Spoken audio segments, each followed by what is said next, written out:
You were originally the sole heir of the ancient Owl clan, not only blessed with the protection of 3,000 sacred kings but also having ascended to the position of the young master of the Shentian sacred sect. However, today, a letter has left you utterly terrified. According to the correspondence, you have had an unbetrothed wife since childhood. She was once a paragon of a minor family, yet one fateful day, she inexplicably lost her cultivation, facing scorn and derision, all while possessing an unremarkable mysterious ring. The elders of the Night Clan deemed her unworthy of you and insisted that you personally annul the engagement, with her cultivation obliterated, and despite the presence of the ring, you are still urged to break off the engagement. Upon recognizing this alto-familiar narrative, a startling realization dawns upon you. You have unwittingly transmigrated into the role of a villain. The mere thought of your soon-to-be publicly declaring that 30 years in the East, 30 years in the West sends waves of dizziness coursing through you. Your modest background pales in comparison to that of the protagonist. Consequently, you discreetly dispatch someone to inquire about the situation in Muyu City. Your delicate wife is named Xinlan. Ever since her cultivation waned, the Nalan family's attitude towards her has plummeted. Were it not for the bond of your impending union, she would have been cast aside long ago. Upon absorbing this information, you resolutely defy your family's wishes. Not only do you refrain from annulling the engagement, but you also compose a heartfelt letter, which is sent overnight to Muyu City, encouraging your dear wife not to lose heart. Moreover, you prepare a storage ring brimming with rare herbs and precious elixirs, emphasizing in your letter that you would never break off the engagement, thus assuring her that she can focus on her cultivation without worry, that I hope that all my efforts will touch my beloved wife. Once her latent abilities awaken, she must not regard me as mere fodder to be discarded. Meanwhile, in the city of Muyu in the Jiang Kingdom, Xinlan knelt pale-faced among his family, resembling a condemned prisoner awaiting his sentence. Beside him sat the captives of the Nalan clan, along with the younger generation of the family. After a decade, this useless scion, who has squandered the family's resources, is finally on the verge of expulsion. Were it not for the marriage contract with the Shao clan, this waste would have been ousted long ago, thus sparing the family from wasting 10 years of cultivation resources. Listening to the ceaseless mockery and derision surrounding him, Xinlan's eyes reflected profound desolation. 10 years prior, he was the brightest talent of the Nalan clan back then. Who would dare to bark at him? Elders were regarded him as a treasured gem and facilitated the marriage contract with the Shao clan. Yet shortly after this contract was signed, Xinlan's talent seemed to vanish into thin air, ultimately rendering him an undeniable failure. Ah, everyone, please do not speak so harshly. My sister Yue is not entirely useless, at least she once dazzled us all, spoke his cousin, Nalan Xinyue, who had previously been Xinlan's devoted follower. Perhaps the heavens finally deemed it unfair for all good fortune to befall a single individual, leading to his current state of worthlessness. Nalan Xinyue whispered excitedly in his ear that members of the Yi clan were soon to arrive to annul the marriage, stripping him of his last vestige of protection. That I observe how you will navigate the days ahead. Were it not for the marriage contract imposed by the Shao clan, the Nalan family would not have supported a worthless individual for a full decade. Ultimately, within Nalan Sinu's gaze, a flicker of concealed resentment could not be suppressed. Had I been the one chosen for the union by the family in the beginning, perhaps the Shao clan would not have sent someone to annul the engagement today. Nalan Sinu's fingers curled tightly, her fists clenched. That is none other than Shao Xian, the prospective young master of the esteemed Shentian sect, a leading faction in the southern wilderness. Even a prince from a foreign land would pale in comparison before him. An 18-year-old master of the void-breaking realm, he stands as an extraordinary figure throughout the southern wilderness, merely a step away from entering the ranks of martial arts masters. In the entirety of the Jiang Kingdom, there are no more than 10 martial arts masters, each renowned far and wide. Moreover, Shao Xian is still so young, with an immeasurable future ahead. Xinlan, it is because of you that I have missed such a magnificent predestined union. Nalan Xinyue appears as though she has been robbed of a momentous opportunity in life, her eyes radiating profound hatred. Though the Nalan clan members remained silent, their gazes were filled with disdain for Xinlan.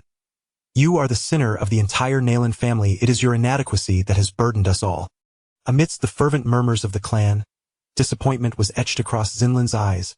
She felt the shift within herself, as a faint glimmer flickered across the seemingly unremarkable mysterious ring on her finger. A voice from the enigmatic woman within the ring conveyed, "There is no need for you to feel disheartened.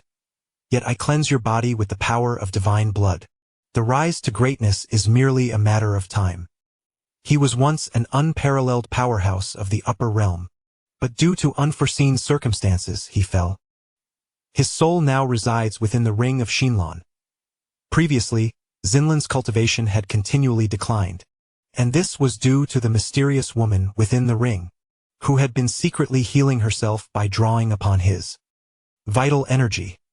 When Shinlan first discovered this, he was understandably furious that he had been deemed worthless for a decade, subjected to ridicule and scorn in the city of Muyun. And the cause was this very reason. The mysterious woman harbored guilt over this. And in her attempt to make amends to Shinlan, she not only took him as her disciple, but also purified his body with divine blood. Only 3 days remain until the complete cleansing of your body with divine blood. If you can endure these 3 days, your talents will transcend the ordinary in this generation. Transcend the ordinary? Will you be mightier than Shao Xian? Although Shinlan has never met you, the name Shao Xian is indelibly etched in the minds of all the talents of the Jiang Kingdom. In the north, to some extent, this name has become more than just a simple moniker. It has transformed into an insurmountable mountain. What is Shao Xian worth? If you can harness the full power of divine blood, even all the talents of this realm combined would not compare to a mere fingertip of yours, while your talents may indeed be rare in the Nanhuang Valley. To the mysterious woman, you are merely a genius from a remote place. How could you possibly be compared to her personally trained disciple? Shinlan was left in stunned silence to tell him, you are already an unattainable pinnacle of genius. Yet, in the words of his mysterious master, it seems that a mere Shao Xian is hardly of any consequence. The mysterious woman was quite satisfied with Xinlan's reaction. Although he had only spent a brief few days with his little disciple, he held a deep affection for her. The Shao clan's public declaration to annul the marriage filled him with indignation. How dare such an insignificant family from the lower realm attempt to sever the bond of my disciple's soul? Had it not been for the recent restoration of his divine essence, he would have likely burst forth from the ring and obliterated that wretched Shen sect with a single strike. Master, your sentiments are well understood. Xinlan could feel the blazing inferno of her master's wrath. However, the marriage contract with the Shao clan had protected him for a decade. In comparison to the approaching Shao clan representatives seeking to annul the engagement, he harbored a greater disdain for these self-serving kin. Alas, the pride of her master was formidable. In the worst case, once she had achieved mastery in her cultivation, she would personally confront the Shao clan, decisively defeating Shao Shui to restore a measure of dignity for her master. At that moment, a formidable silhouette descended from above, and a middle-aged man named Shao Shu emerged from it. He was the personal attendant by her side, a gift from Master Shao to Xinlan. The Shao clan was a prominent family, equal to the royal family in the Jiangwo, and she was a candidate for the position of the young sect master of the Shen sect. Were it not for her explicit command, with Shao Shu's prowess at the Void Realm, he would have deemed it beneath him to visit such a humble place as Muyun City. How powerful was Xinlan's initial reaction to him, as the overwhelming aura emanating from Shao Shu, even without deliberate display, rendered all present utterly astounded. Like an ant confronting a towering giant, one feels utterly suffocated. Such formidable prowess is sufficient to sweep through the entirety of Muyu City. Even when casting a glance across the Jiang Kingdom, one would find a formidable contender. Yet, this extraordinary master is merely a messenger sent by the Shao clan. The more potent Shao Shu's displayed strength becomes, the more intense the disdain of the Nalans towards Shinlan grows. Haha, the esteemed historian of the Shao family personally delivers the message. Sister Yuer, why do you not hasten to unveil its contents? What if it is not a dissolution of the engagement, but rather a consolation urging you to cultivate diligently? Sensing the rising fury among her clansmen, Nalan Xinyue seizes the opportunity to incite discord. A mere waste, yet he has fortuitously secured a marriage with Shao Xian. Shinlan, some things are destined never to belong to you. Upon hearing Nalan Sinyu's words, Shao Shu's expression subtly shifted. Just days prior, he had been dispatched to Muyu City to gather information regarding Shinlan. He had assumed it was your intention to sever ties with this ineffectual girl, yet it turned out to be otherwise, Since it is the young master's directive, I shall refrain from further remarks. Noticing the change in Xiao Shu's demeanor, Nalan Xingyue felt a surge of elation within her. It seemed her earlier statement had indeed struck a sensitive chord within the Xiao clan.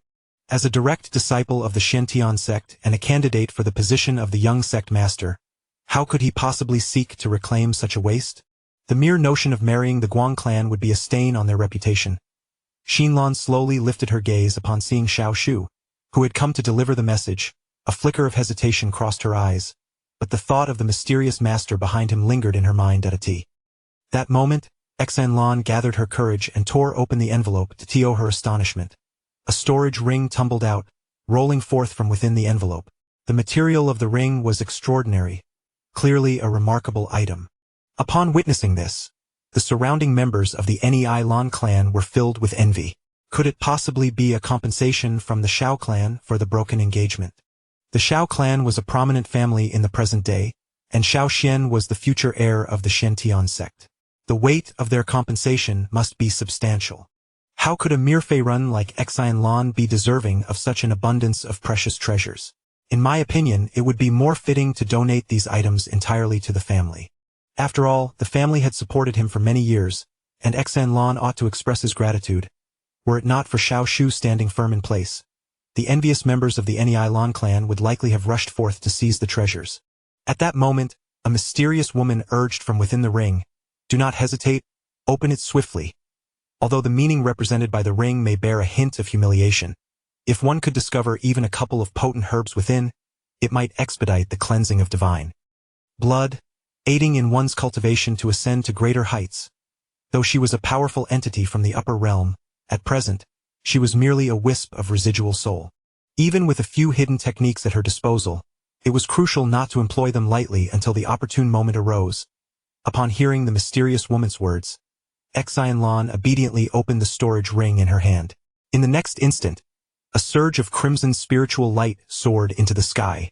To her astonishment, she found a blood python mark capable of restoring severed veins, a blood jade bone fragment that could aid in the rebirth of the contract C and the formation of cheekbones, and even ironwood spirit leaves, an exquisite herb ideal for concocting third-grade elixirs. Gazing at the radiant lizard spirits soaring from the storage ring, Xinlan found herself utterly entranced. The members of the Nelan clan around her were positively frenzied, and even the clan elders could not suppress their covetous expressions upon witnessing the substantial compensation within the storage ring. Truly, as a candidate for the position of vice master of the Shintian sect, his display of such generosity was remarkable. Even a simple annulment of engagement could yield such lavish recompense. That Lan Mingyue had indeed struck an incredible deal. Feeling the avarice emanating from the eyes of her kin, Lan Mingyue instinctively clutched the ring tightly. He had merely uncovered a small corner of its contents, yet an abundance of treasures had emerged that if he were to delve deeper, he feared the ancestral elders might be unable to restrain themselves from rushing forth in their eagerness. As for Lan Mingyu's inner turmoil, it was accompanied by a surge of intense resentment, and engagement annulment was merely a procedural formality, a means to preserve mutual dignity. Why, then, had Xiao Xian sent such a substantial offering of protection? The exotic treasures that had just been revealed were so precious that even one could incite fierce competition in the marketplace. It was no wonder that the elders of the Nelan family displayed such unrestrained greed. Moreover, Xinlan had discreetly peered deeper into the ring and discovered not only an array of spiritual herbs and elixirs, but also several profound martial arts inheritances, all of considerable value, far surpassing the worth of the herbs and medicines. To bestow such an abundance of treasures in the wake of an engagement annulment, what were Xiao Xian's true intentions? With a heart full of perplexity, she pondered this conundrum. Xinlan swiftly opened the letter in her hand, yet the contents that met her gaze left her momentarily rooted to the spot. What could this mean? Had he intentionally sought to humiliate her within the written words? "Do not fret, Dai Shi is recovering, and soon he shall ascend to Shintian sect to avenge you and restore your honor." "That is not the case," Xinlan replied, her cheeks tinged with a delicate blush at the mention of her master. What was I just thinking? Although Xinlan had never laid eyes upon her betrothed and had harbored reluctance towards this familial engagement in her early years, the instant she unsealed the letter, ripple of unexpected emotion stirred within her. She even found herself thinking that Xiao Xian was rather commendable, Her curious reaction piqued the interest of the enigmatic woman beside her. Drawing upon her recently regained powers, she sensed the essence of the letter's contents, leaving both of them momentarily astonished, contrary to what he had presumed. There was no disdain for Zinlin's humble origins, nor any words of derision. Rather, the letter was filled with an unexpected warmth towards her. Especially striking was the concluding sentiment: even if you are but a mortal, I, Xiao Xian, shall safeguard your life from any worries that I in a world of treachery and deceit among cultivators. It was indeed rare to encounter someone so steadfast in their promises. The mysterious woman felt as though she had pierced the veil of her own existence today. In her heyday in the upper realm, countless souls had sought her favor, eager to align themselves with her. Yet, following her tribulations, even those closest to her had reveled in her downfall. Had it not been for the betrayal of those she once trusted, she might not have found herself in such tranquil solitude now. Was Sister Yuer startled by the contents of the letter? Since you are reluctant to read it aloud, allow me, your cousin, to take on the task that I end. That fleeting moment when the storage ring was opened, Nalan Sinew's jealousy surged to its zenith. Why should it be that, even after the engagement was called off, Xinlan continues to bask in such favor? He could not bear to wait another moment, longing to tear away the last shred of modesty from Xinlan before all, to reveal to everyone the pitiful visage of this discarded waste. Now devoid of the Shao clan's engagement, with a swift motion, he snatched the letter from Zinlin's grasp, his eyes gleaming with mirth as he proclaimed loudly, "The engagement is set. You are to be my Yi Xian's wife. As such, you shall be treated as a woman. Once I have triumphed in the trials of life and death, I shall undoubtedly reshape your spirit and essence, vowing to guard you for all eternity." As Xinlan read halfway through, her expression shifted from initial mockery to a gradually stiffening demeanor. How could this be? Is it not the case that the letter from the Yi clan seeks to annul the engagement? Dan Tai Mingyue has already been rendered a mere shadow of her former self. Why does Yi Xian still choose to protect her? Could it be that this is what is referred to as true love? The phrase true love sounded particularly jarring to Xian Lan's ears, yet the members of the Dan Tai clan present had long since ceased to pay her any heed. It is truly unexpected that young Master Yi Xian would uphold his promises with such fervor. How fortunate Dan Tai Mingyue is. We were all in the wrong earlier. We implore you, dear Mingyue, to be magnanimous and not hold it against us. Cousin, do you still remember me? I am Xiao Liuzi. In our childhood, my mother even held you in her arms. Dear Mingyue, I was once blinded by ignorance, but from now on, I shall be your most loyal supporter. Should anyone dare speak ill of you, I shall break their bones. As she gazed upon those who had just berated her as a worthless being and sought to cast her out of the family, only to now transform into her devoted sycophants, Dan Tai Mingyue felt, for the first time in her life, the astonishing thickness of human skin. These individuals, when she was at her lowest, had practically wished to trample her into the ground. Now, upon learning of Yi Xian's steadfast refusal to retract the engagement and his unwavering support for her, they had morphed into obsequious supplicants, kneeling before her and wagging their tails in desperation. To be born into such a family is indeed a tragedy. However, for Dan Tai Mingyue, could this not also be considered a stroke of fortune? Had she not languished in her inadequacy for a decade, how could she have discerned the true faces of these sycophants? All of this is truly thanks to Yi Xian. Alas, why has he crossed my mind once more? The mere thought of Yi Xian sends a flush of crimson to Dan Tai Mingyue's cheeks. No, it cannot be. At that moment, Xian Lan, who had been standing amongst the crowd, suddenly feigned madness. Dan Tai Mingyue has become a mere shadow of her former self. Why does Yi Xian remain so devoted to her? Her face was a mask of disbelief. She had come today to witness the folly of Dan Tai Mingyue, yet now she found herself the subject of ridicule, especially as she noticed the growing distance in the gazes of her clansmen. Xian Lan appeared utterly unhinged. This is all a deception. The faith is a fabrication. The storage ring is an illusion. Surely you could not accept being cast off by the Yi clan and have orchestrated this charade, correct? And the items within that storage ring, they too must be conjured through some trickery. Am I right? Gazing at the seemingly deranged Xian Lan, the members of the Dan Tai clan were filled with pity. The truth lay bare before them, yet Xian Lan obstinately refused to accept it.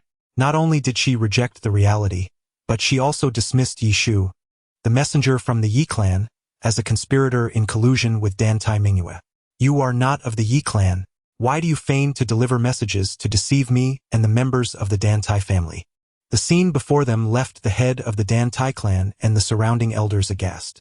Xian Lan's doubts regarding Dantai Mingyue were one thing, but to dare confront the envoy from the Yi clan was entirely another. Xian Lan, cease this insolence. Smack! In an instant, the head of the Dantai family appeared before Xinlan, delivering a forceful slap that abruptly interrupted her frenzied actions. Have you lost your mind? Although Yi Shu's strength remained concealed, the aura emanating from him spoke volumes. Should he be provoked, the entire Dantai family would be unable to withstand his wrath. I am not insane. Xinlan, who had been struck to the ground, coughed up blood, her face contorted in a grotesque expression. It is she, all her doing. She deceived everyone with false letters from the Yi clan. I merely sought to publicly expose her deceit. It was Dantai Mingyue who has tricked us all. Xinlan's refusal to accept the truth stemmed not from disbelief, but from an inability to comprehend. Why was it that Dantai Mingyue, reduced to such a state, could still encounter someone like Yi Xian, who unwaveringly supported her as a perfect match? She could not reconcile the fact that Dantai Mingyue, having fallen so low, could still possess a glimmer of hope for redemption. Beyond her denial, jealousy consumed her. She envied everything about Dantai Mingyue, particularly the bond she shared with Yi Xian. They had never even met. Not once. Why was Yi Xian so devoted to her? If it had been her, Xinlan, who had entered into that marriage contract, then could it be that she too would have captured Yi Xian's unwavering heart? Madness. This woman has lost her mind. The head of the Dantai family shook his head and decisively struck at Xinlan's energy center, stripping her of her cultivation. The brutality of his actions left no room for her to react. Master, your heart is truly ruthless, she lamented. In that moment, Xinlan finally comprehended the desolate state of mind that Dantai Mingyue had once experienced. Regrettably, it was too late. A letter from Yi Xian lifted Dantai Mingyue from the precipice into the heavens. The entire Dantai family required an outlet for Dantai Mingyue's grievances. Although Xinlan was a paragon among the younger generation of the Dantai family, her significance paled in comparison to that of the Yi clan and the Shentian sect. Her weight remained exceedingly light. Alas, the schemes of the Dantai family head were of no consequence to Dantai Mingyue. After a decade of being deemed worthless, she had long since seen through human nature. Now, she merely wished to swiftly complete the divine blood physique with the assistance of a mysterious woman, in pursuit of the martial pinnacle that had eluded her for many years. Perhaps, only then would she possess the courage to genuinely stand before Yi Xian. At the Shentian sect, upon the ascension platform, gaining Dantai Mingyue's favor, the aura of the Great Path surged. The realization struck Yi Xian as he felt the ever-increasing aura within him. It turned out, my dear wife is indeed my golden finger? Although Yi Xian was unclear about the true nature of this so-called Great Path aura, from the moment it manifested, he could distinctly sense a torrent of power gradually brewing within him, poised to erupt. What is happening? Why does the spiritual energy surrounding my senior brother Yi Xian seem to be growing increasingly peculiar? Could it be that he has achieved yet another breakthrough? I recall that brother Yi Xian had just recently experienced a breakthrough, didn't he? How could he have gained new insights so swiftly? Indeed, the brilliance that surrounds brother Yi Xian is something we shall never be able to match. He is so impressive. I wish to bear him children. Brother Yi Xian wouldn't he even glance in your direction? Who says that? What if he actually prefers plump little potatoes like me? Yi Xian paid no heed to the commotion beneath the ascension platform. At this moment, he was completely immersed in the baptism of the great Taoist aura. In just a brief interval, the aura within him had coalesced into a resplendent golden sphere. Beneath the sphere, countless shimmering treasure boxes emerged, accompanied by a long pointer. Could this possibly be a lottery? Chapter 4. Is he mad or merely foolish? Having never experienced the absurdities of the internet, Yi Xian was well acquainted with the myriad peculiarities of extraordinary abilities. He had encountered various oddities, including one that involved gathering negative emotions. Thus, his own ability to amass the affections of a little wife seemed rather comprehensible. Just as Yi Xian was inwardly reassuring himself, A disciple from the Shentian sect hurriedly approached the ascension platform. Brother Yi Xian, the sect master has emerged from seclusion and is currently discussing matters with the elders in the main hall. Please make your way there. The disciple, while bowing respectfully, cast furtive glances at Yi Xian, his heart racing with anxiety, more fervent than a fan seeing their idol at a concert. Brother Yi Xian, truly is Brother Yi Xian. I never imagined I would have the opportunity to converse so intimately with him in this lifetime. Yet, Yi Xian paid no heed to the disciple's excitement, as all his focus was absorbed by the golden orb within the sea of consciousness. According to the markings, it required 100 points of Daoic fortune to draw a reward. Stealthily glancing within himself, he noted that he had amassed over 200 points of Daoic fortune since earlier, sufficient for 2 draws. Contemplating this, Yi Xian glanced at the Shentian sect disciple beside him. The sect master summoned him to the Hall of Eternal Vitality, undoubtedly for something of great significance. Otherwise, he might have attempted to experiment with the lottery feature of this extraordinary ability and discern what rewards it might yield. Yi Xian contemplated deeply, lightly stepping forward. In an instant, a magnificent expanse of clouds ascended into the sky, accompanied by the resounding roars of tigers and dragons echoing through the air. Truly, as expected of senior brother Yi Xian, even his departure was executed with such grace, rendering us forever unable to catch up. As he soared upon the clouds, the disciples at the ascension platform gazed upon him with eyes brimming with admiration and unspoken awe. How are preparations for the life and death trial progressing? Upon Yi Xian's arrival at the entrance of the Hall of Eternal Vitality, he heard the voice of the Shentian sect master emanating from within. All matters have been meticulously arranged. Elder Shen Jin responded. In the past century, our Shentian sect has had but 3 direct disciples, with Yi Xian being the sole remaining member, and the youngest among them. The direct disciples, as the most esteemed representatives of the Shentian sect, often seek breakthroughs in their own manner upon reaching a certain level of strength, and the sect does not impose constraints upon them. The previous 2 direct disciples both ventured forth in search of opportunities for advancement, disappearing for a decade without a trace. Only Yi Xian has remained diligently cultivating within the sect. His reluctance to depart stems not only from the absence of any bottlenecks in his cultivation but also from a significant reason. This is a realm of wonder. Even though Yi Xian stands as a paragon among the younger generation of the Shentian sect, regarded as a formidable force in the kingdom of Jiang, he is acutely aware that beyond the mountains lie greater mountains, and beyond people, there exist even greater beings. The world of the fantastical is indeed fraught with peril. Remaining within the sect, under the guidance of the sect leader and esteemed elders, as well as the protection of those reclusive ancient beings, significantly enhances one's safety. Indeed, Shen Er possesses remarkable aptitude, and were it not for the divine decree from the Shentian divine path, the sect leader would not be so eager to initiate the life and death trial ahead of schedule.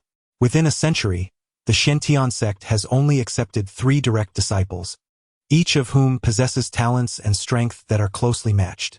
However, if one were to make a comparison, Yi Xian would undoubtedly stand out. After all, youth is an invaluable asset. Moreover, the other 2 direct disciples have been absent from the sect for nearly a decade, and it is unreasonable to delay the life and death trial indefinitely due to their absence. Yet, I have heard that Yi Xian was once betrothed to a young lady from a small family in Muyun City. Should Yi Xian ascend to the position of the young sect master, his marriage would transcend mere personal matters, impacting the entire reputation of the Shentian sect. The sect leader is already aware of this matter, as the Yi family has sent Shen Er to annul the engagement in Muyun City. Upon hearing Elder Shen Jin's words, the sect leader spoke slowly. In the eyes of the sect leader, Yi Xian's qualifications merit a better match. In the future, entering the Shentian divine path and forming a union with a prodigy from amongst the divine beings would indeed be a splendid tale. How could he allow himself to be hindered by a mere ineffectual girl from a remote town? Nevertheless, who can predict whether this inconsequential family's ineffectual daughter will continue to pursue Yi Xian? Elder Shen Yu's words ring true. Yi Xian is currently the most promising candidate to succeed as the future sect master of our Shentian sect.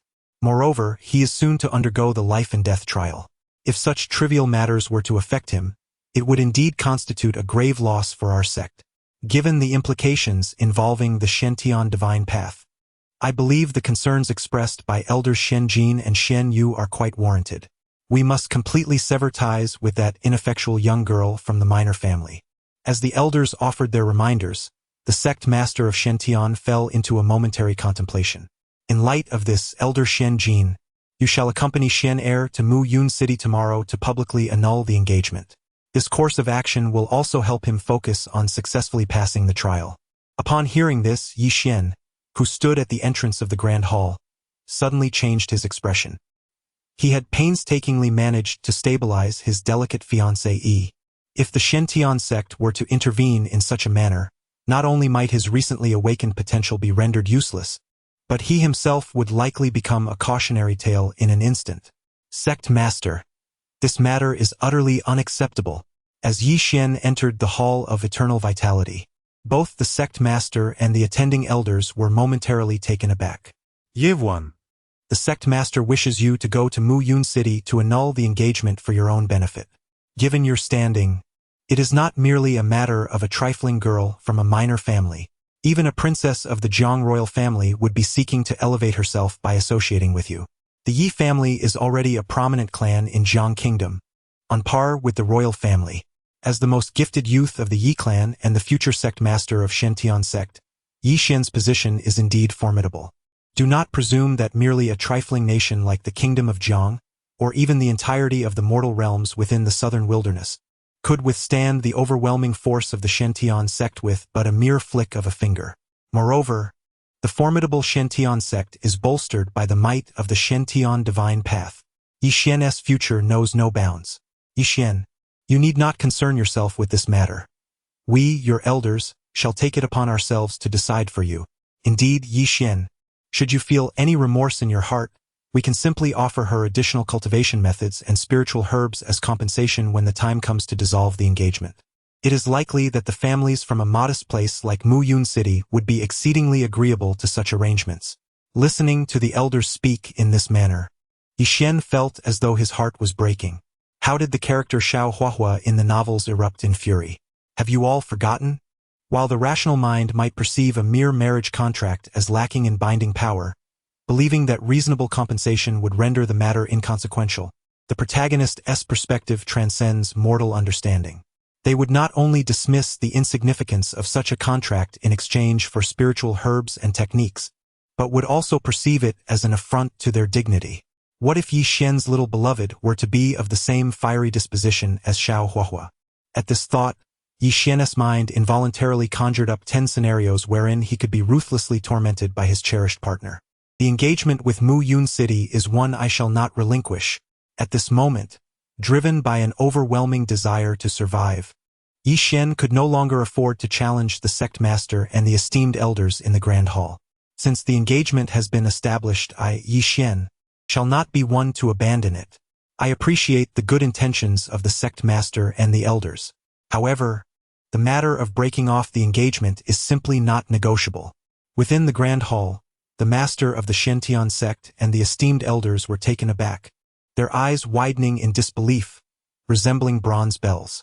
Mu Yun City is merely a remote town within the borders of the Jiang Kingdom, and the Dantai family is a small clan that has hardly ever been heard of.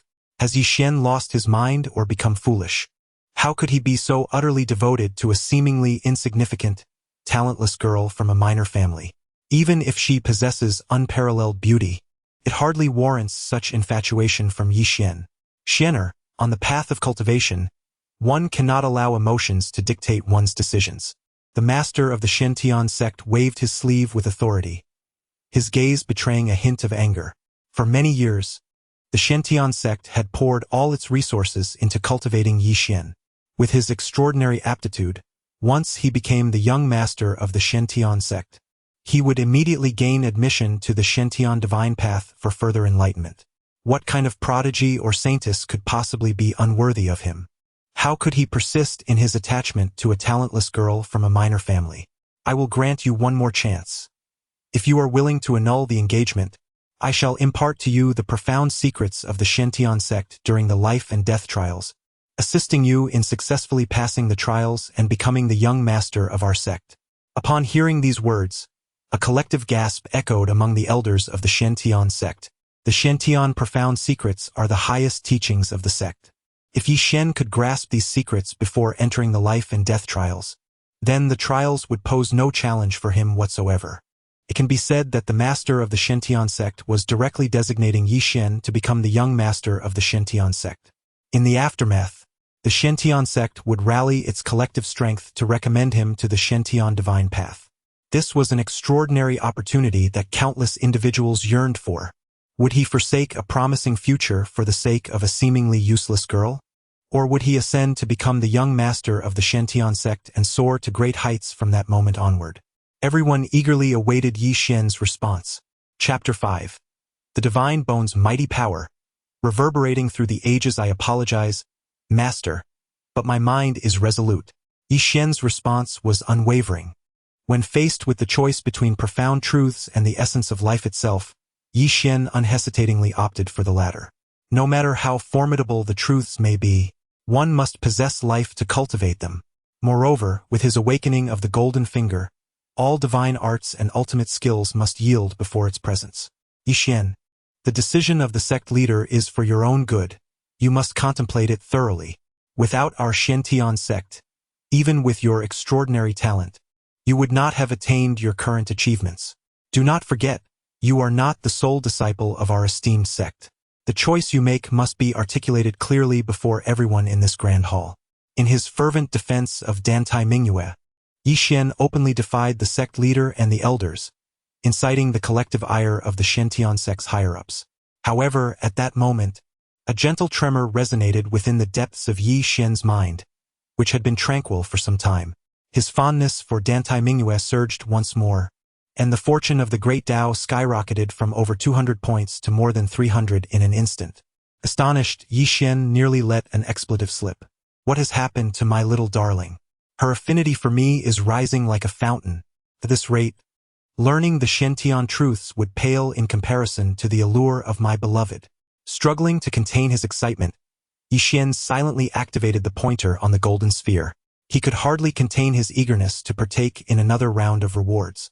With a mere flick of Yi Shen's fingers, 100 points of the 308 points of the golden sphere's profound luck suddenly erupted forth.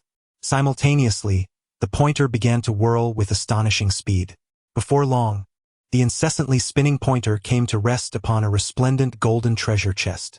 With a loud bang, the chest burst open, unleashing for colossal torrents of colorful projectiles. Thank you for your patronage. What the hell? Yi Shen's forehead twitched violently. He never expected that even after being reborn into a fantastical realm, he would encounter such infuriatingly exasperating contraptions. Yi Shen, it appears you are somewhat displeased with the suggestions put forth by the sect leader and esteemed elders? The sect leader of Shen and the elders present, already perturbed by Yi Shen's previous defiance, found their tempers flaring upon witnessing his visibly disgruntled expression. Even the countenance of the sect leader had darkened considerably. However, while they were angry, Yi Shen's fury surpassed theirs. After dedicating 18 years of relentless effort, he had unwittingly spawned such a disastrous outcome. At that moment, he felt as if he were trapped upon a blazing inferno, faced with the choice of either being consumed by flames or being seared further. Without a moment's hesitation, Yi Shen once again activated the lottery pointer. As the pointer began to spin anew, yet another golden treasure chest erupted. This time, the situation escalated even further, as the open chest revealed nothing but emptiness within. In that moment, Yi Shen was suddenly overwhelmed by an impulse to abandon the divine inheritance of the Shen and relinquish the so-called golden finger. This golden finger had proven to be exceedingly burdensome. However, sensing the atmosphere within the grand hall, Yi Shen realized that the Shen sect master and the elders present seemed increasingly unwilling to grant him such an opportunity. Yi Shen, since you dare to defy your elders, do not expect the sect to show you any leniency. You are merely a direct disciple after all. It is a shame after all the years of devoted cultivation bestowed upon you by the Shen sect. Even the sect master, who had previously regarded Yi Shen with affection, had altered his demeanor, no longer addressing him as Shener, but rather calling him by his full name. Yi Shen, the sect master has already extended an opportunity to you. Since you are so resolute in your decision, then. Just as the sect master's words trailed off, a brilliant golden light erupted from within Yixin, soaring towards the heavens. This golden radiance was resplendent, akin to the life-giving rain from the celestial realms, yet it bore an undeniable divine might. The divine bone. It was Yixin's divine bone that had awakened. The sect master's gaze fixated intently on Yixin. The surrounding elders, who had previously been vocally criticizing him, were now rendered speechless, their expressions frozen in astonishment. Could it be that the legends were indeed true? It was said that the Yi clan was descended from ancient divine beings, their bloodline a legacy of extraordinary strength. The divine beings, transcending the mortal realm, had bequeathed a lineage that would bestow blessings across the ages, ensuring prosperity and benefit for their descendants. The Yi clan, as a lineage of divine blood, once gave birth to numerous exceptionally talented individuals in its early years. However, in due course, the divine bones of these formidable beings were afflicted by an enigmatic curse, resulting in the cessation of extraordinary figures akin to those from ancient times.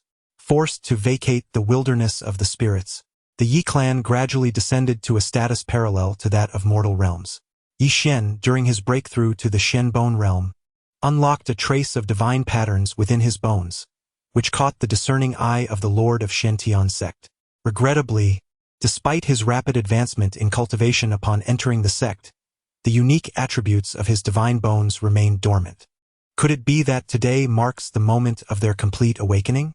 The Lord of Shen sect, gripping the arms of his chair, could not help but tremble slightly. Even Yixin himself could not have anticipated that his last, seemingly hopeless draw would yield a fruit capable of aiding the awakening of his divine bones. The so-called Dao fruit, as its name suggests, is a fruit condensed from the will of the Heavenly Dao. Why are deities referred to as divine? It is because they are able to grasp the profound truths of the Heavenly Dao. The principles of the universe contained within the Dao fruit are inherently complementary to the divine bones within Yixin. With the assistance of the Dao fruit, the divine patterns within Yixin began to take root and sprout throughout his skeletal structure, akin to parched wood receiving the nourishing essence of a spiritual spring. Streams of golden light spread across Yixin's entire being like a delicate web. Ultimately, even his bones transformed into a gentle hue of gold. Felt as though, in the next moment, one would be liberated from the confines of the flesh. Suddenly, the sky tore apart with a thunderous sound. The realm of shattered void. The martial arts master, Yixin, has ascended to the status of a martial arts grandmaster. My heavens! Is this the formidable power of the divine bone? Sensing the terrifying fluctuations of energy surrounding Yixin, the elders of the Shen sect in the hall could hardly contain their breaths. Some among these venerable elders had toiled their entire lives in pursuit of cultivation, only to attain the level of a shattered void martial arts master. Yet Yixin, having just awakened his divine bone, has astonishingly broken through to the shattered void realm, a person of divine enlightenment. Who would have thought that after many years, the Shen sect would once again witness the emergence of such an individual? Those who awaken the divine bone are collectively known as beings of divine enlightenment in this world. These individuals experience no bottlenecks in their cultivation. Moreover, as the intensity of their divine bone awakening increases, their power will become increasingly formidable. It is not beyond the realm of possibility for them to pursue the footsteps of their ancestors and ultimately become an entirely new deity. Within the Grand Hall, the elders of the Shen sect, gradually coming to their senses, bore expressions of profound complexity. Were Yixin merely endowed with extraordinary talent, the Shen sect would still have other promising options. However, now, a being of divine enlightenment, his existence transcends that of a mere personal disciple.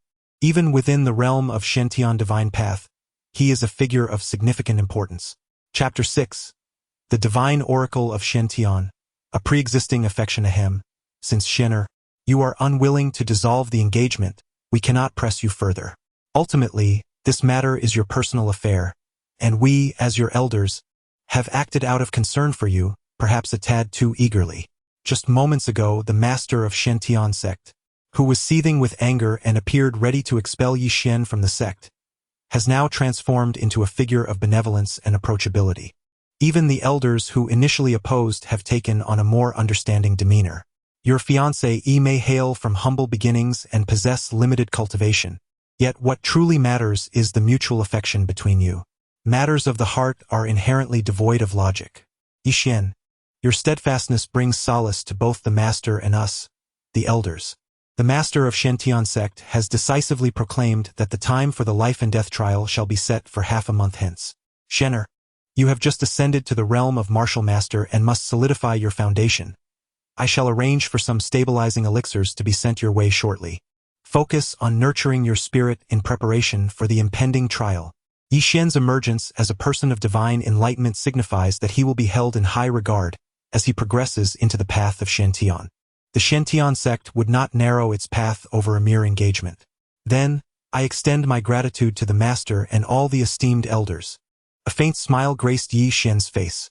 Though this golden opportunity may seem somewhat troublesome, it has nevertheless proven its worth at a crucial moment. After Yixian departed, the master of Shentian sect and the elders present were enveloped in a whirlwind of complex emotions deep within their hearts. Who could have anticipated that, at such a pivotal moment, the Shentian sect would witness the emergence of an individual bestowed with divine enlightenment? The sect master gazed contemplatively at Yixian's departing figure, his thoughts swirling within. Just days prior, the Shentian divine path had unexpectedly issued a divine edict, mandating all branches scattered across the 4 great wildernesses to select their most promising disciples for further cultivation within the Shentian divine path. It had been an eternity since the Shentian divine path had opened its gates to the realms of the central wilderness for advanced training. Although the sect master remained oblivious to the reasons behind this sudden proclamation, it undeniably represented a once-in-a-lifetime opportunity for the Shentian sect. Yixian, after all, was still rather youthful. Once he underwent the trials of life and death and entered the Shentian divine path, he would surely come to grasp the depth of our current concerns. Indeed, within the Shentian divine path, countless prodigies thrived, alongside breathtakingly beautiful goddesses descending upon the world. It is believed that when the time comes, Yixian will understand the choices that lie before him. Upon hearing the elder's words, the sect master nodded gently. Had Yixian not awakened his divine bone, his blatant defiance against the elders and the sect master would have necessitated a disciplinary action to uphold the dignity of the sect. However, the circumstances had dramatically altered.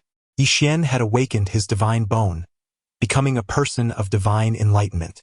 In this world, prodigies are invariably met with ample leniency. If leniency is insufficient, it must be that one is not prodigious enough.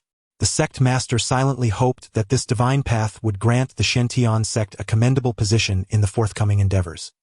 He continued to gaze towards the direction in which Yixian had departed, lost in contemplation. Upon returning to his abode, Yixian wasted no time and retrieved a sheet of letter paper, resuming his correspondence. Though this world boasted numerous methods for transmitting images and sounds, he believed that a handwritten letter, crafted with meticulous strokes, would more authentically convey his heartfelt sentiments. The crux of the matter lay in ensuring that his beloved wife could truly feel the depth of his genuine emotions. With his golden opportunity having successfully awakened, it appeared that his wife's fondness for his sweet overtures was quite effective. Thus, he must seize the moment and act decisively. Having exhausted all the fortune stored within the golden orb during his recent streak of luck in the Grand Hall, he was compelled to pen another heartfelt missive to garner more affection from his dear wife. Yixian racked his brain, scouring the depths of his previous life's online experiences for all the sentimental phrases and romantic expressions, amalgamating them onto the delicate letter paper. However, just as he finished composing the letter, he crumpled it in frustration and incinerated it with the mystical fire of the 9 heavens, leaving no trace behind. This approach was unwise. His beloved wife had only just begun to harbor a favorable impression of him, and the nature of their relationship remained somewhat ambiguous. A sudden advance might render him superficial in her eyes, invoking feelings of disdain. Although Yixian was not a seasoned veteran in matters of the heart, he had perused enough similar tales in his past life to understand that hastily escalating a relationship before reaching a certain level of intimacy could yield counterproductive results. Thus, he resolved to adopt a more caring perspective. With this determination in mind, Yixian redrafted his prose, pouring his heart into the letter paper with renewed vigor. The content is largely similar to before, consisting of encouraging words directed at Dan Tai Mingyue, urging her to diligently cultivate her skills. However, this time, the letter includes many of Yi Xian's own insights and reflections on cultivation, portraying him as a warm-hearted individual who ignites his own passion to illuminate others. In the world of cultivation, deceit is rampant. Amidst such circumstances, sincerity becomes an invaluable weapon. As soon as Yi Xian finished writing the letter, Yi Shu coincidentally returned from Muyun City. Upon glancing at the freshly inked letter on Yi Xian's desk, a peculiar expression suddenly appeared on Yi Shu's face. "Young master, what is this?" There were words that Yi Shu had long held within his heart. However, due to the master-servant relationship between him and Yi Xian, he had restrained himself from voicing them. Yet, witnessing Yi Xian's infatuation with Dan Tai Mingyue, Yi Shu felt compelled to intervene. "Young master, although Dan Tai Mingyue possesses a beauty that could eclipse the moon, in the power-centric realm of cultivation, appearance is merely an accessory. As long as you possess sufficient strength, what sort of unparalleled beauty could you not attract in the future? Why must you defy the wishes of the clan elders? Even if you disregard their opinions, what about the Shentian sect? Do you truly believe the sect master and elders would allow you to marry someone of incompatible status? I have awakened the divine bone." Yi Xian's voice was calm, and those 6 words struck Yi Shu like a thunderclap, leaving his mind ringing with confusion. "What bone have you awakened?" "I have awakened the divine bone." "What divine bone?" "I have awakened the divine bone." "What bone have you awakened?" Buzz. In the next moment, radiant golden patterns of divine light traced along Yi Xian's entire skeletal structure. Divine. Divine bone. The young master has truly awakened the divine bone? Upon sensing the immense power contained within the divine bone, Yi Shu finally grasped the magnitude of the revelation. Waves of excitement and exhilaration erupted in Yi Shu's eyes. What does it signify to be a person who has awakened the divine bone? No one understands better than those of the Yi clan, who possess the bloodline of deities. Now, do I have the right to choose my own matrimonial fate? Yi Xian's calm words resonated in Yi Shu's ears like a divine decree descending from the heavens. Yes, absolutely. Do not say that Dan Tai Mingyu is merely a waste. Even if she were disabled, as long as the young master favored her, no one in the Yi clan would dare utter a word of dissent. Disabled? Upon hearing this, Yi Xian's gaze turned peculiar. Is my taste so unique? Unbeknownst to him, in the eyes of Yi Shu and the elders of the Shen Tian sect, Yi Xian's choice of the seemingly useless Dan Tai Mingyu was no different from selecting a person with disabilities. I shall return at once to inform the clan of the young master's awakening of the divine bone. I believe the clan will be overjoyed upon receiving this news. Yi Shu resolved to return and notify the Yi clan because he understood the immense pressure this choice would place on their branch within the clan. To convey the news of Yi Xian awakening the divine bone as soon as possible would certainly bring some tranquility back to the family. Yi Xian was also well aware of Yi Shu's intentions. Upon returning to the Yi clan, he planned to deliver this letter personally to Dan Tai Mingyue in Muyun City. However, the excitement that had previously illuminated Yi Shu's face began to morph into an expression of bewilderment. Here was a distinguished 7-star martial master, a formidable figure in the kingdom of Jiang, now reduced to a mere messenger of love letters between 2 young lovers? What was more perplexing was that he had just returned from Muyun City, and Yi Xian had already penned another letter so swiftly. Those aware of their betrothal would understand, but outsiders might mistakenly believe that the two had secretly established a lifelong bond behind closed doors. Chapter 7. The Harshness of Reality. Wealth through offspring in the Yi clan. Yi Guanhai. Behold, this is your esteemed son, who has audaciously defied the clan's decree by pledging lifelong commitment to the utterly inept Dan Tai Mingyue. Are you all oblivious to the repercussions of such actions? Within the ancestral hall of the Yi clan, the third elder's faction vehemently assailed Yi Xian's father. The third elder's words were misguided. Yi Xian and Dan Tai Mingyue were already bound by a marriage contract. Thus there was no question of a private pledge. He merely wished to honor the ancestors' agreement and refrained from hastily dissolving the betrothal. Yi Xian's father fervently defended his son, yet deep within, he too was perplexed as to why his offspring would risk familial discord to protect a girl incapable of cultivation.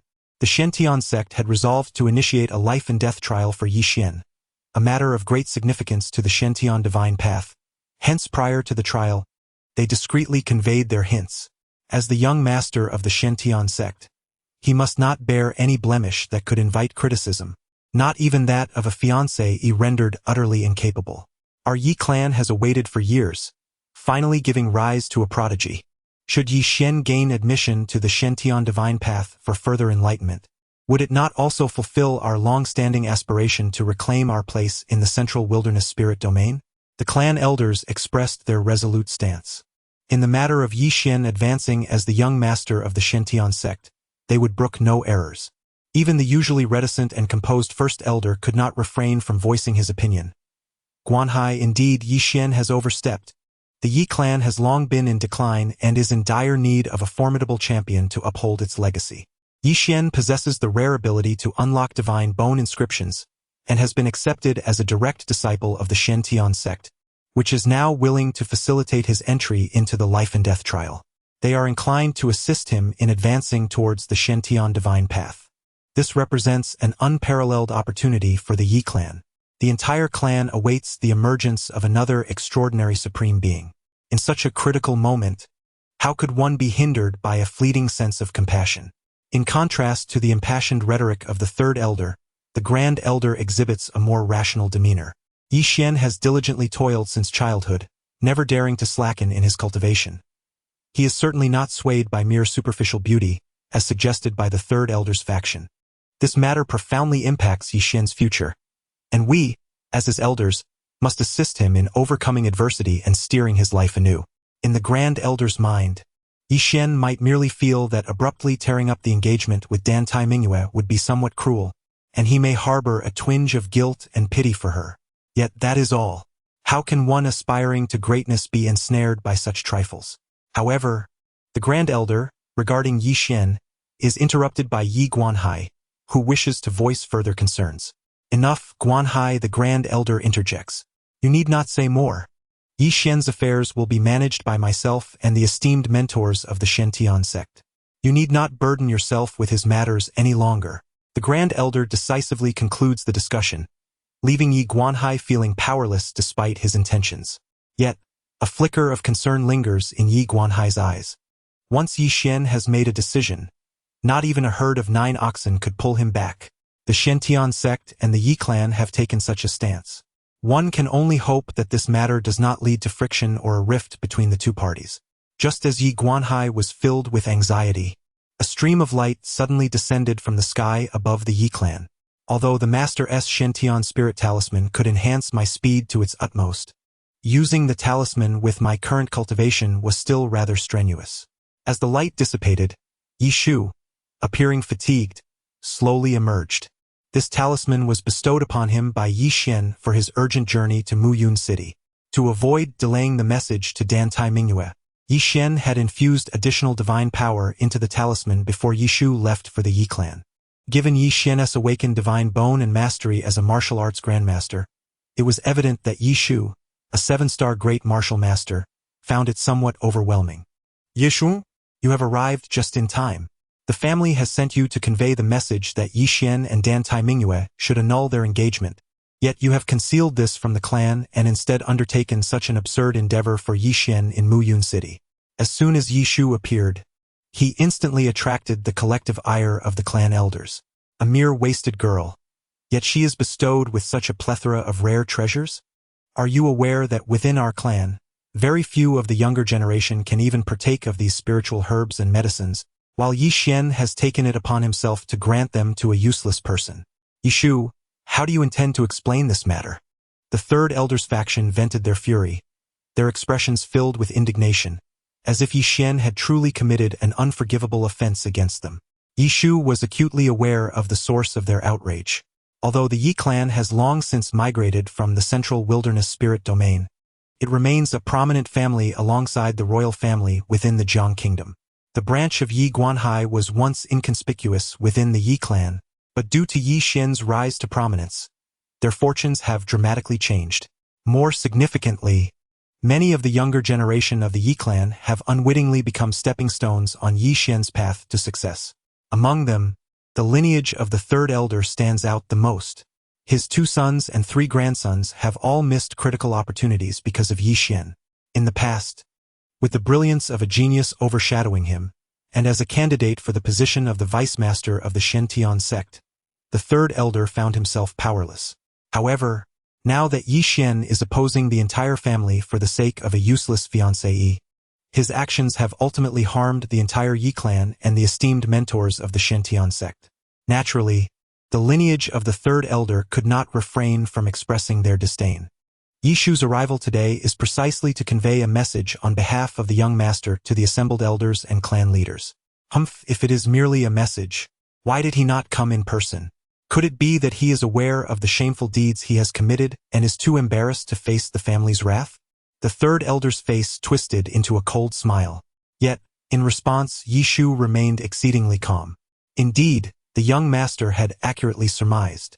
The true nature of the 3rd elder's lineage within the Yi clan has been clear to Yi Xian throughout his 18 years of rebirth.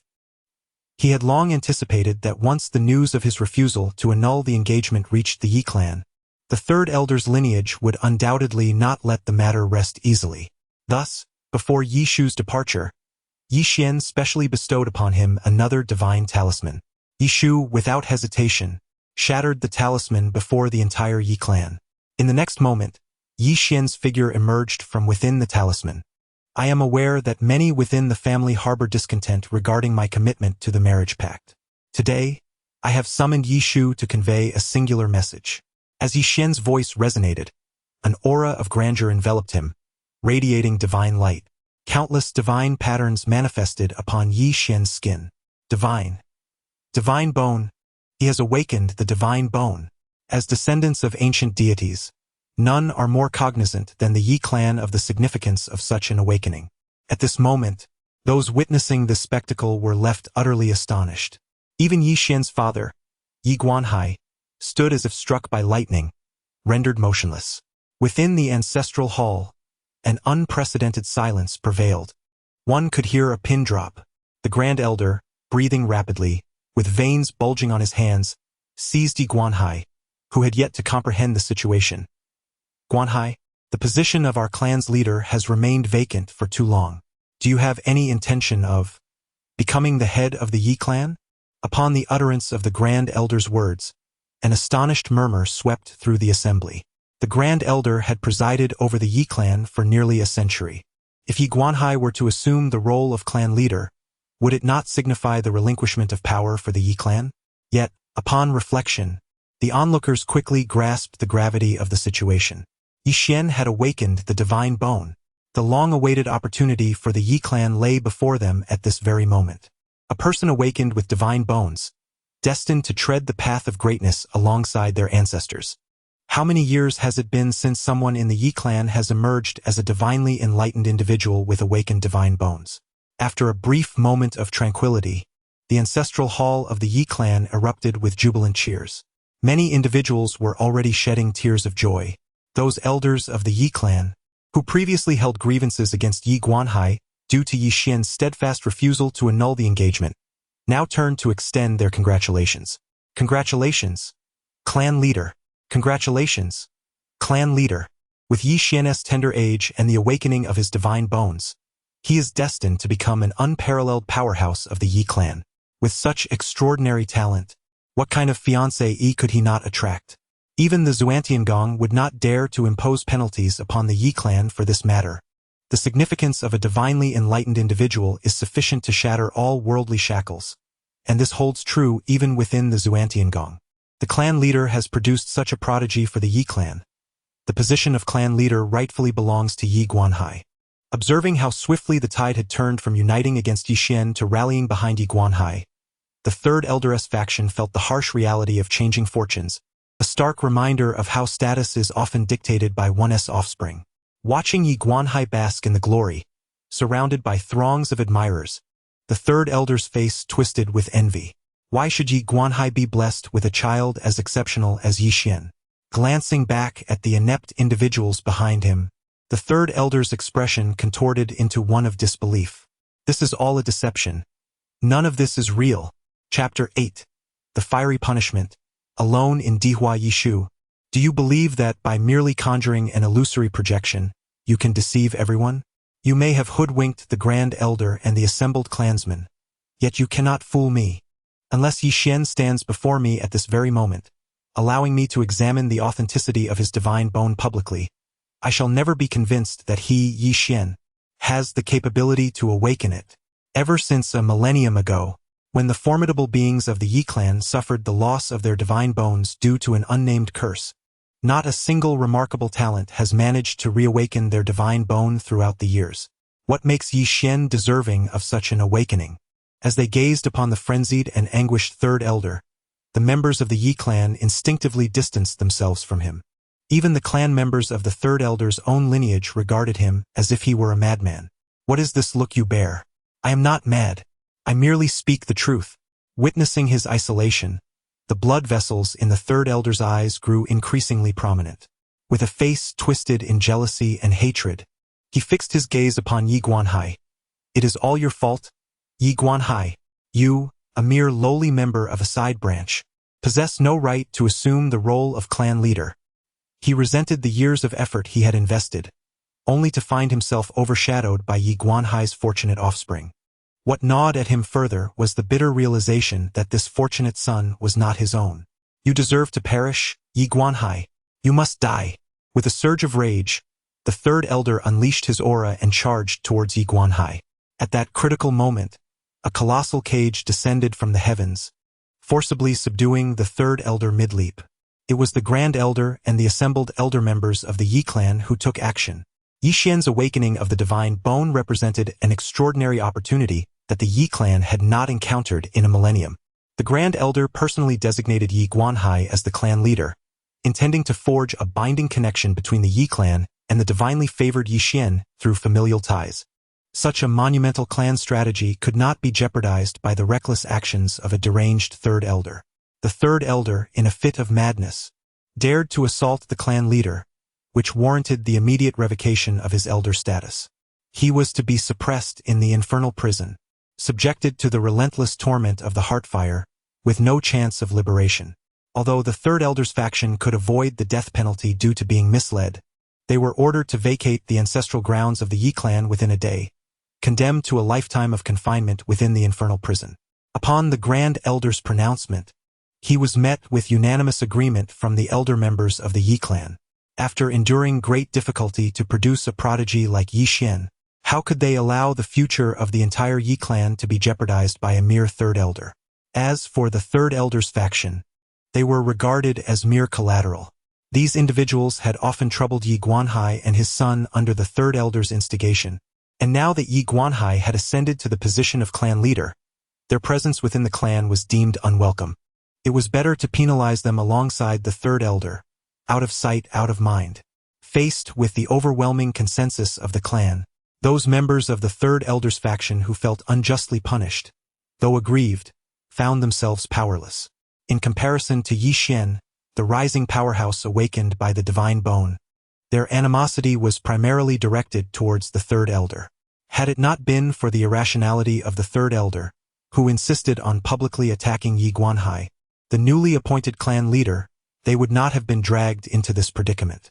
This deranged elder, suffering from the torments of the infernal prison, has not only brought misery upon himself but also seeks to ensnare us in his punishment. Although confinement in the infernal prison does not subject one to the relentless agony of Heartfire as endured by the Third Elder, a lifetime spent as a mere captive remains a dismal fate. The crux of the matter lies in their identity as the direct descendants of the Yi clan. To be exiled from their ancestral homeland signifies that this lineage, along with their progeny, shall forever be stripped of the privilege of considering themselves as true members of the Yi clan. They shall henceforth be relegated to the status of criminals, inferior even to the most ordinary peripheral branches of the family.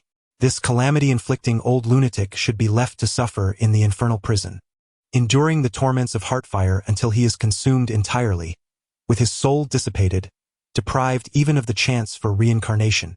For a century, the position of the Yi clan leader has remained vacant, and at last, a new leader has emerged. Aside from the Third Elder's punished faction, the entire Yi clan is enveloped in an atmosphere of joy and harmony. However, it is clear to all that the clan's elation stems not merely from the appointment of a new leader, but from the awakening of Yi Xian, the divinely gifted individual. Yishu, now that you have returned to the Yi clan, it would be prudent for you to recuperate for a time, so that I may inquire about matters concerning Xian. After the succession ceremony, Yi Guanhai appeared intent on engaging Yishu in a prolonged discussion.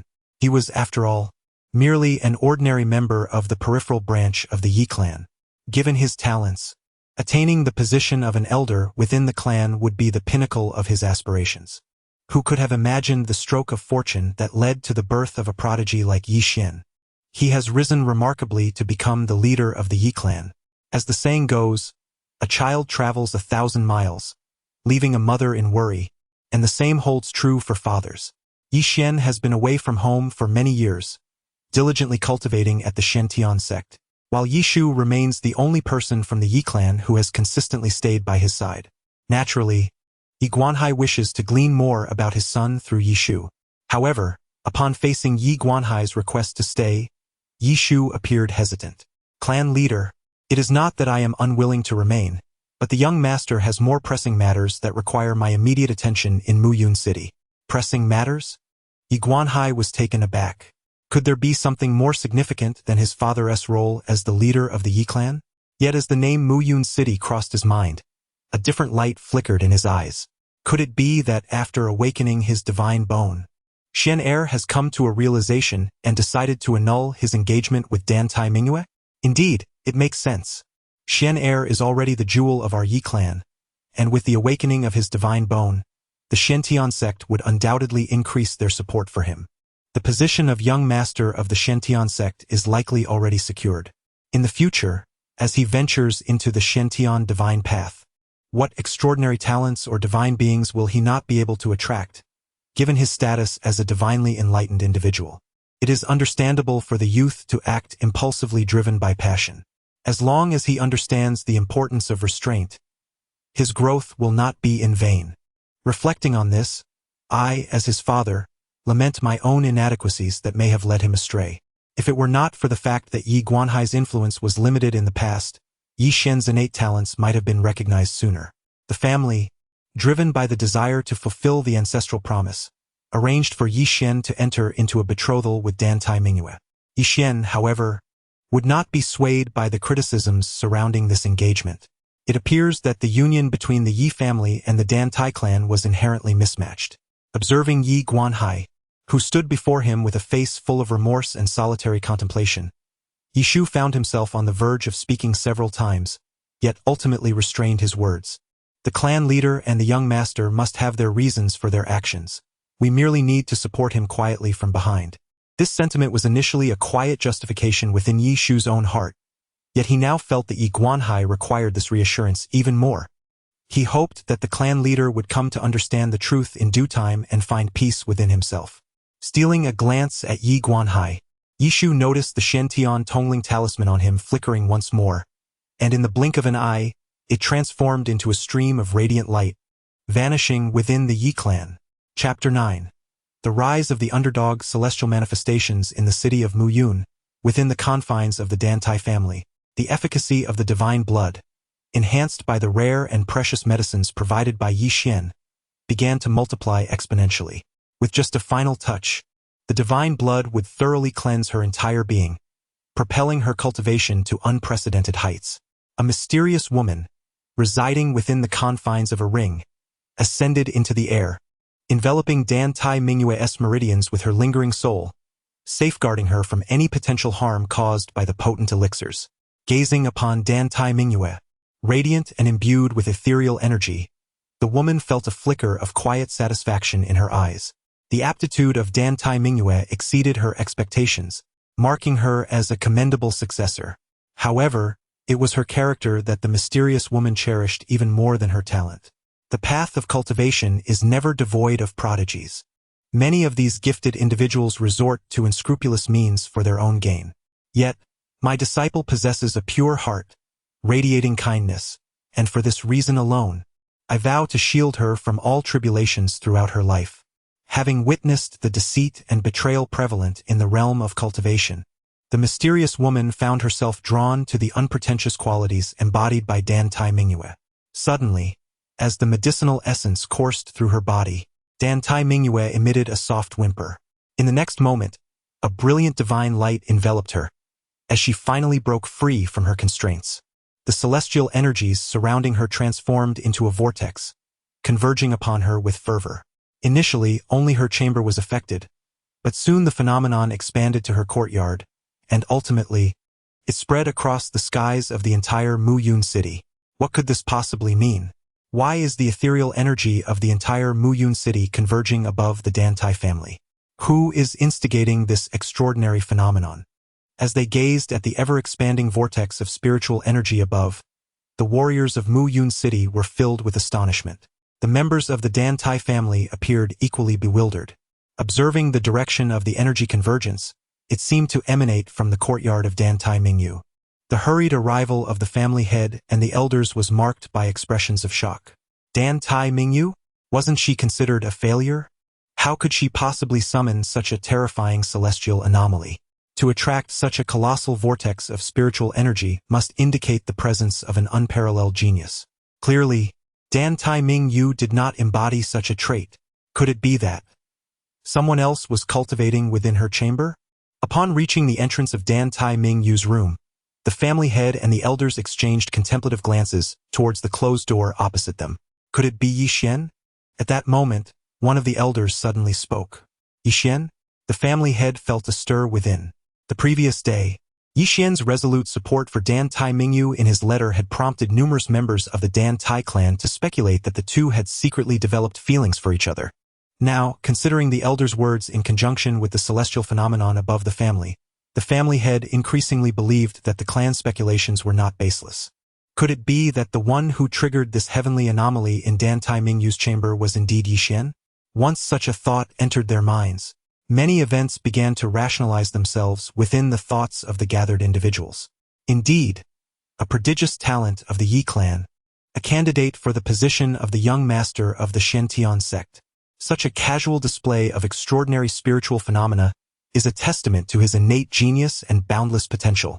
It is truly a stroke of fortune for our Dan Tai family to gain such a remarkable son-in-law, a clear sign of ancestral blessings and a stroke of luck across 3 lifetimes.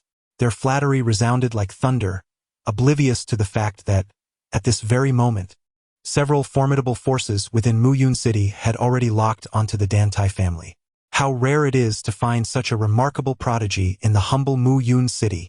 At the entrance of a certain tavern in Muyun city, a disheveled old man, with a nose pinched between his fingers, sat drunkenly on the steps.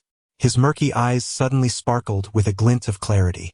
Meanwhile, outside Muyun city, a middle-aged man clad in a gray robe, with a long sword slung across his back, cast a casual glance at the vortex of spiritual energy swirling above the city.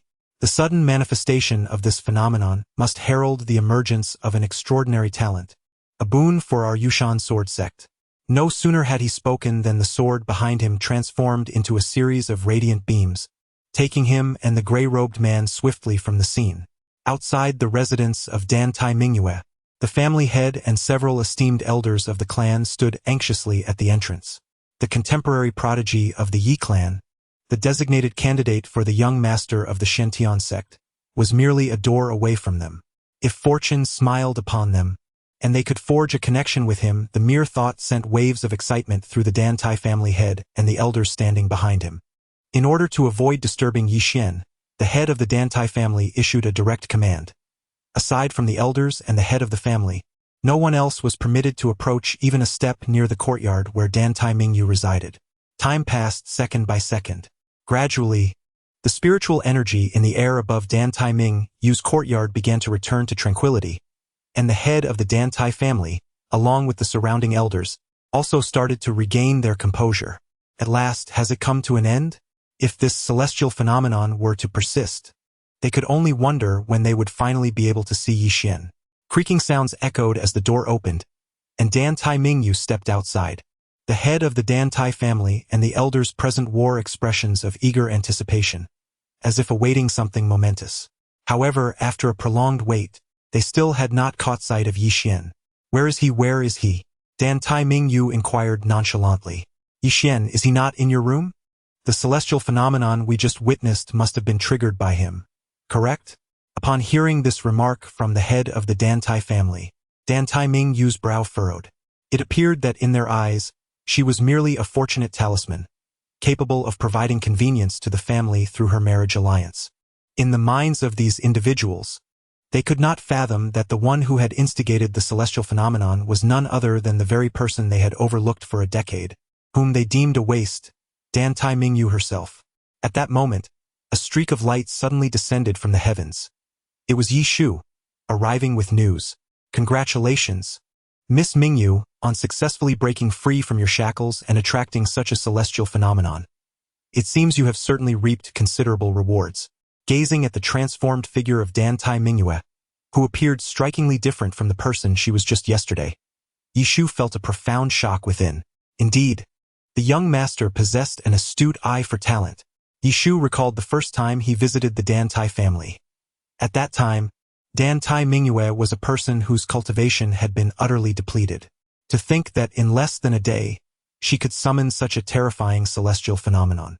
Such a level of manifestation would likely surpass that of the young master, who had yet to awaken his divine bone.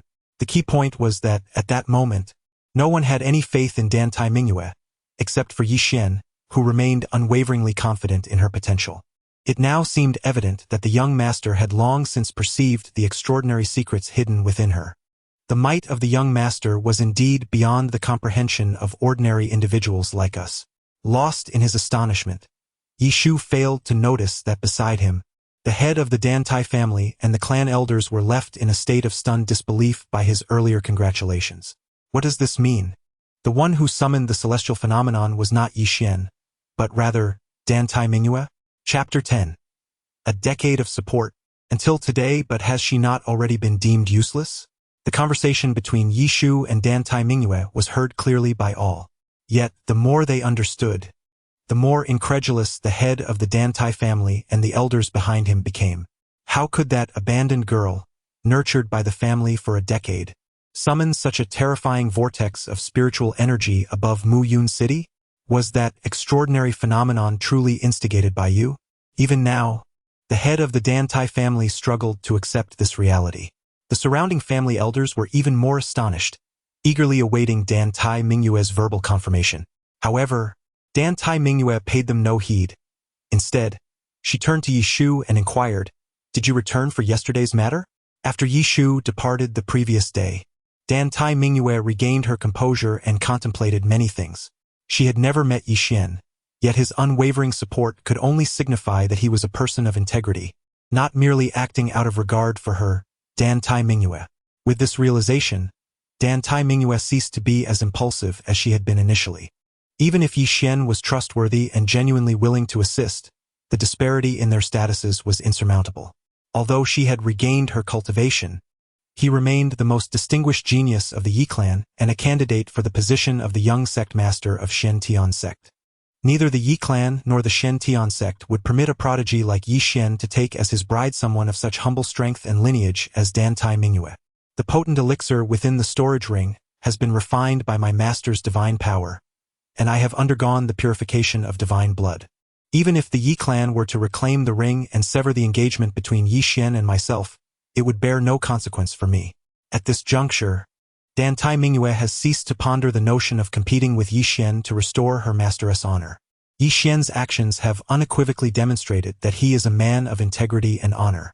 If she, Dantai Mingyue, were to challenge Yi Xian over such trivial matters in the future, not only would she struggle with her own conscience, but she would also be defeated on moral grounds. This is the storage ring that Yi Xian gifted me yesterday, containing several precious herbs that I have refined, which I shall return to him once I have completed my cultivation. As for the matter of our engagement, just as Dantai Mingyue was about to finish her thought, the ring she had extended was pushed back by Yi Shu. The title of respectful master is too grand for me. I am merely a servant at the side of the young master. As for the ring, it is against reason to reclaim what the young master has bestowed. Sensing the unease within Dantai Mingyue, Yi Shu added, "The Yi clan and the Shen Tian sect have acquiesced to the young master's decision. There is no need for concern regarding the engagement." What? The Yi clan and the Shen Tian sect have actually consented? Dantai Mingyue had only just regained her cultivation, and the news had yet to spread.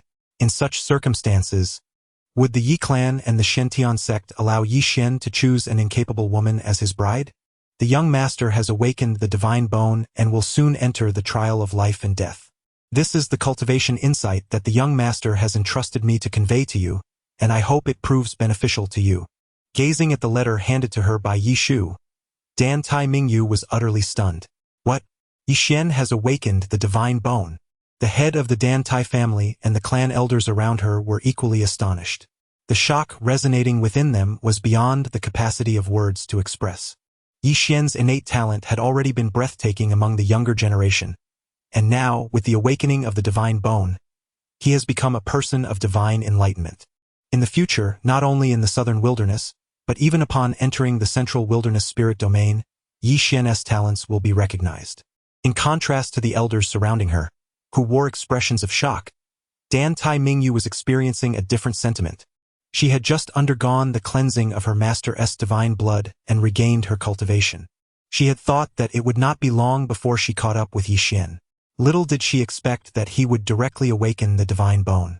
No wonder the Shen Tian sect and the Yi clan would indulge him so freely.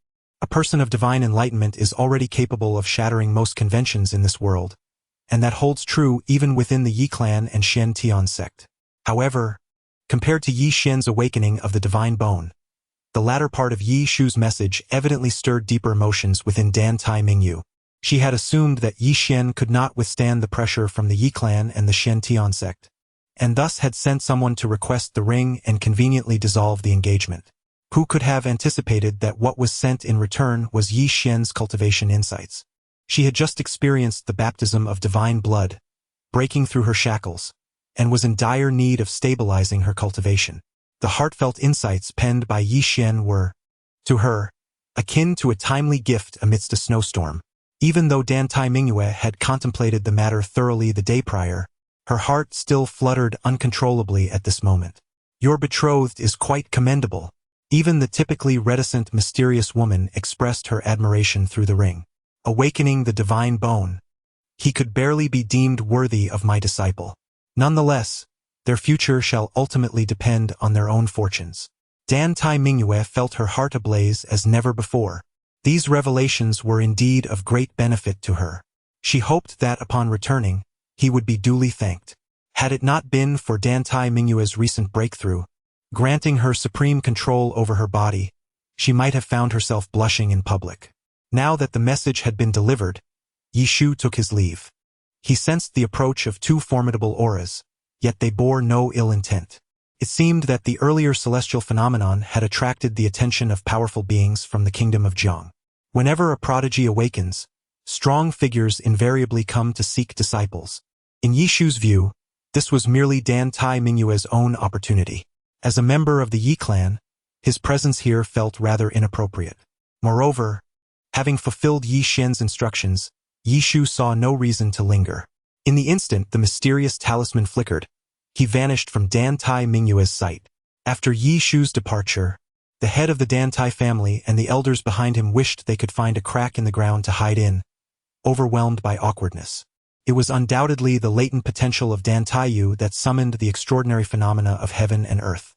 Yet, they mistakenly attributed it to Yi Xian. Just as the head of the Dan Tai family was about to alleviate the awkwardness of the moment, Dan Tai Mingyu suddenly spoke. The Dan Tai family has supported me for a decade, but during these 10 years, through my engagement with the Yi family, you have seized numerous mines and resources in Muyun City. With the connection of our marriage to the Yi family, the Dan Tai family has rarely encountered opposition in Muyun City. Even those families with greater strength than the Dan Tai family must take into account the stance of the Yi family and the Shen Tian sect when vying for mines and resources. Little Ming, we are all family. Why must we be so meticulous in settling accounts between us? Indeed, what belongs to the family is yours as well.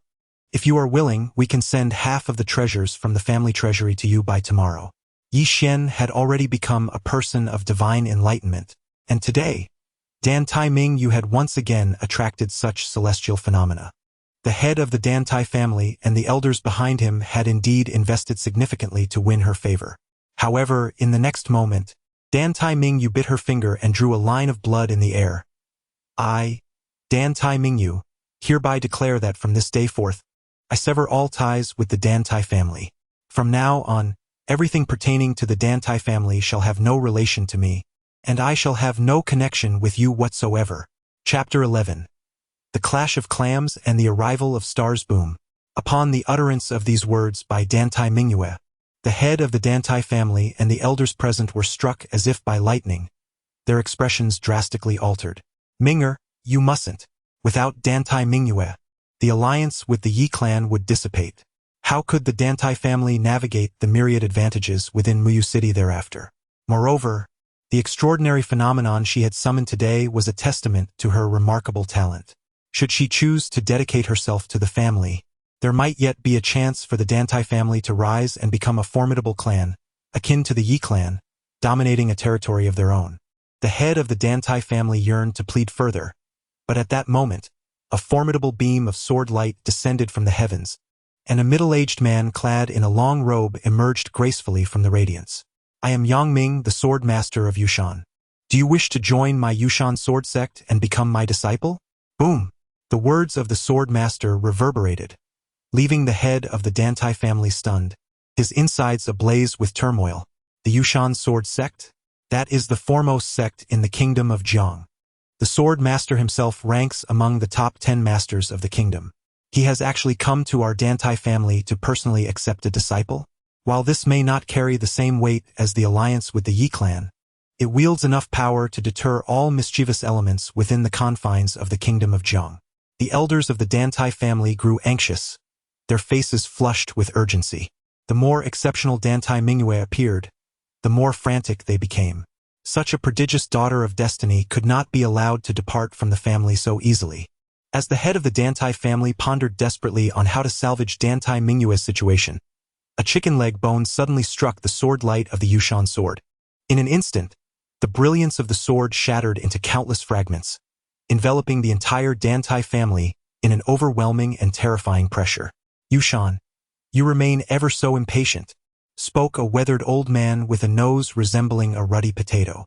Upon seeing this old man, the Yushan sword's expression shifted dramatically. Elder Chekong, what brings you to Mu Yun City? The Yushan sword sect, though the most formidable faction within the borders of the kingdom of Jiang, was led by the Yushan sword, one of the foremost masters among the top 10 in the realm. Yet, the elder before him, Qikong, possessed a remarkable background as well. He was originally a wandering cultivator who unexpectedly acquired a martial inheritance, which propelled him into a position of prominence. Not only did he stand among the top 10 masters of Jiang, but he was also ranked slightly higher than the Yushan sword. Do you recall when we both entered the martial secret realm together? The treasure of inheritance chose me, not you, and your envy drove you to pursue me relentlessly. I hid from you and the Yushan sword sect for a full 2 centuries. The Yushan sword had never anticipated that a single misstep from years past would lead to the creation of the greatest adversary the Yushan sword sect faced today. Over the years, Elder Qikong had consistently opposed the Yushan sword sect, rallying a multitude of fellow wandering cultivators under his banner to form a vast force known as the Red Alliance within the kingdom of Jiang, engaging in fierce conflict with the Yushan sword sect. Unfortunately, Elder Qikong's formidable strength left the Yushan sword unable to contend with him. In the vast expanse of the sky, do you truly wish to contest me even over the matter of accepting disciples? The sword master of Yushan, gripping his long sword, peered ever ready for confrontation. Shall we engage in battle? A smirk curled upon the lips of the elder Qikong. Having emerged as a solitary cultivator, all his fortune was accrued through life and death struggles, and with the Red Alliance under his command, he harbored no fear of the Yushan sword sect. The overwhelming aura radiating from both parties rendered the head of the Dantai family and the venerable elders present nearly paralyzed with fear. Both individuals were among the most formidable of the top 10 masters in the kingdom of Jiang. Should they truly clash above the Dantai family estate, it was not merely the family that would suffer, but perhaps the entirety of Muyu City would share in their demise. Just as the tension between them reached a breaking point, a pitch-black ruler descended from the heavens, forcefully repelling both figures 100 feet away. What transpired? What just occurred? The elder Qikong and the sword master of Yushan, both pinnacle figures among the 10 masters of Jiang, had been unexpectedly pushed back 100 feet by a mere ruler. The scene before them left not only the head of the Dantai family and the elders behind him in disbelief, but even the elder Qigong and the sword master of Yushan themselves were taken aback. Who dares to offend both the Yushan sword sect and the Red Alliance simultaneously? Have they contemplated the repercussions of such actions? The once fiercely antagonistic elder Qigong and sword master of Yushan found themselves united against a common foe. The Yushan sword sect? The Red Alliance? Perhaps within the confines of Jiang, you might be regarded as significant entities, but in the broader expanse of the southern wilderness, you are not but insignificant. In the midst of the air, a sudden, enigmatic voice resonated, causing both the elder of the Crimson Sky and the sword master of Jade Mountain to flush crimson. Yet, it is undeniable that the assertions made by the voice were indeed factual. The kingdom of Jiang is merely one among the multitude of mortal realms within the southern wilderness. In comparison to the formidable powers residing in that domain, the foundations of the Jade Mountain Sword Sect and the Crimson Alliance are woefully insubstantial. Pray tell, who are you? The expression of the Jade Mountain Sword Master turned frosty, yet his tone had lost its earlier aggression. With your current standing, you are hardly worthy of inquiring about my name. Not even your faction, nor that ancient entity of the Jiang royal family, could stand before me without retreating in disgrace. Upon hearing this, the countenance of the sword master and the elder of Crimson Sky shifted dramatically. The top 10 masters of Jiang Kingdom recognized that the ancient figure within the royal family holds the foremost position, with all others dutifully following in line. It is precisely due to his presence that the kingdom of Jiang has remained steadfast through the years. Such audacity in your words is indeed excessive, retorted the elder of Crimson Sky. 4 years, the Crimson Alliance and the Jade Mountain Sword Sect have been overshadowed by the Jiang royal family. The crux of this predicament lies in the fact that both the elder of Crimson Sky and the sword master of Jade Mountain could never surpass that ancient figure from the royal family. Nevertheless, they hold profound respect for his formidable prowess. Yet, the owner of that mysterious voice seemed to regard their faction with disdain. The ancient figure from the Jiang royal family is known as the martial sovereign, and in truth, he has one foot firmly planted on the threshold of the martial king realm. Once the opponent ascends to the position of martial king, it will not only be the case that the Jiang kingdom is affected.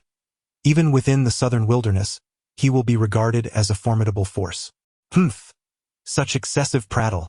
The mysterious voice's owner clearly had no intention of engaging in idle chatter with the two. A colossal phantom hand gradually materialized, as if the very fabric of this realm were transforming into a prison under his command. To harness the heavens? The realm of sky sovereignty, a martial king. The leader of the Yushan sword sect was filled with astonishment. Flee! The elder Qigong was drenched in a cold sweat. The two turned and fled, daring not to linger in place. As they beheld the unfolding scene, the head of the Dantai family and the elders were left utterly astounded. The realm of sky sovereignty, a martial king? They could scarcely believe that such a powerful being would manifest within the modest confines of Muyun City. Before anyone could comprehend the situation, a gentleman of refined demeanor appeared without warning beside Dantai Mingyue. The two martial arts masters do not match your exceptional talents. I am Fan Tian. Would you consider becoming my student at the Starry Academy? His nonchalant words left the head of the Dantai family and the accompanying elders in a state of shock. The Starry Academy? In the southern wilderness, it is equal in prestige to the Xuantian sect. Good heavens! The Starry Academy has come personally to recruit disciples in Muyun City. Moments ago, the imposing presence of the Yushan sword sect leader and elder Qigong had drawn numerous martial artists to the vicinity.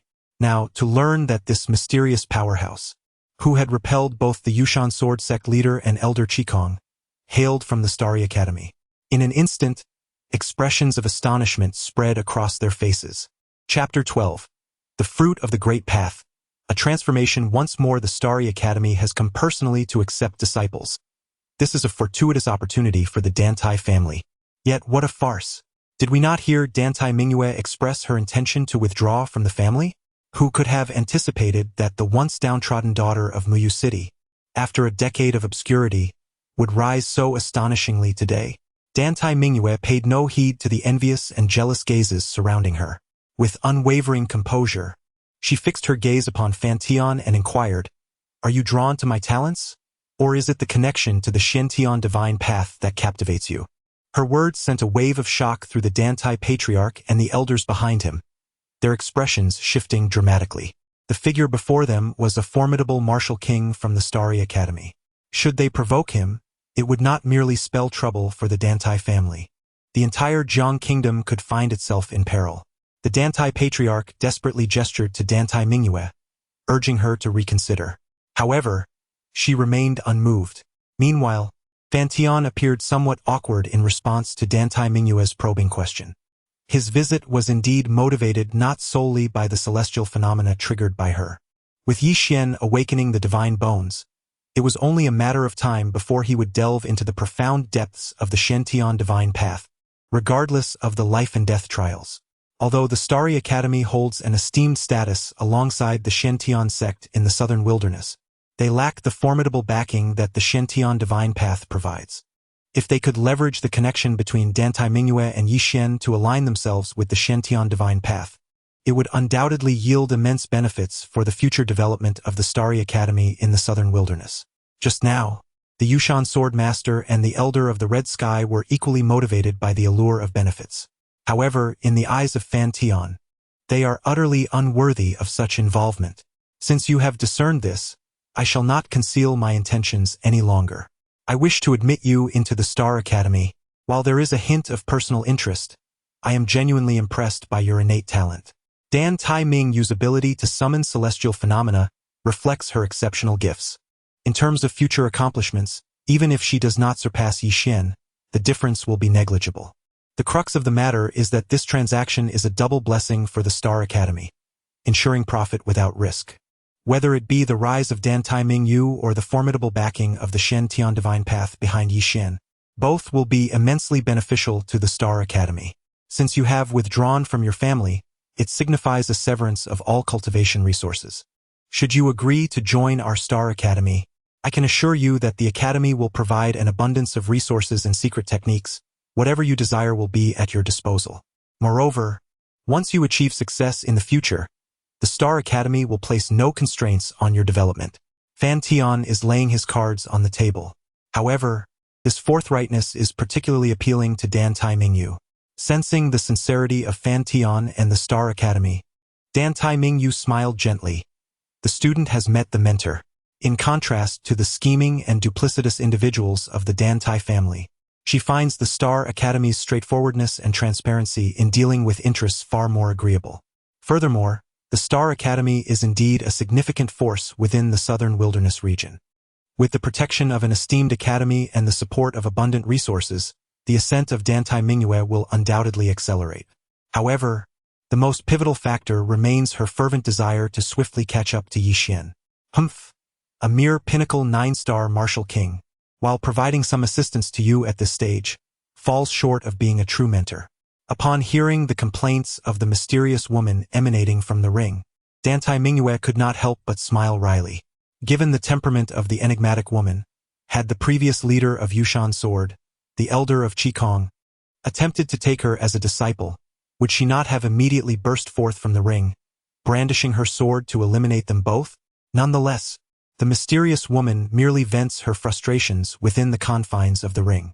At this juncture, Dantai Mingyue, having restored her cultivation, is in dire need of a faction to reside in as she strives for growth.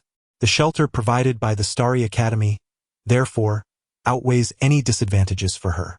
This explains why, despite her vehement protests, she secretly acquiesced to the agreement. Subsequently, accompanied by Fan Tian, Dantai Mingyue began to gather the items she needed to take from the Dantai family. Although she had endured a decade of hardship within her clan, it was disheartening to realize that there was little she could take with her. A sense of irony washed over Dantai Mingyue. Despite it being her own family, she felt no attachment whatsoever. Several times the head of the Dantai family attempted to intervene, but each time he was thwarted by Fantian's formidable presence and overwhelming aura. As the formidable warriors of the Starry Academy departed from Muyun City alongside Dantai Mingyu, the martial families that had endured years of oppression from the Dantai clan erupted with fervor. Hahaha, Dantai Beigang. For so long your family has reaped the benefits in Muyun City, relying on the alliance with the Yi clan through marriage. Now it is high time for retribution. Those who act unjustly shall inevitably meet their demise. Just as your Dantai family was once so arrogant in Muyun City, today I shall ensure your sorrow is commensurate. He, you have failed to nurture your family's prodigious daughter, instead relying solely on external forces to dominate the resources of Muyun City. The outcome you face today is a consequence of your own making, and you have no one to blame but yourselves. Confronted by the united assault of the various martial families of Muyun City, the Dantai clan was engulfed in fear and trepidation. They had once possessed a peerless prodigy capable of contending with Yixin.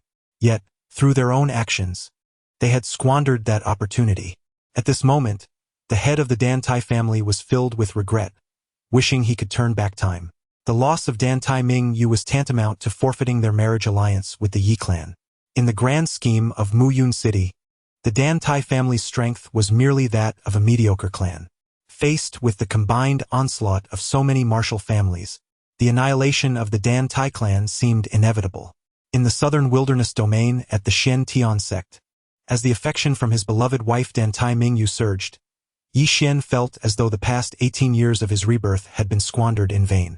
Before him lay a steaming bowl of fragrant rice, yet he failed to appreciate its value. Fortunately, Yi Xian realized the importance of cherishing what he had before it was too late.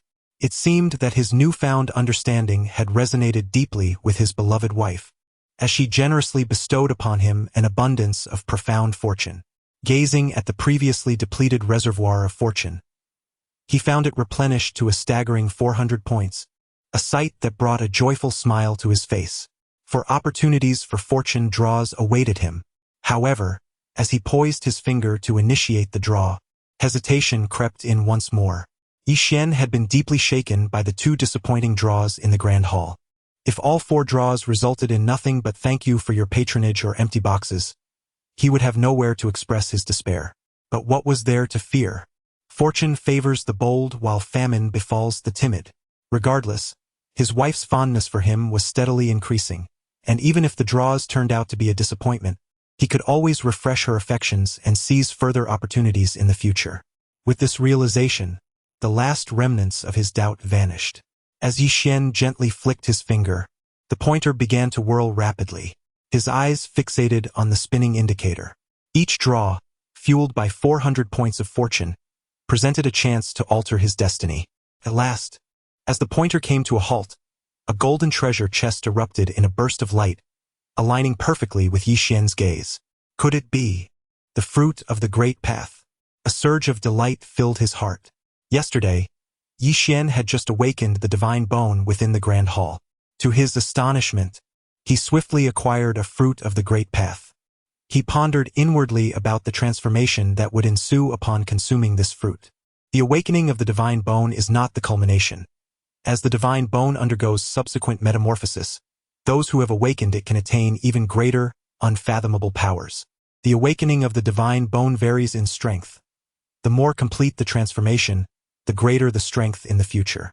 Many extraordinary prodigies within the central wilderness spirit domain are said to have their divine bones transformed to an astonishing degree. Some have even attained a complete divine bone, their power rivaling that of ancient true deities. Currently, my divine bone's characteristics have only just awakened, barely reaching a transformation of approximately 10%. However, Yi Xian did not hasten to consume the fruit of the great path. Instead, he activated the pointer and continued to draw lots. In the next 3 attempts, one was a token of appreciation, one was empty, but the final draw proved fortunate, granting Yi Xian yet another fruit of the great path. Now, with 2 fruits of the great path in hand, he believed they would suffice to enable further transformation of the divine bone twice more. Without a moment's hesitation, Yi Xian directly activated the golden sphere, extracting the power of 1 fruit of the great path. The instant the fruit's power surged into Yi Xian's body, the boundless will of the great path began to rush fervently into his limbs and bones.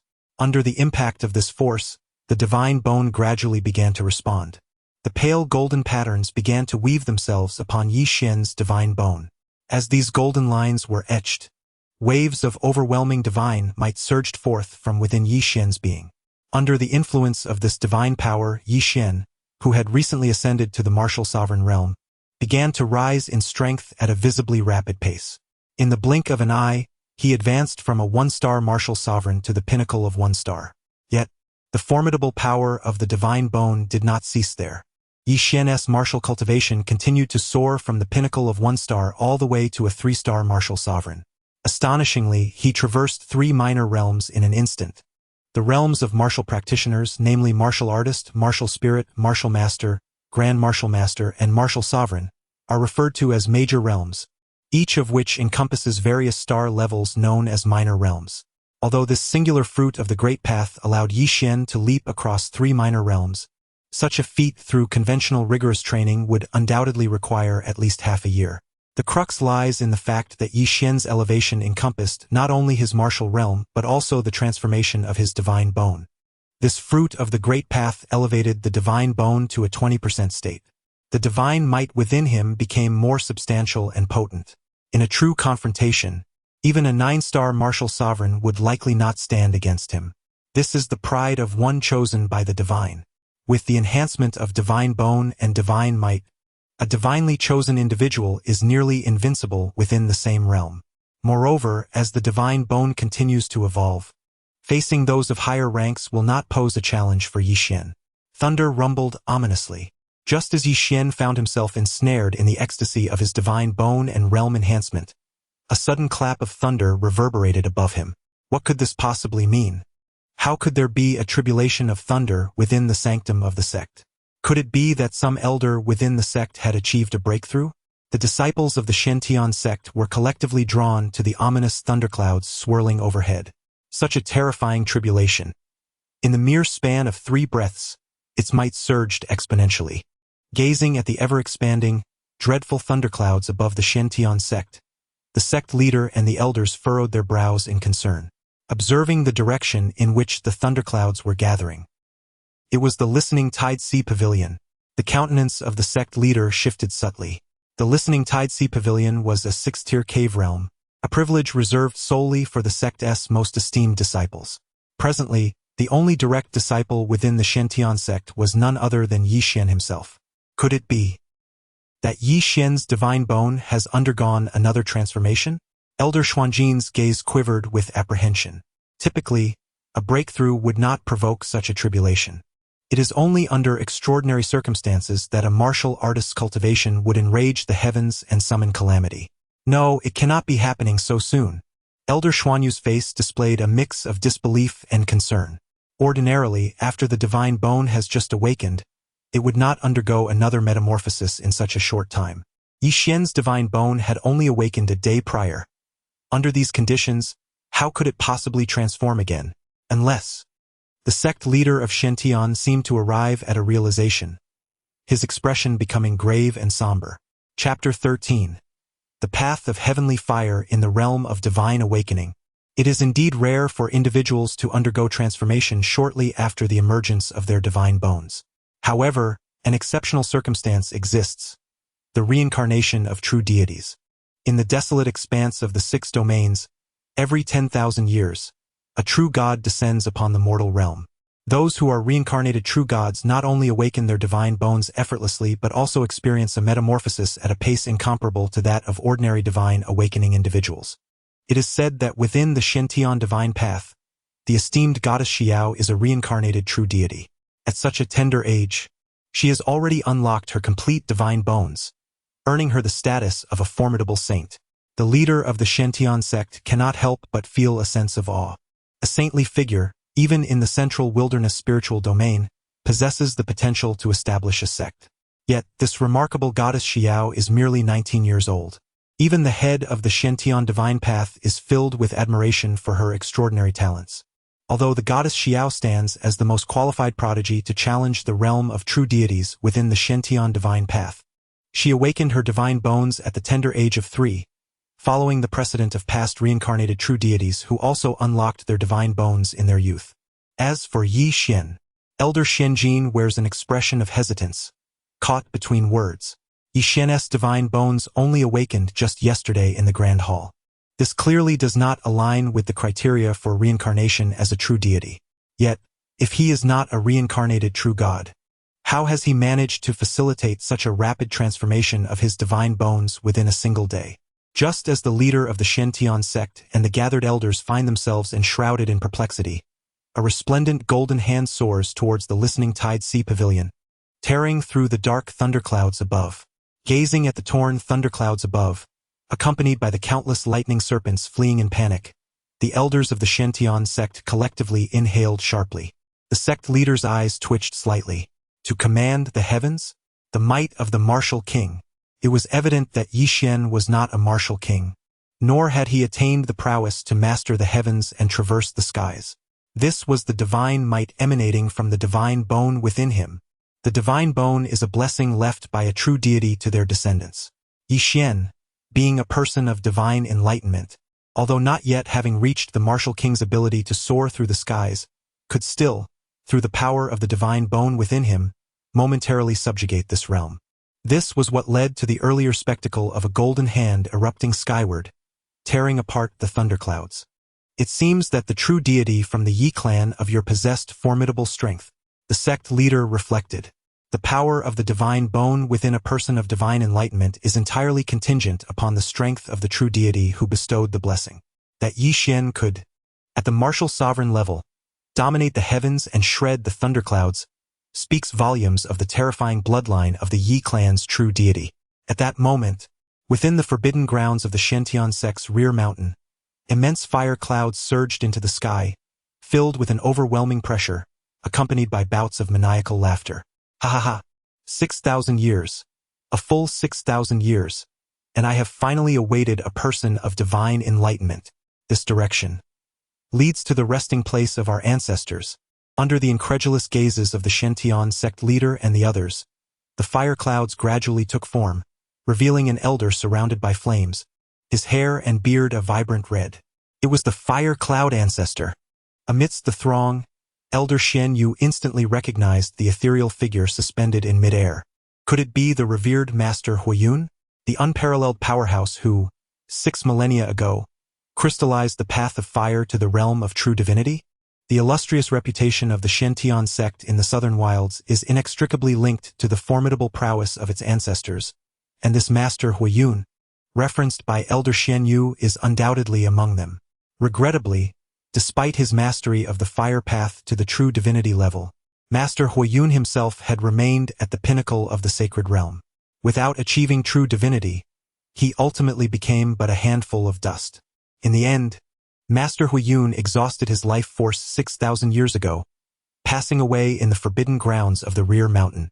Yet, after 6 millennia, why does he suddenly manifest today? Hearing the puzzled murmurs of the surrounding elders, the sect leader of Shintian shook his head gently. This is not the true form of Master Huiyun, but rather a lingering remnant he left in the world. The sheer strength of this mere remnant is astonishing. One can only imagine the terror he embodied during his prime. The elders of the Shintian sect were filled with deep reflections. 6,000 years have elapsed since Master Huiyun's demise. Yet today this remnant has materialized, coinciding with the pivotal moment of Yi Xian's divine bone transformation. Clearly, the matter is far from simple. The Shintian sect leader continually oscillated his gaze between Master Huiyun and the listening tide pavilion, deep in thought. At that moment, the figure of Master Huiyun in midair suddenly stirred. He took a step forward, as though the flames of the universe were compelled to bow before him. With each movement, a colossal fire lotus blossomed behind him. The fire lotus represents the tangible manifestation of the great path of fire within the universe. The fire cloud patriarch advanced step by step to hover above the listening tide sea pavilion, his piercing gaze fixed intently upon Yi Xian below. With over 20% of his divine bones awakened at such a tender age, he is indeed a rarity. I am the fire cloud patriarch. Do you wish to practice my heavenly fire path? The sudden descent of the remnants of the fire cloud patriarch's soul was for the sake of passing on his legacy. At this moment, many disciples of the Shintian sect trembled with excitement, their envious glances towards Yi Xian reaching a pinnacle. A formidable figure from 6,000 years ago is willing to leave behind a legacy. What an immense opportunity this is for Yi Xian. Even the sect master of Shintian and the elders present felt their gazes ignite with fervor. Yi Xian never anticipated that, after consuming a fruit of the great path, He would not only attract a thunderous tribulation but also awaken the lingering essence of a powerful being from 6 millennia past. The heavenly fire path? It certainly sounds impressive. Just as Yi Xian was poised to accept the inheritance, he suddenly felt a searing sensation emanating from the golden sphere of destiny within him. What is happening? It seems that the energy of the great path within him is reluctant to accept the legacy of the fire cloud patriarch. Sensing this change in his internal energies, Yi Xian's expression shifted slightly. Given his limited talent, merely awakening his divine bones had already consumed an excessive amount of his energy. He truly lacks the capacity to inherit the heavenly fire path at this moment. I beseech the patriarch to select another worthy disciple within the sect to carry on the heavenly fire path. Although the heavenly fire path of the fire cloud ancestor sounds magnificent, can it truly surpass Yi Xian's extraordinary aptitude? With such an exceptional endowment at his disposal, Yi Xian would not exchange it even for a genuine divine legacy. Moreover, the fire cloud ancestor merely cultivated the heavenly fire path to the level of a true deity. He himself is not a true deity. If he were indeed so formidable, he would not have remained in a state of meditation for 6 millennia, relying on a fragment of his consciousness to impart his teachings. What? Yi Xian, my senior brother, actually declined the legacy of the fire cloud ancestor? That is a path to power that rivals that of a true deity. Surely, Yi Xian has not lost his wits in his cultivation to reject such a powerful inheritance? In contrast to the astonished disciples of the Shentian sect, the sect leader and the elders behind him were equally stunned, their expressions frozen in disbelief. Yi Xian rejected the fire cloud ancestor? To them, inheriting the heavenly fire path of the fire cloud ancestor would not only be an unparalleled opportunity for Yi Xian but also a tremendous blessing for the entire Shentian sect. How could Yi Xian possibly refuse? Upon hearing Yi Xian's refusal, the fire cloud ancestor in the air was equally taken aback. To comprehend my heavenly fire path, achieving power that nearly rivals a true deity, are you certain you do not wish to inherit this? I do not desire it, Yi Xian replied resolutely. If Yi Xian's prior refusal stemmed from the repulsion caused by the golden sphere of destiny coalescing within him, he could now be certain that the fire cloud ancestor harbored ulterior motives. An ancient being, long since passed into the ethereal realm 6 millennia ago, suddenly emerges, intent on bestowing his legacy. Yi Xian has already declined, yet the entity remains relentless. It is either that this old specter yearns for someone to inherit his heavenly fire Dao, or perhaps this path conceals treacherous pitfalls. Regardless of the truth, Yi Xian resolutely refuses. After all, who could resist the allure of his beloved wife's sumptuous offerings? Merely a singular fruit of the Dao has catalyzed the transformation of the divine bone within Yi Xian to an astonishing 20%. This grants him a fleeting mastery over the cosmos, enabling him to wield the might of a martial king. But can the heavenly fire Dao offer such power? Not to mention the interminable time required to comprehend and cultivate this legacy. Even if Yi Xian were to fully grasp the heavenly fire Dao, he would merely attain the pinnacle of the sacred realm. Ultimately, when his life ebbs away, he would still return to dust. In contrast, Yi Xian's unique advantage is unparalleled. Not only does it facilitate the metamorphosis of his divine bone through the Dao fruit, but it also holds the potential to elevate him to the realm of true gods, granting him boundless existence. The crux lies in the fact that this advantage knows no limits. From any perspective, it clearly surpasses that of a flawed legacy, shackled by its own constraints. Yi Xian's reiterated rejection caused the visage of the fire cloud ancestor to quiver slightly. After 6 millennia of waiting, he had finally encountered an individual capable of inheriting his heavenly fire Dao, someone whose divine bone had awakened to 20%. The crux of the matter lies in the fact that 6 millennia of anticipation have nearly drained the last vestige of strength from my lingering essence.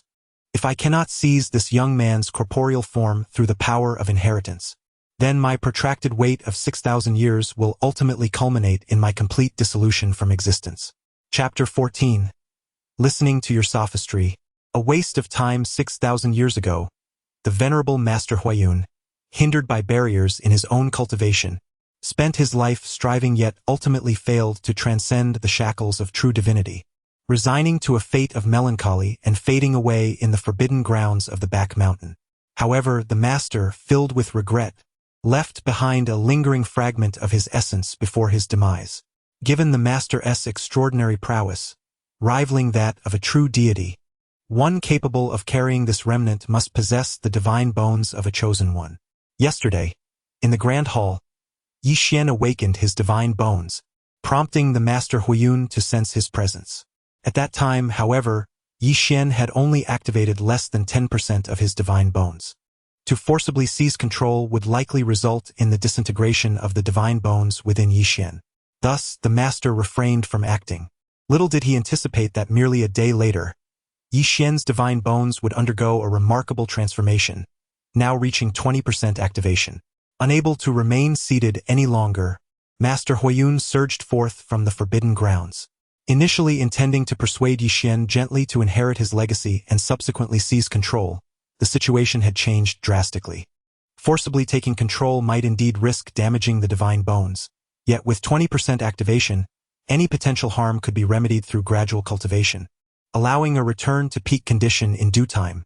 In an instant, the Master transformed into a celestial fire spirit seal. Yi Xian felt as though something had pricked deeply within his soul, and shortly thereafter, the voice of Master Huiyun resonated within Yi Xian's mind. Initially, I intended to offer gentle counsel, yet what I received in return was mere estrangement. No longer concealing my intentions, I hereby declare my purpose. I have come today to seize your corporeal form and harness your divine essence to reconstruct the Great Way. The recent spectacle of Master Huiyun attempting to pass on the heavenly fire path to Yi Xian was witnessed by numerous disciples of the Shen sect, including the sect master and the elders. Even if Master Huiyun were to forcibly take possession, he could subsequently assert that he merely inherited the heavenly fire path. He would then, under the guise of Yi Xian, recommence his cultivation within the Shen sect. A being of divine awakening, such innate talent would undoubtedly soon attract the call of the Shen divine path. In his youth, Master Huiyun had also ventured into the depths of the Shen divine path for further cultivation. Yet that realm was teeming with prodigies and anomalies. Even the illustrious Master Huiyun, renowned 6 millennia ago, was merely regarded as a somewhat gifted martial artist in the presence of these exceptional talents. This time, endowed with divine essence, I am determined to carve out a reputation within the Shen divine path. Just as Master Huiyun was savoring his triumph, a radiant golden aura suddenly enveloped him, and he soon found himself ensnared within a peculiar sphere. What is happening? Where am I? As he sensed his lingering essence being swiftly refined, Master Huiyun's visage betrayed a rare expression of fear. Before he could react further, Yi Xian's voice echoed in his ears. So, it was indeed an attempt at possession? Yi Xian's tone was frigid, yet within him surged a wave of exultation. I never imagined the fortunes of the Great Way could possess such remarkable efficacy. In the face of danger, an early warning can be issued. Moreover, the golden orb, embodying the essence of the Great Dao, appears to be an extraordinary treasure. Not only can it provide warnings and facilitate lotteries, but at critical moments, it also possesses the ability to forcibly suppress and refine the chaotic elements that intrude upon Yi Xian's being. Can there be anything more exhilarating than this? No, that is not my intention. I do not wish to usurp your body, Yi Xian. Please listen to me. Speak of your mother. The Fire Cloud Patriarch attempted to defend himself, yet regrettably, Yi Xian had lost all patience for his justifications. The golden orb within Yi Xian whirled rapidly, and in the next moment, the Fire Cloud Patriarch, ensnared by the essence of the Great Dao, was completely refined by the golden orb. At that instant, a figure 200 suddenly appeared above the golden sphere. To think that refining impurities could also transform into the essence of the Great Dao. This revelation left Yi Xian utterly astounded. What an impressive boon. Senior brother Yi Xian, the sect master and the elders have asked me to inform you that you need not reside in the Tide Listening Pavilion any longer. You may directly move into the 8 Shen Shaoyang Cave for cultivation. Due to the incident with the Fire Cloud Patriarch, a considerable upheaval had arisen within the Shen sect. Yi Xian refrained from mentioning the matter of body snatching to the outside world, merely stating that the Fire Cloud Patriarch, in his eagerness for talent, disregarded Yi Xian's polite refusals and forcefully imparted the Great Dao. Was he not eager indeed? He had even contributed himself as experience points. a full 200 points of the essence of the great Tao. If only one could be usurped daily, how wonderful that would be. Yi Xian tidied himself briefly and followed the disciple who had come to guide him, departing from the Listening Tide Pavilion towards the 8 Xian Shaoyang Cave Heaven. The Shentian sect's cave heavens are categorized into 9 ranks. Ordinary disciples possess the qualification to enter only the first rank for cultivation. Inner disciples with superior talents may enter the 2nd, 3rd, or 4th ranks, depending on their aptitude. The 5th and 6th rank cave heavens are exclusively reserved for direct disciples. The 7th rank cave heaven is accessible only to those who have attained elder status. The 8 Xian Shaoyang Cave Heaven, classified as an 8th rank cave, is a domain reserved for the sect's past vice masters. In comparison to the 9th rank 9 Xian Purple Mansion Cave Heaven utilized by the sect master, it is merely 1 rank lower. Even before the trial of life and death commenced, the sect master had already permitted senior brother Yi Xian to enter the 8 Xian Shaoyang Cave Heaven for cultivation, indicating that his position as vice master of the Shentian sect is all but assured.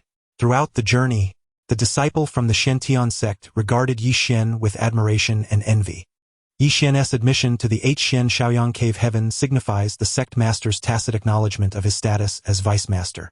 How short a time has it been since Yi Xian became a direct disciple? And yet, he is swiftly ascending to the position of vice master of the Shentian sect.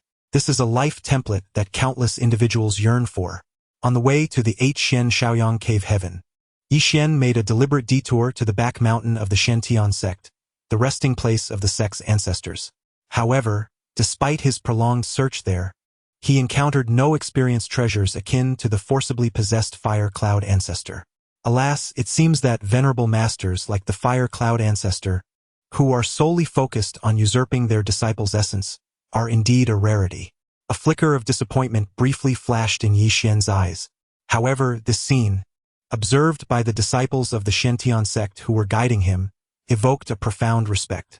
Brother Yi Xian had just received the inheritance of the heavenly fire path, and was so eager to pay homage at the resting place of the ancestors that his reverence for his teachers truly exemplified the ideals for our younger generation of disciples. Upon arriving at the 8 Xian Shaoyang Cave Heaven, Yi Xian swiftly sensed the abundant spiritual energy of this place. The quality of a cave heaven is largely correlated with the proximity to spiritual veins. The higher the quality, the closer it is to the spiritual veins, allowing for a more rapid accumulation of celestial energy. This also facilitates a more profound comprehension of the celestial principles. As Yi Xian's divine bones had just undergone transformation, it was indeed the opportune moment for him to grasp the principles and solidify his realm. The actions of the Shentian sect master were undoubtedly an earnest attempt to win over Yi Xian. However, as a prodigy, Yi Xian had long grown accustomed to such overtures throughout the years. From the Yi clan to the Shentian sect, this had been his journey. Only by demonstrating value would one be courted. To Yi Xian, the sect's overtures appeared to be entirely beneficial, serving as a validation of his abilities. Why hasn't Yi Shu returned yet? Recently, I seem to have gained new insights into expressing sincere emotions through words. It is time to pen another letter to my dear little wife. Chapter 15. The untamed ancient body, unstoppable in the ensuing days, Yi Xian devoted himself to consolidating his cultivation while penning letters to his beloved wife, Dantai Mingyue. Upon learning that Dantai Mingyue had been accepted into the ranks of the Star Do Academy, Yi Xian was overwhelmed with emotion. Just days prior, she had been an overlooked and underestimated young girl, and now, she had become a prized disciple of the esteemed mentor, Fan Tian, at the Star Do Academy. Yi Xian was acutely aware that Fan Tian was a pinnacle 9-star martial king, with 1 foot already in the realm of the martial emperor. Dantai Mingyue's status as his direct disciple was undoubtedly on par with Yi Xian's own position as a direct disciple of the Shentian sect. Indeed, the disparity between individuals can be maddening. Yi Xian, a mere antagonist, had toiled for 18 long years to rise from obscurity, while Dantai Mingyue, cloaked in the halo of the protagonist, ascended to the prestigious Star Do Academy in a matter of days. If the narrative had followed its expected course, Yi Xian would have remained ignorant of his beloved's appearance and would have faced an annulment of their engagement by his family. Given Dantai Mingyue's meteoric rise, it would take less than 3 years for Yi Xian to be utterly outclassed. The most disheartening aspect was that throughout this entire ordeal, He had never even laid eyes on her. 18 years of hard work reduced to stepping stones for the protagonist. Alas! The mere thought of being handed such a tragic script for his life filled Yi Xian with a desire to deliver a resounding slap to the author of this tale.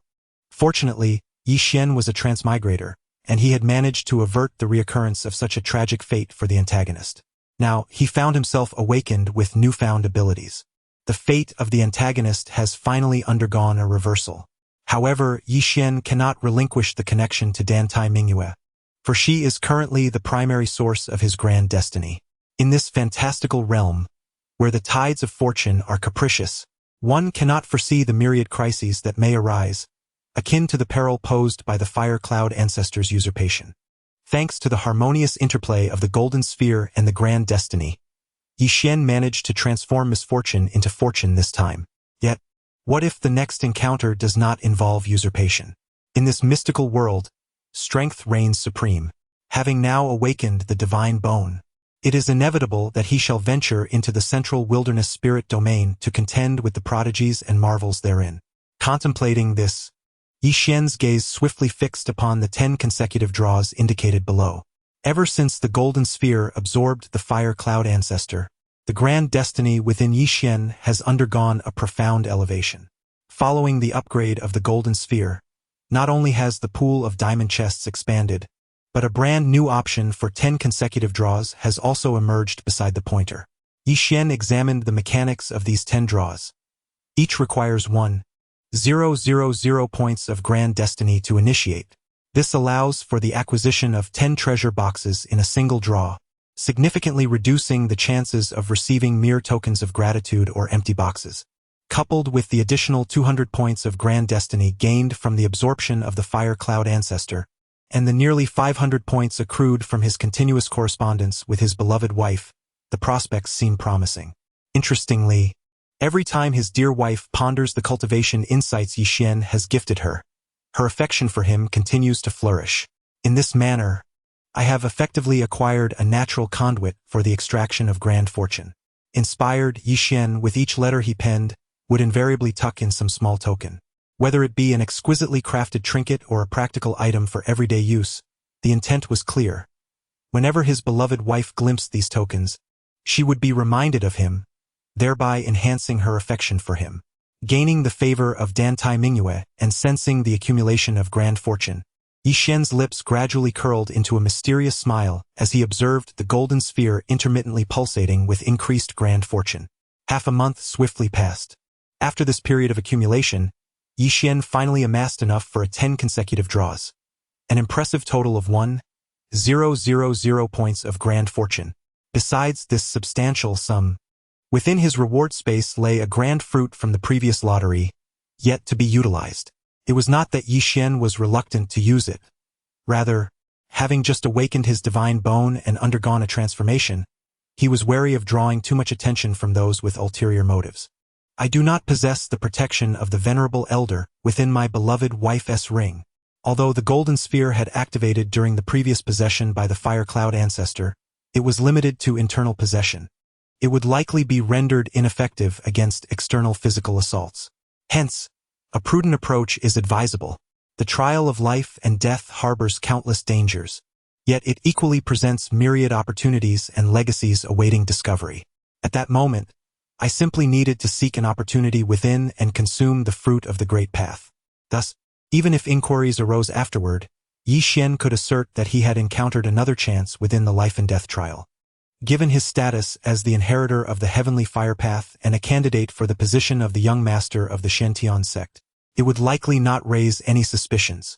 The young master, the sect master, and the esteemed elders were already awaiting at the entrance of the trial's secret realm. Just then, a disciple of the Shantian sect arrived at the entrance of the 8 Shen Shaoyang cave to convey a message.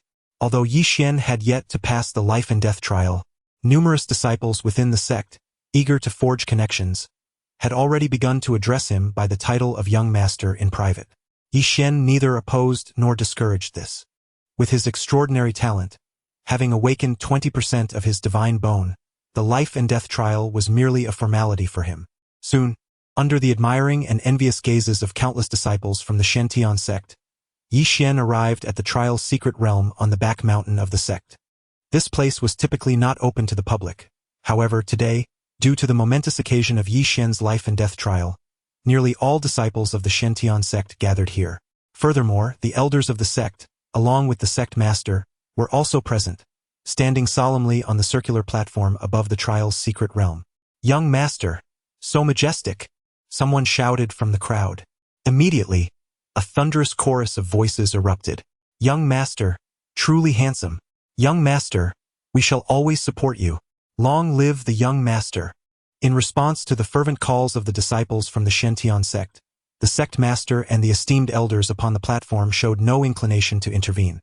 In their eyes, Yi Xian, as a person awakened by divine insight, was wholly deserving of the title of young sect master. Provided he successfully navigated the trial of life and death today, he would rightfully assume the position of young sect master of Shentian sect. Even the sect master wore a knowing smile upon his face. He gradually rose from the platform, poised to announce the rules and unveil the secret realm, when a piercing sound of a sword's cry cleaved through the heavens. Following this, a colossal shadow of a sword descended. Within this sword shadow stood a young man clad in black, with striking features and piercing eyes, seemingly flawless in appearance, standing upon a gigantic sword, enveloped in a formidable sword aura. It was Jiang Qing. He had returned. Many of the elders from Shentian sect recognized him at once. Jiang Qing? Was he not the one who became a direct disciple 15 years prior to Brother Yi Xian? It is said that upon his birth, the ancient swords of the Jiang family sang out, their cries echoing for 10 days and nights. Soon after, the Jiang family welcomed a son. This child, possessing an innate sword body, was taken under the wing of Shentian sect. In merely 3 years, he entered the path of the sword, achieving a heart as clear as crystal. Truly deserving of the title of a slayer amongst martial artists. The moment Jiang Qing appeared, I felt my clothes dampen. Under the intense pressure of his sword intent, the disciples of Shentian sect below felt their backs prickle with sweat, cold beads of perspiration trickling down their faces. A 9-star martial sovereign, the master of Shentian sect, along with the elders present, felt a sudden jolt in their hearts. When Jiang Qing departed from Shentian sect, Yi Xian had yet to take his vows as a disciple. At that time, the sect held high hopes for him. Unfortunately, the path of a sword cultivator is inherently arduous. Jiang Qing was unable to break through to the 9th-star martial master realm and ascend to the martial sovereign level. Reluctantly, he chose to distance himself from the sect, embarking on a journey to seek opportunities. To their astonishment, after years of wandering, Jiang Qing had grown to such an extent, renowned as a killing machine, with the prowess of a 9th-star martial sovereign. He possessed the strength to contend with a martial king. In the entirety of the southern wilderness, he stood among the few formidable warriors. Having not returned to the sect for many years, it was unexpected that Shentian sect had produced an individual of divine enlightenment. Jiang Qing's gaze was icy. Although Yi Xian bore the divine bone, Jiang Qing was a natural sword body, and sword cultivators are known for their mental fortitude. Even if Yi Xian's innate talent surpassed his own, in the eyes of a sword cultivator like Jiang Qing, innate talent was merely one of many conditions for becoming strong. Ha ha ha, Jiang Qing. After many years, your sword remains as sharp and unyielding as ever. Just then, a cacophony of laughter echoed above their heads. A massive figure, muscular and resembling a wild man, adorned with various shimmering inscriptions, emerged from the clouds, flanked by a coiling dragon on each arm and a fierce tiger. The ancient barbarian body, Shao Man, had returned. Shao Man had become an inner disciple of Shentian sect 3 years before Jiang Qing and had left the sect even earlier. Heavens! Why have these 2 long-lost disciples returned to the sect today? The disciples of the Shentian sect are filled with astonishment. With each step that Shao Man takes into the void, the surrounding space trembles violently, as if unable to accommodate his formidable physique. Shao Man, you have arrived? Facing the physically imposing and wild-looking Shao Man, Jiang Qing's previously indifferent demeanor finally shows a hint of emotion. Today marks the momentous occasion of the sect's initiation of the life and death trial, a day designated for selecting the Shentian sect's young master. How could Shao Man possibly miss such an event? Almost instantaneously, the gazes of both Shao Man and Jiang Qing converge upon Yi Xian. The divine decree of the Shantian deity has already spread like wildfire across the 4 great wastelands. Neither Xiaoman nor Jiangqing wishes to miss this opportunity to ascend within the Shantian deity's path. If one aspires to become the young master of the Shantian sect, one must demonstrate their strength. Chapter 16. The remnant soul of the true dragon, the mightiest direct disciple feeling the simultaneous gaze of Xiaoman and Jiangqing, Yixian stood calmly in place.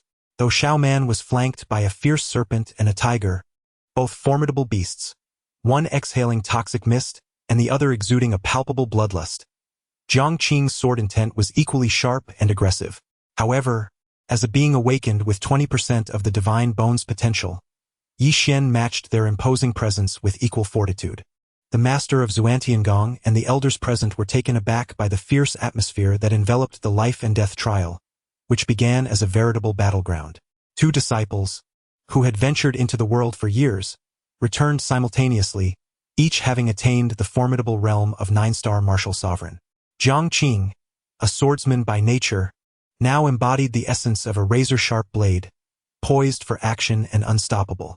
Likewise, Xiaoman, with her ancient and formidable physique, possessed immense strength capable of contending with the demon race, signaling that her return was anything but benign. It was evident that these 2 long-absent direct disciples had come with intentions rooted in the life and death trial of Xuantiangong. Just as the master and the elders shifted their attention between Jiangqing and Xiaoman, a sudden tempest erupted above the Xuantiang mountains, followed by a cacophony of thunder and lightning illuminating the sky. Enormous shadows writhed within the storm clouds. At that moment, a fearsome dragon's roar reverberated through the thunderous skies. Sensing the overwhelming pressure emanating from the resounding dragon's roar, Xiaoman's arms encircled the 2 mythical beasts, a serpent and a tiger, both retreating in unison, their expressions betraying a palpable fear. Even Jiangqing's formidable sword intent faltered, revealing a faint crack under the weight of that dragon's chant. Who dares to act so brazenly within my Shantian sect? Elder Xianjin on the platform admonished sternly. Elder Xianjin, it has been quite some time. A calm voice emerged from the clouds the next moment. This voice, though seemingly gentle, was imbued with a powerful authority, as if the very heavens were compelled to bow before it. As the words fell, a young man clad in a crimson robe descended from the sky, riding upon a black dragon. You are Hua Yuntian. Elder Xianjin, recognizing the figure, displayed a mix of astonishment and disbelief. The sect master of Shantian also felt a subtle tremor in his gaze, incredulity flickering in his eyes. Hua Yuntian, had he not been missing for a century? The elders of Shantian sect, too, underwent a series of expressions, each reflecting their shock.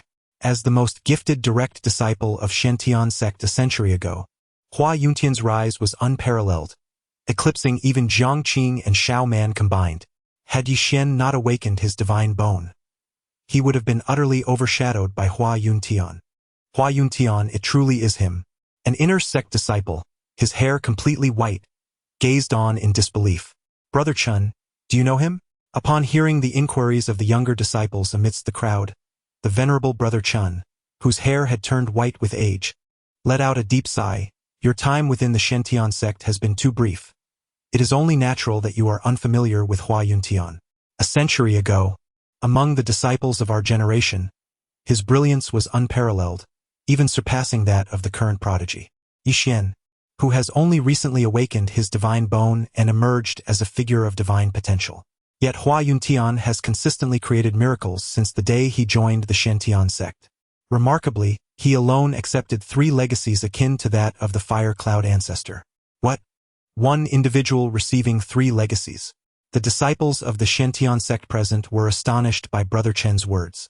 Had it not been for Hua Yuntian's mysterious disappearance while seeking the divine treasures within the ancient ruins, he would undoubtedly have been the most qualified to inherit the position of the sect's youngest master, being the strongest direct disciple. Many elder disciples from Brother Chen's era fell into reflection. The title of the strongest direct disciple of the Shantian sect in a century, attributed to Yixian, was merely a fabrication of the younger generation. By that time, Jiangqing and Xiaoman had long departed from the sect. Hua Yuntian, the strongest direct disciple from a century ago, had become disconnected from the current era, resulting in the illusion that Yi Xian stood alone at the pinnacle. Just as the disciples of the Shen sect were momentarily stunned by Hua Yuntian's esteemed reputation, an overwhelming aura emanated from him, fully unleashed alongside the Black Dragon. He commanded the heavens and the earth, embodying the realm of the martial king. As the surroundings bowed in deference to Hua Yuntian, the elders of Shen sect felt a jolt within their hearts. Hua Yuntian's cultivation was exceptionally formidable, even among the martial kings. The critical factor was the black dragon beneath his feet. Was it truly the remnant soul of a real dragon? The sect leader of Shen immediately recognized the black dragon as a true dragon, a being revered among divine beasts. Even as a mere remnant soul, it was far beyond the control of an ordinary king-level martial artist. The fact that Hua Yuntian could command the soul of a true dragon implied that he possessed other extraordinary fortunes. The position of the young sect leader was assuredly destined for Hua Yuntian. With a single step, Hua Yuntian sent Xiaoman and Jiang Qing reeling backward. A 6-star martial king. This revelation elicited gasps of astonishment from the disciples and elders of Shen sect. The sect leader's eyes darted between Hua Yuntian and Yi Xian. Both were direct disciples, and although they were to participate in the life and death trial, even the sect leader found it difficult to refuse. Moreover, the prowess demonstrated by Hua Yuntian was already on par with that of Yi Xian, the one who had attained divine enlightenment. His strength and cultivation presented an overwhelming advantage over Yi Xian. It is a sect regulation that, as direct disciples, you naturally possess the qualification to participate in the life and death trial alongside Yi Xian, the sect leader remarked after a moment of contemplation. The rules of the life and death trial should be clear to you. Ultimately, the determination of who shall inherit the position of young sect leader in Shen sect rests solely upon the fortunes each of you acquires during the trial. Yi Xian is indeed a person of divine awakening, yet the remnant soul of the true dragon within Hua Yuntian is equally formidable. The crux lies in the fact that Hua Yuntian has already attained the rank of 6-star martial king. With his innate talent, it is not inconceivable that he could surpass the extraordinary and reach the realm of true divinity in the future. Upon hearing this, a faint smile graced Hua Yuntian's lips. Had he not been ensnared in the secret realm for these many years, his strength would likely have already ascended to the martial emperor stage. Although his prowess has been restrained, his comprehension of the principles of heaven and earth during these years far surpasses that of these 3 fledgling newcomers. As the strongest direct disciple of the Shen sect a century ago, Hua Yuntian harbors his own sense of pride.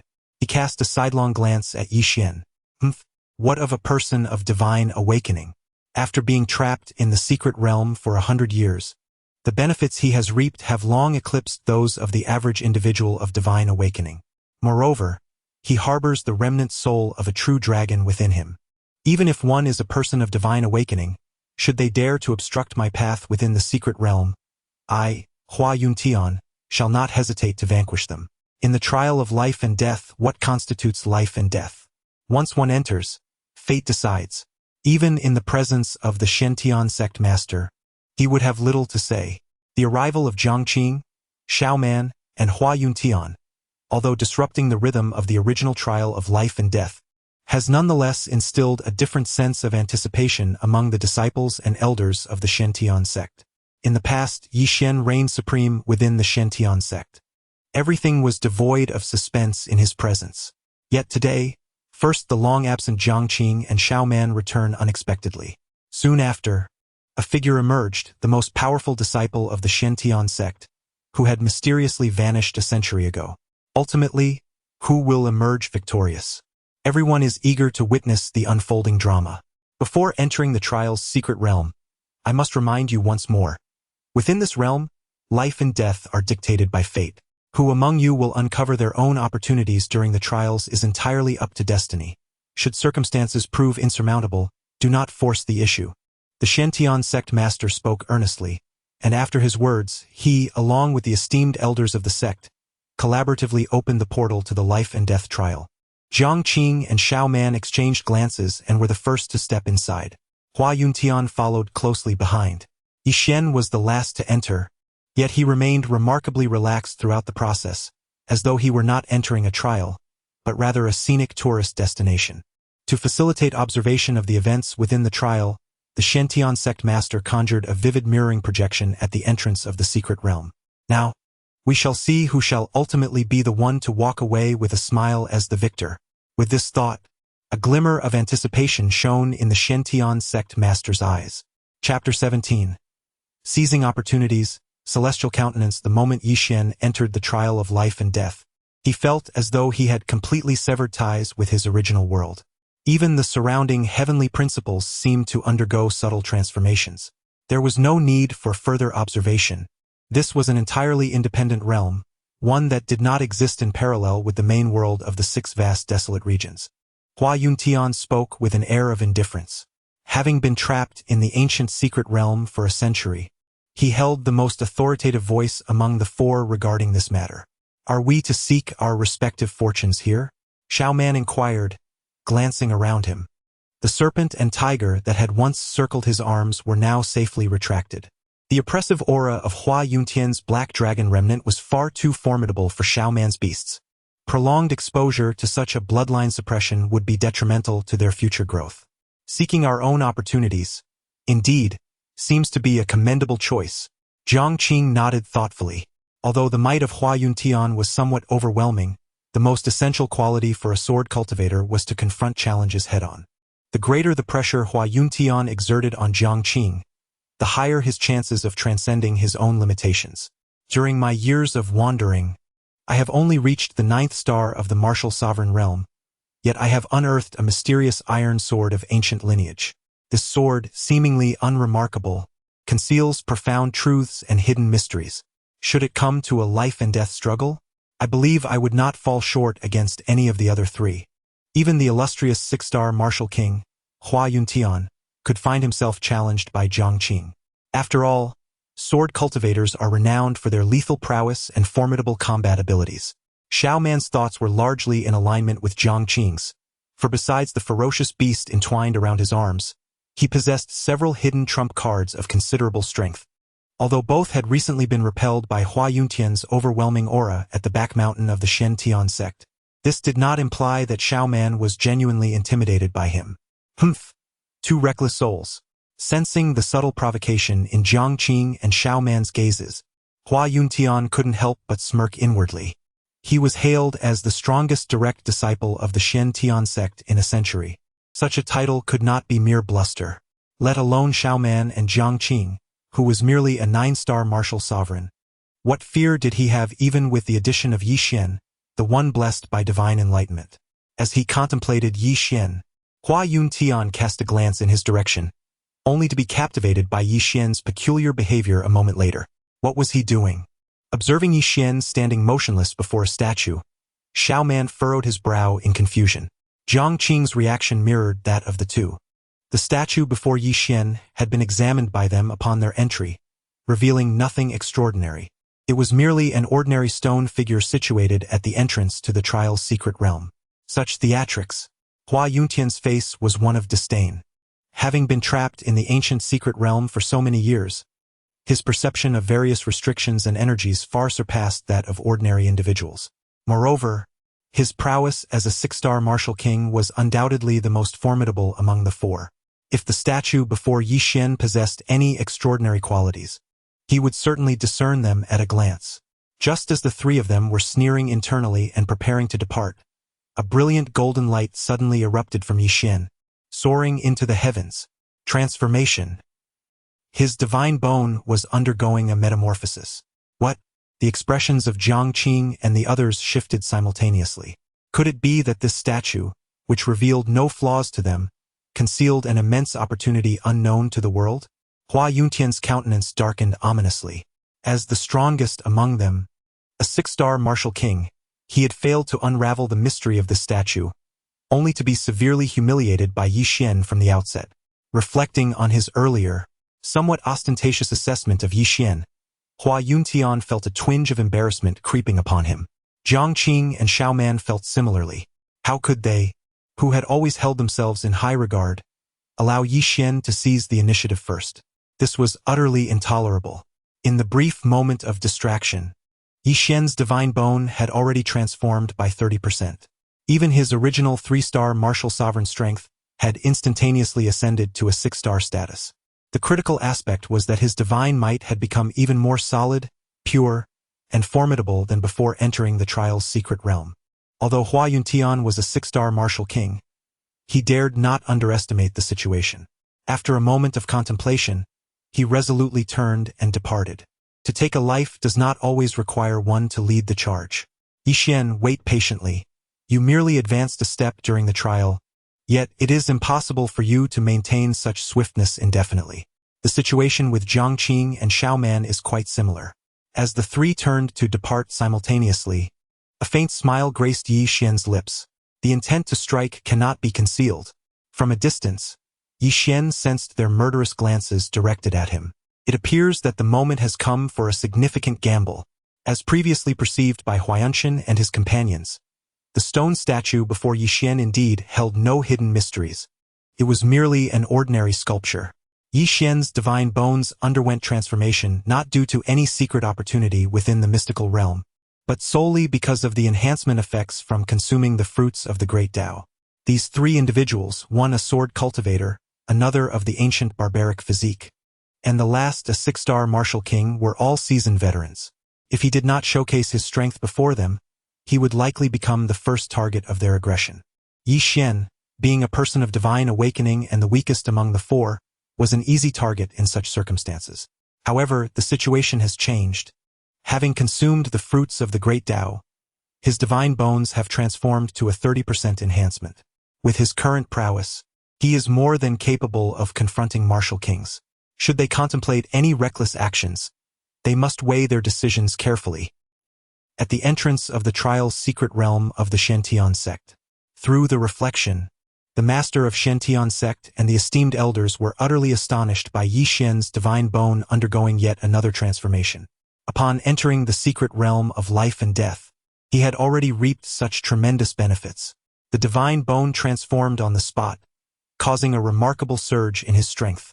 At that moment, the master of Shantian sect felt a twinge of regret for the hesitation he had previously displayed between Hua Yuntian and Yi Xian. However, there was little he could do.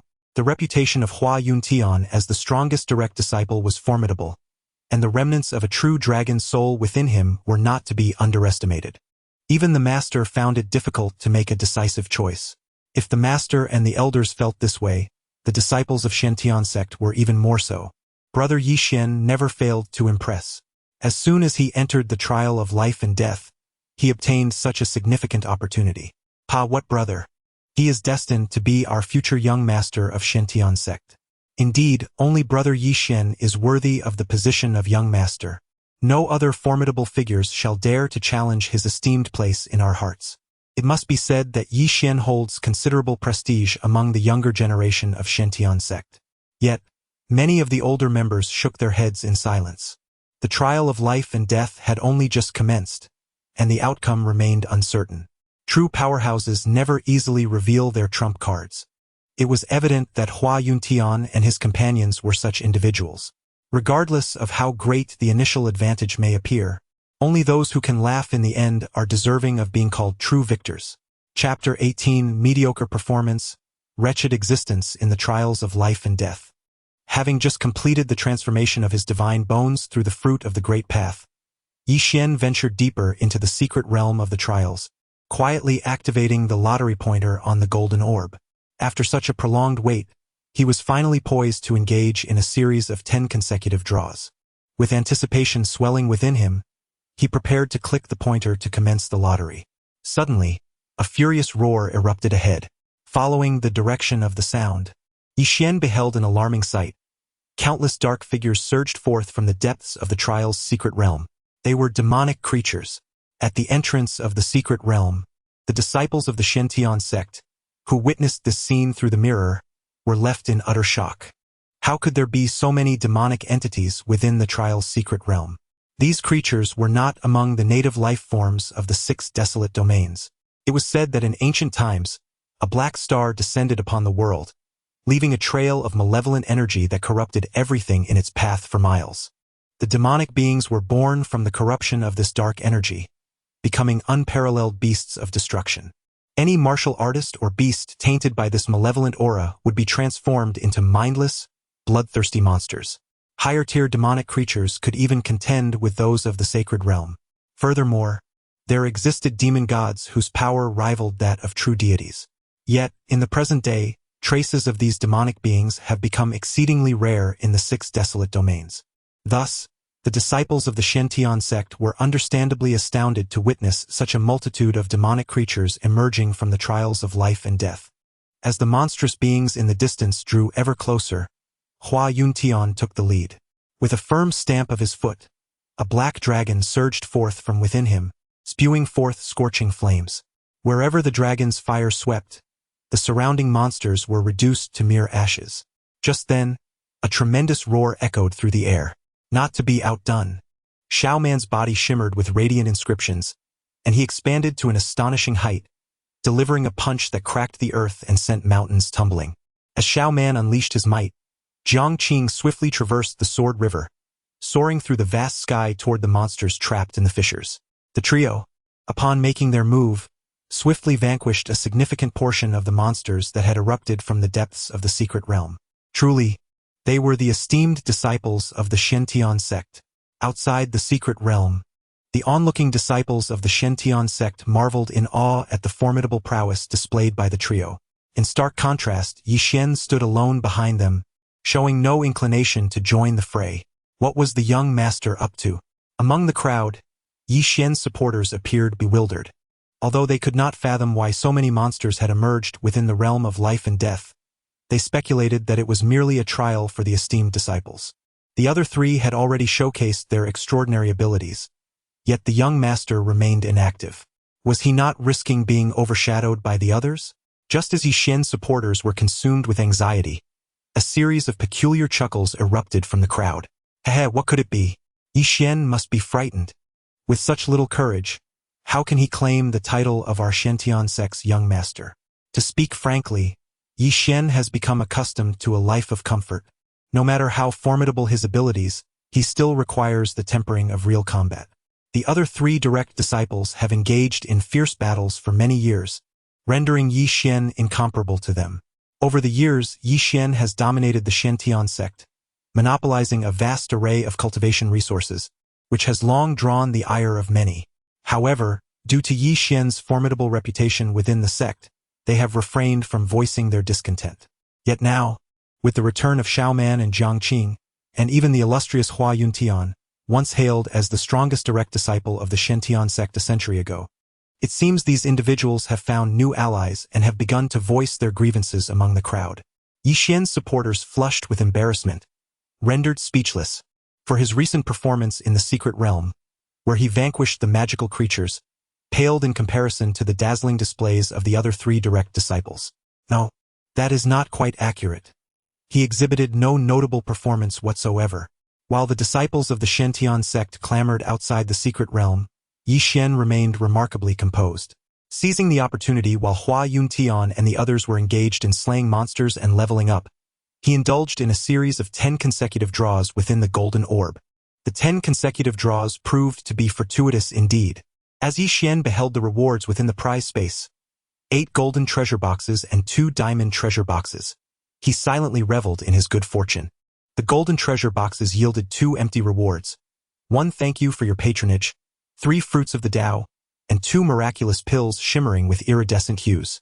Had he opted for single draws, the likelihood of receiving empty rewards or the thank you for your patronage message would have undoubtedly escalated. Yi Xian examined the 2 extraordinary elixirs, known as the instant recovery pills. As the name suggests, regardless of the severity of the injury, even if one were hanging by a thread, as long as there is a breath left, consuming this pill would result in a miraculous and immediate restoration to full health. These are not mere pills. They are akin to granting 2 additional lives. However, in comparison to the treasures bestowed by the golden box, the rewards from the 2 diamond boxes undeniably captivated Yi Xian's interest even more. From the diamond boxes emerged 2 skills. One, named Illusory Light and Shadow, is an almost flawless illusion technique that even a true deity could not discern the real from the fake. The other, called Dragon's Claw in the Clouds, is even more formidable. It astonishingly allows one to disregard all rules and seize another's grand opportunities. Yi Xian gasped in awe. Such a defiant skill is nothing short of a treasure for treasure hunting in secret realms, an indispensable asset for any adventurer. Turning his gaze towards the trio of Hua Yuntian, who were fervently battling monsters and leveling up, a flicker of pity arose in Yi Xian's eyes. What is the point of your strenuous efforts? In the end, will it not all benefit me? At that moment, the trio appeared to him as 3 walking experience orbs. The more formidable the opportunities they garnered, the more exhilarated Yi Xian became. Sensing Yi Xian's gaze upon him, Jiang Qing, standing midair and wielding his sword with ferocity, displayed a hint of disdain. So what if one is awakened? When faced with demonic beings, lacking even the courage to engage, they are but worthless. As Xiao Man leaped into the fray of the monsters, a cold smirk crept across his lips. Such beings dared to vie for the position of the junior sect leader. However, only Hua Qing Tian, beneath the shadow of the Black Dragon, gazed contemplatively at Yi Xian. Based on Yi Xian's performance upon entering the secret realm, his strength was already comparable to that of a martial king. Yet he lingered behind the others, hesitating to strike. Could it be that he intended to ensnare the unsuspecting like a mantis stalking its prey? Humph! The thought made Hua Qing Tian snort disdainfully. How foolish of him to underestimate me, Hua Qing Tian. Before a distinguished 6-star martial king, would I allow a mere martial zone to take advantage of me? Years spent trapped within the ancient secret realm had allowed Hua Qing Tian to cultivate countless secret techniques and legacies. When it came to the art of underhanded tactics, he would claim the second position, for none would dare to contest his supremacy. For Yi Xian to attempt any subtle maneuvers before him would be akin to scaling the heavens. Should you succeed in deceiving me, I, Hua Qing Tian, shall from this day forth call you father. Just as the 3 of them wreaked havoc amidst the monsters, the ground beneath them trembled violently. Crack! At that moment, a thunderous bolt of lightning descended from the heavens, cleaving a massive chasm that spanned 100 miles within the secret realm. At the depths of this abyss sat a skeletal figure in meditation. Though the bones had long since become dust, they emanated a vibrant spiritual energy and an overwhelming aura of power. I am Enlon, the 4th-generation ancestor of the Shen-Tian sect. Today I suppress countless monsters here. Should a fated individual of future generations encounter me, they shall inherit my mantle, safeguarding the righteous path and defending the common folk. The 4th-generation ancestor? It is indeed the 4th-generation patriarch of the Shen-Tian sect, Enlon. Outside the secret realm, the disciples of the Shen-Tian sect, witnessing the scene through a mirrored projection, erupted in fervor. Even the sect leader of the Shen-Tian sect, along with the elders behind him on the circular platform, displayed expressions of astonishment. They had not anticipated that upon their entry into the secret realm, they would encounter the legacy of their 4th-generation patriarch, Enlon. Enlon, the 4th-generation patriarch of the Shen-Tian sect, is regarded as the closest to the divine among their ancestors, his name resonating even more powerfully than that of the revered Fire Cloud patriarch. However, his most significant accomplishment lies in his solitary effort to suppress a majority of the demonic entities within the southern wilderness.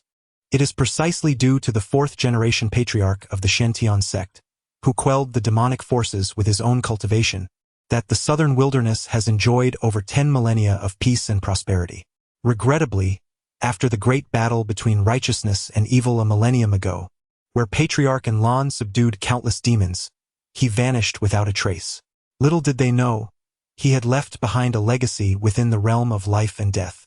The Shen-Tian sect leader narrowed his gaze. Obtaining the legacy of the 4th-generation patriarch is undoubtedly an immense opportunity. Yet, it remains uncertain who among the 4 will ultimately be the one to inherit this legacy. Chapter 19. The contest for inheritance and the demon-subduing talisman amidst the fervor of the outside world. Within the secret realm, the faces of Hua Yuntian, Jiang Qing, and Xiao Man, the 3 heirs of the 4th generation of Anlin, were equally astonished. Particularly Hua Yuntian, who, even before being trapped in the ancient secret realm, had already received 3 inheritances comparable to the Heavenly Dao.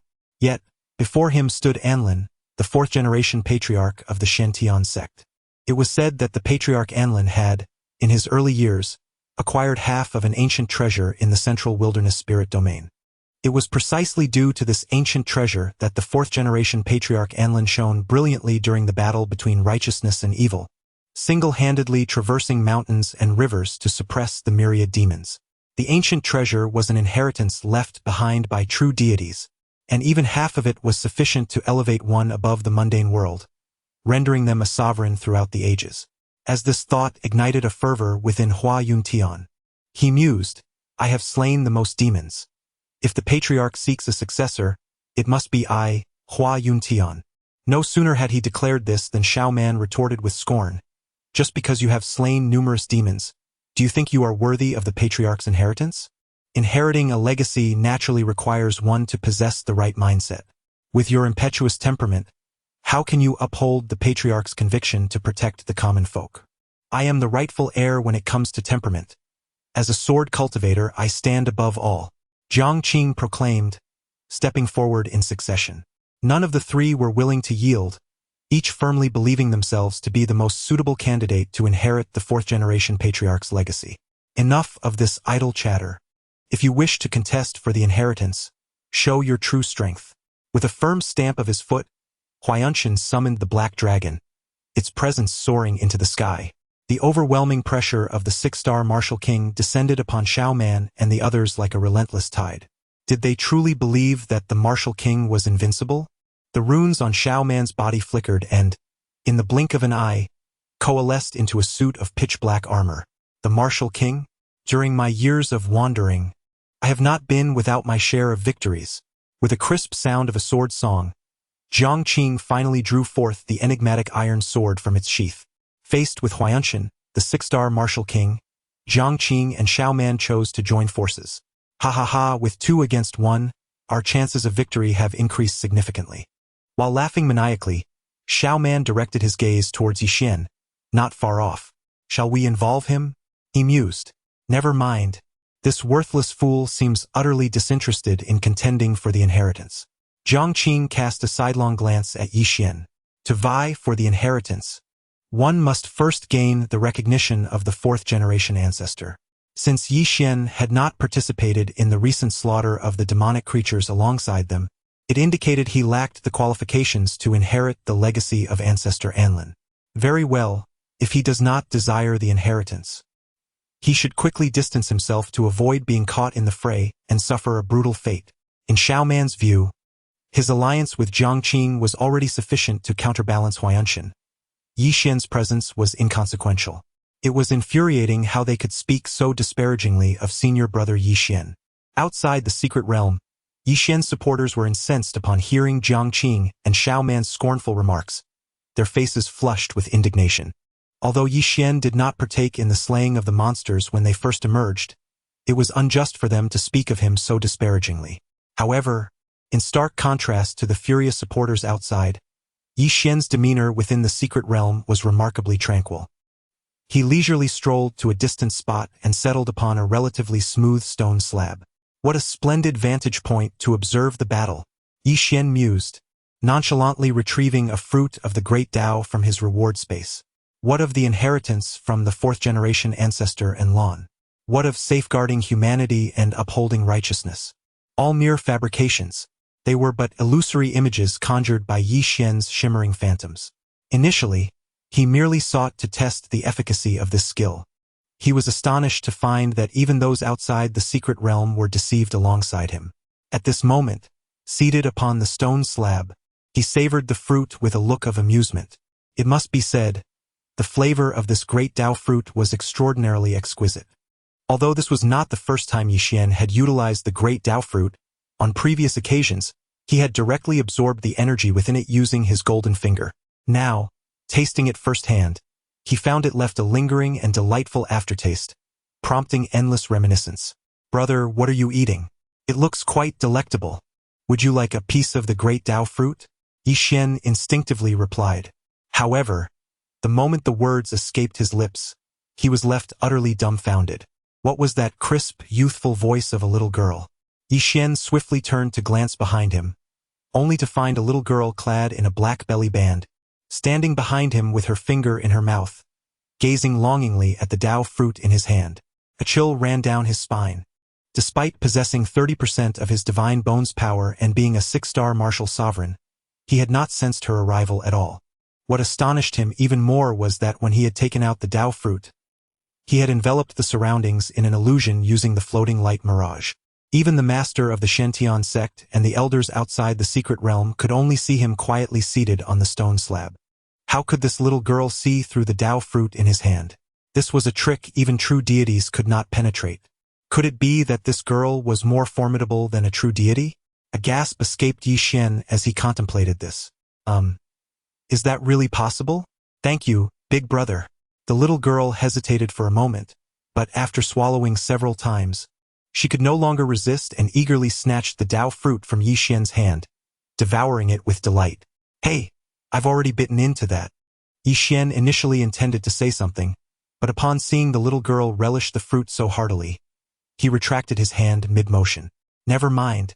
He should first ascertain what she truly was. Delicious. So sweet. So good. Watching the little girl lost in her joy as she savored the fruit, Yi Xian suddenly felt a headache coming on. The young girl possesses the remarkable ability to traverse the sacred realm of life and death, a legacy bequeathed by generations of ancestors at the Shantian sect, clearly indicating her extraordinary lineage. Furthermore, she has just discerned the ephemeral illusions that envelop Yi Xian. Brother, I'm done. The little girl looked up, her eyes wide with anticipation as she gazed at Yi Xian, as if yearning for another fruit of the Dao. No, there's none left. Yi Xian replied awkwardly. It was no jest. These were fruits of the Dao, and he possessed only 3. Just moments ago, one had been devoured by the girl. Since you've eaten my fruit, could you perhaps answer a few questions for me? After much contemplation, Yi Xian mustered the courage to inquire. The girl's origins were shrouded in mystery, and despite his scrutiny, he could glean no discernible insights. Yes, brother, you may ask. The girl's response was unexpectedly obedient. Why are you here? Upon hearing Yi Xian's question, the little girl blinked twice. Because I was born here, born within the realm of life and death. Yi Xian pondered. Could she be the illegitimate daughter of a prominent figure from Shantian sect? Yet, as soon as this notion crossed his mind, he dismissed it. Given her ability to see through illusions, it was likely that her prowess surpassed that of all the sect's leaders combined. How could she possibly be a great leader's illegitimate child? Brother, could you help me remove this? It stuck to my back and it itches terribly. At that moment, the little girl suddenly turned around and pointed to a tattered talisman behind her. Upon hearing this, Yi Xian leaned closer, and when he discerned the nature of the talisman, he felt as though he had been struck by lightning, his mind blank. This is the Demon Suppression Talisman. Chapter 20. Ancient Secrets. All fools the tales of the 4th-generation ancestor Anlin's endeavors in subduing demons and safeguarding the path were unearthed by Yi Xian within the pages of a confidential manuscript from the Shantian sect. However, during his perusal of this manuscript, he stumbled upon another clandestine revelation. The cataclysmic battle between righteousness and malevolence did not merely erupt in the southern wilderness. It engulfed the entirety of the 6 realms of Tianhuang. Aside from the long-lost upper star divine domain, the remaining 4 vast wildernesses, east, south, west, and north, were all besieged by demonic entities. Even the central wilderness spirit domain was not spared.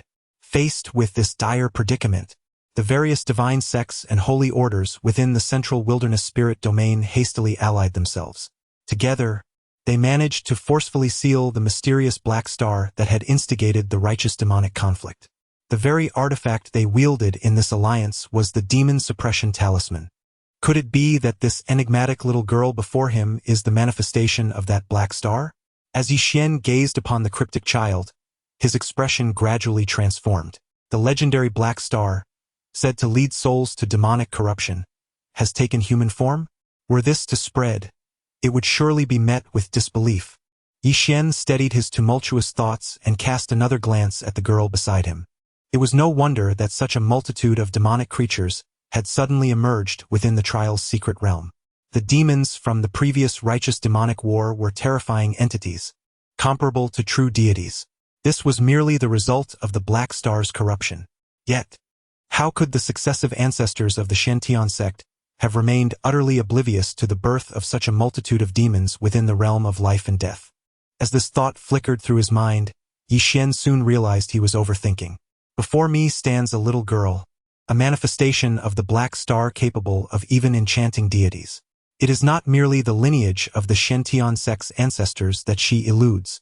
Should the black star wish to remain concealed, not even the supreme leader of Shentian divine path would prevail. Big brother, you carry a scent that I adore. May I accompany you? At that moment, the black star's transformed little girl tilted her head and inquired, a scent she fancies? Yi Xian was momentarily taken aback, but swiftly came to a realization. Could it be the aura of the great Dao? The little girl, an incarnation of the black star, could pierce through illusions and discern the aura of the great Dao emanating from Yi Xian, which seemed quite comprehensible. As Yi Xian internally persuaded himself, he turned to the little girl and asked, "Do you wish to follow me?" "Yes." The little girl nodded vigorously. Although Yi Xian was uncertain as to why she insisted on accompanying him, he felt he could not refuse given her apparent strength. Perhaps it was best to keep her close for the time being and observe her intentions. With this thought in mind, Yi Xian inquired once more, "Do you have a name?" "A name?" The little girl bit her finger, pondered for a moment, and then shook her head. "I do not have a name. Then I shall call you Little Hay." "Little Hay? Yes, I like that name. Thank you, big brother." The little girl beamed with joy as Yi Xian bestowed a name upon her.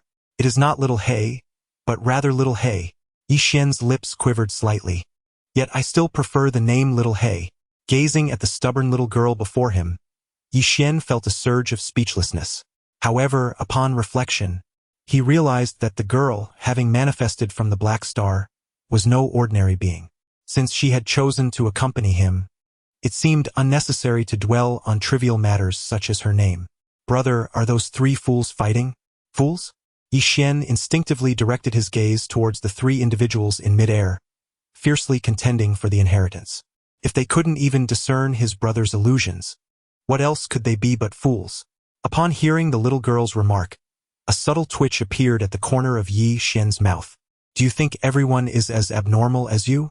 Able to see through the ephemeral illusions that even true deities struggle to differentiate from reality?"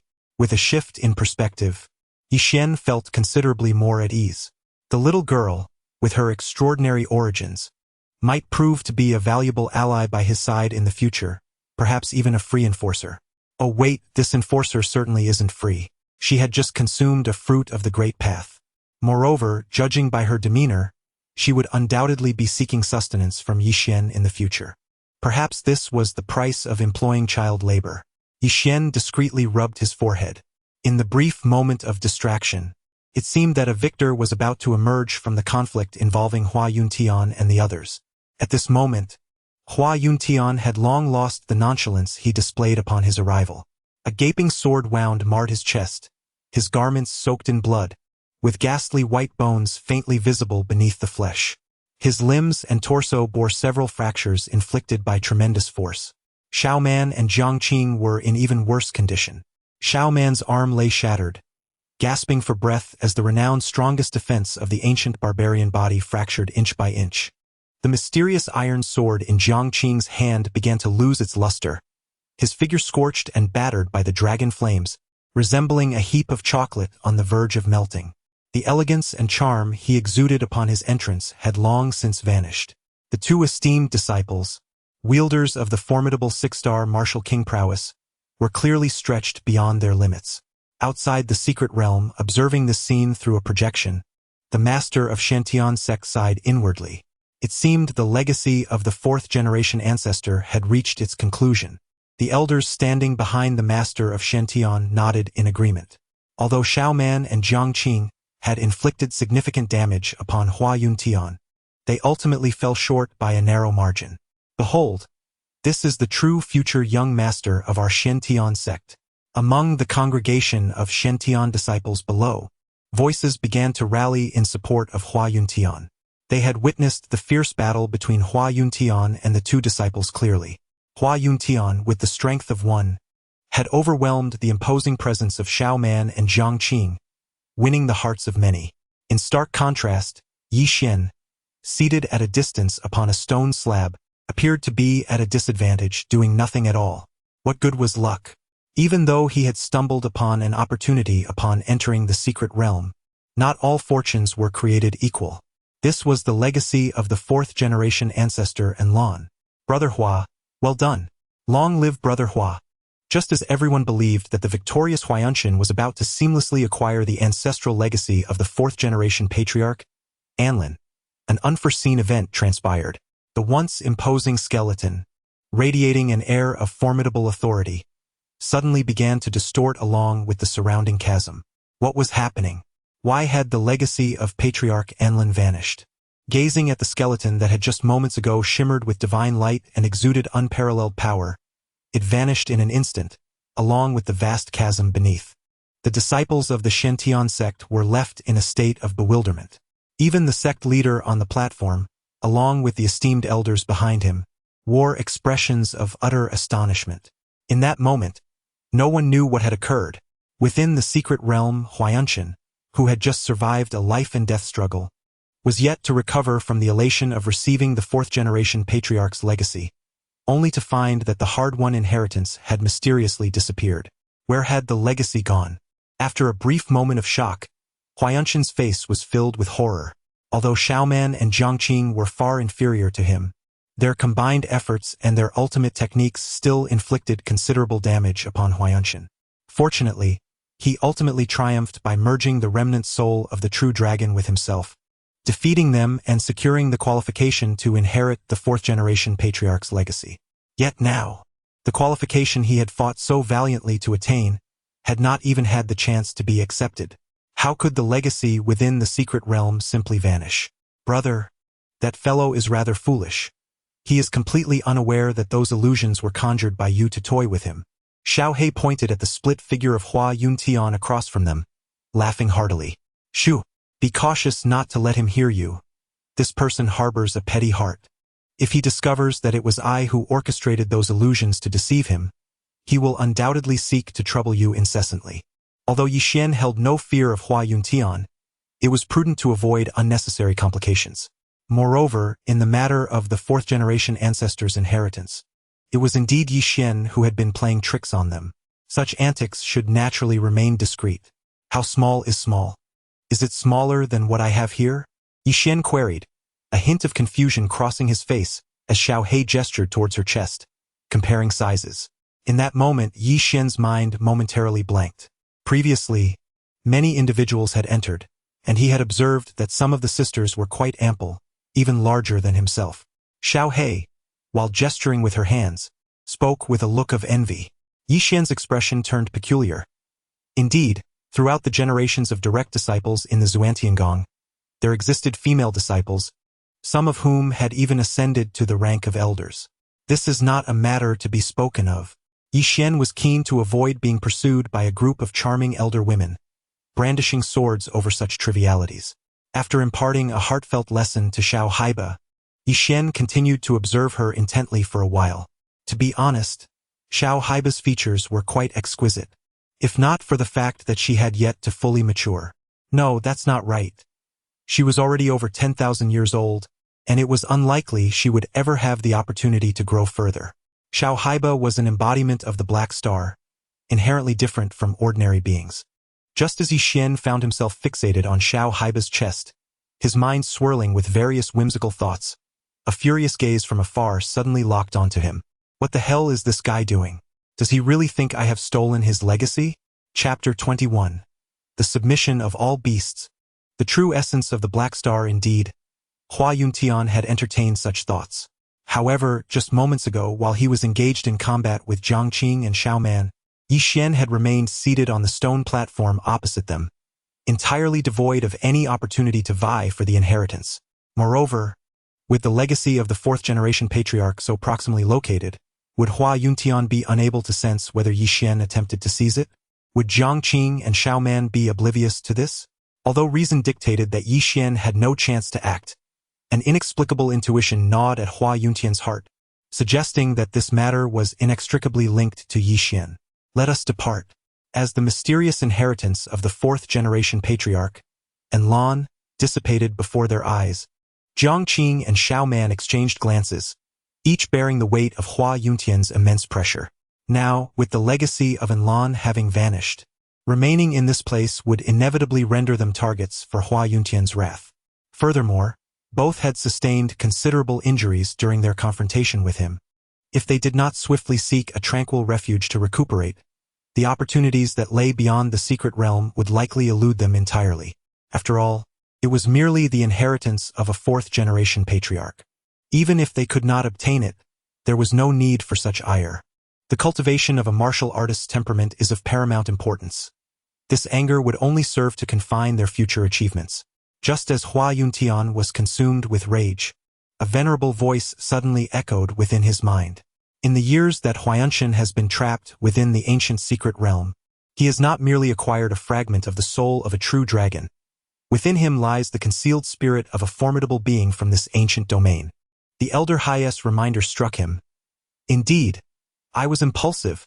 With the elder's soothing words, Huayanshan's nearly shattered psyche gradually regained a semblance of balance. He cast another glance at Yi Xian, who sat upon a stone slab in the distance. It is fortunate that this young lad possesses enough discernment not to align himself with the factions of Xiao Man and Jiang Qing. Otherwise, humph, as this cold huff echoed in his mind, Huayanshan transformed into a streak of black light, soaring towards the heavens.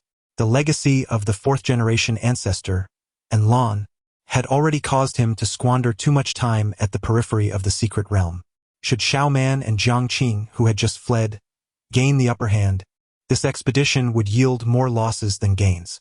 Were it not for the elder Highest reminder, he might have forgotten that within the depths of the realm, the further one ventures, the more potent the inheritances and opportunities become.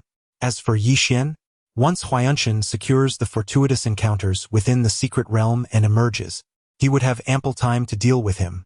Brother, that fool has left. Let us depart as well. Upon hearing Xiao Haiba's words, Yi Xian nodded and rose from the stone slab. This way, this way. I know a shortcut that will lead us directly into the depths of the secret realm. Just as Yi Xian was about to finalize his route, Xiao Haiba suddenly tugged at the corner of his garment from behind. A shortcut? Yi Xian's eyes brightened. Having spent so many years in the realm of life and death, Xiao Haiba must be exceedingly familiar with the terrain here. With such a living map to guide them, their journey would be much more assured. He could easily sneak into the village, avoiding any gunfire. Arriving ahead of Hua Yuntian and his companions, he aimed to be the first to enter the heart of the secret realm. Is this what you refer to as a shortcut? Soon, as Yi Xian followed Xiao Hei to the supposed shortcut, he found himself utterly dismayed. All around him loomed various demonic creatures and ferocious beasts. Several of these entities exuded an aura that surpassed even Jiang Xian, reaching the level of a martial king. No wonder this shortcut remained untraveled. The corners of Yi Xian's mouth twitched slightly. This was hardly a shortcut. It was more akin to a path leading to the underworld. Brother, don't worry. These are all my little brothers. With just a command, they will clear the way for us. Is it truly possible? At this, Yi Xian was left utterly astounded. However, upon reflection, it made sense that Xiao Hei, being a transformation of the Black Star into a demonic entity, could command these creatures. Suddenly, Xiao Hei stood before Yi Xian and let out a thunderous roar. It was difficult for Yi Xian to fathom how such a small body could produce a roar powerful enough to resonate throughout the entire secret realm. What is happening? Could it be that an ancient and fearsome beast has emerged from the secret realm? Above the realm, Hua Yuntian, riding the remnants of a true dragon soul, felt the earth-shattering roar that sent shivers down his spine, a flicker of faint fear crossing his gaze. Even Hai Lao within him could not suppress a look of grave concern. The emergence of ferocious beasts will undoubtedly impact your efficiency in receiving the legacy within the secret realm. Henceforth, you must tread with greater caution. For Hua Yuntian, the gravest peril within the realm of life and death is not posed by Xiao Man, nor Jiang Qing, and certainly not Yi Xian, but rather by the unknown dangers lurking within the secret domain itself. Outside the secret realm, the resounding roar that sent tremors throughout the entire domain struck fear into the hearts of the disciples of Shen sect. Even the sect master, who had been seated upon the dais, could not restrain himself from rising to his feet. When did such a terrifying beast come into existence within the secret realm?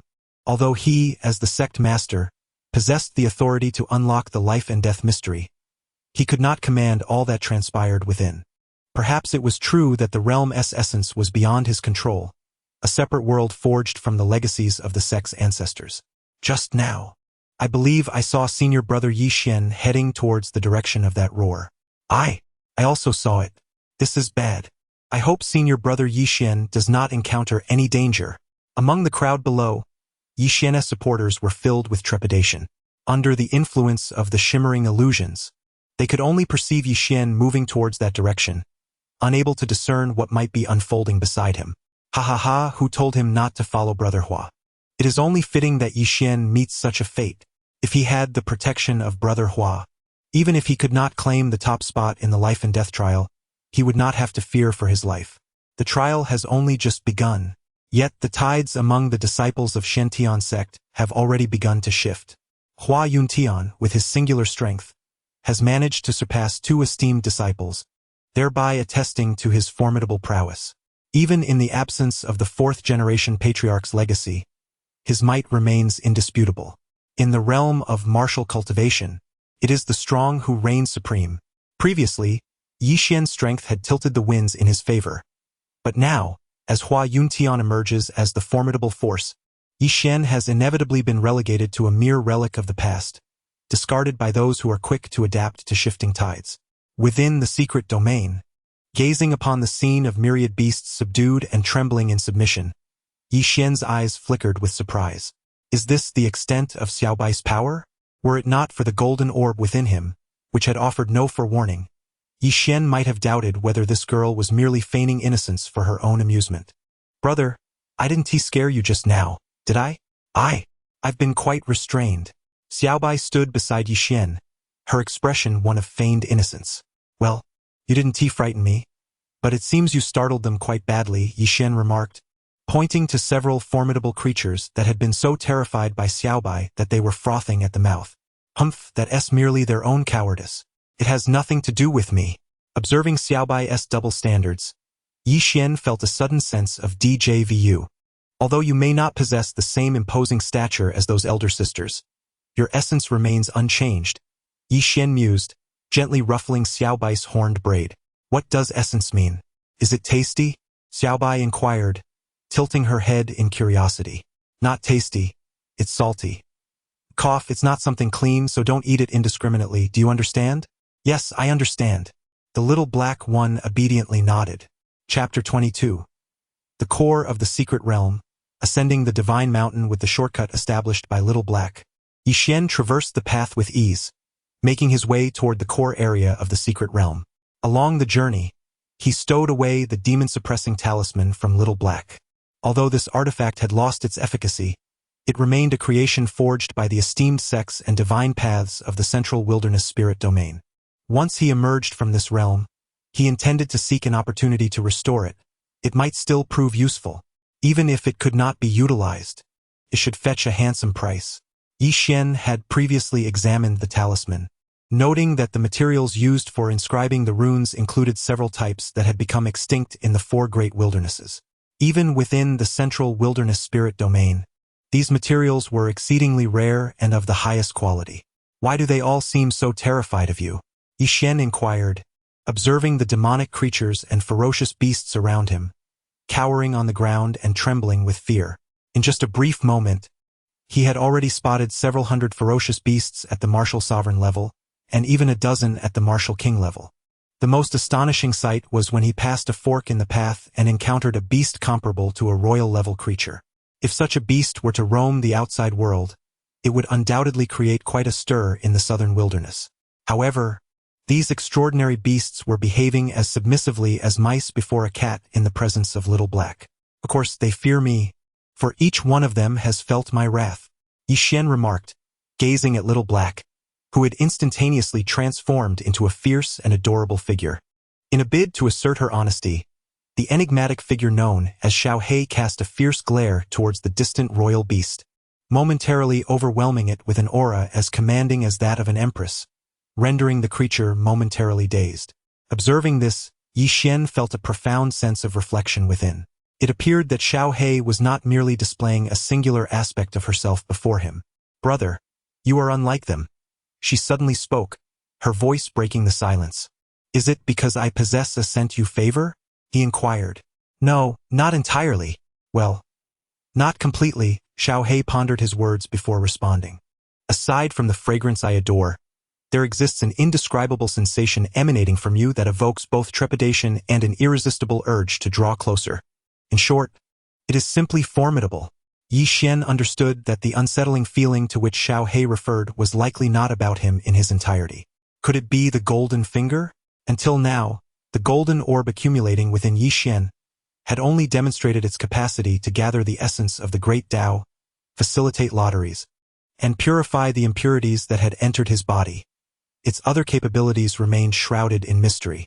However, judging by Xiao He's earlier remarks, it seemed that within this golden sphere lay untapped or undiscovered powers yet to be unveiled by Yi Xian. All right, brother, we have arrived. This is the core of the secret realm.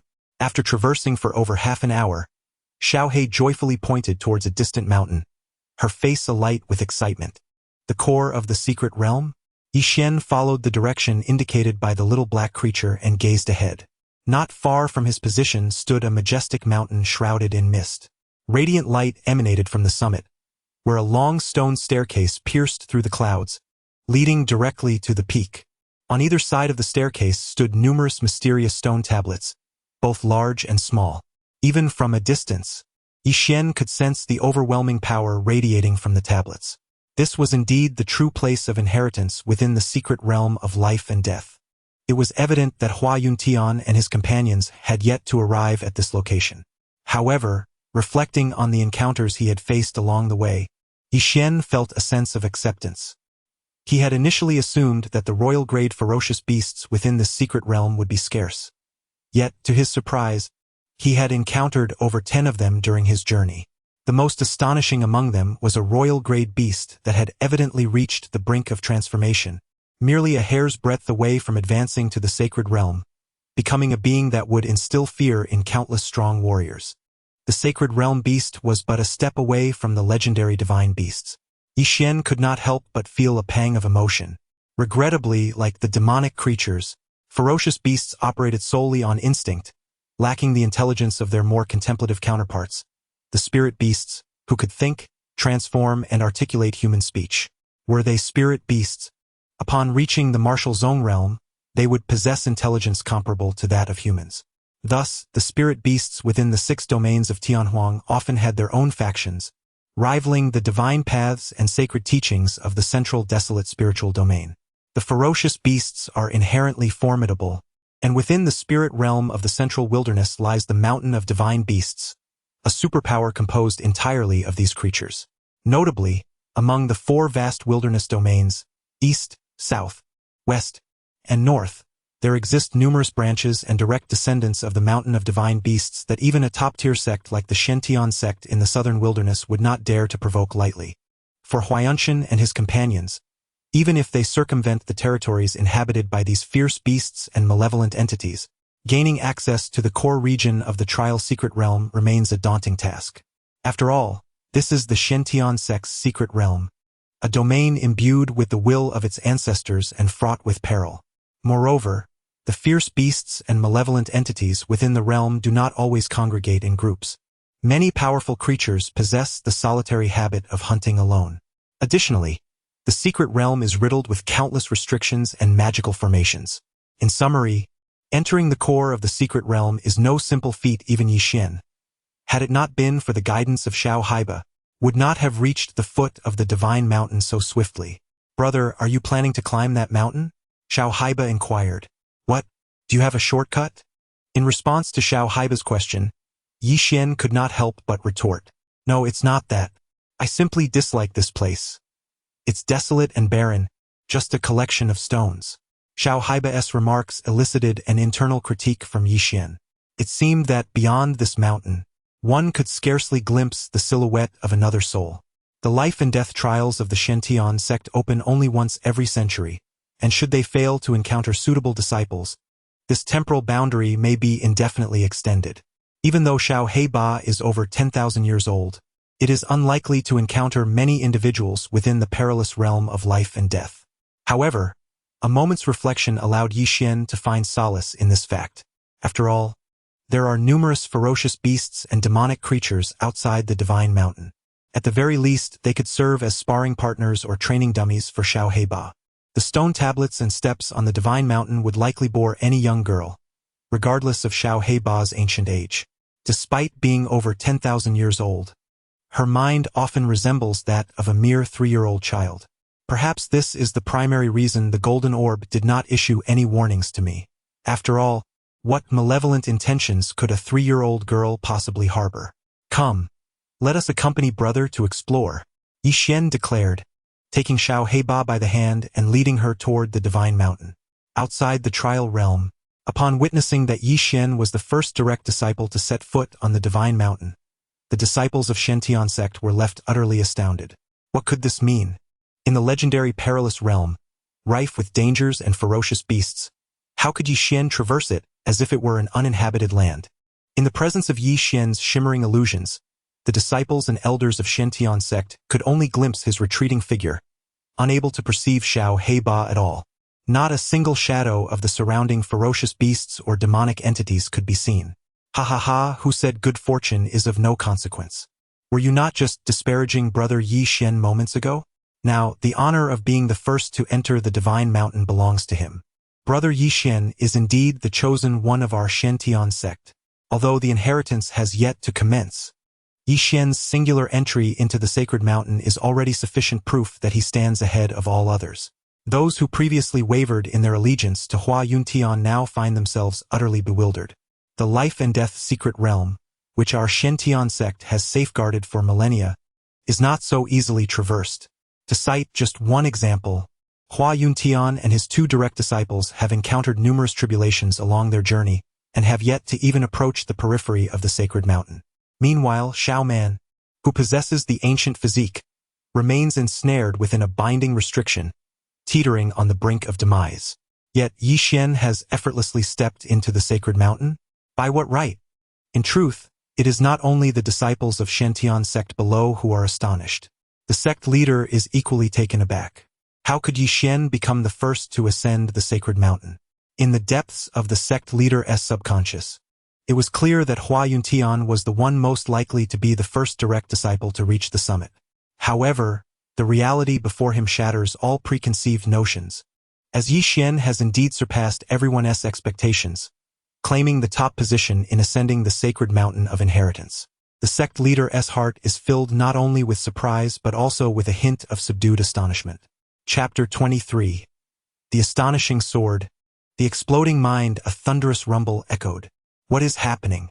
Gazing toward the distant realm of the secret land, an unexpected surge of divine light erupted. Standing upon the black dragon, Hua Yuntian, engaged in a fierce battle with a ferocious beast, felt a sudden jolt of his eyelids. Someone has ascended the Divine Mountain. The words of Old Hai filled Hua Yuntian with profound humiliation. How could someone reach the Divine Mountain before me? Throughout his journey, with the aid of the remnants of the Black Dragon and Old Hai, Hua Yuntian had fought valiantly, overcoming numerous obstacles to finally traverse the central region of the secret land. Just as he was on the verge of entering the core area, the coveted position of the first ascendant to the Divine Mountain was snatched away by another. Who could it be? Who dared to surpass me? Is it Jiang Qing? Or perhaps that brute, Xiao Man, whose strength is but a facade? In Hua Yuntian's estimation, only Jiang Qing and Xiao Man stood a chance to seize the opportunity and ascend the Divine Mountain ahead of him. As for Yi Xian, that inept individual chose the perilous core region teeming with ferocious beasts and demonic entities. Even Old Hai proclaimed that he was doomed this time. The entity residing within Hua Yuntian, Old Hai, not only was a formidable force within the ancient secret realm but also bore another identity. He was a blood brother to a significant figure of the Xuantiangong sect. Insights regarding the secrets of the secret realm were imparted to him by this influential individual. This was precisely why Hua Yuntian had entered the perilous secret realm with such unwavering confidence. Regardless of who it may be, that person has already taken the lead and ascended the Divine Mountain.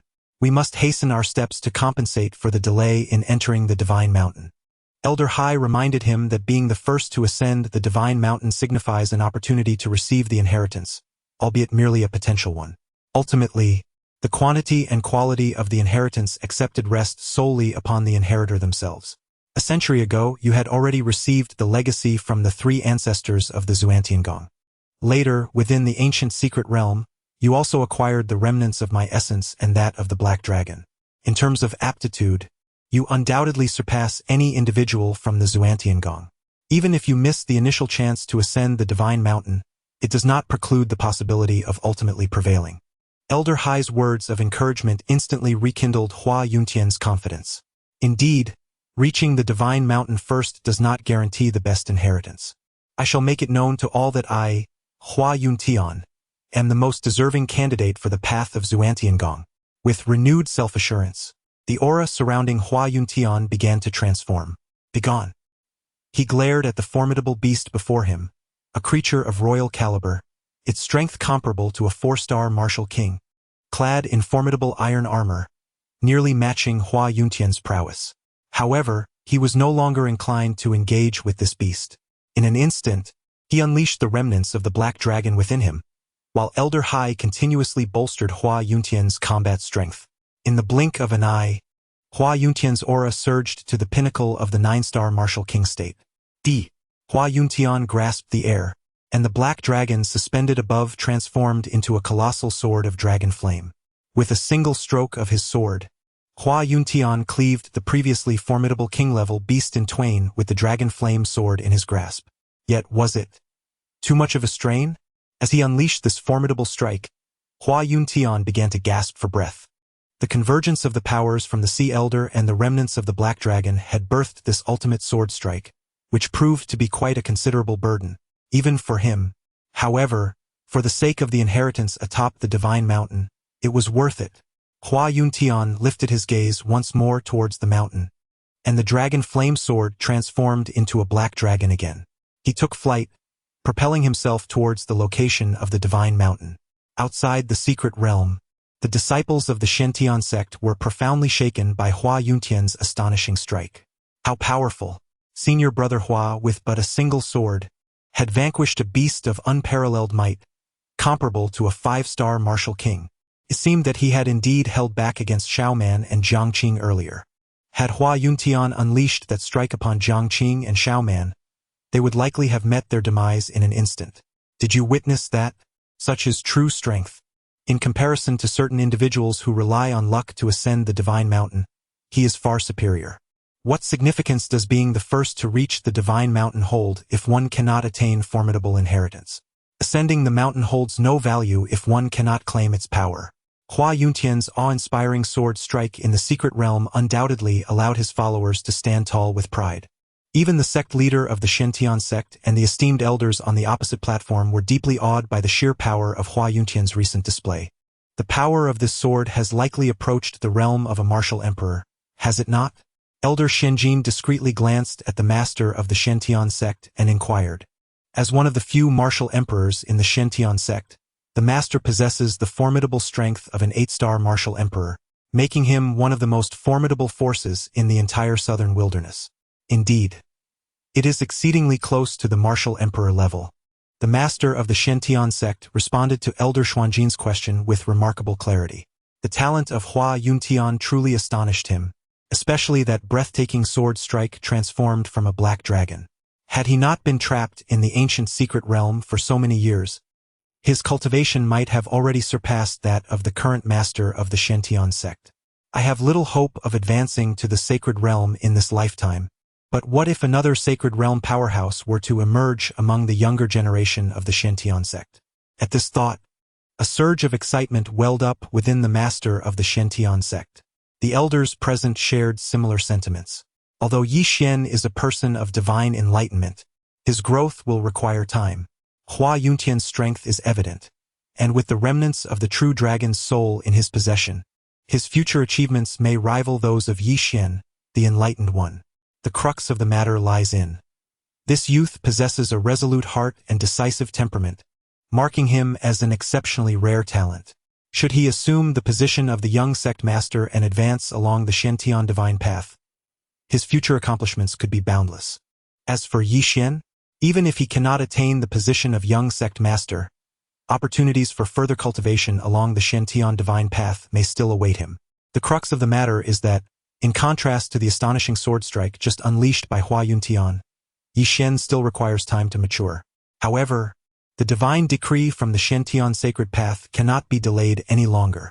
Should Hua Yuntian succeed in entering the Shantian sacred path, he would undoubtedly bring great glory to our Shantian sect. In a matter of moments, the sect master and the elders present had reached a consensus within their hearts. If necessary, they could afford to make some concessions to Yi Xian, compensating him generously in the future. The sect master pondered quietly within. Meanwhile, within the secret realm of life and death, after assimilating the powers of the remnants of the Sea Elder and the Black Dragon, Hua Yuntian navigated through numerous perilous trials, finally arriving at the foot of the divine mountain. Yet, as he gazed upon the sacred peak, the calmness he had just attained shattered once more. Yi Xian? How could it possibly be him? Chapter 24. The Thunderous Ancestor. The contest for legacy. Hua Yuntian could hardly fathom that the individual who had ascended the divine mountain before him was none other than Yi Xian. Had he not chosen the perilous path beset by ferocious beasts? How had he not fallen prey to them? Hua Yuntian was baffled. Equally perplexed was Hai Lao, who had merged with Hua Yuntian. This young man, traversing the domain of savage beasts and demonic entities, had emerged unscathed? Could it be that he had been possessed by a ferocious beast? Although these beasts lacked intelligence akin to that of demons, under certain extraordinary circumstances, some unique ferocious beasts could arise, endowed with special abilities. Beasts capable of manipulating souls and seizing human bodies were not mere figments of imagination. Should Yi Xian have been overtaken by such a creature, the other beasts in the secret realm might not perceive him as a threat. If he had indeed been possessed by a ferocious beast, then it was possible that he would exude an aura akin to theirs, rendering him indistinguishable from his captors. This notion ignited a spark of exhilaration in Hua Yuntian. He could not abide the thought of someone ascending the divine mountain before him, especially if that person were Yi Xian. Those who had been overtaken by ferocious beasts could never gain the recognition of the ancestral legacies. Even if they managed to escape the secret realm alive, they would become targets for collective extermination. With this realization, Hua Yuntian's spirits soared. Yevwan. Even if you walk ahead of me, what of it? It is merely a shell possessed by a ferocious beast. The seasoned Hai Lao's judgment was wholeheartedly trusted by Hua Yuntian. However, at that very moment, Yi Xian, perched on the mountainside, suddenly radiated waves of ethereal resonance. The inheritance. He had actually obtained the ancestral legacy from the sacred mountain. Upon witnessing this, both Hai Lao and Hua Yuntian were rendered speechless. Yi Xian, had he not been possessed? How then did he traverse the core region inhabited by the ferocious beasts? The fact that he gained the recognition of the ancestral masters of the Shantian sect indicated that the possibility of his possession was negligible. At that moment, Hua Yuntian, consumed by rage, longed to drag Hai Lao from within himself and deliver a beating. Had it not been for the old fool warning him that traversing the beast-infested area was tantamount to a death sentence, he would not have found himself trailing behind Yi Xian. Hai Lao too was taken aback. He never anticipated that Yi Xian could emerge unscathed from the terrifying domain ruled by the beasts. Not only had Yi Xian not been possessed, but he also had been the first to acquire the ancestral legacy within the secret realm atop the sacred mountain. How had he survived to emerge? In contrast to the bewildered expressions of Hai Lao and Hua Yuntian at the foot of the mountain, Yi Xian, at that moment, bore an equally astonished countenance. As soon as he reached the midsection of the sacred mountain, he had garnered the favor of the ancestral masters of the Shantian sect. Shortly thereafter, the scene that Hua Yuntian and Hai Lao had witnessed unfolded before him. Even the leader of the Shantian sect outside the secret realm could not help but feel a profound sense of awe. A person with 30% of divine awakening from a divine bone possesses an irresistible allure for the ancestors who have long slumbered on the sacred mountain, eagerly anticipating a successor to inherit their legacy. I am the ancestor of Rolling Thunder. Do you wish to receive my teachings and cultivate the path of Rolling Thunder? At that moment, as the thunderclouds churned, an imposing voice suddenly erupted in Yi Xian's ears. With myriad martial paths, the ancestor of Rolling Thunder has forged an unparalleled divine ability through the way of thunder, showcasing his extraordinary talent on the path of martial arts. Yi Xian gazed upward at the ethereal silhouette formed by the gathering thunderclouds. This place was the midsection of the sacred mountain. Logically, the closer one approached the summit, the more potent the inherited powers would be. The ancestor of rolling thunder resided on the mountainside, his strength likely neither exceptional nor lacking among the ancestors. If the ancestor were to discover that Yi Xian was internally dismissing him in such a manner while yearning for the inheritance of the great path, one could only wonder if he would rise from the earth to strangle Yi Xian and then desecrate his remains for 7 days and nights. Though the younger generation harbors the desire to inherit the great path, there is still a yearning to ascend further, to challenge one's own limits. With a lower emotional intelligence, one might express disdain for inheriting a mediocre path. With a higher emotional intelligence, one could articulate a desire to push oneself further. It must be said that Yi Xian's maneuver was immensely gratifying to the ancestor of rolling thunder. Upon the sacred mountain, where the very atmosphere exudes pressure, the higher one climbs, the greater the test of one's potential. Since you wish to challenge yourself further, I shall not impose upon you unduly. Here is a thunder spirit seed, the fruit of my 1,000 years of cultivation and insight. I hope it assists you on your future path of martial arts. As the words of the thunder ancestor resonated, a small serpent, shimmering with electric light, slithered into Yi Xian's palm. While martial artists can inherit numerous legacies, there are limits to the ancestral transmission during life and death trials. Should Yi Xian hastily accept the legacy of the thunder ancestor, he may find himself unable to fully inherit it before reaching the limits of the trial in the face of superior transmissions that may arise later. However, accepting a mere thunder spirit seed should pose no issue. Contemplating this, Yi Xian respectfully bowed to the thunder ancestor as he received the seed. Thank you for your benevolence, ancestor. As Yi Xian's words faded, the ethereal form of the thunder ancestor dissipated into the mountains. Brother, can I eat this? Xiao He gazed at the pulsating thunder spirit seed in Yi Xian's hand, unable to restrain a gulp. What? Eat? You wish to consume this? Yi Xian looked at Xiao He in disbelief. Due to her uniquely special identity as a black star, he had cast an illusionary veil upon her before their ascent. Even the thunder ancestor had been unable to see through the illusion surrounding Xiao He. I'm not certain, but it seems like it would be delicious, Xiao He said, nibbling on her fingers, her expression brimming with eager anticipation. Yi Xian glanced at the thunder spirit seed in his hand, then turned his gaze towards the little black creature beside him. After all, it was something that came at no cost, so why not consume it? Compared to the thunder spirit seed, Yi Xian felt that the little black creature held greater significance. After all, this girl had just guided him through the most perilous beast-infested region of the secret realm. Thank you, big brother, the little black creature exclaimed, her face brimming with joy. Sensing the little black creature's eagerness, the thunder spirit seed attempted to resist, but was swiftly subdued and thrust into her mouth. With a sizzle and a bang, a tingling sensation surged through the little black creature's mouth, followed by a burst of sparks.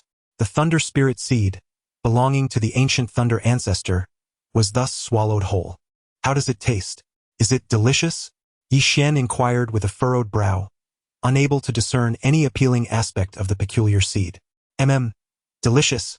The little black creature's response took Yi Xian by surprise. Delicious. Then you should eat more, Yi Xian remarked, a subtle quiver at the corner of his mouth. Truly, as a manifestation of the black star, even her eating habits were remarkably unique compared to those of ordinary beings. Soon, with the thunder spirit seed cast aside in her mind, Yi Xian, accompanied by the little black creature, continued their ascent towards the summit of the divine mountain. However, this action ignited the wrath of Hua Yuntian. Glaring at Yi Xian as he advanced towards the mountaintop, Hua Yuntian's fists tightened, nearly bursting with rage.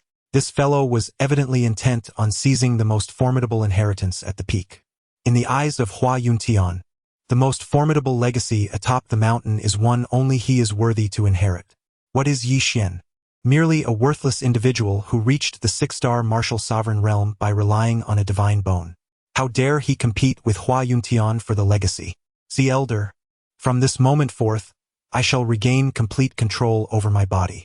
I must make Yi Xian understand what true divine inheritance entails. Hua Yuntian was consumed by rage. After laboriously battling monsters to level up, his crystal was stolen. At this moment, his inner fury had reached a boiling point. He would never allow Yi Xian to obtain the mountain's legacy before him. Finally, must I resort to that? The Sea Elder within Hua Yuntian silently shook his head. Hua Yuntian had been trapped in the ancient secret realm for a century, not merely to subjugate the remnants of the true dragon and the Sea Elder. In addition to these two residual souls within him, he had also acquired a soul pearl refined by a true god a millennium ago from the ancient secret realm. Although this soul pearl was only a semi-finished product, it contained boundless mysteries. If forcibly activated, it could even enable Hua Yuntian to disregard the limitations imposed by the secret realm and forcibly absorb the ancestral legacy from the divine mountain. I had intended to reserve the soul pearl as my ultimate trump card. Yet it is you, Yi Xian, who has compelled my hand. Chapter 25. A profound humiliation. The eruption of the soul pearl to forcibly wield the soul pearl necessitates enduring immense suffering. Yet, in the face of Hua Yuntian's fierce pride, such agony pales in comparison. A mere wastrel who dares not confront the demonic beasts. Yi Xian was destined to perish within the perilous realm teeming with ferocious creatures. Yet here he stands, not only alive but ahead of Hua Yuntian. Hua Yuntian felt an overwhelming sense of humiliation. If he fails to demonstrate an overwhelming superiority, to completely overshadow Yi Xian, the first to ascend the divine mountain, how can he claim the title of the strongest disciple? The supreme legacy of the Shen sect belongs to me, and the chance to embark upon the divine path of Shen is mine as well. Accompanied by waves of excruciating pain coursing through him, Hua Yuntian's potential surged forth, unleashed by the soul pearl's activation. Yi Xian, there are some opportunities that you cannot seize, nor can you take away. Outside the secret realm, the disciples of the Shen sect, bewildered by Yi Xian's voluntary renunciation of the inheritance, remained oblivious to the events unfolding within Hua Yuntian. Their eyes were fixed intently upon the reflection of Yi Xian. He was presented with a rare chance to accept the inheritance, yet he chose to forego it? What could he possibly be scheming? To vie for the highest inheritance of the Shen sect? Ha! Does he truly believe himself worthy to contend with senior brother Hua Yuntian for such a prestigious legacy? Among the crowd, the supporters of Hua Yuntian barked their derision. They had just been outside the secret realm, speaking ill of Yi Xian. If Yi Xian were to obtain the strongest legacy atop the divine mountain and ascend to the position of deputy master of the Shen sect, would there still be a place for them within the sect? Despite their outward confidence, inwardly they were a bundle of nerves. However, the ones most anxious were the Shen sect master and the elders who had already resolved to support Hua Yuntian's advancement in the Shen divine path. Yi Xian's unexpected decision to forsake the legacy of the thunder-rolling ancestor was a clear indication of his intent to compete with Hua Yuntian. As a person of divine enlightenment, Yi Xian possessed an innate allure towards the ancestral legacies upon the divine mountain. Under normal circumstances, the emergence of two extraordinary talents within the Shen sect would be cause for immense celebration. Yet not long ago, a divine edict had been issued by the Shen divine path, instructing the various branches scattered across the 4 great wastelands to select their top talents for further cultivation in the central wilderness spirit domain. Faced with the limited quotas, the Shen sect master and the elders could only choose between Yi Xian and Hua Yuntian. Since they sought the pinnacle of talent, only the strongest would suffice. It was unfortunate that Yi Xian, with his relatively brief training period, lacked the profound foundation that Hua Yuntian possessed in martial arts. Just then, a beam of divine light suddenly descended from the summit of the divine mountain. Boom! Good heavens! What do I see? Brother Hua, it's Brother Hua. Outside the secret realm, as they gazed at the divine light that fell upon the peak, it landed squarely on Hua Yuntian's head, igniting excitement among his supporters, who had just moments ago been gripped by anxiety. The divine radiance was dazzling and resplendent, vast beyond compare, drawing the surrounding realms and the grand pathways chaotically towards Hua Yuntian. Even the master of Shen sect, standing upon the circular platform, along with the elders behind him, could not help but widen their eyes in astonishment. How had he achieved this? Before even ascending the sacred mountain, he had already attracted such intense divine light and the forces of the grand pathways. If he were to set foot upon the sacred mountain, would the ancestral legacies await him like treasures ready to be claimed? Goodness, had this fellow consumed some elixir? Sensing the changes at the mountain's base, Yixian turned to gaze back, instantly captivated by the myriad of divine lights emanating from Hua Yuntian. Truly, he was worthy of being the strongest direct disciple of the Shentian sect a century ago. Brother, what does the strongest direct disciple mean? Is it delicious? Little Black, with her big, obsidian eyes, inquired, having overheard Yixian's musings. Not delicious, it stinks. Yixian found himself perplexed about how Little Black had survived for thousands of years. Did her mind harbor no thoughts beyond food? Not delicious? Then it's pointless. Little Black turned her head away.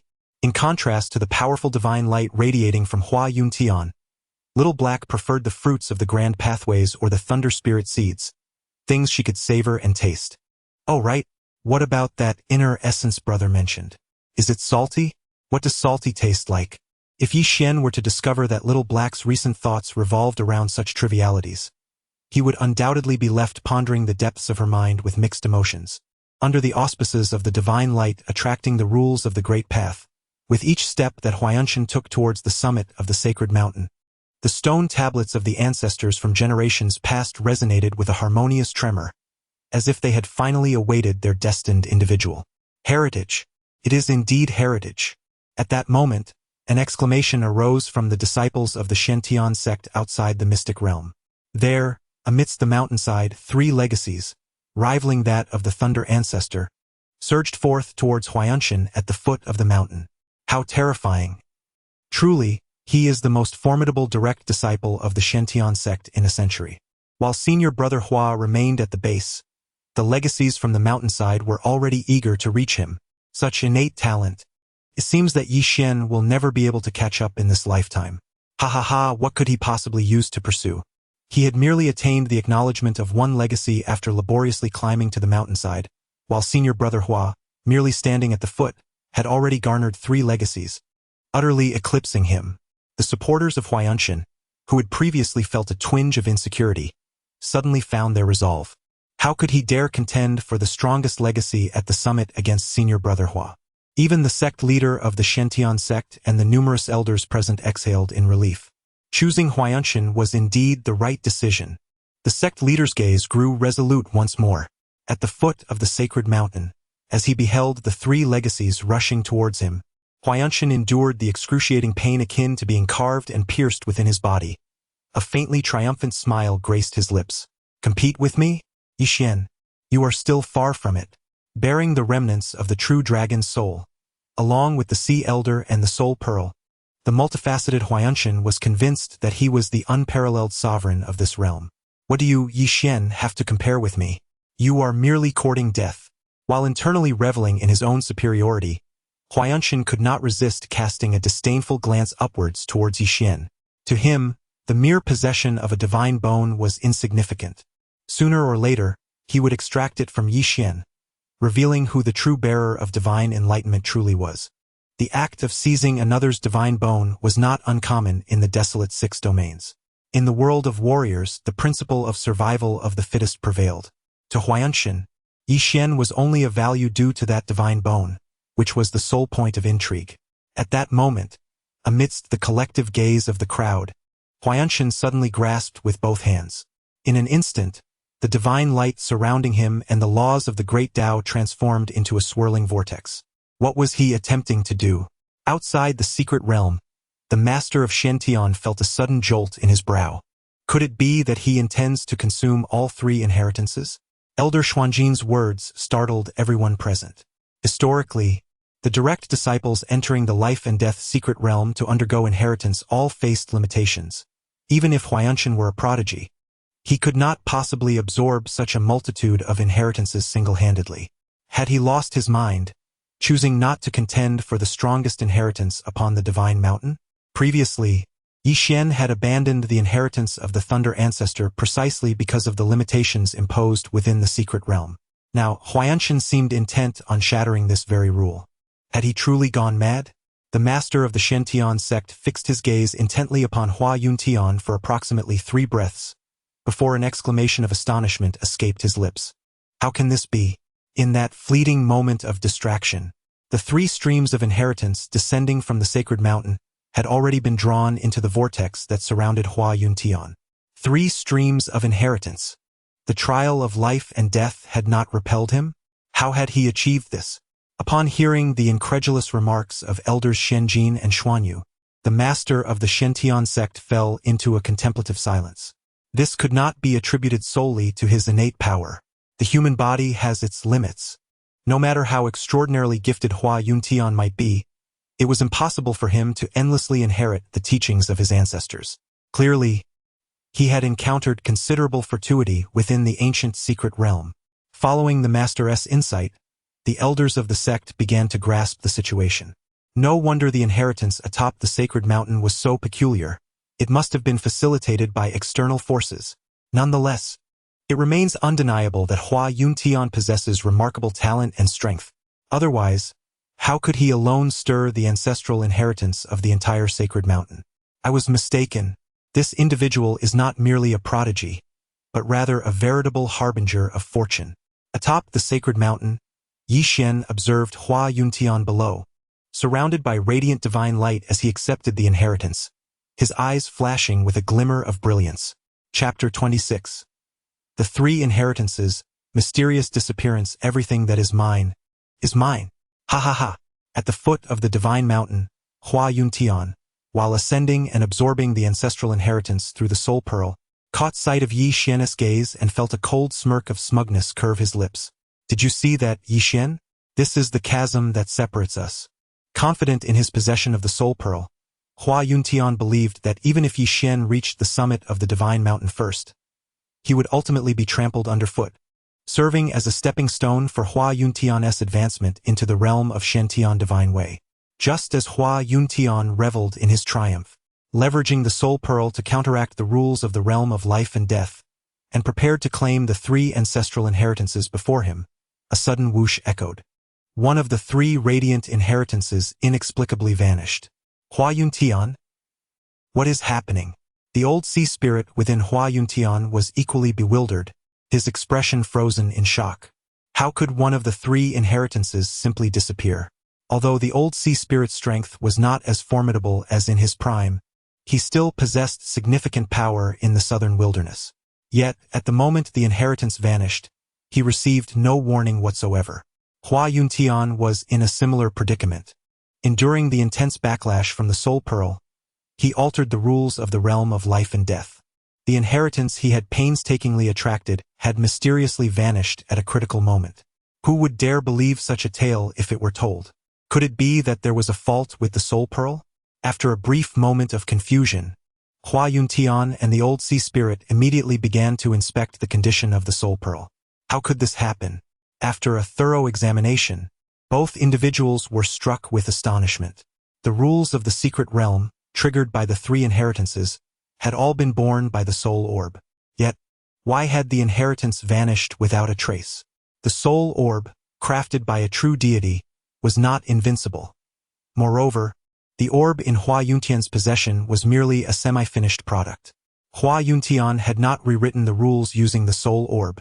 Instead, he had harnessed its power to endure the world's regulations. Moments ago, atop the divine mountain, 3 inheritances had descended, and the rules they invoked were absorbed by the soul orb within Hua Yuntian. However, despite having withstood the power of these 3 inheritances, only 2 remained before him. Where had the 3rd inheritance gone? Hua Yuntian and Elder Hai were utterly perplexed, unable to fathom the nature of this phenomenon.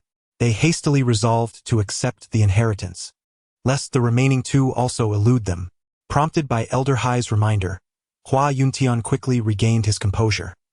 He still had 2 ancestral inheritances before him, and if they were to vanish as well, he would have nowhere to lament his misfortune. This time, he could not allow the inheritance to slip through his fingers. Determined, Hua Yuntian prepared to accept the inheritance, but just then, an unexpected occurrence transpired. By the heavens! As he gazed at the seemingly intact ancestral inheritance, yet another vanished before his eyes, leaving Hua Yuntian on the brink of despair. What on earth was happening? Was someone toying with him? How could two of the three inheritances simply disappear? The last one must not vanish as well. After enduring the profound trials of the previous two ancestral legacies and the harsh realities of their mysterious disappearance, Hua Yuntian could no longer afford a moment's hesitation. He swiftly reached for the last remaining ancestral legacy. Mine, this is mine. A glimmer of madness flickered in his eyes. Yet, just as he was about to grasp the legacy, it vanished before him. With a painful gasp, Hua Yuntian spat out a mouthful of blood, overwhelmed by the dual assault of the soul orb and the devastating blow to his spirit. Who is it? Who is tormenting me? First, the legacy of the fourth-generation ancestor, and Lan mysteriously vanished from the outskirts of the secret realm. Then he was surpassed by Yi Xian, who snatched away the honor of being the first to ascend the divine mountain. And now, despite enduring excruciating pain to activate the soul orb, the three ancestral legacies he had painstakingly drawn forth had slipped from his grasp at the very moment they seemed within reach. Damn it! Hua Yuntian felt his composure teetering on the brink of collapse. Outside the secret realm, the supporters who had been exhilarated by Hua Yuntian's acquisition of the three legacies now stood in stunned silence, witnessing his frenzied state as the legacies vanished. What happened to Brother Hua's legacy? How could it just disappear? The disciples of the Shentian sect were left in disbelief, as if a knife had cut through their very essence. The Shentian sect's leader and the attending elders shared a similar sense of shock. How could it be that not a single legacy remained? Had Hua Yuntian truly encountered a ghost? It is evidently impossible for there to be any specters within the divine mountain. Suddenly, the master of Shentian sect appeared to have a revelation, swiftly casting his gaze towards the summit of the mountain. Huayanshan, leveraging external forces to counter the rules of the realm of life and death. Could it be that he has incurred the displeasure of the esteemed ancestors residing atop the divine mountain? Upon the utterance of this thought by the master of Shentian sect, the elders present were taken aback. While it is true that Huayanshan's use of external forces to summon ancestral techniques is remarkable, it indeed contravenes the regulations of the realm of life and death. If this were the case, would it not mean that Huayanshan stands no chance of receiving the most formidable inheritance at the pinnacle? The gaze of Elder Shenjin flickered with profound concern. Just moments prior, they had collectively resolved to aid Huayanshan in his vigorous pursuit of the Shentian divine path. Now, to learn that Huayanshan is being rejected by the divine mountain, if Huayanshan is unable to accept the inheritance, then does this not present an opportunity for Brother Yi Xian? In stark contrast to the anxious expressions of the master of Shentian sect and the elders, the supporters of Yi Xian below were revitalized. What of Brother Hua? What of the strongest direct disciple from a century ago? If even the esteemed ancestors of the divine mountain do not acknowledge him, what right does he have to inherit the position of the junior sect master of Shentian sect? Did he truly believe himself so formidable, capable of invoking three inheritances, only to realize that it was mere deception that bestowed upon him such divine favor? Now, it seems, he possesses not a single inheritance. I wonder how he intends to contend with Brother Yi Xian. Following Huayanshan's astonishing display earlier, the supporters of Yi Xian had been nearly suffocated by the pressure. In the present day, witnessing the mysterious disappearance of the Hua Yuntian legacy one after another, how could they possibly let slip such a golden opportunity for a fierce retaliation? Outside the secret realm, supporters were embroiled in heated disputes, their faces flushed with fervor. Meanwhile, within the life and death secret realm, Hua Yuntian's gaze was firmly fixed upon Yi Xian, hovering above the sacred mountain. This sensation was not unfamiliar to him. Ever since the enigmatic vanishing of the fourth-generation ancestor and Lan's legacy, every encounter with Yi Xian left him with the distinct impression that the latter's eyes harbored a subtle mockery and jest. Could it be that the successive disappearance of my three legacies is indeed linked to him? Hua Yuntian's heart jolted violently. Though he had contemplated such a possibility, could Yi Xian truly possess that capability? Setting aside the fact that the three ancestral legacies he had summoned were derived from the Soul Pearl, which was forged from the essence of a true deity within him, did Yi Xian, a six-star martial sovereign, even have the standing to contend with the Soul Pearl? Merely seizing the three ancestral legacies face-to-face would not be a simple endeavor for Yi Xian, particularly under circumstances where Hua Yuntian remained utterly oblivious. The soul pearl within you is a treasure refined by a true deity. Even if it is merely a semi-finished product, it is hardly something a mere 6-star martial sovereign like him could hope to disturb. Sensing the fluctuations of energy within Hua Yuntian, Hai Lao hastily interjected. A person of divine awakening possesses but an additional divine bone within them, not the actual descent of a true deity.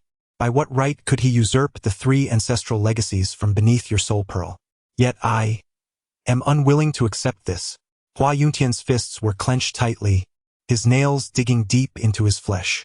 I understand that when the legacy is snatched away before one's very eyes, even I would be hard-pressed to maintain my composure. However, you must calm yourself. The power of the soul pearl remains largely untapped. The strongest legacy atop the divine mountain still awaits you. Upon hearing the words "the strongest legacy" from Old Hai's lips, rationality regained its foothold in Hua Yuntian's mind. Yet, when he gazed upon Yi Xian, his eyes flickered with a chilling hatred. Regardless of whether the earlier events were connected to Yi Xian, Hua Yuntian's heart was already consumed by venomous loathing for him. Moreover, having faced numerous failures in the perilous realm of life and death, he was in dire need of an outlet for the rage boiling within him. Old Hai, once you ascend the mountain and obtain the strongest legacy, I implore you to assist me in eliminating him. Chapter 27. Bathed in blood. The 7-colored divine monument, although entering the realm of life and death, is governed by fate. The paramount concern for Hua Yuntian at this moment is to seize the most formidable inheritance atop the sacred mountain. The power of the soul pearl is still being activated. He must obtain the pinnacle inheritance before his body reaches its limits. Only then can he advance smoothly into the Shantian divine path. Securing the strongest legacy from the ancestors at the mountain's summit signifies that Hua Yuntian has triumphed in this contest within the secret realm. In such circumstances, if he continues to take lives, particularly that of a person blessed with divine enlightenment, it would inevitably provoke the displeasure of the higher-ups of the Shantian sect. Rest assured, your concerns are understood. I will handle him for you. As a sole entity, Old Hai possesses at least 100 ways to ensure Yi Xian meets an untimely end without clarity. Yet, in Old Hai's heart, there exists a method that offers Yi Xian a form of liberation even more profound than death. Though Yi Xian is merely a 6-star martial sovereign, he is nonetheless a person granted divine insight. Should he perish within the secret realm, even without witnesses to Hua Yuntian's hand in the act, the upper echelons of the Shantian sect would inevitably harbor suspicions. Since you are resolutely intent on entering the Shantian divine path, why not consider an alternative? Allow me to usurp his body. The vessel of a divinely enlightened individual will undoubtedly aid me in reclaiming the path to greatness in the future. Old Hai's proposal illuminated Hua Yuntian's thoughts. He and Old Hai had previously forged an agreement to seek a suitable target for possession after exiting the ancient secret realm. Now, Yi Xian stands as the most opportune candidate. The crux of the matter lies in the fact that once the body is seized, the outside world remains oblivious to the demise of Yi Xian. Thus his reputation as the young master of the Shantian sect remains unscathed. This situation, albeit fortuitous, must not allow you to forget, Hai Lao, that after you have appropriated the corporeal vessel, there exists a far more significant transaction between us. Hua Yuntian's agreement came with such alacrity, not solely due to Hai Lao's proposition that alleviated his suspicions, but also out of a desire for Hai Lao to expedite his restoration of powers by utilizing the divine bone within Yi Xian. Consequently, this would facilitate the flawless execution of his grand design following his ascension into the Shantian divine path. Rest assured, I shall not forget, Hai Lao exclaimed with palpable excitement as he licked his lips. The prospect of seizing the corporeal form of a divine initiate and undergoing a rebirth filled him with immense joy. The young man's divine bone had already undergone a transformation of 30%. In such a state, the divine bone had attained remarkable stability, ensuring that it would remain unscathed even after the body transfer. With the formidable power of the divine bone at his disposal, Hai Lao would not only reclaim his former peak state, but perhaps even strive towards becoming a true god, stepping into a realm that had eluded him for millennia. As he sensed Hua Yuntian's mounting excitement, Yi Xian felt a shiver run down his spine. How could one remain so exhilarated after losing their inheritance? Could it be that he possessed a masochistic tendency? The 3 legacies, each comparable to that of the thunder-rolling ancestor, had significantly heightened Yi Xian's comprehension of martial arts. His strength surged from a 6-star martial sovereign to a 7-star martial sovereign. Had it not been for Yi Xian's use of the illusory light and shadow technique, he would have likely revealed his true identity by now. Merely receiving these 3 legacies has already bestowed such immense benefits.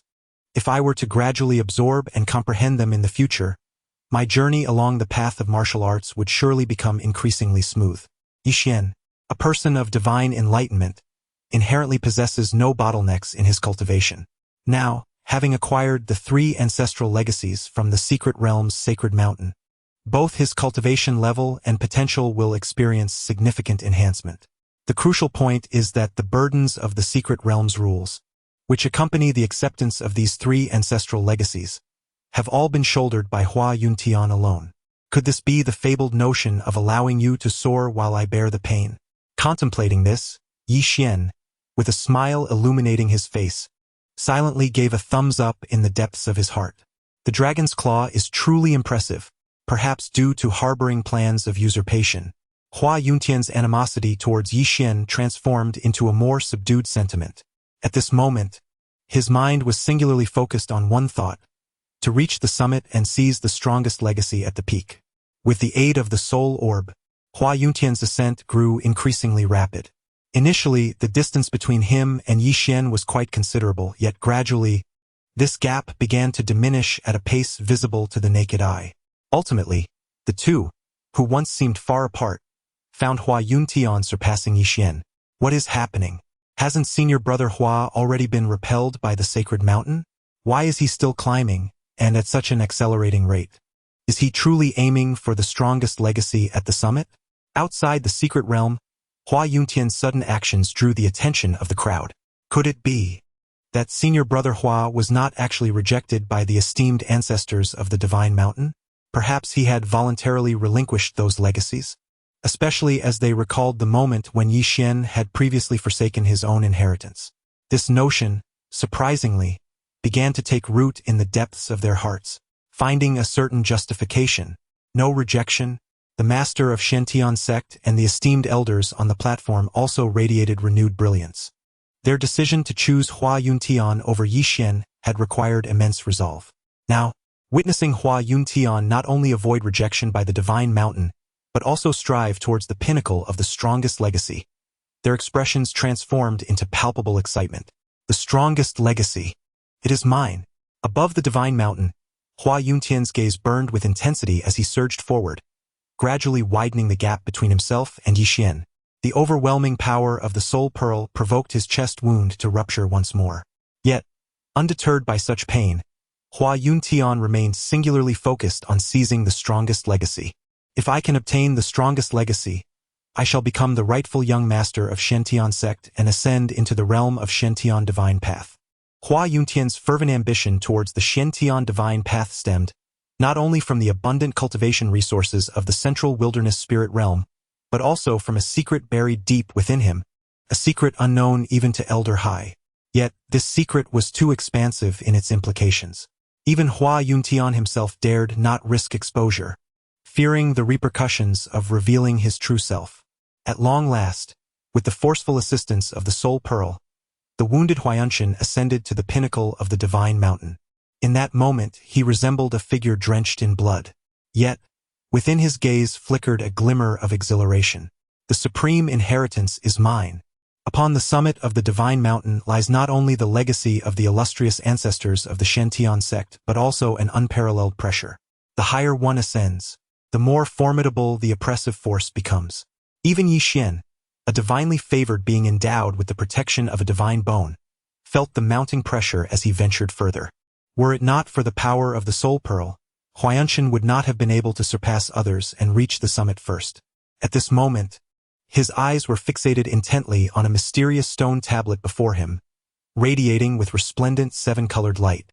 This tablet harbored the most potent inheritance from the ancestors of the Shantian sect, and it stood as the ultimate treasure atop the entire divine mountain. Yi Xian, once I acquire the strongest inheritance from this tablet, your demise will be imminent. Bathed in blood, Huayanshan cast a disdainful glance downwards at Yi Xian, his eyes brimming with contempt. Chapter 28. the golden sword and the crimson dragon, all belong to my senior brother Yi Xian. Have I ultimately been surpassed? Outside the secret realm, the supporters of Yi Xian gazed despondently at Hua Yuntian, who had ascended to the summit of the divine mountain first. To inherit the most formidable legacy atop the mountain, one must withstand the tremendous pressure of the entire mountain. In essence, this serves as a trial for those who dare to climb. In contrast, the expressions of the sect master of Shentian and the various elders reflected an air of inevitability.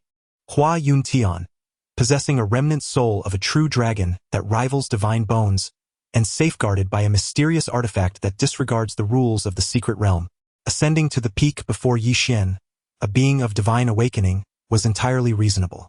They bore smiles, patiently awaiting Hua Yuntian's acceptance of the legacy. Yet, one cannot help but wonder which ancestor's inheritance he would acquire from the stone tablet. The seven-colored stone tablet at the pinnacle of the divine mountain is renowned as the most potent legacy of the Shentian sect.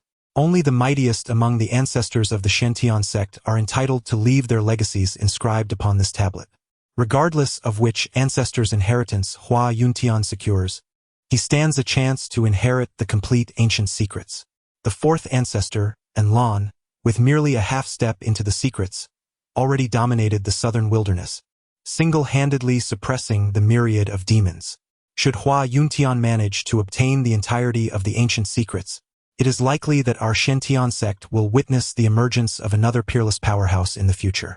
Hua Yuntian, even before obtaining the ultimate legacy, has already demonstrated such astonishing talent.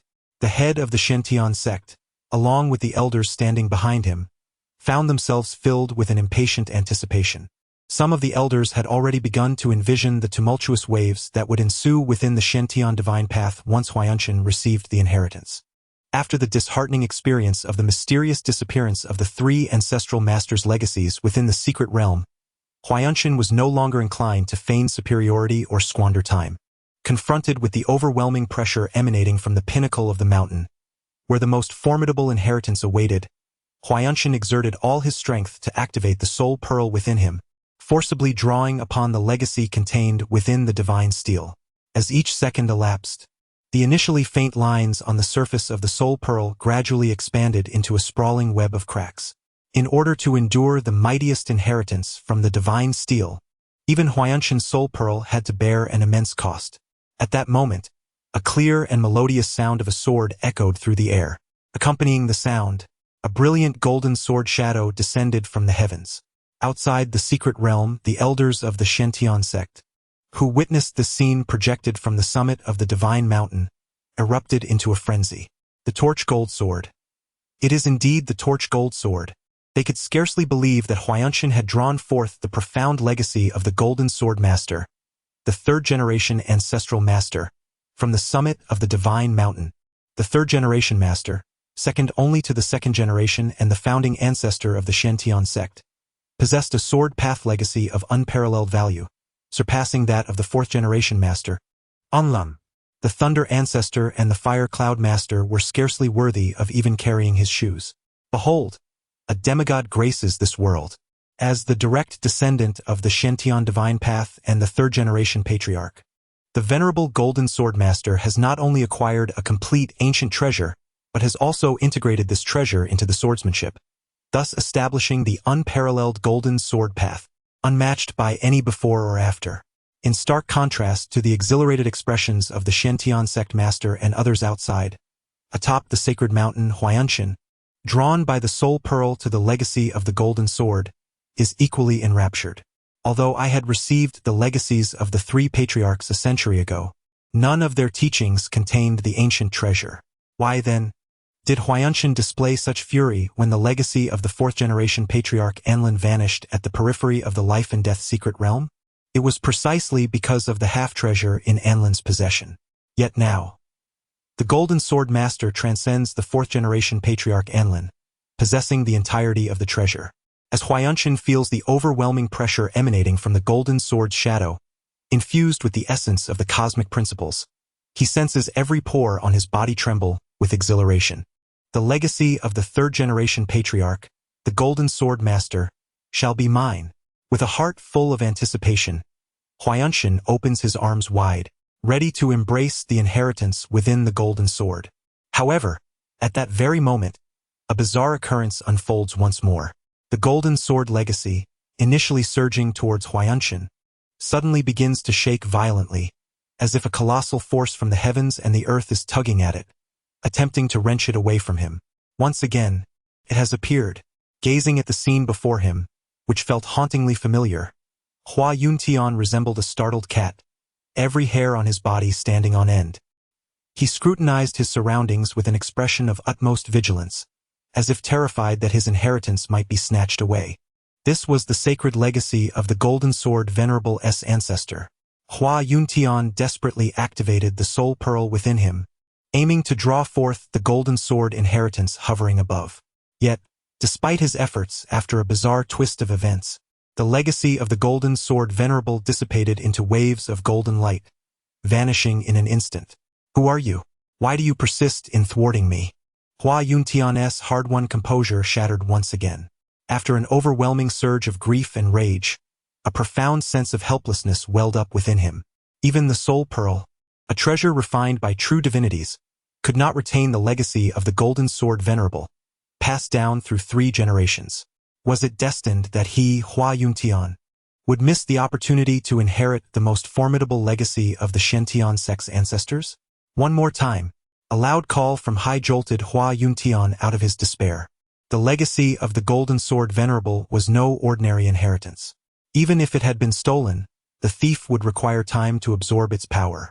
If he seized this fleeting moment to draw forth another legacy from the divine mountain, he could still remain the undisputed choice for the position of young master of the Shentian sect and successfully advance toward the Shentian divine path.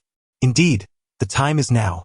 Once again summoning his courage, Hua Yuntian, at this moment, could no longer pay heed to the wounds adorning his body, nor to the spreading cracks upon the surface of the soul pearl. This time, I shall not allow you to usurp my legacy. With all his might, Hua Yuntian urged the soul pearl within him, and in the next instant, a shadow resembling a crimson dragon descended from the peak of the divine mountain, which had just witnessed the disappearance of the golden sword's radiance. It was the red dragon cold light spear of the Grandmaster Long Yun. Outside the secret realm, the astonished sect leader of Shentian and others, still reeling from the mysterious disappearance of the golden sword's legacy atop the mountain, were suddenly met with a wave of gasps from the crowd. Grandmaster Long Yun. He is our second-generation patriarch of Shentian sect. The spear he wields, the red dragon cold light spear, once vanquished all challengers across the southern wasteland, and even within the central spirit domain, he ranked among the formidable. The events unfolding within the secret realm were utterly unforeseen, leaving the minds of the Shentian leaders in a state of bewilderment. However, in contrast to the astonished onlookers outside, Hua Yuntian, as a first-hand witness to it all, harbored but a singular thought deep within his heart. Hurry, it must be swift. He must seize the opportunity to absorb the legacy of Grandmaster Long Yun before the one lurking in the shadows can claim it for himself. As a second-generation patriarch, Grandmaster Long Yun's strength was certainly equal, if not superior, to that of the mysteriously vanished Golden Sword Patriarch. Under normal circumstances, Hua Yuntian would be overwhelmed with delight. However, after encountering a series of bizarre events marked by the mysterious disappearance of the legacy, Hua Yuntian could no longer afford to be concerned with such matters. He exerted all his strength to activate the soul orb, drawing in the inheritance of the Dragon Cloud Ancestor. The legacy of the Dragon Cloud Ancestor is mine. It belongs to me. As he observed, the crimson light of the Dragon Cloud Ancestor's legacy had almost settled into his grasp. A smile began to involuntarily adorn Hua Yuntian's lips. Yet, just as he believed that everything was about to reach a resolution, an inexplicable occurrence transpired once more. The inheritance, which had already nestled in his palm, began to contort mysteriously again.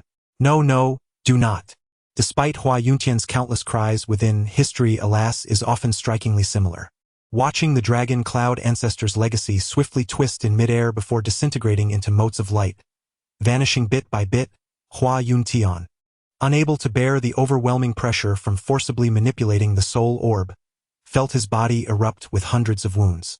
The soul orb, too, let out a sound as it lost its luster within him. Who could it be, and why must they target me? Why must they seize my legacy? Ah! Like a figure drenched in blood, Hua Yuntian knelt upon the ground, unleashing a howl of defiance and anguish. Chapter 29. The Wrathful Beast. Bloodthirsty counterattack. Hua Yuntian felt an overwhelming fury brewing within him, desperate for an outlet. At that moment, he spotted Yixin, who appeared carefree and leisurely, descending from the mountain. In an instant, Hua Yuntian's enraged gaze seemed to find its target. Yixin, how delightful, you worthless fool! You have dared to ascend to the summit. Since you have delivered yourself to me, today I shall personally escort you on your final journey.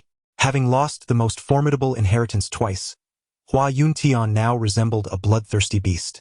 A tremendous energy gathered within his palm, as if it sought to obliterate any existence that dared to provoke him. Dai Yixin, he bellowed, pointing a finger forward. The scorching dragon flame, born from the essence of the true dragon's remnant soul, transformed into a black arc of light, hurtling towards Yixin's forehead.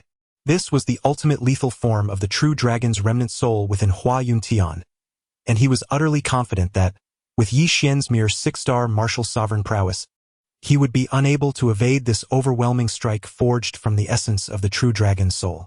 However, just as the black arc of light, coalesced from the dragon flame, was about to strike Yixin, a brilliant beam of golden sword light erupted from within him without warning. Is this the inheritance of the golden sword ancestor? Gazing at the golden sword shadow emanating from Yixin, Hua Yuntian stood in stunned disbelief.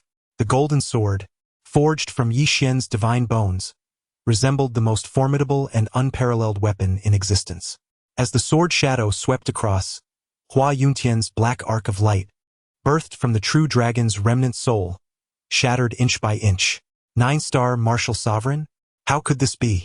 When did you ascend to the 9 stars? Hua Yuntian's eyes bulged with intensity. The legacy of the golden sword, the 9 stars martial sovereign. Although everything before him revealed the truth to Hua Yuntian, the one who stealthily stole his inheritance was none other than Yixin. Yet he still found it hard to believe. Yixin. How could it be possible? In stark contrast to Hua Yuntian, whose eyes were wide with disbelief and veins bulging, Yixin was wholly immersed in the profound essence of the golden sword path, the boundless and infinite realm of swordsmanship. Truly, it was worthy of being the foundation of an ancient secret treasure, birthing such a magnificent path. Merely having a preliminary understanding granted him such formidable power, allowing him to leap directly into the realm of the 9 stars martial sovereign. Gradually merging the golden sword path and the red dragon spear intent within him, Yixin slowly opened his eyes. Indeed, Hua Yuntian lived up to his moniker as the god of wealth. In the blink of an eye, the golden sword path within Yixin had begun to temper and refine itself. In truth, even Yixin himself had not anticipated obtaining such immense benefits from Hua Yuntian in a single encounter. He cast another glance at the bloodied figure of Hua Yuntian, whose face was etched with resentment, and unexpectedly felt a twinge of sympathy. Such fervor in delivering the inheritance makes me feel somewhat guilty. It is you, isn't it? You are the one who stole my legacy, correct? Only now do you realize the gravity of your mistake. Isn't it too late? In the face of Hua Yuntian's furious accusations, Yixin did not conceal his amusement but smiled lightly. Yet, to Hua Yuntian, this response felt like the cruelest punishment from the heavens. Despite the earlier manifestation of the golden sword Dao by Yixin, which was sufficient to elucidate everything, the situation paled in comparison to the greater humiliation inflicted on Hua Yuntian by Yixin's own admission. At this moment, Hua Yuntian's proud visage flushed with indignation. How did you accomplish this? Hua Yuntian pondered. Possessing a soul pearl, remnants of a true dragon's soul, and the assistance of the Sea Elder, yet he remained utterly oblivious to how Yixin had successively pilfered the legacy from him. What hidden trump cards did Yixin possess?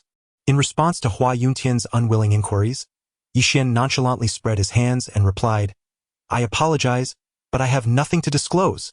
Having resolved to reveal himself, Yixin was determined to afford Hua Yuntian no further opportunities. Villains perish by their own words. Yixin began, only to suddenly realize that he himself was the villain. Never mind, since we are all villains, I shall accompany you on your journey. Ah! Isn't it too late to prepare for a fight now? Just then, Hua Yuntian erupted into a maniacal laughter, his face alight with madness as he gazed skyward. As his laughter reverberated, a sinister shadow materialized beneath Yi Xian's feet. Heh, a person of divine enlightenment, I shall claim this corporeal form. Hua Yuntian had not genuinely sought a conversation with Yi Xian. He was merely stalling for time on behalf of the Sea Elder, diverting Yi Xian's attention. How could one who could so audaciously steal legacies from me ever divulge their secrets so easily? With a cold smirk at the corner of his mouth, Hua Yuntian remarked, however, none of this matters now. Once Old Hai seizes your body, all the secrets within you will undoubtedly be revealed. Seizing a body? Staring at the resolute Hua Yuntian before him, Yi Xian was momentarily taken aback. The surprise was simply too sudden. In that instant, Yi Xian found himself at a loss. Truly, a harbinger of fortune. Hua Yuntian seemed determined to deliver everything in one fell swoop. This was no mere body snatching. It was evidently an offering of great fortune and experience. Yi Xian, today marks your demise. At this moment, Hua Yuntian, with a gaze full of disdain, remained oblivious to the fact that he was bestowing treasures upon Yi Xian. He stood proudly, his eyes brimming with mockery towards Yi Xian. Yi Xian, even if you can seize my legacy, what of it? Now you have lost your corporeal form, reduced to a mere shattered shell of a once enlightened being. This is the punishment you must endure for attempting to claim my inheritance. Hua Yuntian scoffed, awaiting the triumphant announcement from Old Hai.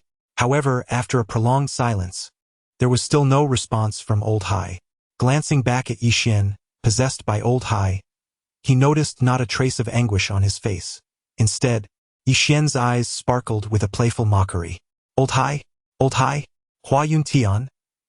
Just as a myriad of questions filled Hua Yuntian's mind, an excruciating pain suddenly pierced through his brow. Immediately afterward, the connection between Hua Yuntian and Old Hai was abruptly severed. Hua Yuntian's expression darkened in an instant. That old trickster. Previously, he had instructed the Elder Hai to lead him to the Divine Mountain, only to have Yi Xian surpass him, becoming the first to ascend the sacred peak. Now, even the grandiose claims of seizing a body have vanished without a trace, akin to stones cast into a latrine. How can he still dare to assert his intent to claim Yi Xian's flesh? To reconstruct the great path? It seems I must take matters into my own hands. Although Yi Xian has now attained the rank of a 9-star martial sovereign and has consecutively obtained 2 of the most formidable legacies, his power is sufficient to rival that of a martial king. Yet, Hua Yuntian is no ordinary martial king. He is a 6-star martial king infused with the remnants of a true dragon's soul. Yi Xian, do you truly believe you can depart from here unscathed with the legacies you have pilfered from me? No sooner had Hua Yuntian's words left his lips than his form transformed into a spectral apparition. This is one of the 3 legacies he embraced a century ago, the ethereal movement technique that merges oneself with the great path.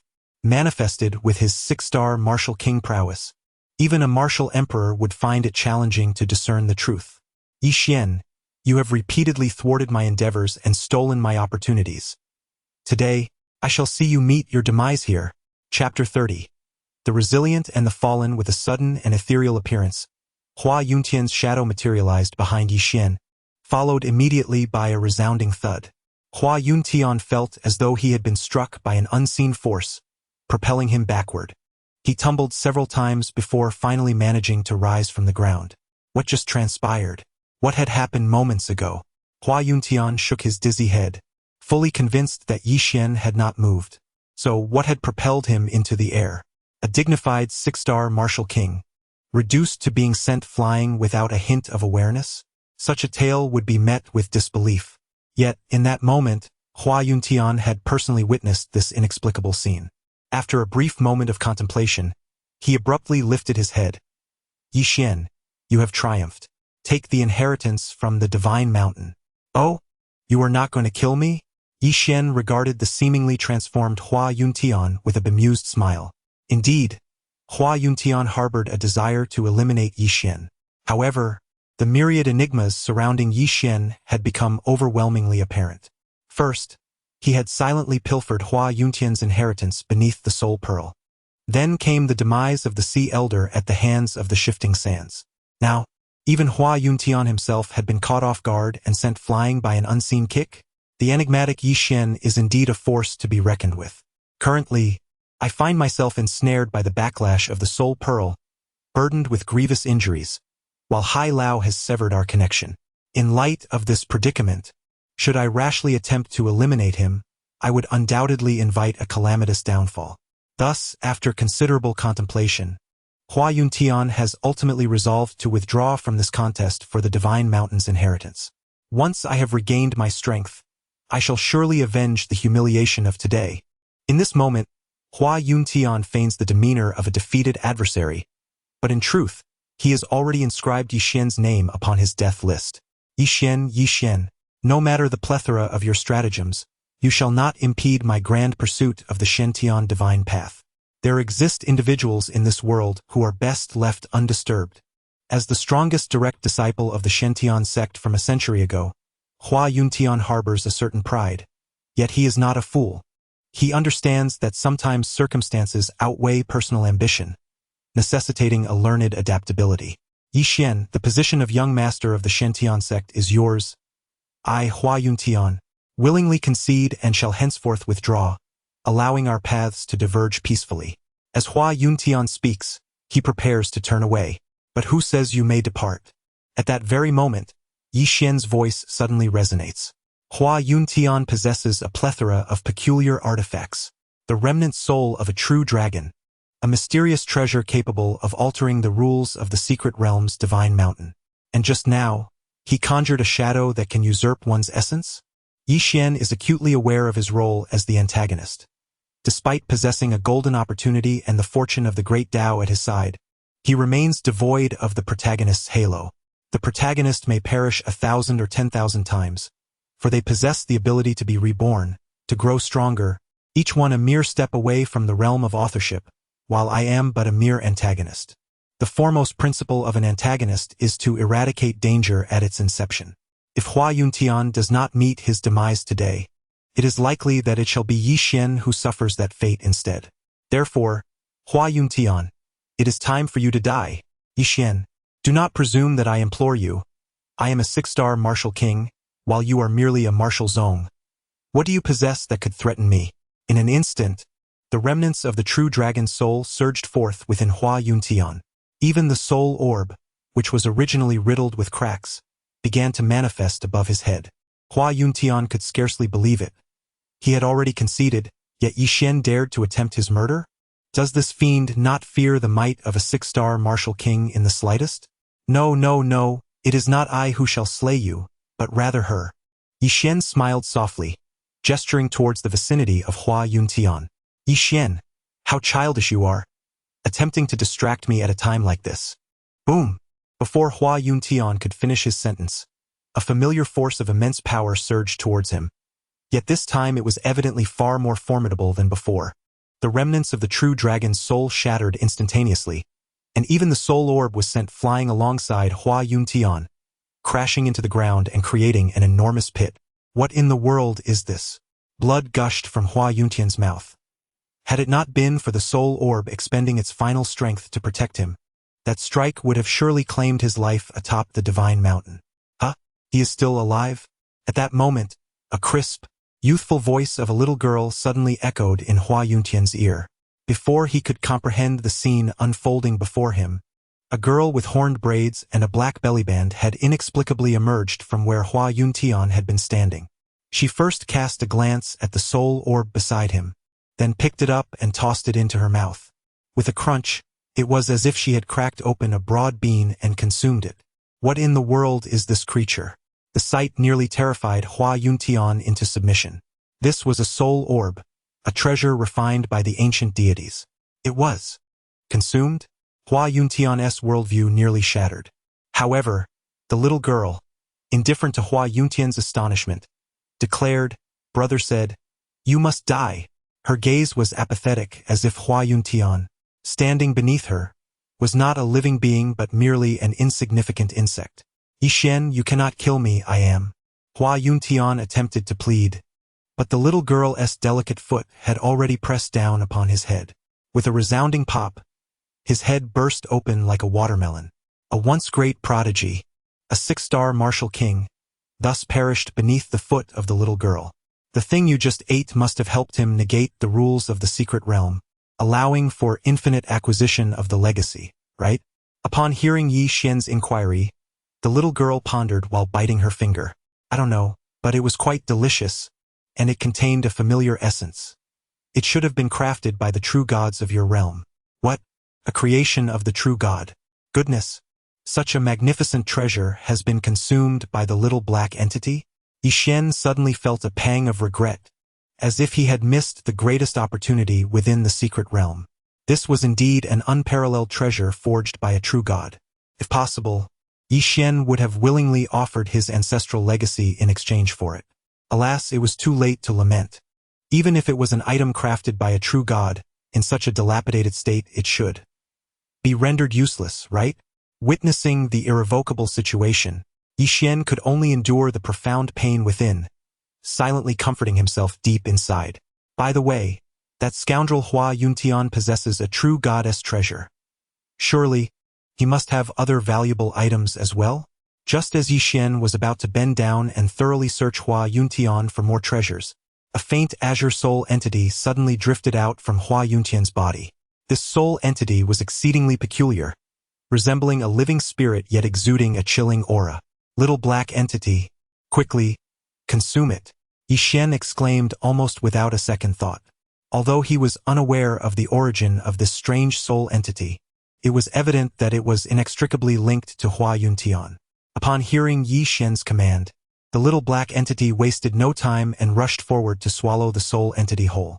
However, soon after, its cherubic face fell in dismay. Ugh, brother, this thing is so foul. It's utterly unpalatable. Upon hearing the lamentations of the little black creature, Yi Xian gently approached and caressed its forehead. Within this fellow resides a remnant soul of a true dragon, he remarked, the very essence that was just expelled, which appears quite delectable. At these words, the little black creature's eyes sparkled with excitement. With both hands, it reached towards Huayanshan's chest and, with a sudden and forceful tug, extracted the terrified remnant soul of the true dragon. The dark dragon attempted to escape, yet the little black creature swiftly seized it, drawing it in as if it were a mere jelly. How does it taste? Yi Xian inquired. Delicious, the little black creature nodded in satisfaction. When it came to matters of taste, it was unequivocal. The fact that it found the remnant soul delectable indicated its high quality.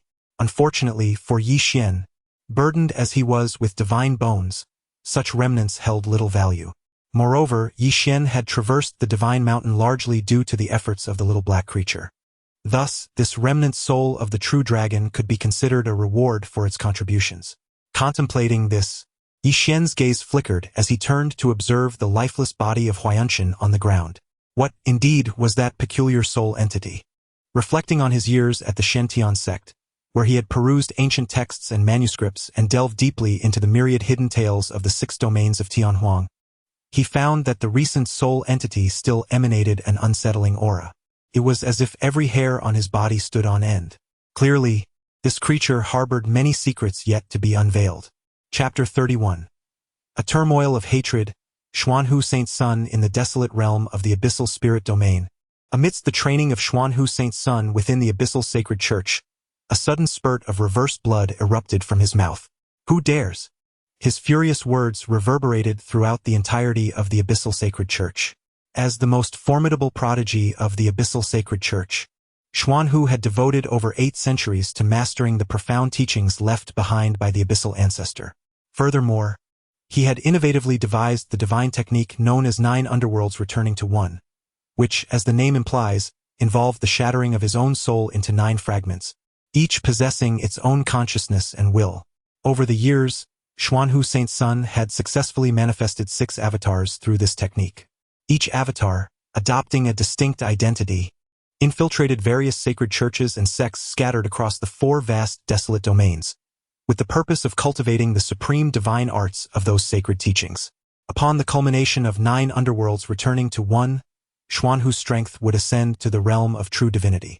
However, he was utterly unprepared for the shocking revelation that one of his avatars had just been slain. Moreover, Even the fragment of his soul associated with that avatar had been forcibly extinguished. Though this particular avatar was the weakest among his creations, how could it be so easily dispatched? A chilling hatred surged in Xuanhu's eyes. While he could sense the existence of these avatars through his fragmented soul, he could only grasp a general understanding of their specific circumstances. Notably, the avatar that had just been annihilated had recently emerged from an ancient secret realm. The ancient secret realm was discovered by the Holy Son Xuanhu during his early travels.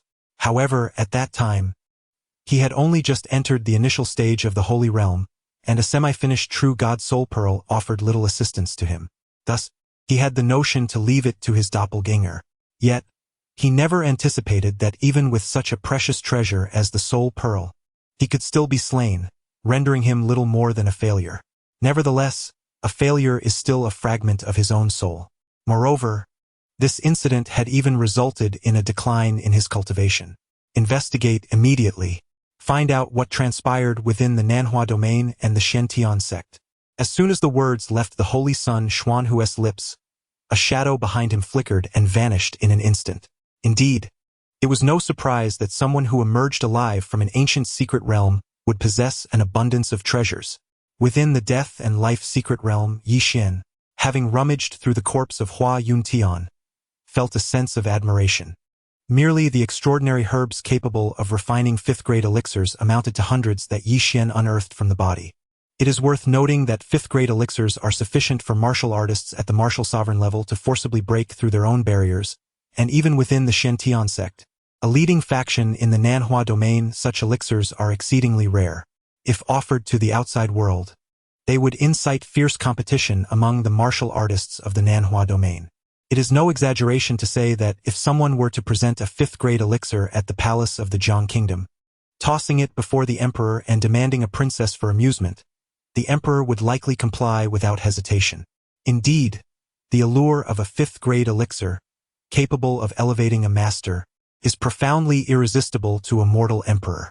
Although these rare spiritual herbs have yet to be refined into potions and are not as precious as the fifth-grade elixirs, their worth remains immeasurable. The Shen-Tian sect boasts its own dedicated alchemy hall, which gathers the foremost alchemists from the entire southern wilderness. Given Yi Xian's current standing within the Shen-Tian sect, a mere command from him would suffice for someone to concoct these spiritual herbs into elixirs. In addition to the invaluable herbs for crafting fifth-grade elixirs, Yi Xian discovered several strains capable of producing sixth-grade elixirs on Hua Yuntian. A sixth-grade elixir would make even a martial king envious. In the present circumstances of the Shen-Tian sect, only elders would possess the ability to concoct sixth-grade elixirs. Moreover, the success rate of producing sixth-grade elixirs is significantly lower than that of fifth-grade elixirs. Even for the sect's elders, the task is exceedingly challenging. As for seventh-grade elixirs, such entities which could facilitate a martial emperor's transformation would likely require a quest deep into the central wilderness. To be frank, had it not been for Hua Yuntian's venomous hatred toward Yi Xian, he would have truly hesitated to strike down this golden goose. Nurturing him could yield even more treasures in the future.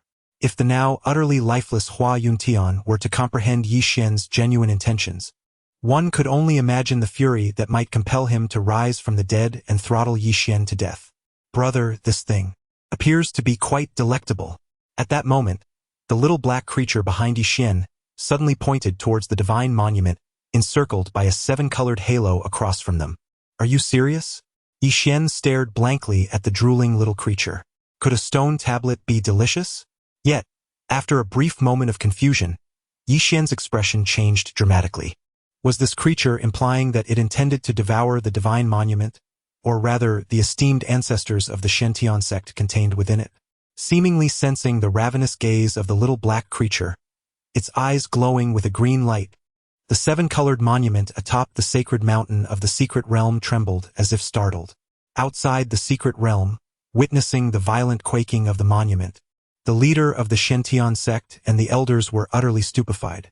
The earlier events between Yi Xian and Hua Yuntian had been obscured by the illusion of floating light, rendering them unable to discern the precise circumstances.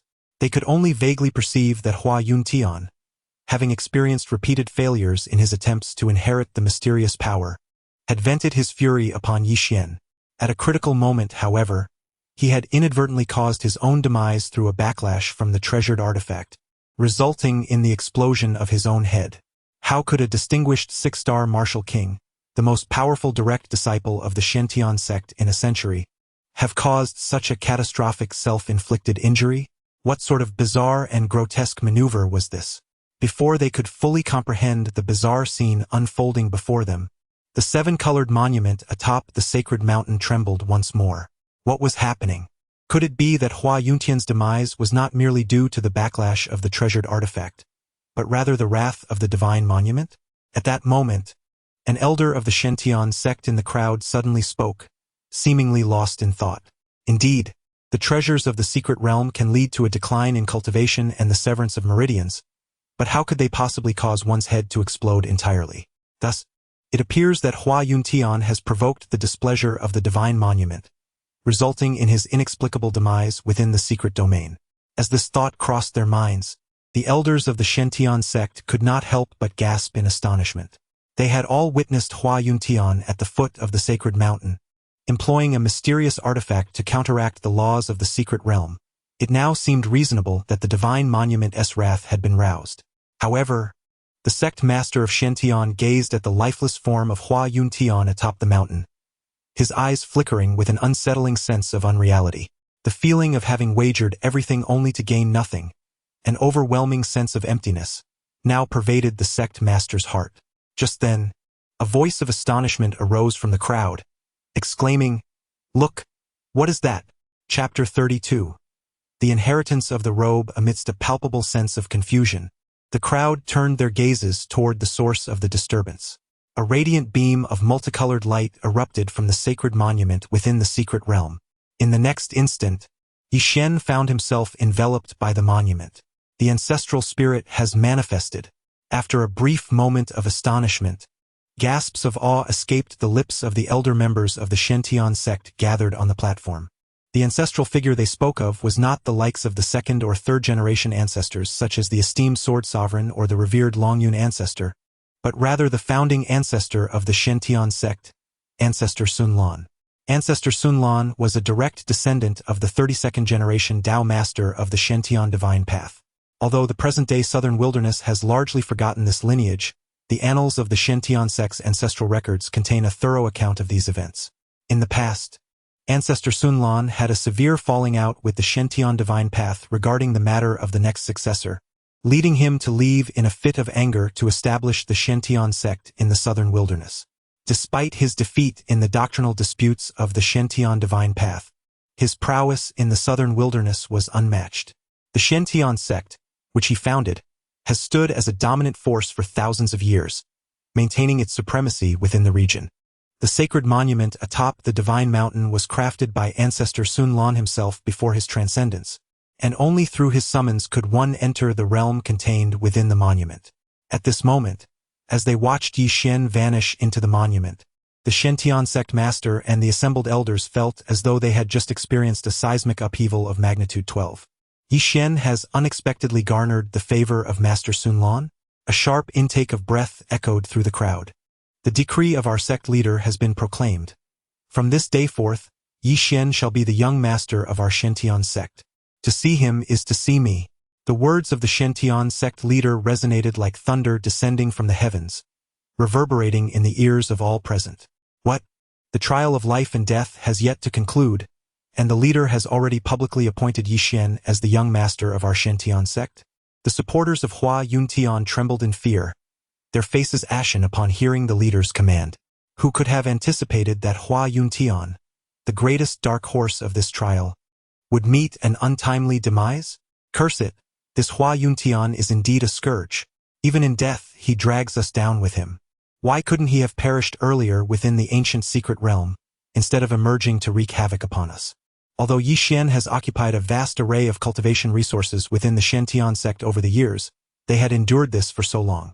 Life is fleeting, is it not? Could they not simply bear it for a little longer? Yet, at this moment, Hua Yuntian emerges, his terrifying strength overshadowing even the two direct disciples, Xiao Man and Jiang Qing, instantly bolstering their confidence. At this very moment, Upon witnessing the triumphant expressions of Yi Xian's supporters, ready to settle scores in due time, those who had once supported Hua Yuntian were filled with deep regret. Brother Chun, who had previously lauded Hua Yuntian, has now become a target of scorn. Had it not been for that old fool extolling Huayanshan to the heavens, how could we have found ourselves at odds with Yi Xian? Faced with an unexpected calamity, Brother Chun wore a look of bewilderment, unable to articulate his distress. Damn it, it was your incessant inquiries about Huayanshan that compelled me to speak of him. How was I to know? That mutt has been absent for over a century, and upon his return, he is met with a treasure that leads to his demise? However, the most poignant reflections lie with the esteemed elders of the sect gathered above the platform. It was the lord of the Shen-Tian sect who initially championed Huayanshan's advancement within the Shen-Tian divine path. Now, it is still the lord of the Shen-Tian sect who declares Yi Xian as the young master. This sequence of events, occurring in the span of a mere incense stick's burn, reveals a stark contrast that is truly lamentable. Yet, to the lord of the Shen-Tian sect, this is merely another gamble he has undertaken. Huayanshan has perished within the secret realm, becoming a relic of the past. Now, the individual who enters the ancestral monument of Master Xuanlan is Yi Xian, and thus the position of young master of the Shen-Tian sect can only belong to him. As for Huayanshan, who would remember the name of a deceased? Not only Huayanshan, but even the other two 9-star martial sects, Shaoman and Jiangqing, have fallen in status within the lord of the Shen-Tian sect's esteem, far overshadowed by Yi Xian. Although the contest for supremacy within the secret realm is not yet at its climax, in the eyes of the lord of the Shen-Tian sect, the ultimate victor of today's trial of life and death is undoubtedly Yi Xian. Within the secret realm of life and death, amidst the ancestral monument, Yi Xian felt a surge of radiant, multicolored divine light enveloping him, and soon found himself in a mysterious realm of vibrant hues. Were these the ancestral masters of the Shen-Tian sect? As he gazed around, he was surrounded by ethereal figures, each imbued with an aura of ancient wisdom and timelessness. Among them stood the Golden Sword Sovereign, who had previously bestowed the legacy, and the revered Longyun ancestor. However, Yi Xian's attention ultimately settled on a central figure clad in white, a man of profound significance, the founding ancestor of the Shen-Tian sect, Sun Lan. At that moment, Sun Lan's piercing gaze was fixed intently upon Yi Xian. Do you wish to receive my legacy? What? Do you wish to receive my legacy? Accept the legacy? Indeed. At this revelation, Yi Xian's mind erupted in disbelief. The individual before him was none other than the illustrious founding master of the Shen-Tian sect, a veritable progenitor. A being whose name resonated throughout the entire southern wilderness. He had established the Shen-Tian sect, which remains a dominant force in the region, undeniably the sovereign of the southern wilderness. Yet now, this legendary figure stood before Yi Xian, offering him the inheritance? However, why did the gaze of the master, as he conferred his teachings, appear somewhat flustered? Sun Lan was, understandably, in a state of agitation. It was not only he who felt this way. The Golden Sword Sovereign and Longyun ancestor positioned behind him were equally perturbed. Outside, that little girl with her disheveled hair had been watching them with unwavering scrutiny. Had it not been for the protection of the divine steel, the young girl might have lunged forth to devour them all. Without attaining true divinity, one ultimately remains but a mere mound of earth. Even the illustrious Sun Lan, a pinnacle demigod, could not escape the fate of demise. His initial purpose in crafting this steel was not only to bequeath a legacy to his disciples, but also to preserve a sliver of divine essence within it, to linger in the mortal realm. Little did he anticipate that this vestige of existence would one day become sustenance in the eyes of others. That cough. The young lady outside seems quite obedient to your words. After I bestow upon you my legacy, would you be so kind as to tell her to cease her incessant gaze upon the divine steel? Her stare has left me quite unnerved. Sun Lan's countenance flushed crimson, hardly resembling a mentor speaking to a junior disciple, but rather akin to a rustic landlord in the presence of an esteemed matriarch. Behind him, the venerable dragon Yun, the esteemed golden sword master, and other revered ancestors of the Xuantiangong sect were also drenched in cold sweat, their eyes beseechingly fixed upon Yi Xian. In that moment, Yi Xian had no doubt that even if he were to request the ancestors within the steel to don grass skirts and perform a hula, they would acquiesce without hesitation. Upon reflecting on this, Yi Xian could not help but feel a pang of introspection. It is entirely my fault. I have long regarded myself as a paragon of reverence for the teachings, and faced with the earnest entreaties of so many ancestral figures, I find it exceedingly difficult to decline. Thus, it is settled. Esteemed ancestors, I implore you to relinquish all the ancient secrets you hold.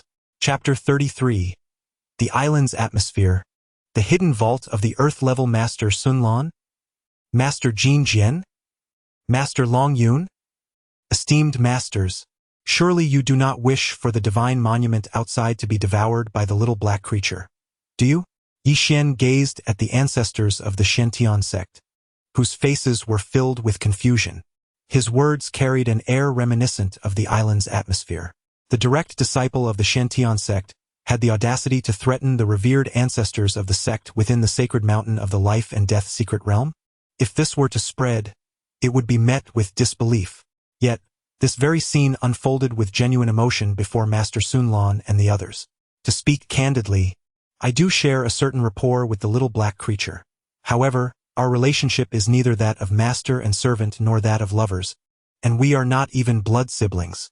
She has been eyeing that divine monument for quite some time now. If I instruct her not to consume it, why would she comply? What gives her reason to heed my words simply because she calls me brother? In this fantastical world, the law of the jungle prevails. While there exists a bond of sentiment between Yi Xian and the Shantian sect, when faced with the prospect of benefit, even the sect master and the elders chose to abandon him in favor of Hua Yuntian. From the moment they permitted this once favored disciple from a century ago to enter the life and death secret realm, Yi Xian's standing in their hearts began to waver. Now, with the little black creature casting its covetous gaze upon the divine monument, Yi Xian would not be courteous, seizing this opportunity to exploit the sect's vulnerabilities. The esteemed Su Lan and the other venerable ancestors present discerned Yi Xian's intention to exploit the sect's resources. Yet, they found themselves powerless.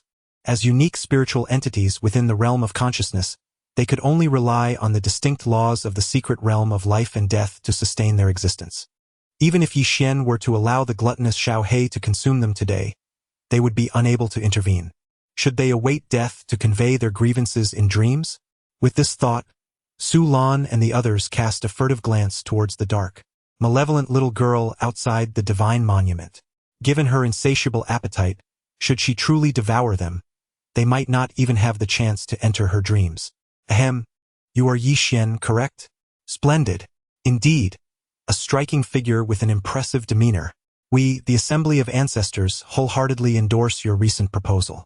After all, inanimate objects are devoid of life, while we have long been deceased.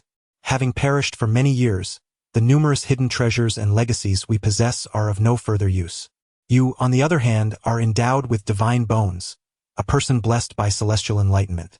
Entrusting our hidden treasures and legacies into your capable hands would prevent them from gathering dust, allowing our Shantian sect to thrive and flourish.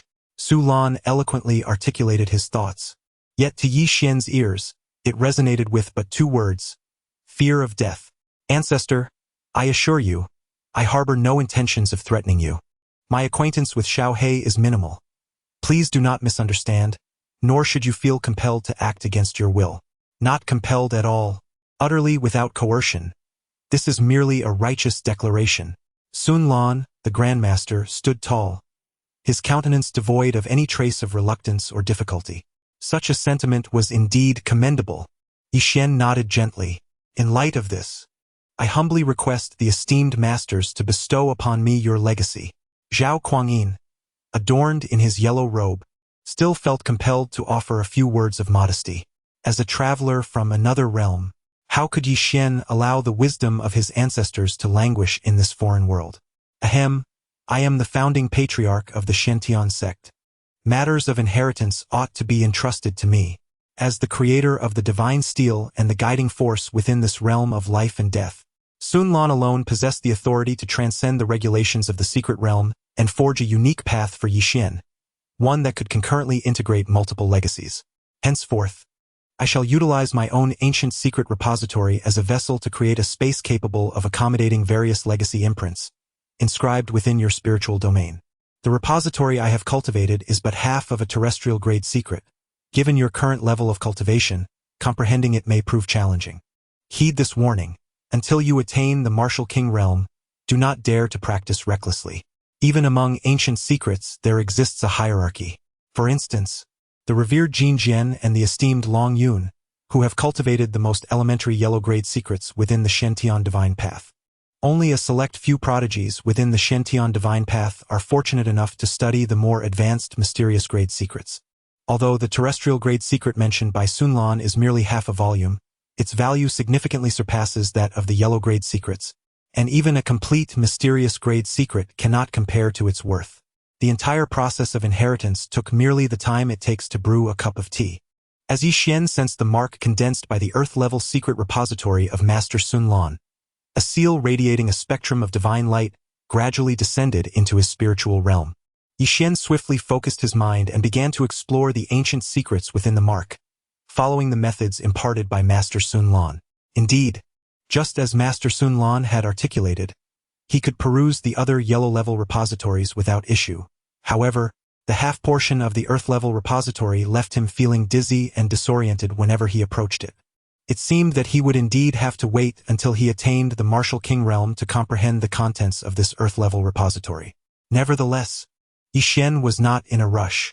Within his reward space, he still possessed 2 fruits of the great Dao. Once he facilitated another transformation of his divine bone. Leveraging the formidable power of that metamorphosis, Yi Xian was confident he could swiftly step into the martial king realm. A martial king with 40% of the divine bone's characteristics? In the realm of the Shen-Tian divine path, such talent could be deemed extraordinary. With this thought in mind, Yi Xian turned his gaze once more towards the revered ancestors. Esteemed ancestors, I have another question. The question you wish to pose. We cannot answer. Yiv one. Before he even began to inquire, Master Sun Lan had preemptively silenced him. Was this not rather lacking in sincerity? I truly do not deceive you. Observing the expression of apparent betrayal on Yi Xian's face, Master Sun Lan hastily clarified. That young girl indeed transformed from the Black Star, yet we are equally perplexed as to why she appeared within the secret realm of life and death. In the past, relying on the protection of the divine monument, the Black Star had never set foot upon the sacred mountain, and the ancestors enshrined within the monument coexisted peacefully with her. However, just a moment ago, the gaze of the little Black Star toward the divine monument instilled a profound sense of threat among them. As Yi Xian shattered this fragile barrier, Master Sun Lan decided to divulge everything he knew about the Black Star in one sweeping motion. It turned out that the little Black Star had suddenly appeared a millennium ago, and at that time she had yet to take form. Even Master Sun Lan learned about the righteous and demonic war, as well as the sealing talismans, from the fallen ancestors of the Xuantiangong sect.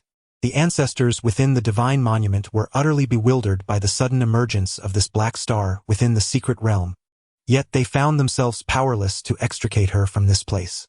Thus, the implication of the ancestors was clear. Even if you were to intervene personally, it would be futile. Not that it was impossible, but rather that it was entirely unachievable. In response to Yi Xian's inquiry, Master Sun Lan's blunt remarks were heart-wrenching. He had personally forged this secret realm, refined the sacred mountain, and created the divine monument. He should have been the absolute sovereign of this domain. Yet, the arrival of the little Black Star had irrevocably disrupted that order, leaving him to be ruthlessly extorted by his own unfilial disciple. Reflecting on this matter filled Master Sun Lan with a sense of deep frustration. However, he was not alone in his discontent. Yi Xian had initially believed that he had acquired a formidable ally, only to discover that this ally could not be taken along. Truly vexing. Chapter 34. I have read little. Do not deceive me. At the moment when Yi Xian was enveloped in gloom, Master Sun Lan unexpectedly spoke again. Although I cannot extricate him, you possess the ability to do so. Yi Xian, what kind of absurd jest is this? The ancestors of Xuantiangong have been unable to liberate Xiaohe. How could a newly ascended 9-star martial sovereign like me accomplish such a feat? Master, I have read little. Do not deceive me. Do I appear to be deceiving you? Master Sun Lan was infuriated. For this was the second time today that Yi Xian had called his integrity into question. Under normal circumstances, any disciple of Xuantiangong who dared to be so audacious and directly challenge him would have already been expelled from the secret realm. Yet Yi Xian was different. They were all awaiting his salvation. In the blink of an eye, Xiao He outside the divine steel had already begun to speak to it. You are endowed with fortune. You are the chosen one. Master Sun Lan felt compelled by Yi Xian's defiance, but his words struck Yi Xian like thunder from the heavens. How could Master Sun Lan know of the great fortune that resides within me? Just as Yi Xian was engulfed in astonishment, Master Sun Lan continued. Moments ago on the sacred mountain, your adversary possessed a soul pearl, a true divine treasure, yet still fell before you. Such is a treasure refined by true gods. This clearly indicates that your fortune is extraordinary. Upon hearing this, a flicker of realization crossed Yi Xian's eyes. Originally, when Master Sun Lan spoke of great fortune, it did not pertain to the profound luck within Yi Xian's being. Rather, was it mere chance? To label it as mere chance would be an oversimplification. The concept of fortune has been deeply rooted in tradition for ages, with its origins tracing back to ancient times. In essence, it embodies a notion shrouded in mystery. Just as Yi Xian's turbulent thoughts began to settle, Master Sun Lan uttered another startling revelation. A cataclysm of immense proportions is imminent in the 6 domains of Tianhuang. Only those endowed with great fortune shall survive. I perceive a glimmer of hope within you.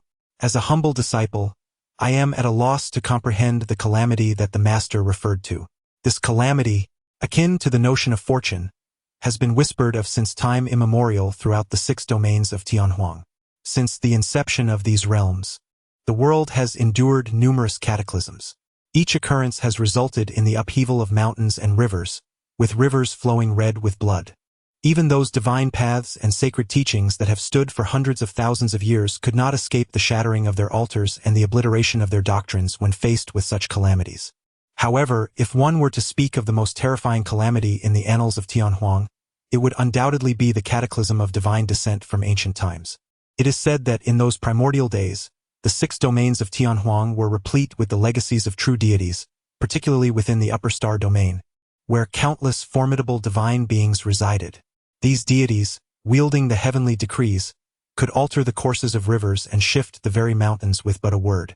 Yet, even beings as powerful and eternal as the gods were not spared from the calamities, and the upper star domain, once supreme over all desolate realms, mysteriously vanished alongside them. Such events, even in the present-day sacred teachings and divine paths of the central desolate spirit domain, are but fragments of ancient legends. What could have precipitated the sudden downfall of the true deities? Why did the celestial star domain vanish? The secrets surrounding its disappearance remain unknown to this day. Yet, within the ancient ruins discovered by future generations, one occasionally stumbles upon the remnants of deities who fell during that ancient era. The conditions of their demise were harrowing, as if they had endured a cataclysmic battle. What exactly transpired, I cannot ascertain. However, based on the information I have gleaned from the Shen-Tian divine path, this impending calamity is unlike any that has come before it and seems to be connected to the long-lost celestial star domain.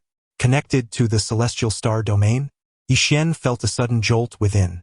He had traversed into this world for a full 18 years. As a candidate for the position of the deputy master of the Shen-Tian sect, he had encountered numerous clandestine revelations. Yet, the great catastrophe related to the celestial star domain, as mentioned by Master Sun Lan, was news to him until today. It is quite normal for you to be unaware of the existence of this great catastrophe. It is not just you, few within the 4 great wastelands are likely to know of it.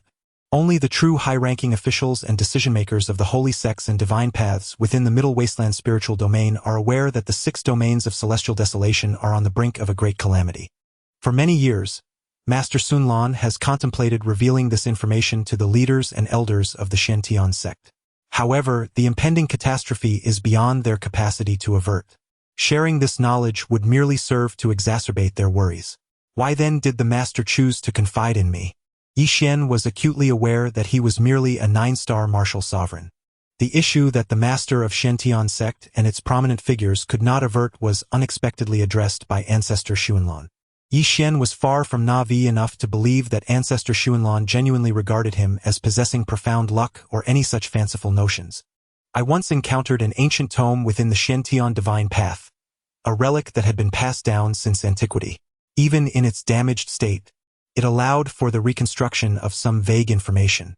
Before the disappearance of the star god domain, the true deities had united to seal away a certain object.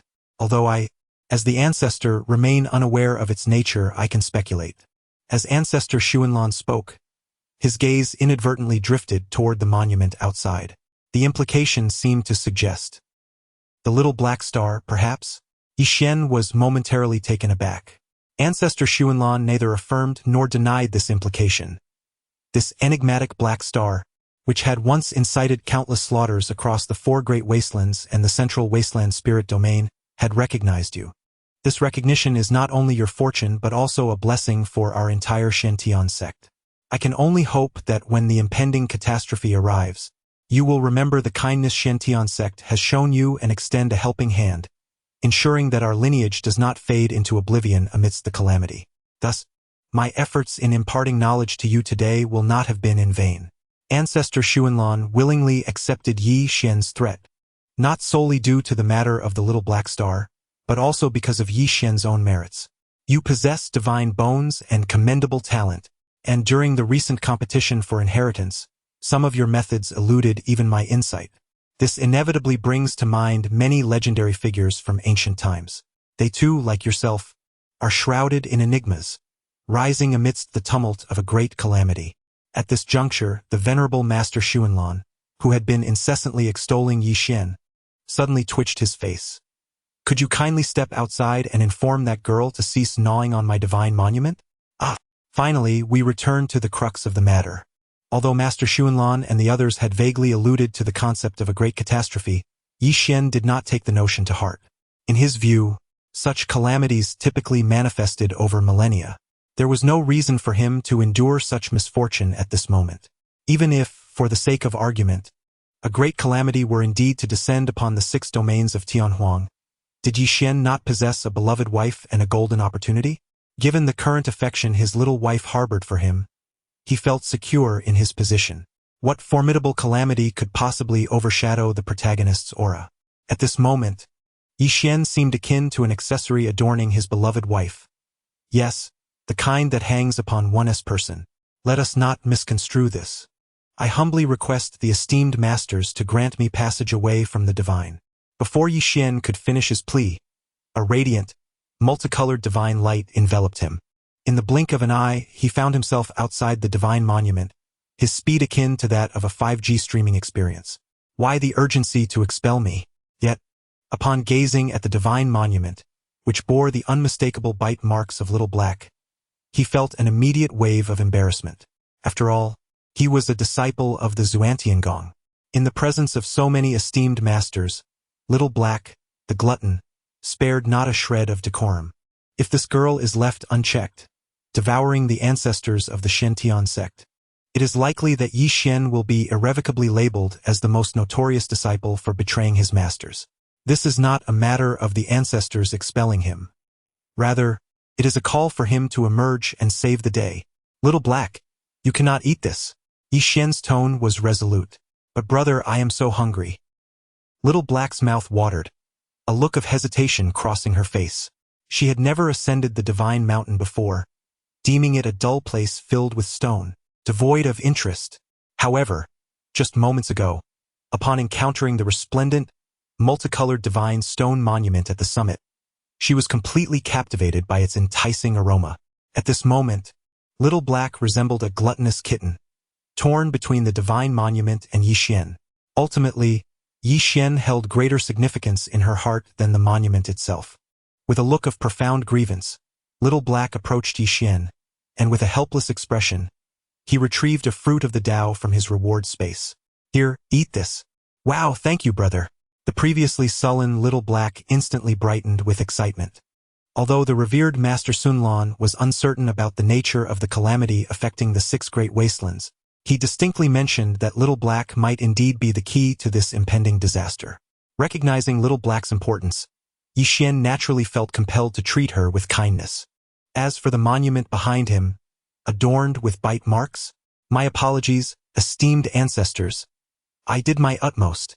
Speaking of which, Yi Xian encountered an unexpected delight within the monument. Chapter 35. Sweating profusely, terrifying as such, it turned out that the entity emanating from Hua Yuntian was intricately connected to the underworld sacred sect within the central wilderness spirit domain. Master Sun Lan, possessing extensive knowledge and being a direct descendant of the Shen-Tian divine path, was well versed in such arcane matters. Naturally, Yi Xian sought to consult these erudite elders, lest he inadvertently fall prey to some bizarre and obscure machinations. According to Master Sun Lan's own words, the soul entity bore a familiar aura, though its true nature remained a mystery to him. However, he was certain that the essence of the soul was linked to the underworld sacred scripture. The underworld sacred sect was a formidable force within the central wilderness spirit domain, its overall strength comparable to that of the Divine Beast Mountain and the Shen-Tian Divine Path, both of which are premier powers in the realm. They were all influential figures in the central wilderness spirit domain, albeit one situated in Bolan Street and the other in Copper Gong Bay, delineated by their respective spheres of influence.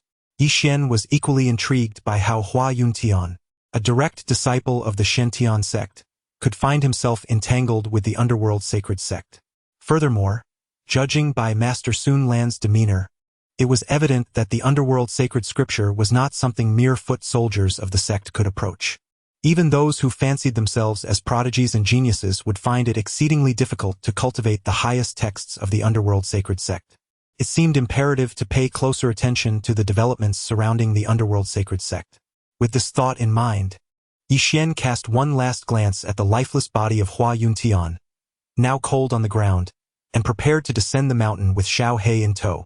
Meanwhile, Xiao Man and Jiang Qing, having endured numerous trials, finally arrived at the foot of the sacred mountain. Ha ha ha, the sacred mountain of inheritance. We have finally made it. Just as their faces were alight with excitement and they gazed up towards the summit, their eyes suddenly froze in astonishment. Yi Xian? How could it be him? As they beheld Yi Xian descending from the mountain, Xiao Man and Jiang Qing were left in a state of bewilderment. They had anticipated encountering Hua Yuntian here, yet unexpectedly, the first person they encountered was Yi Xian. At that moment, Yi Xian approached the base of the mountain with an air of nonchalance. It is often said that descending is easy while ascending is fraught with difficulty. With the oppressive aura of the sacred mountain no longer hindering him, Yi Xian's steps grew increasingly light. Could it be that he has already obtained the inheritance? After a brief moment of shock, Xiao Man and Jiang Qing were jolted by the thoughts racing through their minds. This useless fool. How could it be possible? They had traversed countless obstacles and endured great hardships to reach the foot of the sacred mountain. Yet Yi Xian? He had actually acquired the inheritance? A wave of disbelief washed over Xiao Man and Jiang Qing. Just then, as Yi Xian descended the mountain, he cast a glance at Xiao Man and Jiang Qing. Does either of you know Hua Yuntian? Seeing their silence, Yi Xian continued, he is up there, playing with some treasure and ended up injuring himself. Perhaps you should go up and take his body down for a decent burial? After all, we are fellow disciples. It would be a gesture of respect. Upon hearing this, Xiao Man and Jiang Qing's minds were suddenly set ablaze. What? Hua Yuntian is dead. Are we jesting on an international scale? That individual had previously dominated both Xiao Man and Jiang Qing when they were at the periphery of the secret realm, exuding an aura that instilled profound fear in them. Moreover, Yi Xian's recent remarks were evidently laden with exaggeration. As martial artists, who among them would recklessly toy with a secret treasure to the point of self-destruction? Hua Yuntian is hardly a fool. How could he possibly commit such a ludicrous act? After a brief moment of shock, skepticism swiftly followed, reflected in the gazes of Jiang Qing and Xiao Man. This worthless Yi Xian, even when attempting to weave a deceitful tale, exhibited such a lack of sophistication. How could a six-star martial king like Hua Yuntian perish so easily? When we encounter him later, we shall certainly inquire how this good-for-nothing Yi Xian could dare to slander him from behind. Humph, with such intellect he dares to deceive? Bah! Though both harbored deep-seated doubts, they recognized that Yi Xian had already seized the opportunity for inheritance. Xiao Man and Jiang Qing, proud and ambitious individuals, resolved not to squander any more time. They swiftly ascended the stone steps leading to the summit of the divine mountain. Having fallen behind Yi Xian in this ascent, they were determined to surpass him in the pursuit of the inheritance. As they pressed onward against the mountain's formidable pressure, they encountered several opportunities for inheritance along the way, yet they remained unwavering, resolute in their focus on reaching the pinnacle for the most powerful legacy. Gazing at the two unwavering figures atop the mountain, Yi Xian, who had already descended, shook his head. The most potent legacy at the summit of the divine mountain had been thoroughly plundered due to Yi Xian's actions, leaving the ancestors' teachings in tatters. Even if they managed to scale the peak, what would it matter? What use would it serve? Never mind, let these two fools ascend. After his internal musings, Yi Xian turned away, departing with the shadowy companion, Little Black, concealed under a veil of ethereal light. At last, after enduring wave upon wave of oppressive force from the divine mountain, Xiao Man and Jiang Qing successfully reached the pinnacle. Both were drenched in sweat, and even Xiao Man, possessing the formidable defensive prowess of the primal ancient body, appeared breathless. After enduring countless hardships, they had finally made it to the top. However, the moment they cast their gaze towards the most powerful inheritance at the summit, their expressions froze in disbelief. What was happening? Was this truly the supreme legacy of the Shentian sect? Before them stood a battered and scarred monument of inheritance, dim and marred with bite marks, plunging them into a momentary existential crisis. Just then, their attention was simultaneously drawn to another object atop the mountain. No, to be precise, it was a corpse. The familiar crimson silhouette, reminiscent of a nightmare, lay motionless on the ground, its head shattered like a watermelon, brain matter and blood splattered everywhere. Hua Yuntian is truly dead. Yi Xian did not deceive us? Recalling Yi Xian's earlier words at the foot of the mountain, Xiao Man and Jiang Qing simultaneously inhaled sharply. At that moment, their eyes widened, resembling copper bells. The overwhelming pressure exerted by Hua Yuntian upon their arrival in the secret realm remained vividly etched in their memories. Despite their combined strength, Xiao Man and Jiang Qing had nearly fallen victim to Hua Yuntian's lethal prowess. Yet now, that formidable adversary, who had once brought them to the brink of defeat, lay lifeless before them. It was evident that Hua Yuntian could not have met his demise as Yi Xian suggested, by the very treasures he sought. If it were not self-inflicted, then only one explanation remained. Could it be that Yi Xian was the one who had slain Hua Yuntian? The moment this conclusion struck them, an icy chill coursed through Jiang Qing and Xiao Man, surging from their feet to the crown of their heads. Could it be that the so-called waste had been concealing his true capabilities all along? At this juncture, the term waste felt like a thorn, lodged in their throats, rendering them incapable of uttering it. The very Hua Yuntian, who had bested them in unison, had perished at the hands of Yi Xian? If he were indeed deemed a waste, then what did that make them? Mere remnants of failure. The depths of this individual's concealment seemed unfathomable. In this moment, the phrase terrifyingly so echoed in the minds of Jiang Qing and Xiao Man. Reflecting once more on the fleeting glimmer of murderous intent they had harbored towards Yi Xian at the mountain's base, they felt as though they had traversed the very gates of the underworld. Yi Xian is a person of profound cunning, concealing his true intentions with great depth. After departing from the secret realm, one must not become his adversary. Almost instantaneously, this has etched itself into the very bones of Xiao Man and Jiang Qing, serving as a solemn admonition to themselves. Chapter 36. The Path of Love and the Supreme Way. As Xiao Man and Jiang Qing gazed in the direction where Yi Xian had vanished, cold sweat trickled down their backs, and their eyes flickered with trepidation. Behind them, the divine monument dimmed with an aura of solemnity.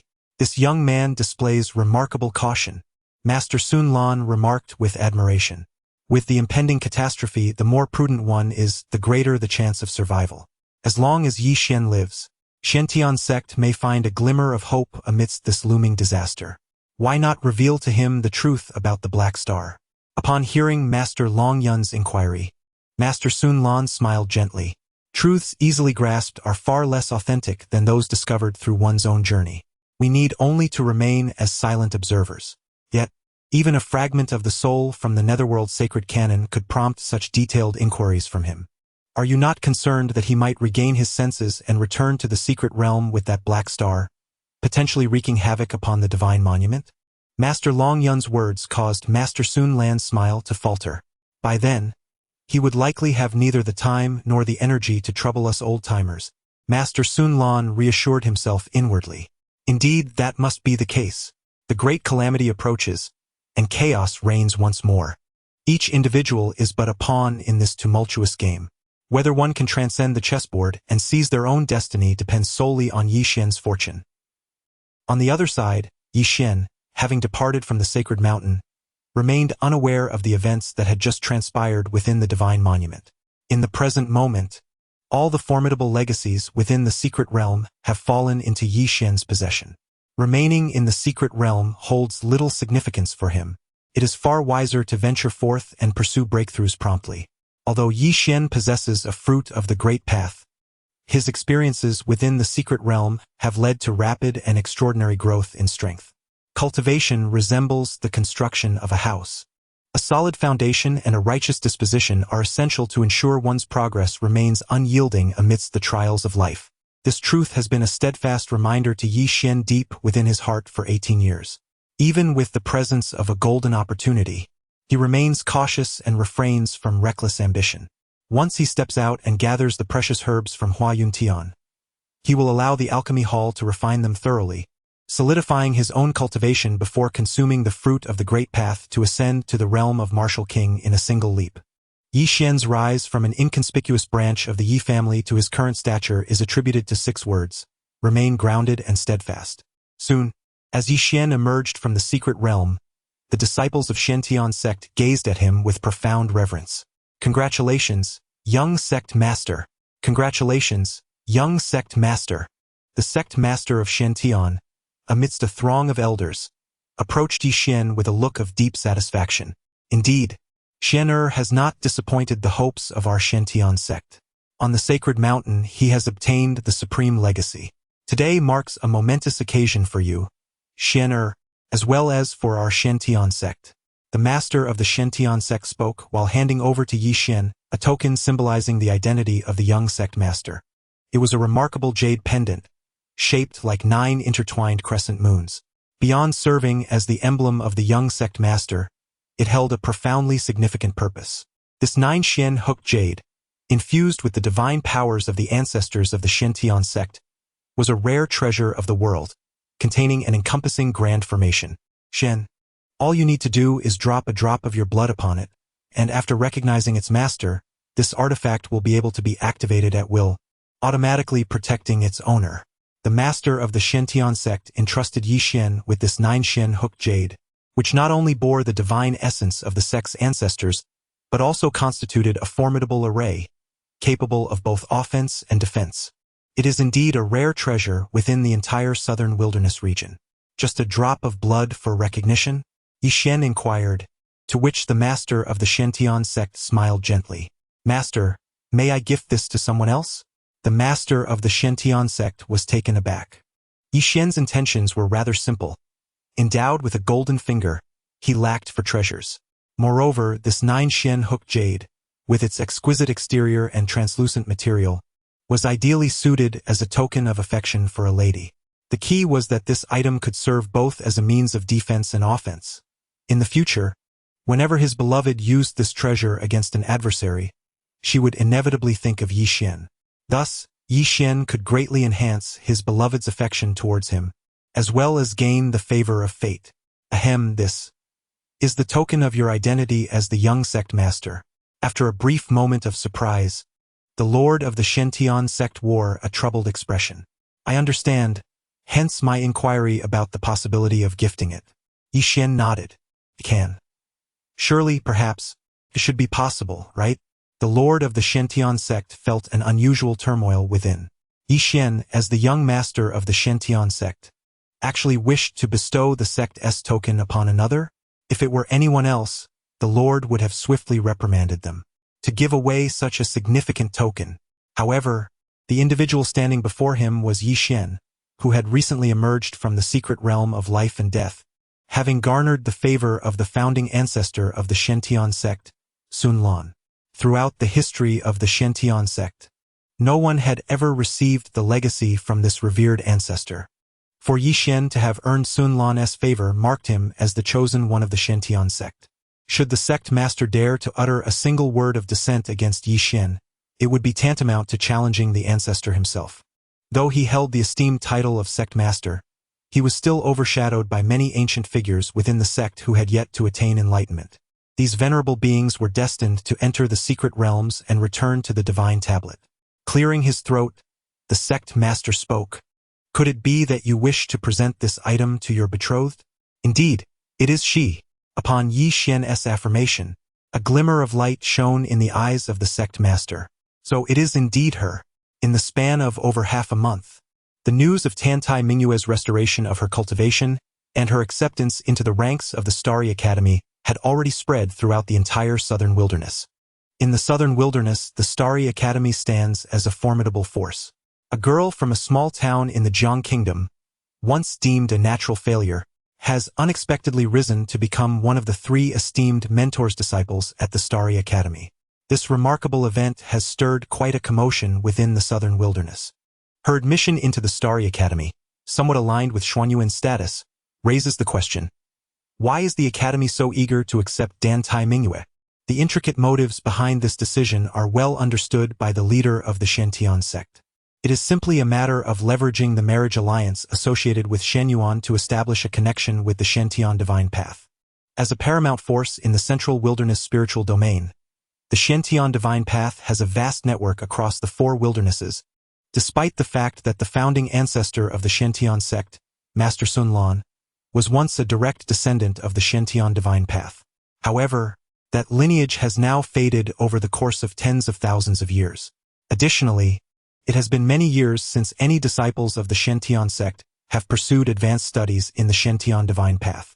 Consequently, the bond has inevitably weakened. Before the Shentian sect could savor any benefits, the Starry Academy seems intent on reaping rewards. Naturally, the leader of the Shentian sect is displeased. Yet, observing Yi Xian's current attitude towards his fiancée Yi, the sect leader refrains from voicing his discontent. Alas, it is hoped that once Shenyuan enters the Shentian divine path, she will come to truly comprehend that matters of love are but a trivial pursuit. Cultivating oneself and ascending to the realm of true divinity is the ultimate path for warriors like us. However, in this moment of deep reflection, the master of Shentian sect was oblivious to the fact that Yi Xian was not in pursuit of trivial romantic affairs. For him, the golden finger, the fortune of the great Dao, and his beloved wife represented his supreme path. Chapter 37. A heart secretly yearning. Boldly venturing into the starry realm, Yi Xian's position as the young master was attained without a hint of dispute. Even the likes of Jiang Qing and Xiao Man, who emerged later from the secret realm, dared not utter a single word in dissent. Both were filled with discontent, having toiled hard to ascend the summit of the divine mountain, calling out to the divine steel until their foreheads were bruised. Unfortunately, they encountered not even a glimpse of the inheritance. Reluctantly, they made their way back down to the mountainside to comprehend the legacy, each obtaining a lineage reminiscent of the Thunder ancestor. Under ordinary circumstances, with their innate pride, they would have silently vowed to diligently cultivate the inheritance upon their return, determined to eventually overshadow Yi Xian. However, after witnessing the headless corpse of Hua Yuntian atop the divine mountain, any ambition to compete with Yi Xian evaporated entirely. Yi Xian was a chosen one. His journey to the central wild spirit domain would surely elevate his prowess to unprecedented heights. Only after emerging did Xiao Man and Jiang Qing learn that Yi Xian had acquired the most formidable inheritance from the summit of the divine mountain, one personally imparted by the esteemed Master Sun Lan. The mere thought of this filled them with an overwhelming sense of despondency. What significance did the innate sword body or the ancient savage body hold in the face of Master Sun Lan's supreme legacy? Amidst this, an amusing incident unfolded. Those who had once supported Hua Yuntian, upon realizing his demise and feeling the watchful gaze of Yi Xian's supporters, contemplated defecting to Jiang Qing and Xiao Man. Jiang Qing and Xiao Man are certainly not foolish. Are you jesting? Hua Qing Tian has perished atop the divine mountain. They certainly do not wish to become the second Hua Qing Tian. Brother Xiao, we leave. Brother Jiang, did you not hear? I said to leave. Those who were scolded by Xiao Man and Jiang Qing dared not speak a word in their presence. However, behind their backs, they were vociferously denouncing them. Pa! They call themselves direct disciples. Yi Xian merely enjoyed a stroke of fortune, fortuitously encountering the backlash of Huaqing Tian's secret treasure. He is not truly formidable. Yet they lacked even the courage to contend with Yi Xian. With such timidity, do they deem themselves worthy of entering the life and death secret realm? It is no wonder they would be unable to seize the supreme inheritance at the mountain summit. Nonetheless, being scolded like dogs is still preferable to being a dead dog. Presently, the sole thought occupying the minds of Xiao Man and Jiang Qing is to hasten Yi Xian's ascension to the Shen-Tian divine path, lest they find themselves entirely marginalized within the Shen-Tian sect. Yi Xian successfully secured the position of the young master of Shen-Tian sect within the life and death secret realm. This news swiftly spread throughout the entire southern wilderness region. The first to learn of this development was the Yi clan. In a bid to relay this information to the Yi clan as swiftly as possible, Yi Shu tirelessly activated the Shen-Tian spirit communication talisman bestowed upon him by Yi Xian, exhausting himself in the process. Ha ha ha! My son possesses the bearing of a true deity. Upon receiving the news, Yi Guanhai was so elated that his mouth twisted into a grin. The Grand Elder and the esteemed elders of the Yi family were not only filled with astonishment but also secretly rejoiced, feeling fortunate to have placed their bets wisely. Yi Xian truly embodies the brilliance of our Yi clan. This successful advancement into the Shen-Tian divine path promises boundless achievements in the future. May heaven bless our clan. Ha ha ha! Within the Starry Academy, as Dan Tai Mingyue gazed at the letter delivered by Yi Xian, her beautiful eyes sparkled with a hint of springtime warmth. To her surprise, so many events unfolded around him during this perilous secret realm journey. Yi Xian was originally designated as the heir to the position of the young master of the Shen-Tian sect. Who could have anticipated that, just as he was about to enter the secret realm, two of his long-absent direct disciples would return one after another? Even more astonishing was the reappearance of Hua Yuntian, a martial king who had been missing for a century. When Dan Tai Mingyue first read this, she couldn't help but feel a deep concern for Yi Xian. Fortunately, he is indeed favored by fate. Naturally, Yi Xian would not divulge in his letter to Dan Tai Mingyue that Hua Yuntian met his demise at his hands. He had painstakingly established a positive image in the eyes of his beloved wife and could not allow it to be tarnished by Hua Yuntian's demise. Do you truly believe such childlike fabrications? A dignified six-star martial king would be defeated by a secret treasure? Most likely, it is your fiancé who has concealed the truth in the letter. In my view, that six-star martial king of the Shen-Tian sect most likely perished at his hands. The mysterious woman within the ring let out a cold snort. She deemed her little disciple to be rather naive. Even though Yi Xian currently appears to treat his young disciple with utmost kindness, the mysterious woman resolved to offer a word of caution to shield the young girl from potential emotional turmoil. However, after receiving countless love letters from Yi Xian over the past half-month, and under the enchanting influence of the honeyed words exchanged, Dan Tai Mingyue's heart had already succumbed to the fervent stirrings of youthful infatuation. How could she possibly heed even the slightest piece of advice, even if it were coming from her most esteemed master?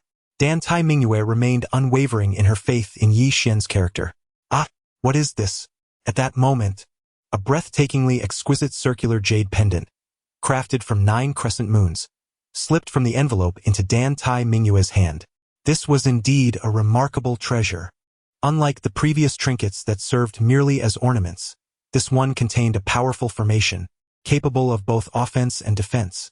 She should hastily drop her blood to recognize its master and test its might. As she heard the mysterious woman urging her from within the ring, Dan Tai Mingyue felt a warmth bloom in her heart. Yi Xian had just emerged from a life-and-death secret realm. This artifact was undoubtedly something he had endured great trials to obtain. He had actually sent someone to deliver it to her without delay. Master, What? You wish to return it to him? I merely believe he needs it more than I do. It is you who truly needs him. At the instant the mysterious woman uttered these words, Dan Tai Mingyue's face flushed a deep crimson, nearly reaching her collar. Master, please do not jest with me. Observing her young disciple's current demeanor, the mysterious woman genuinely felt a sense of exhaustion. She devoted herself entirely to her young disciple, yet the heart of her disciple had long been captivated elsewhere. Alas, it is of no concern to me. However, since he gifted it to you, it indicates that he possesses treasures in abundance. Should you insist on returning it, would that not be a disservice to his goodwill? Although the mysterious woman was convinced that Hua Yuntian met his demise at the hands of Yi Xian, she chose to overlook his deception, given the multitude of precious gifts he had bestowed upon her disciple. Yet, can Yi Xian, with his martial cultivation at the martial sovereign level, truly slay a 6-star martial king? It seems I have underestimated him. As the mysterious woman within the ring lost contact once more, Dantai Mingyue gazed at the 9-shin hook jade in her hand, hesitating for a moment. Then, without a second thought, she pricked her finger to pledge allegiance. Her master was correct. If she were to hastily return what Yi Xian had given her, it might inadvertently lead him to misinterpret her intentions. Should he believe she is dissatisfied with his gifts, that would be quite unfortunate. Though Dantai Mingyue had yet to meet Yi Xian in person, his name had seemingly become an indispensable part of her existence. Fortunately, the mysterious woman had severed all ties with the outside world at that moment. Otherwise, if she were to learn how Dantai Mingyue comprehended her earlier words, she might very well be incensed, lamenting the lack of ambition in Dantai Mingyue. How could a mere treasure sway her heart so easily? After recognizing the treasure, Dantai Mingyue's resolve grew ever more steadfast. She cast a glance towards the towering edifice across the way, the Star God Tower. This magnificent structure was a legacy left by the founder of the Star Academy. It is said that the founder, once an obscure wandering cultivator from the southern wilderness, fortuitously received guidance from a formidable figure within the central spiritual realm, which led to the establishment of the Grand Star Academy. After his ascension, the founder entrusted the teachings of that esteemed mentor within the Star God Tower, proclaiming that any who could penetrate the 9th level of the tower, provided they were below the rank of martial king, would have the opportunity to inherit its profound wisdom. Those beneath the martial king rank who enter the tower, regardless of their cultivation level, would be transformed into 9-star martial masters. In the half-month since Dantai Mingyue arrived at the Star Academy, her strength had surged, bringing her to the cusp of becoming an 8-star martial master. Even her nominal mentor, Fan Tian, marveled at her astonishing pace of cultivation. Who could have imagined that Dantai Mingyue, once regarded as a waste just 2 weeks prior, could so swiftly traverse the realms of warrior and martial master? If she continued at this rate, it would not be long before she broke through to the great martial master level and advanced into the ranks of martial sovereigns. Yi Xian had successfully navigated the perilous realm of life and death, achieving the strength of a 9-star martial sovereign, while my own prowess as a 7-star martial master still felt distant in comparison. Reflecting on this, Dantai Mingyue's gaze towards the Star God Tower grew increasingly resolute. Yi Xian, I shall undoubtedly catch up to your footsteps. Chapter 38. The great fortune and the proud goddess. A sudden sneeze escaped Yi Xian as he sensed the escalating affection emanating from his beloved Dantai Mingyue within the 8-shen Shaoyang cave. Could it be that my dear wife longs for me so intensely that it has triggered a psychic connection? This fleeting thought danced through Yi Xian's mind before he dismissed it. For in that brief moment, the fortune within the golden orb surged with unprecedented vigor, akin to a powerful elixir igniting its essence. It seems that bestowing the 9-shen Goyu upon my cherished wife was indeed a sagacious decision, Yi Xian mused, feeling a swell of pride within. His triumph in the life and death secret realm of the Shen-Tian sect was significantly bolstered by the advantageous 10 consecutive draws from his golden finger. With a flicker of light and shadow, and the mighty flying dragon-seeking clouds technique, Yi Xian had become an unparalleled force in the secret realm. Moreover, he had acquired the invisible yet formidable ally, Xiao He. In this moment, Yi Xian found himself unable to suppress his anticipation. What further surprises might his golden finger unveil? After a brief interlude of exhilaration, he began to focus his mind. The rapid ascension of his cultivation within the secret realm required stabilization. Although he had the aid of the golden finger, neglecting his own training was not an option. Just as Yi Xian dedicated himself to solidifying his cultivation and awaited a breakthrough, at the forbidden grounds of the Shen-Tian sect's rear mountain, the sect master approached a closed stone door with deliberate steps. Ancestor, Yi Xian has assumed the position of young sect master, and will soon embark on the journey to the Shantian divine path. The venerable leader of the Shantian sect stood outside the stone gate with an air of utmost reverence, devoid of the regal demeanor typically associated with his esteemed position. In the following moment, an overwhelming pressure surged forth from behind the stone gate, bearing down upon his head. Even with the formidable strength of an 8-star martial sovereign, he could not help but feel a slight change in his expression. As long as the holy realm remains dormant, the martial sovereign reigns as the sovereign of martial arts. Within this stone gate lies one of the few remaining sanctuaries of the holy realm, the existence of which has allowed the Shantian sect to endure unyieldingly in the southern wilds for millennia. The fact that this young man was able to inherit the legacy of the Grandmaster Xuanlan within the secret realm speaks volumes of his extraordinary fortune. The Shantian sect shall spare no effort in aiding him to ascend the path of the Shantian divine way. As you command. Upon hearing the words emanating from behind the stone gate, the leader of the Shantian sect bowed deeply in acknowledgement. Little did he anticipate that the acceptance of the Grandmaster Xuanlan's inheritance by Yi Xian would rouse the ancient beings that had slumbered for a millennium within the forbidden grounds of the Back Mountain. Nonetheless, how fortunate it is for the Shantian sect to have an unparalleled prodigy like Yi Xian, blessed with such auspicious fate. In this moment of clandestine joy, the leader of the Shantian sect scarcely remembered who Hua Yuntian was. The world of martial artists is thus. One moment, a person may be the focal point of admiration, and the next they could be trampled by their adversaries. The names of the vanquished are seldom remembered. The term strong has always belonged solely to the victors. In the desolate realm of the spirit wilderness, atop the sacred mountain of the Shantian divine path, there stood an ethereal beauty, akin to a celestial maiden descending from the heavens.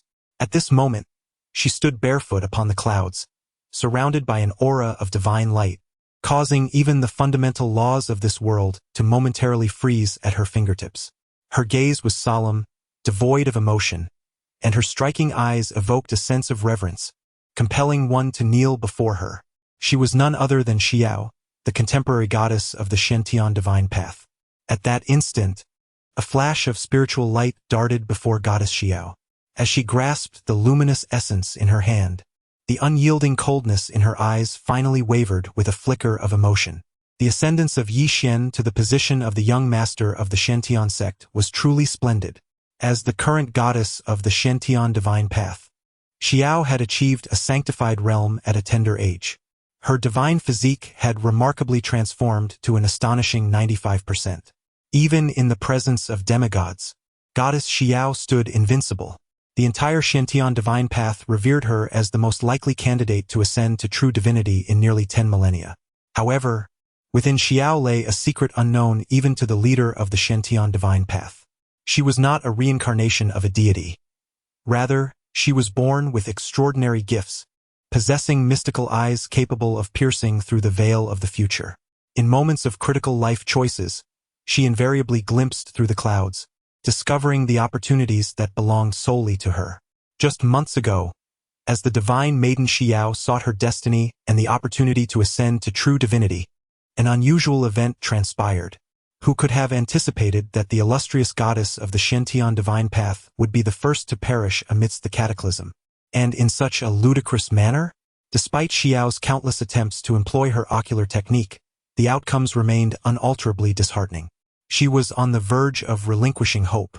Yet, during her final invocation of the ocular technique, while gazing into the future, she inadvertently uncovered a glimmer of possibility.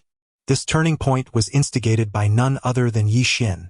In a bid to avert her imminent demise within the cataclysm, the divine maiden Xiao, undeterred by her exalted status, proclaimed a divine edict. She commanded the branches of the Shantian divine path, scattered across the 4 vast wastelands, to select exceptional talents to further their studies within the Shantian divine path. Within the inner sanctum of the Shantian divine path, only a select few among the higher echelons were privy to this initiative. Although they remained uncertain about the purpose behind the goddess's summons for these talents, to them, the words of the divine maiden, whose standing was unparalleled and whose power rivaled that of the Tao Lord, resonated like a decree from the heavens. The true intention of the divine maiden Xiao was to discreetly bring Yi Xian, the one destined to alter fate, into her proximity. To this end, she even dispatched individuals to investigate, discovering that Yi Xian was the sole direct disciple currently within the sect. Unbeknownst to the divine maiden Xiao, as the time for the trial of life and death approached, the two other direct disciples of the Shen sect, along with a long-lost six-star martial king who had been missing for a century, unexpectedly returned one after another. Although I possess the ability to glimpse into the future, I can only perceive fragmented images. Had the divine maiden Xiao foreseen such events unfolding along the way, she might have already taken up her sword and marched into the southern wasteland to eliminate those who obstructed her chance to alter her fate. Fortunately, Yi Xian's formidable strength restored the situation to its original course. Nevertheless, the divine maiden Xiao could not suppress her indignation. Transmit my divine edict. Henceforth, all branches of the Shen divine path, scattered across the four great wastelands, shall no longer grant the status of direct disciples to anyone, except for those exceptional talents selected to enter our Shen divine path. Obey the divine maiden's decree. As soon as the divine maiden Xiao's command was issued, the entire Shen divine path erupted in fervor. Truly, she is the divine maiden of our Shen divine path.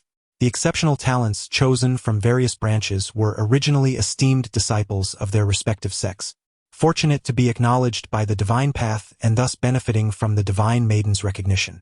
With her lofty pride, how could she allow those who have faltered to stand on equal footing with her own disciples? This is the pride of our Shen divine path. The pride of the divine maiden. Chapter 39. Encountering adversity, the precious lord in the six-rank cave of the Shen sect. Jiang Qing and Xiao Man wore expressions of deep despondency. They had truly exhausted their minds, having long since abandoned any ambitions of competing with Yi Xian. Their sole desire was to remain inconspicuous within the sect. Yet, at this critical juncture, the Shen divine path unexpectedly delivered a divine decree, stripping them of their status as direct disciples and relegating them to the same rank as the other inner disciples. Their access to cultivation resources plummeted as well. The Shen sect was no longer a sanctuary for them. Jiang Qing and Xiao Man felt as though they were being targeted with malicious intent. Yet they could not discern who was behind this animosity. In stark contrast to the gloom that enveloped Jiang Qing and Xiao Man, who felt as if they were enduring a period of misfortune, Yi Xian was relishing a period of unparalleled comfort in his cultivation. He indulged in the elixirs produced day and night by the alchemy hall, while simultaneously absorbing the nurturing energy of the earth veins within the 8 mysterious lesser yang cave. His strength blossomed like a fish in water, gradually stabilizing and flourishing. Due to the attitudes of the Shen sect master and the esteemed ancestors, the alchemy hall dared not delay the daily supply of elixirs to Yi Xian for even a moment. The alchemists were divided into 2 shifts, tirelessly crafting potions for him around the clock. Yi Xian himself harbored no significant aversion to consuming these elixirs. Utilizing rare herbs and treasures to enhance one's own abilities is an indispensable aspect of martial cultivation. Only those impoverished souls who cannot afford such luxuries decry that cultivation must rely solely on one's own efforts, akin to beggars who, unable to afford meat, deceive themselves into believing that it is sour, foul, and detrimental to their well-being if overindulged. Indeed, being a villain is far more exhilarating than the grueling journey of a hapless protagonist battling through countless adversities. Of course, this is contingent upon the villain not being vanquished by the protagonist's radiant aura. However, considering the current level of affection that Dantai Minghua holds for Yi Xian, the outcome remains uncertain. Brother, do you still have that fruit you gave me last time? At that moment, a crisp, lively voice echoed in Yi Xian's ear. Glancing at the seemingly insatiable little Heiba beside him, Yi Xian felt a wave of exasperation wash over him. During this period, the various elixirs and medicinal herbs sent by the alchemy hall had barely been touched by Yi Xian. The majority had been devoured by little Heiba, who seemed to be an insatiable black hole of culinary delights. The irony is that the delicacies in her eyes are treasures of heaven and earth, rare gems sought after by martial artists. Little Heiba possesses formidable strength, yet her prodigious appetite is equally formidable. If you keep this up, the wealth I've scavenged from Huayanshan will be entirely consumed by you, Yi Xian remarked with a wry smile. What? That fool's wealth is so meager? Staring at the little Heiba, who was deep in thought, Yi Xian found himself at a loss for words. Huayanshan was, after all, the most powerful direct disciple of the Shen sect a century ago, trapped in an ancient secret realm for 100 years, amassing countless treasures. Such a fortune is far beyond that of an ordinary martial king. Yet, little Heba dares to disdain it for being insufficient? Brother, how about we capture another fool and give him a good beating? Gazing at the clever little black bar, Yi Xian found himself at a loss, caught between laughter and tears. Did she think that there were countless fortune-bringers like Hua Yuntian scattered about? Silly girl, where would you find so many fools to catch? Yi Xian gently stroked Black Bar to comfort her. Look, there's one right here. Just as Black Bar's words fell, a shadow abruptly descended from the void. Yi Xian? What is happening? Yi Xian was utterly bewildered. However, the shadow before him appeared even more perplexed. Originally, he was an assassin from the underworld sacred sect, a shadow guard beside the saint son of Xuanhu. The greatest advantage of a shadow guard lay in their possession of the Xianming treasure, which concealed their presence, along with their unparalleled mastery of stealth techniques. Even in the presence of a saint, their existence might go unnoticed. Having traversed the middle wilderness spirit domain, he found even the protective array of the Shen sect rendered ineffective before him. Yet what was the situation with this little girl in a bellyband? How could she have plucked him from the void with a mere claw? As the 8 Xian Shaoyang cave was Yi Xian's private domain, no outsider had the right to enter without his command. Hence, there was no need for Yi Xian to employ any illusions to obscure Black Bar's movements. This inadvertently granted the shadow guard the opportunity to see Black Bar. At this moment, as their gazes met, Black Bar wore a triumphant expression, while Yi Xian and the shadow guard were left in utter astonishment. Yi Xian's shock was, of course, due to the shadow that Black Bar had snatched from the void. What astonished the shadow guard was the terrifying prowess of Xiaohong. When had such a creature emerged in the southern wilderness? Before the shadow guard could comprehend the situation, Yi Xian, having regained his composure, pointed at Xiaohong and commanded, Xiaohong, incapacitate him, render him unable to care for himself. Although Yi Xian was unaware of the shadow guard's true identity, the ominous aura surrounding him was unmistakable, signaling that he was no ordinary foe. Understood, big brother. Upon hearing Yi Xian's directive, Xiaohong's face lit up with excitement. It had been quite some time since she had last fought a living opponent since departing from the secret realm of life and death. With an intent that hinted at malice, Xiaohong advanced, while the shadow guard's expression shifted dramatically, prompting him to hastily invoke a secret technique. Heavenly Ghost Escape, Netherworld Instantaneous Movement, Shuo. The technique he employed was among the highest level secrets of the Netherworld Sacred Sect, designed for instantaneous travel over vast distances.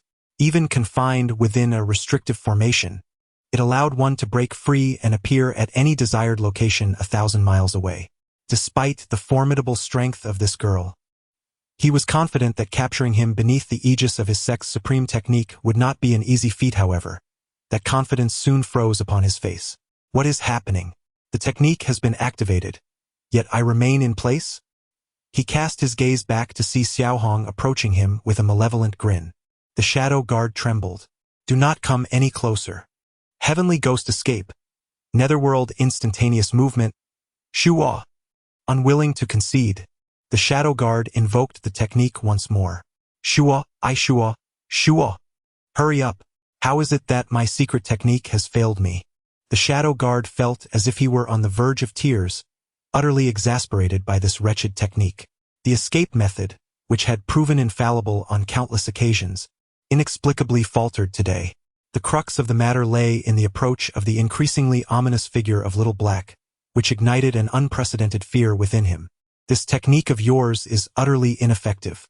At that moment, the cheerful, high-pitched voice of Little Black resonated in the shadow guard's ears like a demon emerging from the abyss. His face turned ashen in an instant. Before he could react, Little Black's delicate fist had already struck his chest. In an instant, the shadow guard felt as though a massive mountain had crushed his chest. All the protective talismans he possessed simultaneously detonated, reducing to mere dust. He soared through the air, tracing a vivid line of blood before crashing down onto the floor of the 8 Xian Shaoyang cave.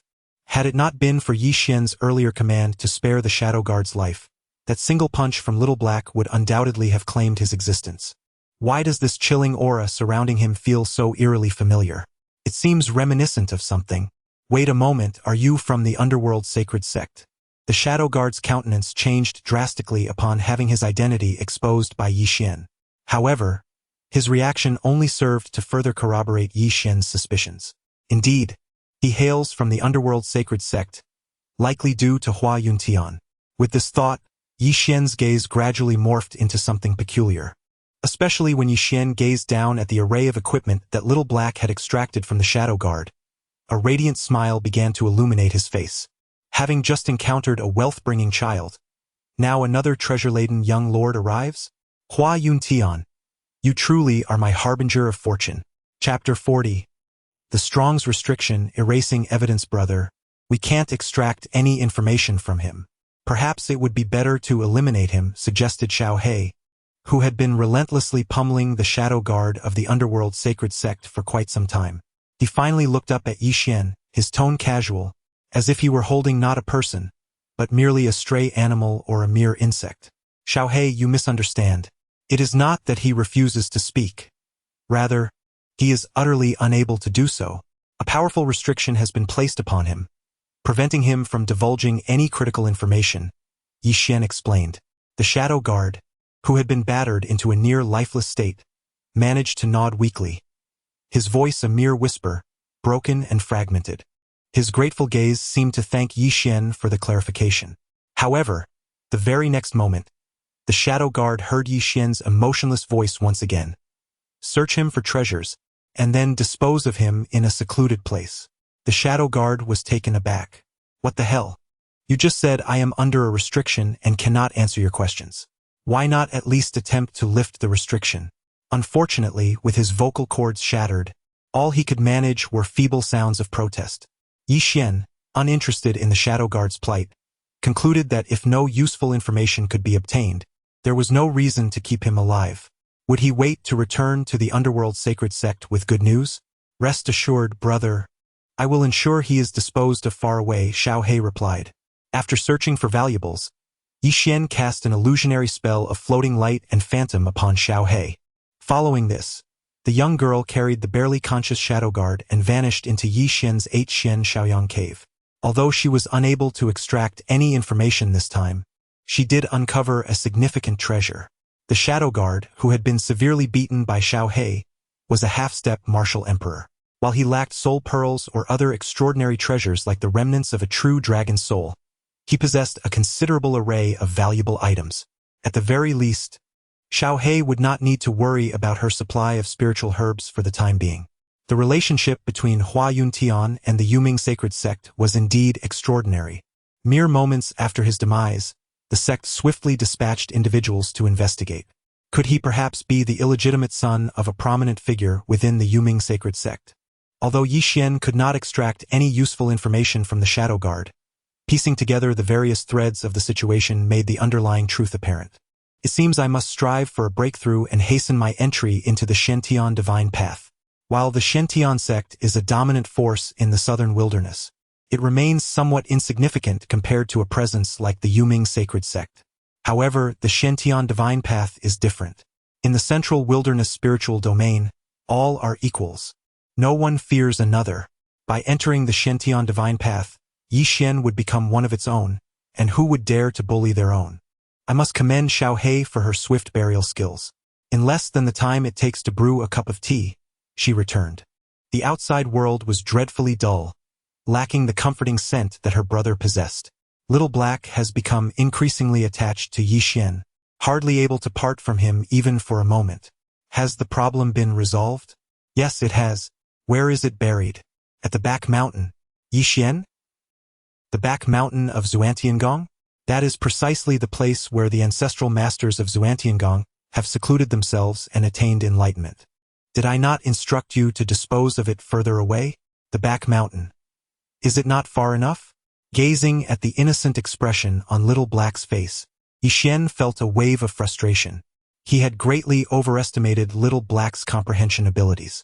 It appears that matters such as killing and burying bodies should not be entrusted to her in the future. In the forbidden stone chamber of Xuantiangong, An elderly figure with white hair gazed at the corpse that had materialized before him, lost in profound contemplation. How could a body appear beside him in the brief moment he turned away? Fortunately, there was no one around. Otherwise, one might mistakenly assume he had peculiar inclinations. After stabilizing his thoughts, the ancient figure drew closer to the corpse. Surrounding him was a chilling aura, unlike the cultivation methods of the southern wilderness. Could it be the central wilderness spiritual domain? The black-clad shadow guard had just recently perished, still retaining the aura of a half-step martial emperor, and the techniques he practiced could be vaguely discerned. This technique is exceedingly strange yet profoundly intricate, seemingly more refined than the methods cultivated by Xuantiangong, indicating that this individual has an extraordinary background. At the very least, he hails from a sacred ground, perhaps related to the divine path. At the moment this conclusion dawned upon him, the ancient creature felt as though tears were on the verge of spilling. In the eerie sanctum of the central wilderness spirit domain, where the cultivation of such sinister arts is rare, the presence of divine paths is not often encountered. Among the techniques that resonate most closely with this corpse, none are as aligned as those of the Netherworld sacred cult. How is it possible that the disciples of the Netherworld sacred cult met their demise within the confines of my secluded chamber? The ancient being clutched his hair in desperation, tugging at it fiercely, nearly rendering himself bald. If it had been any other divine path, the sacred cult could have been disregarded. Yet, it is precisely the Netherworld's sacred cult. While their strength in the central wilderness spirit domain may not surpass that of the top-tier factions such as the Shentian Divine Path or the Divine Beast Mountain, when it comes to nefarious tactics, the Netherworld sacred cult undoubtedly ranks second, with no one daring to claim the first position. Although I have long since ascended to the realm of saints in the southern wilderness domain, to the eyes of those divine paths and sacred cults in the central wilderness spirit domain, I am merely a slightly larger ant. Given the Netherworld sacred cult's notorious reputation for treachery and relentless vengeance, if this matter were to leak out, even the Shentian sect, as a branch of the Shentian divine path in the southern wilderness, would likely not escape the clutches of the Netherworld sacred cult. What to do? What to do? What on earth should I do? Who, in their malevolence, could have slain a member of the Netherworld sacred cult and placed them within my abode? At this moment, the ancient being, filled with dread, could no longer afford to ponder who was orchestrating this frame-up against him. The Netherworld holy sect possesses countless methods. Should there be any remnants of arcane arts upon this corpse, the followers of the sect might trace the clues and pinpoint my location, which would spell my doom. In an instant, for words flashed through the old monster's mind. Obliterate the evidence. This matter must remain concealed from the Netherworld holy sect. Thus it is imperative to execute it with utmost thoroughness. In a mere moment, 3 distinct flames of varying hues surged forth from the palms of the old monster. The body, the spirit, the aura, everything that could possibly be used for tracking must be eradicated. Not even a single strand of hair must be allowed to linger. As the tricolored flames ignited the shadow guard's corpse, it became enveloped in a searing lotus of fire. To ensure that no detail was overlooked, after incinerating the body, spirit, and aura, the old monster cast numerous diverse prohibitory spells around the perimeter. Soul Annihilation Secret Technique, Disintegration Secret Technique, Spirit Suppression Secret Technique, Trace Erasure Secret Technique, Great Fate Disruption Technique. A flurry of secret techniques aimed at obliterating all traces was hurled into the old monster's grasp as if they were without cost. A staggering 100 or more were cast. Yet, the old monster still felt a twinge of unease. Following that, he meticulously repeated the previous steps a dozen times, until no trace of the shadow guard could be found within the cavern. Only then did the old monster feel a sense of relief. Having gone to such lengths, surely no one would discover anything now. The old monster, still somewhat shaken, gazed at the spot where the corpse had vanished. A look of deep skepticism etched upon its face. Chapter 41. Destiny and the Holy Realm's Intervention in the Desolate Spirit Domain of Central Wilderness. Within the depths of the Netherworld's sacred cult, a sudden crack echoed as Xuanhua, the Holy Sun, abruptly opened his eyes. He gazed at the shattered shadow guard soul token before him, disbelief etched across his features. The shadow guard? Perished? Trained personally by the Netherworld sacred cult. These shadow guards possessed strength comparable to that of a half-step martial emperor. Coupled with the cult's unique techniques and enchanted artifacts, even a being of the Holy Realm might struggle to discern their presence. Furthermore, the numerous formidable escape techniques employed by the Netherworld Sacred Cult had made it nearly impossible for any of their shadow guards to be slain within the 4 great desolate regions until now. For a fleeting moment, Xuanhua was at a loss for words. However, this brief stupor was swiftly eclipsed by a tempest of fury. Could it be that Yi Xian once again was involved? As a formidable power within the central wilderness spirit domain, the Shentian Divine Path had recently issued a divine decree, igniting considerable interest among martial factions throughout the 4 great desolate regions. The situation of the Shentian sect, a significant branch in the southern wilderness, had already reached the ears of the central wilderness spirit domain days prior. Yet, Xuanhua had been reluctant to believe that Huayanshan, as his avatar, would engage in such foolishness as to provoke the wrath of a treasured artifact. Thus, he had been patiently awaiting the findings of the Shadow Guard's covert investigation. Little did he anticipate that, at such a critical juncture, the Shadow Guard would meet their demise in the southern wilderness. A dreadful gloom descended upon Xuanhua's countenance. First, one of his avatars met an inexplicable demise within the realm of life and death. Shortly thereafter, a Shadow Guard of the half-step Martial Emperor was also lost. If he were to endure such losses in silence, how could the ghostly underworld sect continue to thrive in the central wilderness spiritual domain?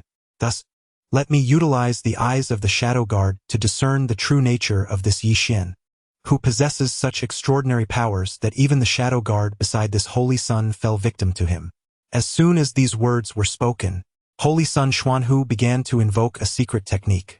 With the activation of this technique, the eyes of Holy Sun Xuanhu began to shimmer with waves of dark light. This was the supreme secret art of the ghostly underworld sect, allowing one to delve into the truth through the eyes of the deceased, piercing through the veils of mystery. Just then, a wretched scream echoed, and Holy Sun Xuanhu felt a searing, intense heat assail him. Who dares to scorch the eyes of this Holy Sun?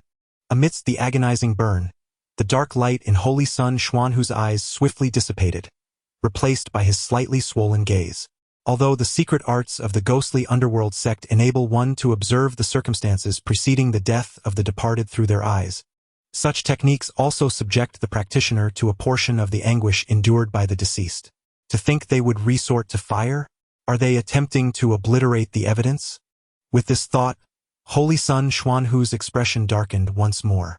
If the eyes are ineffective, then I shall rely on sensing the aura to pinpoint the location.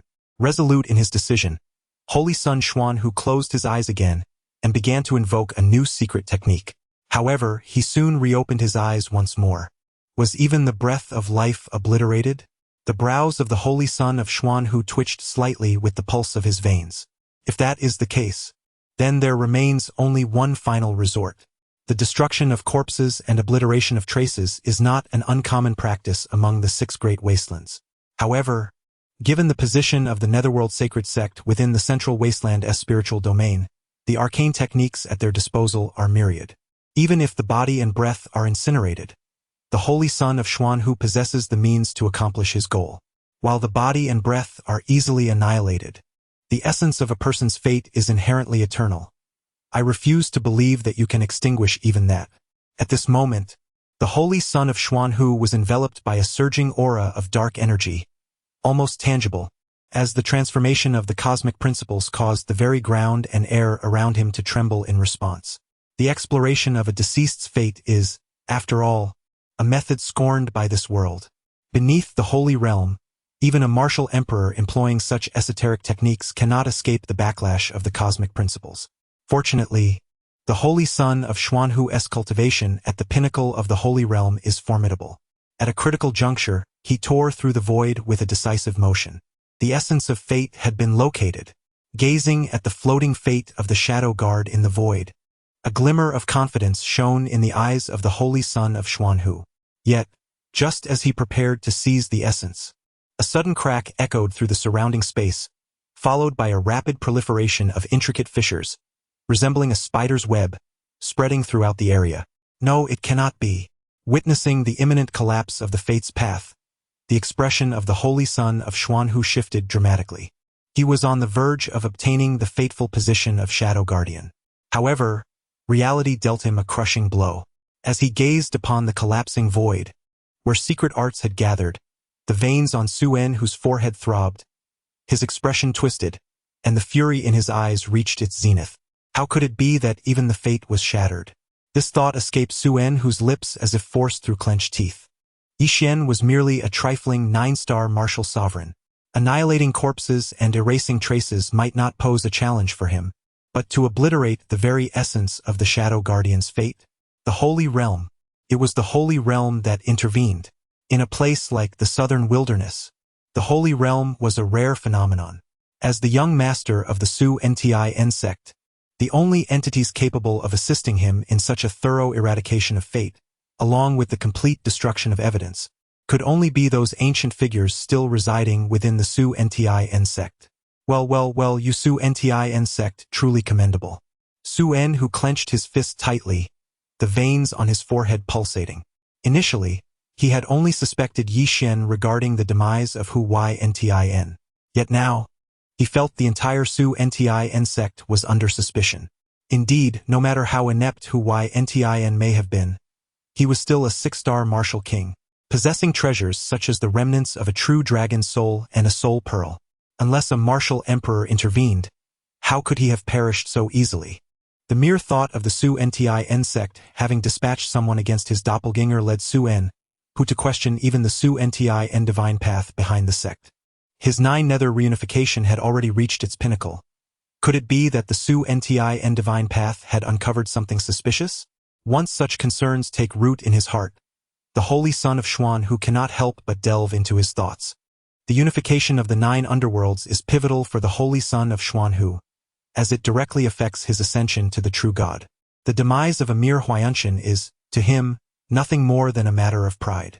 However, what if the secret of the 9 underworlds unification were to be uncovered by the Shentian divine path? Over the years, the Holy Sun has successfully integrated 5 avatars, derived from the unification of the 9 underworlds, into various divine paths and holy teachings. Among them, one currently resides within the Shentian divine path. This particular avatar, while delving into the secrets of the Shentian divine path, inadvertently stumbled upon a monumental secret that pertains to the entirety of the Shentian divine path.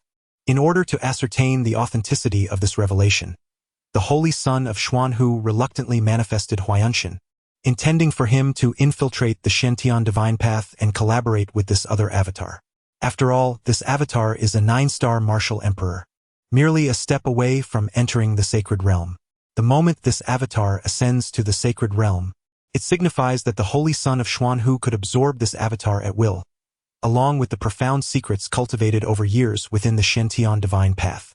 It seems imperative to devise a plan and seek an opportunity to probe further. Yixian's recent appointment as the deputy leader of the Shentian sect, with imminent entry into the depths of the Shentian divine path for further cultivation, appears to the Holy Sun as a fortuitous opportunity. Yixian, Shentian sect, prepare yourselves. Should you dare to thwart my ambitions, I shall not let you escape unscathed. The holy son of Xuan whose eyes glimmer ominously, reminiscent of a serpent poised to strike. Chapter 42. The blood of the divine transformation of the physical body in the 8-Shen Shaoyang cave of the Shentian sect. Yixian gazed at the spiritual platform gradually rising within his qi, a faint smile gracing his lips. He had finally attained the pinnacle of the 9-star martial sovereign. The emergence of the spiritual platform within the qi is a significant indicator of a martial artist reaching the consummate stage of their current realm. This signifies that Yixian's foundation is now entirely solidified, eliminating the potential adverse effects that could arise from an excessively rapid increase in cultivation strength. It appears that the time has come to consume the fruit of the great path and undergo another transformation of the divine bone. With Yixian's current state, once the divine bone undergoes metamorphosis, his cultivation will swiftly break through the realm of martial sovereign, ascending to that of martial king. Once he becomes a martial king, he will be able to cultivate the half portion of the earth-tier secret technique of Master Sun Lan. At that point, his strength will undoubtedly reach new heights. During this period, aside from consolidating his cultivation, Yixian has also grasped the gold sword path of the gold sword sovereign and the red dragon spear intent of Master Long Yun. Both of these paths have emerged from the yellow tier secret techniques. Their power is not inferior to the secret arts of the Shintian sect that Yi Xian previously practiced. Martial cultivation is inherently an act of defiance against the heavens. The more means of survival one possesses, the greater the chances of survival when facing crises in the future. Whether earth tier or yellow tier, in Yi Xian's eyes, any secret technique capable of vanquishing an enemy at a critical moment is valuable. If utilized correctly, the half portion of the earth tier secret technique from Master Sun Lan can condense the yellow tier techniques within the imprint, potentially becoming a decisive weapon for Yi Xian in future confrontations. However, before ascending to the rank of the martial king, let us indulge in a round of 10 consecutive draws for some excitement. With this thought in mind, Yi Xian gently activated the lottery interface within the golden orb. Even during his seclusion, he never forgot to write daily letters to his beloved wife.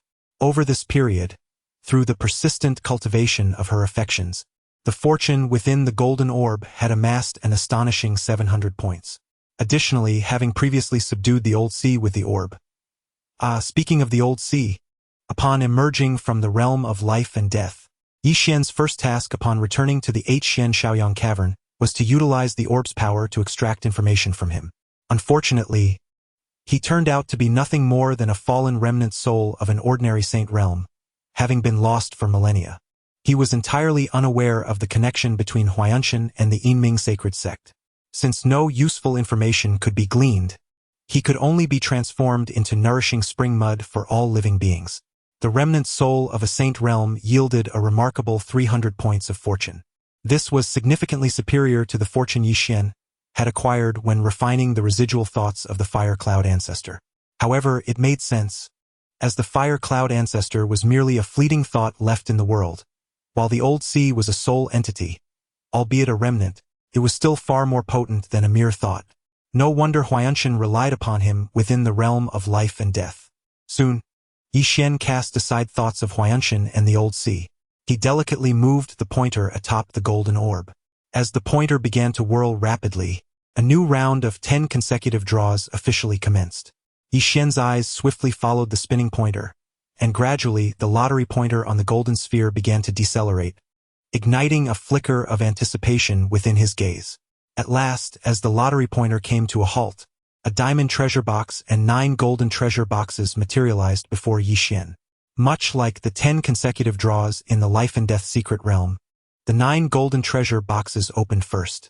Inside, he discovered 3 fruits of the Dao, a fleeting elixir, and a drop of a crimson substance resembling blood. The fruits of the Dao and the fleeting elixir were familiar to Yi Xian, but his attention quickly fixated on the drop of fresh blood. Blood of the divine? Consuming it could enhance physical strength and awaken the bloodline of the divine? At this thought, a surge of fervor surged through Yi Xian's heart. It was indeed the blood of a true deity. In this moment, he could palpably feel his heart racing and his heavy breaths. The legends of true deities have existed since ancient times. The blood of a true deity is regarded by the 6 domains of Tianhuang as the most precious gift bestowed upon martial artists. In ancient times, the blessings of true deities spread across the 6 domains of Tianhuang, with martial artists receiving divine blood as a boon to facilitate their transformation. If divine bones are the legacy of true deities to their descendants, then divine blood is the offering to those fortunate enough to seize great opportunities. The two complement each other. While divine blood cannot aid in the transformation of divine bones, it can cleanse the entire body, allowing martial artists to reach their physical zenith. With divine bones within him, Yi Xian found that his path of cultivation had no obstacles. Under the divine blessing, the potency of the hidden treasures surged exponentially. If supplemented with divine blood, the singular deficiency of physical inadequacy would be entirely rectified.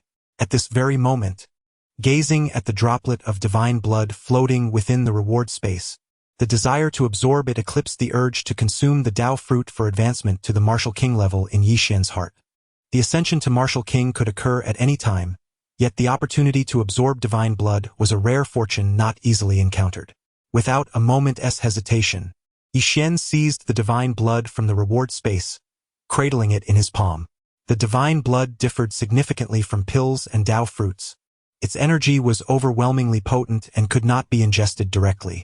Thus, Yi Xian had to refine and absorb it gradually, exercising utmost patience throughout the process. A moment's inattention could lead to the explosive release of energy within his meridians. He had to be exceedingly cautious, ensuring that the energy from the divine blood did not overflow. Encased within the might of Yi Xian's divine bones, the power of the divine blood began to dissolve gradually in his palm, flowing through his guidance to cleanse his entire body, including his meridians and flesh. In addition to the strength bestowed upon him, the divine blood also inflicted waves of excruciating pain. Under the intense agony, his skin flushed a deep crimson, as if subjected to boiling temperatures. The energy of the divine blood was indeed formidable. Even for Yi Xian, a 9-star martial sovereign fortified with divine bones, the challenge remained arduous. Fortunately, the trials endured throughout his 18 years of cultivation had prepared him for even greater suffering and hardship. Under the resolute will of Yi Xian, his physique began to gradually acclimate to the energy of the divine blood purification. Nevertheless, the intense agony coursing through his body remained vividly tangible. This arduous process endured for a full 2 days, during which Yi Xian was wholly engrossed in the absorption of the divine blood's power, oblivious to the happenings of the external world. At last, as the final vestige of divine energy surged into his being, a crimson mark flickered briefly at the center of his brow before vanishing without a trace. What was that mark?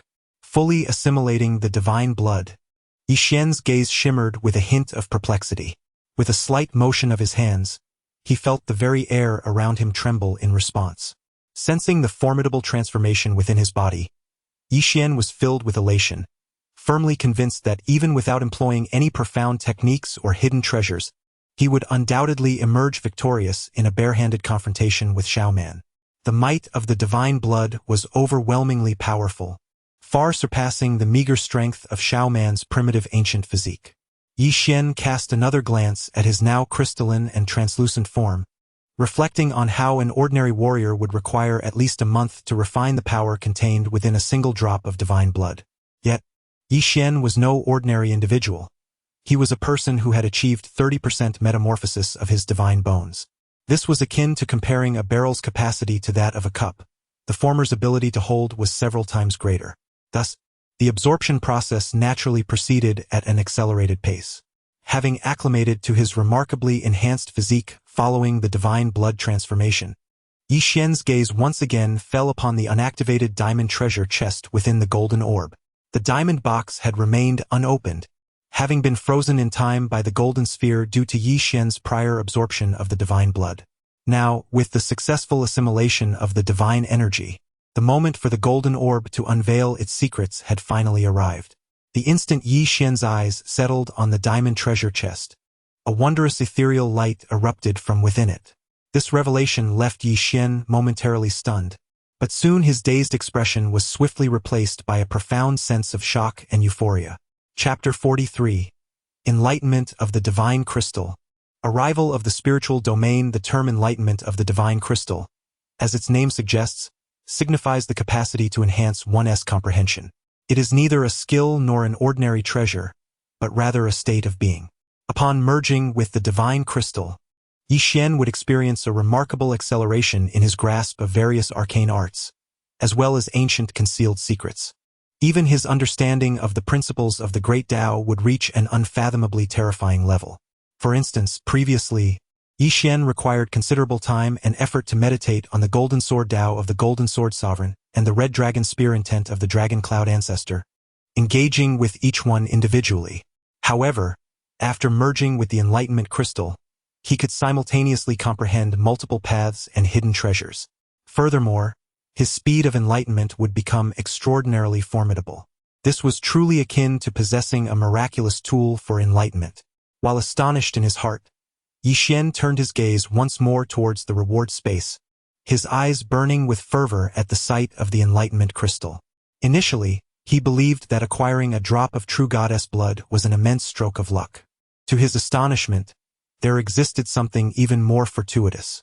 The presence of the Enlightenment Crystal was undeniably more precious than the true goddess blood. Without a moment's hesitation, Yi Xian extracted the Enlightenment Crystal from the reward space and swiftly integrated it into his being. Unlike the cleansing effect of the divine blood, the merging with the Enlightenment Crystal was devoid of any discomfort. Rather, It brought a sense of mild ecstasy.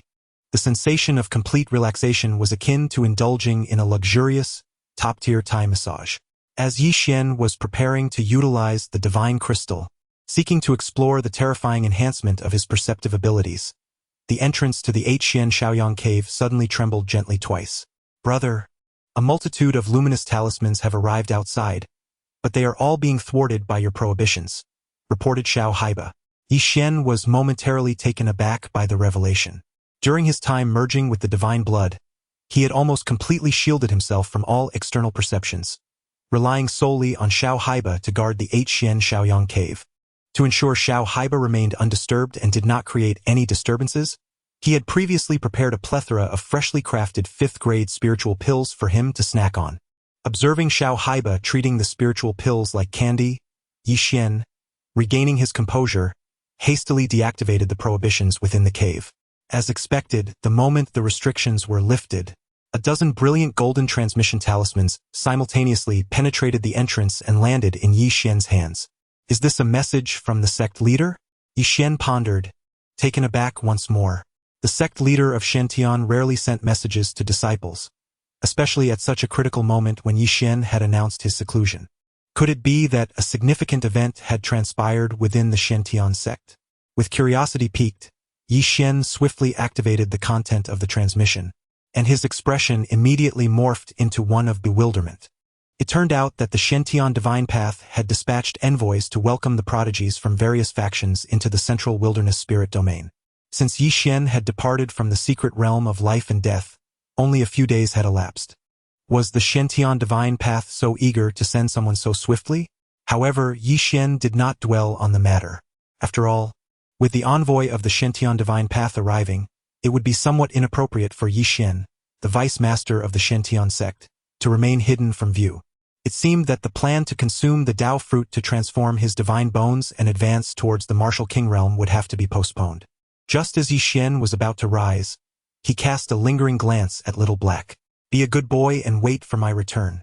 Sensing that his previous words may have lacked sufficient persuasion, Yi Xian added, when I come back, I shall treat you to that kind of fruit we had last time. Yi Xian was indeed investing heavily this time. In his current reward space, along with the recently acquired rewards, he possessed a total of 4 Dao fruits. Naturally, he would not be stingy with Little Black. Upon hearing Yi Xian mention the Dao fruits, Little Black's eyes sparkled with excitement, and even the elixir he had been grinding lost its allure. Brother, rest assured, I shall not step out of here today. Observing the resolute confidence of Little Black, Yi Xian finally felt at ease and turned to leave the 8 Xian Shaoyang cave heaven. Atop the Hall of Eternal Vitality in the Shantian sect, the envoy awaited. Please hold on. Yi Xian has exited seclusion and will arrive shortly. At this moment, the master of the Shantian sect resembled a subsidiary general manager awaiting the inspection of a superior executive in a large corporation. The Shantian Divine Path represented the pinnacle of power within the central wilderness spiritual domain. The Shantian sect had forged a remarkable reputation in the southern wilderness. Apart from the lingering prestige of the ancestors, there exists a significant connection to the Shantian Divine Path. Upon hearing the words of the Shantian sect master, the envoy of the Divine Path wore an expression devoid of emotion, nodding gently. Were it not for the explicit instructions received prior to this journey, indicating that the Shantian Divine Path was to select prodigies among the 4 vast wildernesses, showcasing the grace of the Divine Path amongst its branches, one would never dare to indulge in arrogance that might tarnish the image of the Divine Path. As a dignified envoy of the Divine Path, how could he afford to languish for 2 days at the modest Shantian sect? Although the Shantian sect stands as the preeminent sect in the southern wilderness, a dominant force, in the eyes of the Shantian Divine Path, it is merely a branch that diverged a millennium ago. The Shantian sect master felt a pang of anxiety. Yi Xian could have chosen to enter seclusion at any time, yet he opted to do so precisely when the envoy of the Divine Path arrived. For the past 2 days, he had been in a state of restless anticipation, unable to find clarity. However, it seemed that the envoy from the Divine Path possessed a rather agreeable temperament, as he had waited for 2 days without displaying any signs of anger. Just as the Shantian sect master pondered this, Yi Xian's figure appeared at the entrance of the Hall of Eternal Vitality. Xian, You have finally arrived. In an instant, the Shentian sect master looked as if he had found a savior, hastily rising to greet Yi Xian. Quickly, come and pay your respects to the envoy of the Shentian divine path. You must be Yi Xian? With 30% of the divine bone's power activated. Indeed impressive. It has been worth this envoy's 2-day wait for your seclusion. The envoy of the divine path produced a mirror crafted from white jade and gently illuminated Yi Xian with it. Following this, he nodded in satisfaction. In the central wasteland spirit domain, exceptional talents are never in short supply. Even among those endowed with divine enlightenment, there are more than a dozen individuals within the Shentian divine path. However, someone like Yi Xian, who has remarkably transformed to 30% at such a tender age, possesses a lineage of divine essence that is indeed quite profound, even among the divinely enlightened. If he were to be brought back to the divine path for further refinement, he would undoubtedly ascend to the ranks of the formidable in the central wasteland spirit domain in the future. With this thought, the divine path envoy's previous impatience dissipated, and even his demeanor towards Yi Xian softened considerably. I have been dispatched to escort you. If there are no objections, let us proceed into the central wasteland spirit domain together. Yi Xian was left utterly bewildered as he gazed at the envoy, who had already begun to set up the formation for teleportation. Wait, are we leaving just like that? At least inquire if I have anything to prepare. To those in the know, it was clear that he was a chosen talent from one of the 4 major wasteland domains selected by the Shentian divine path to further his studies in the central wasteland spirit domain. Yet, to the uninformed observer, it would seem as if a prospective father-in-law had come to claim his son-in-law. Coughing slightly, the Shentian sect master timely intervened. Yi Xian, do you have anything you need to prepare? The divine path envoy, who was in the midst of activating the teleportation array, finally realized his oversight. My eagerness to return and report caused me to overlook this matter. Very well. I shall grant you a stick of incense's time to gather your belongings before we activate the teleportation array and return to the Shentian divine path for my report. Though he held the title of divine path envoy, he was not one to offend a future powerhouse blessed with divine essence over such trivialities. Thank you for your understanding. Divine envoy, the master of the Shentian sect spoke while casting a discreet glance at Yi Xian. Although Yi Xian maintained a facade of courtesy, internally he was seething with frustration. Why didn't they mention leaving sooner? I've come all this way, and now I must return to pack? Despite having spent many years within the Shentian sect, there was little he truly needed to gather. Most of his treasures resided within his storage ring, and the only item he truly needed to take was Little Black. Before long, having organized his affairs in the 8 Shen Shaoyang cave, Yi Xian adorned Little Black with a shimmering illusion and reappeared in the Hall of Everlasting Might. Xian, as you embark on this journey to the divine path, you must uphold the esteemed reputation of our Shentian sect. The master of the Shentian sect and the elders imparted their earnest counsel to Yi Xian, bestowing upon him a plethora of valuable items. With these provisions, the sustenance of Little Black within the divine path would be assured.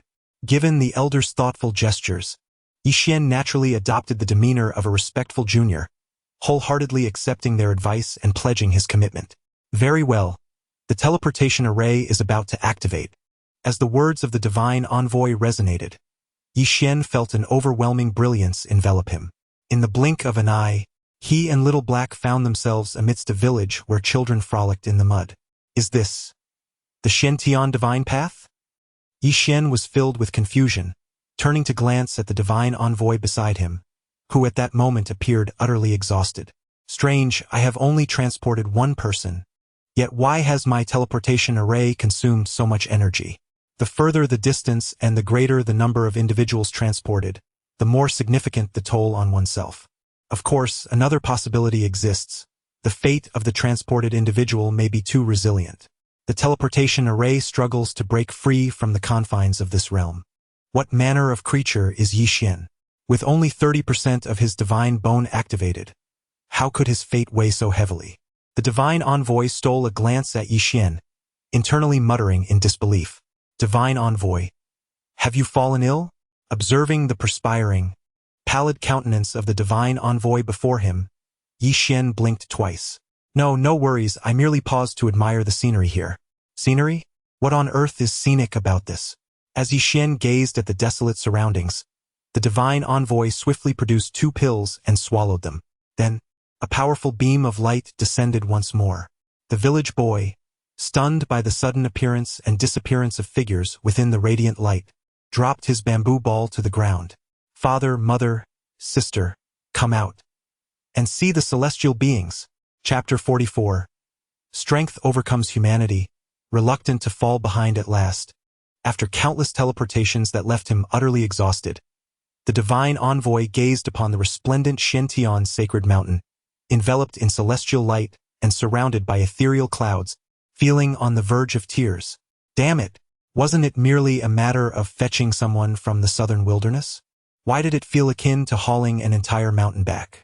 No, relocating a mountain would undoubtedly be far easier. Following several interruptions along the way, Yi Xian gradually came to the realization that it was not the divine envoy Tianshu who was the burden, but rather the weight of Little Black. Fortunately, his shimmering illusion was imperceptible even to true deities. Otherwise, Little Black would have undoubtedly been exposed this time. However, although Little Black remained concealed, the blame for this predicament fell squarely on Yi Xian's shoulders. At this moment, the divine envoy's gaze toward Yi Xian was tinged with a hint of resentment, as if he were observing a monster. Such an indomitable fate. Was this individual truly one awakened by the divine or a deity incarnate? While he harbored such thoughts in his mind, the divine envoy had entirely lost the strength to escort Yi Xian up the mountain, resorting instead to a pretense of guiding him through the scenic wonders of the divine mountain, slowly ascending the stone steps together. Divine envoy, why do we not fly directly up? Yi Xian inquired. Once a martial artist transcends to the suspended realm, great martial master, they can briefly hover in the air. For Yi Xian, a 9-star martial sovereign, flying was as effortless as eating or drinking. Yet within the realm of the divine, there existed formidable celestial formations that prohibited easy flight. What would happen if one dared to soar? Upon hearing Yi Xian's question, the divine envoy paused in his steps. To soar into the skies signifies that you have reached the sacred realm. Even a powerful being in the sacred realm, what can it accomplish by merely gliding upon the divine mountain? Understood. Yi Xian nodded gently. In essence, the Shentian divine path remains a domain where strength reigns supreme. What rules? What constraints? Such notions are but whispers for the weak. As long as you possess sufficient power, you can shatter all bonds. Shortly, I shall escort you to your resting quarters, and once the chosen ones from the 3 major wasteland branches arrive, representatives from the Divine Path Hall will come to guide you in your further studies. The Divine Path Hall? Yi Xian was momentarily taken aback. This was evidently yet another facet of knowledge. Fortunately, the divine messenger leading the way was generous in sharing these foundational insights. The Divine Path Hall serves as the centralized assessment venue for all prodigies venturing into the depths of the divine path. Only those who pass its evaluations stand a chance to become true disciples of the divine path. The Shentian divine path solely accepts prodigies. This is the tenet of the divine path.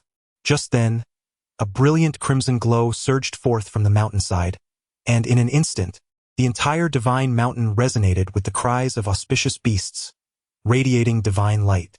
It appears that the auspicious phoenix has achieved a breakthrough. The divine messenger looked up and beheld the myriad crimson hues coalescing into a resplendent fire phoenix. Could it be the bloodline of the celestial phoenix? Much like the true dragon, the celestial phoenix is an ancient divine beast, possessing the bloodline of the celestial phoenix. Its worth is on par with that of someone like Yi Xian, who is favored by the divine.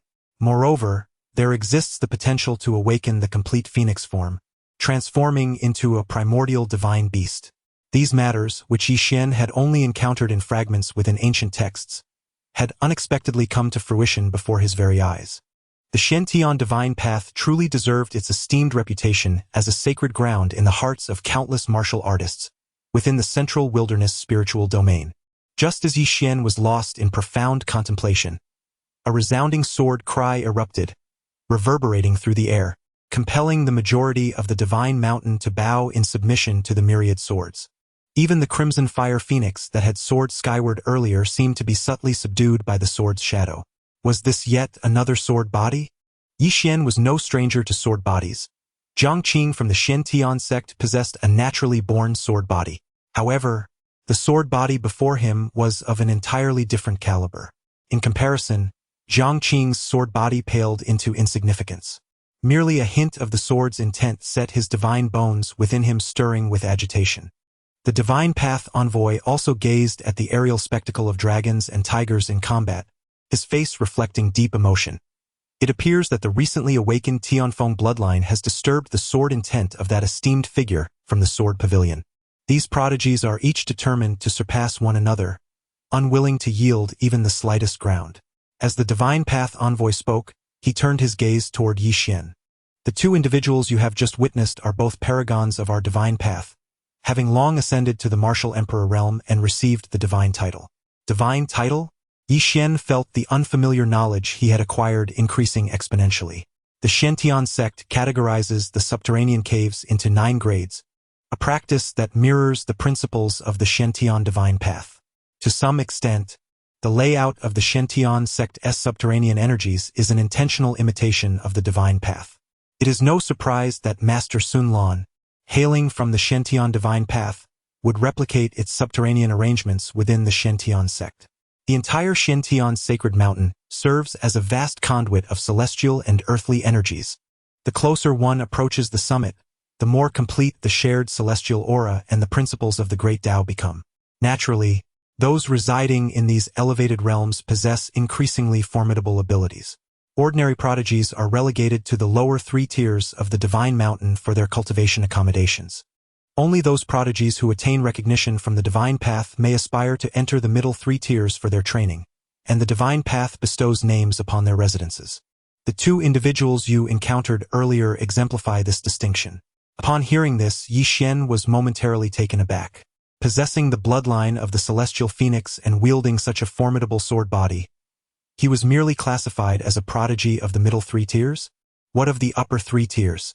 The upper 3 tiers are reserved exclusively for the candidates of the various holy sons and holy daughters within the divine path. An ordinary prodigy may never have the opportunity to ascend to such heights in their lifetime.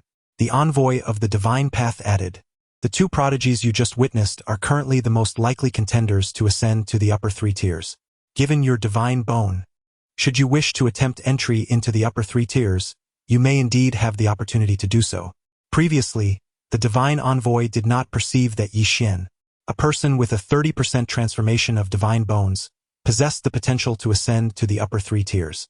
The concept of a divine initiator has existed since time immemorial. However, for the majority, once the transformation of divine bones reaches 40%, their potential is entirely exhausted. When the divine envoy first encountered Yi Xian at the Shen-Tian sect, he regarded him merely as possessing the standard of the middle tier. Yet, following the terrifying fate he had just experienced, the divine envoy now believed that Yi Xian was entirely capable of breaking through to the upper 3 tiers. His hesitance stemmed from the understanding that individuals burdened by heavier fates often face greater tempests in their future, and the likelihood of premature demise escalates correspondingly. "Very well. This will be your dwelling place in the realm of the divine." The divine envoy indicated towards a courtyard situated in the lower 3 tiers. This courtyard was divided into 3 segments, each comprising 3 bamboo huts arranged in a concave formation. With a cultivated medicinal field at the center, Yi Xian was assigned to the middle segment, while the remaining 2 segments likely housed representatives from the eastern, western, and northern wastelands, a conclusion easily deduced with a modicum of thought. "Thank you, envoy." Yi Xian expressed a token of politeness and prepared to head towards the bamboo huts. Just then, a rather unfriendly voice unexpectedly echoed towards the direction of the huts. "Are you Yi Xian?" Chapter 45. The invincible Zhao family, caution and carefulness, who might you be? Yi Xian inquired, tilting his head and casting a sidelong glance at the stranger. "I am Zhao Kuo, a prodigy of the Zhao family in the eastern wilderness." "Oh, I don't recognize you," Yi Xian replied, nodding before turning to enter his bamboo dwelling. Zhao Kuo was taken aback. Here he was, a paragon of the eastern wilderness, hailing from an invincible lineage, and renowned for his extraordinary talents. With an innate martial spirit and profound insights, he had, by the tender age of 17, inherited 3 volumes of yellow-grade secret texts from his ancestral shrine. Each of those texts had been mastered to their utmost pinnacle, earning him a formidable reputation throughout the eastern wilderness. Yet, in Yi Xian's eyes, he was reduced to a mere 3 words. I don't recognize you?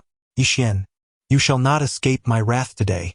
Just as Zhao Kuo was about to pursue Yi Xian to engage in discourse, he abruptly collided with the city wall, resulting in a dizzying disorientation. Upon regaining his senses, he discovered that Yi Xian had activated the protective barriers within his bamboo abode. To ensure that their elite disciples could cultivate in peace, the Shentian Divine Path had meticulously arranged special defensive arrays in the residences of all gifted individuals. This was no exception even in the lower tiers. Damn it, I acted impulsively and forgot about the barriers, Zhao Kuo muttered under his breath angrily. He then shot a fierce glare towards Yi Xian's bamboo dwelling. Yi Xian, you had best wait for me. I refuse to believe you can hide away forever. Throughout this exchange, the divine envoy observed as a mere spectator. The Shentian Divine Path never forbade the conflicts among its talented disciples. In fact, it often encouraged such rivalries in private. Only true champions are worthy of the title Heavenly Prodigy. As the divine envoy contemplated this profound truth, a terrifying vortex suddenly spiraled above him. Is that direction? The upper 3 levels? The divine envoy's face was filled with astonishment. Even Zhao Kuo, who had been seething with anger moments before, was now profoundly shaken by the fearsome vortex that had materialized overhead. Remarkable! How powerful! At this moment, on the 3rd tier of the Shentian Divine Mountain, within a secluded courtyard shrouded in clouds and mist, a young man with flowing silver hair and striking features was diligently cultivating the 2 secret arts of yin and yang within him. These 2 secret arts were both complete earth-level techniques. Once fully merged, their power was comparable to the legendary heaven-level secret arts. He was, in fact, the originator of the vortex above. With unwavering determination, the silver-haired youth gazed at the gradually merging yin and yang secret arts in his chest, a faint smile gracing his lips. This yin-yang secret art is the true divine legacy acquired by the Shentian Divine Path 100,000 years ago in the ancient secret realm. The fusion of the 2 represents the true heaven-level secret art. The heaven-level secret art, also known as the true divine inheritance, is the most precious method of cultivation left by the ancient true gods. Unfortunately, in the past 100,000 years, no prodigy within the Shentian Divine Path has managed to successfully merge these 2. However, their inability to do so does not imply that I, Yu Changkong, cannot succeed. No sooner had he spoken than the silver-haired youth's eyes suddenly shimmered with a dark, flickering light.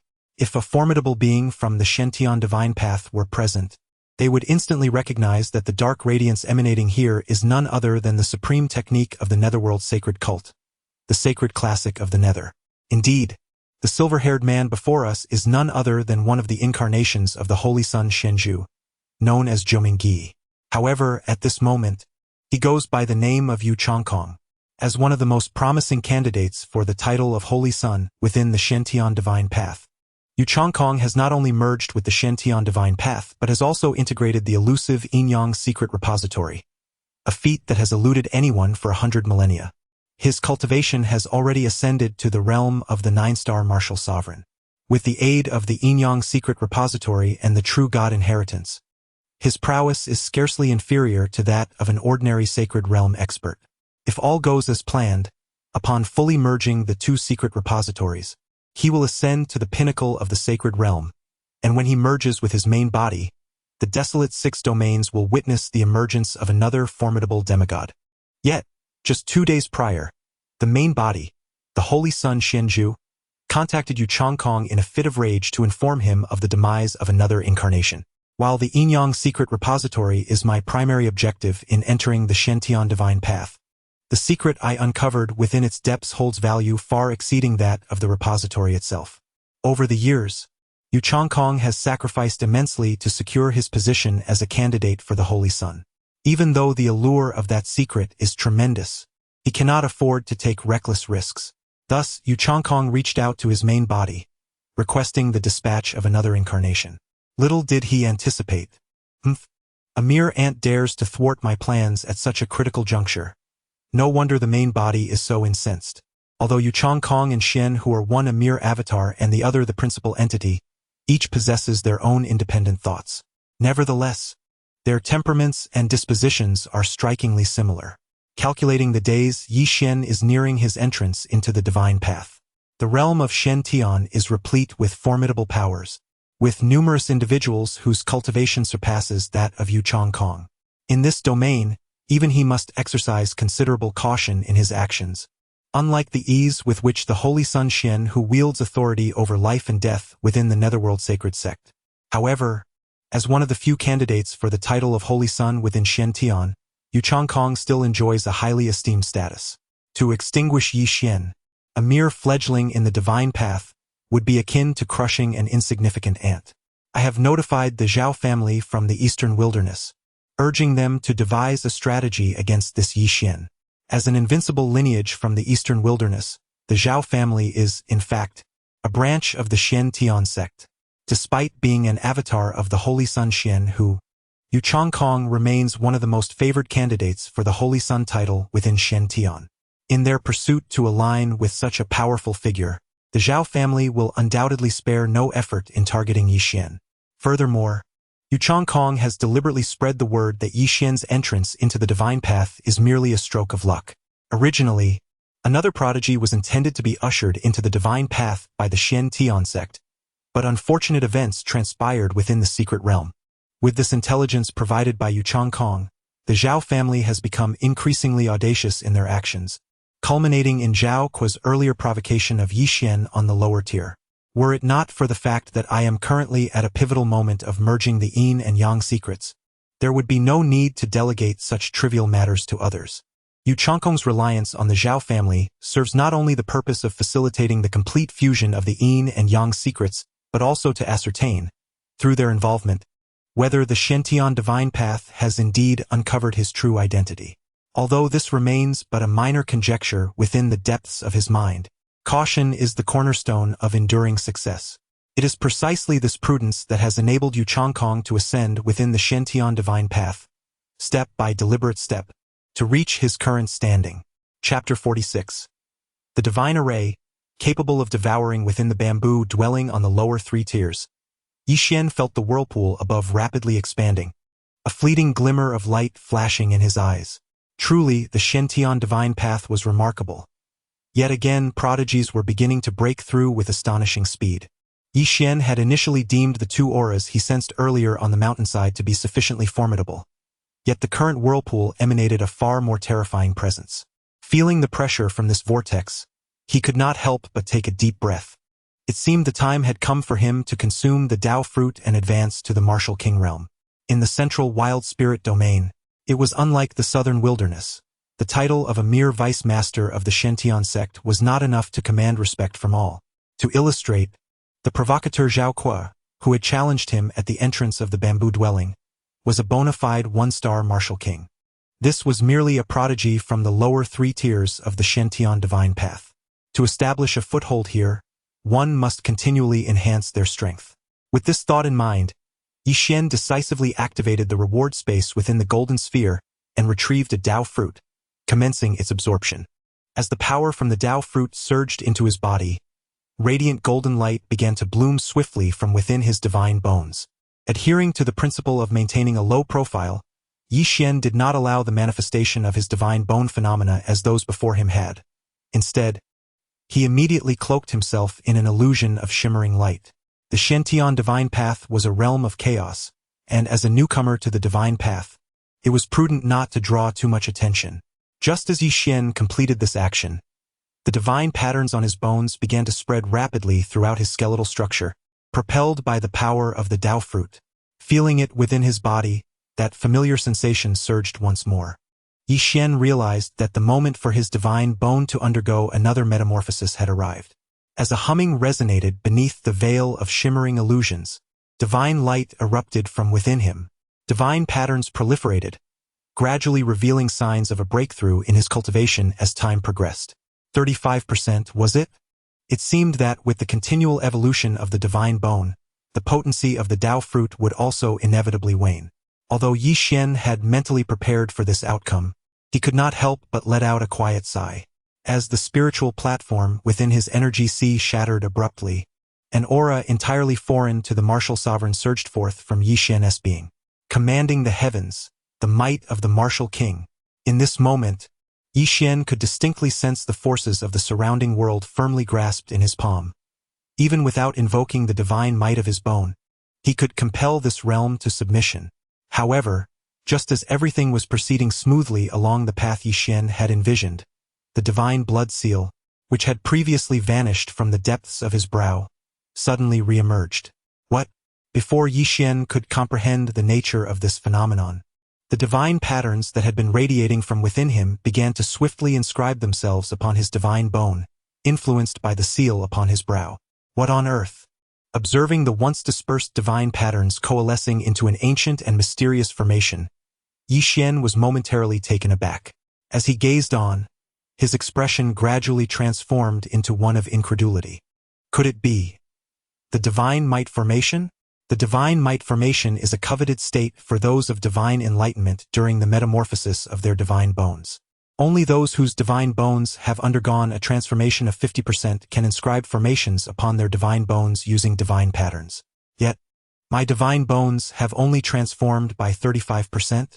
After much contemplation, Yi Xian could ultimately attribute all of this to the mysterious divine blood mark that had suddenly vanished from his brow, only to reappear. Could it be that the fusion of divine blood and divine bones has caused this anomaly?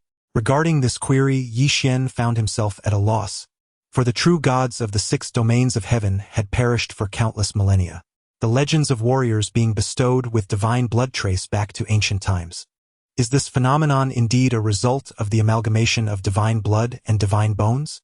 Not even Yi Xian, nor the master of the Shantian divine path, could provide a definitive answer. Unable to unravel the mystery, he chose not to dwell on it. After all, the ability to condense the divine might formation is undoubtedly a significant boon at this stage of his journey. The condensation of divine bones into the divine might formation not only amplifies its power, but also allows the summoning of divine manifestations through the formation. These summoned deities bear a fragment of the divine power from their former existence. Even the slightest trace is indeed the strength of a true god. With Yi Xian's current prowess as a 1-star martial king, to condense a divine manifestation and awaken the power of a true god, he would likely find no worthy adversary beneath the martial emperor rank. The most crucial point is that Yi Xian possesses a body cleansed by divine blood. His physical strength far surpasses that of ancient bodies, rivaling the formidable bloodlines of various holy physiques.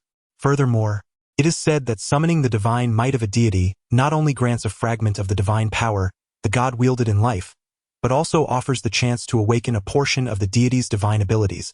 Though the truth of this remains uncertain, Yi Xian stumbled upon this information in an obscure ancient text. Should he truly summon the divine powers of a genuine god, the value would undoubtedly rival that of the celestial secrets preserved within the legacy of a true deity. Without a moment's hesitation, Yi Xian immediately began to activate the divine might formation inscribed upon his divine bones. In the next instant, a resplendent golden giant's silhouette slowly emerged behind him. Deep within the giant's brow, a totem resembling a colossal whale could be faintly discerned. Is there truly a divine ability? Yi Xian's heart surged with joy as he hastily began to investigate. From the divine might emanating from the statue behind him, Yi Xian learned that the whale-like divine ability at the statue's brow was known as whale swallow. As the name suggests, it can devour all that is imbued with the essence of heaven and earth. Hiss! Upon realizing this, Yi Xian could not help but gasp in astonishment. Everything in this world is imbued with the essence of heaven and earth.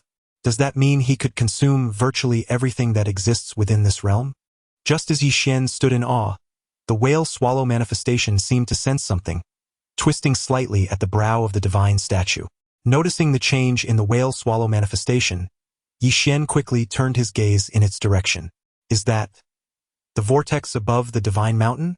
Amidst the swirling vortex above the divine mountain, 2 ethereal fish of black and white emerged, birthed from the harmonious interplay of yin and yang forces.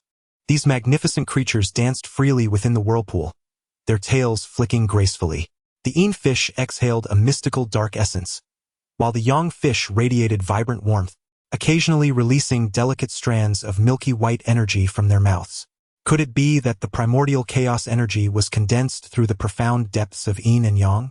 Observing the ethereal strands emitted by the fish, the divine envoy outside the bamboo dwelling wore an expression of astonishment. He was not alone. Many formidable beings within the realm of Shantian also took heed of this extraordinary spectacle above the sacred mountain. Primordial chaos energy? It seems that Yu Changkong's mastery of the yin-yang profundities has approached a state of near perfection. After 100 millennia, could it be that our Shantian realm is on the verge of witnessing the emergence of another formidable entity, one who condenses the sacred realm from the essence of true divinity? Primordial chaos energy is the most refined substance in existence, the closest manifestation of divine power. Should Yu Changkong truly succeed, his potential in the eyes of the strong within the Shantian realm will be boundlessly elevated. At this moment, as he gazed at the primordial chaos energy erupting from the fish's mouth, a subtle smile graced his face. After years of cultivating the yin-yang profundities and nurturing the depths with his innate essence, he had finally lived up to expectations, giving rise to 9 strands of primordial chaos energy after several centuries. What had just been emitted from the fish's mouth was merely one of them. Yet, even this single strand was sufficient to propel him beyond the sacred realm. The yin-yang profundities are vast and profound, encompassing the essence of all things, and with Yu Changkong's prowess as a 9-star martial sovereign, it is evident that he has reached his limits. In order to fully cultivate the yin-yang secret to a state of consummate perfection, Yu Changkong must advance his own cultivation further. This single strand of chaotic primordial energy is sufficient to propel me into the saint realm within a fortnight. As for the remaining 8 strands, Yu Changkong has already devised a plan. Once he ascends to the saint realm, he will refine them one by one to elevate his cultivation to its peak state. With these 8 strands of chaotic primordial energy, I, Yu Changkong, shall undoubtedly become the most formidable among all my avatars. Although the 9 underworlds return to one primarily centers around the Xian Hu Saint Sun, the greater the strength of the remaining avatars, the more authority they will acquire upon merging with the main body. Contemplating this, Yu Changkong smiled with confidence, preparing to absorb the chaotic primordial energy expelled by the yin-yang fish from the vortex. However, at that moment, an enigmatic blue light flickered in the air. In the next second, the chaotic primordial energy that the yin-yang fish had expelled mysteriously vanished into thin air. Yu Changkong? What is happening? Where has my chaotic primordial energy gone? Chapter 47. Clear positioning, swift retaliation. Yi Xian was taken aback, realizing that the divine power he had summoned through the godly might array was remarkably peculiar. It seemed almost sentient, seeking out and absorbing the extraordinary manifestations of heaven and earth produced by others. Had he not reacted promptly, casting an illusory light spell towards the little blue whale, he might have unwittingly incurred a formidable enemy on his very first day in the Shantian divine path. Observing the direction of the swirling vortex, it was likely the work of a terrifying monster from the upper 3 tiers. Although Yi Xian occupied the role of an antagonist, he possessed a clear understanding of his identity. He was merely a minor villain humiliated by the protagonist's initial rejection. Even though he had successfully altered his fate of being publicly shamed through a fortuitous opportunity, such a narrative, one that attracted formidable figures immediately upon entering the sect, was more fitting for a delicate little wife shrouded in the protagonist's aura. Yi Xian merely aspired to rise quietly as a handsome figure within the Shantian divine path.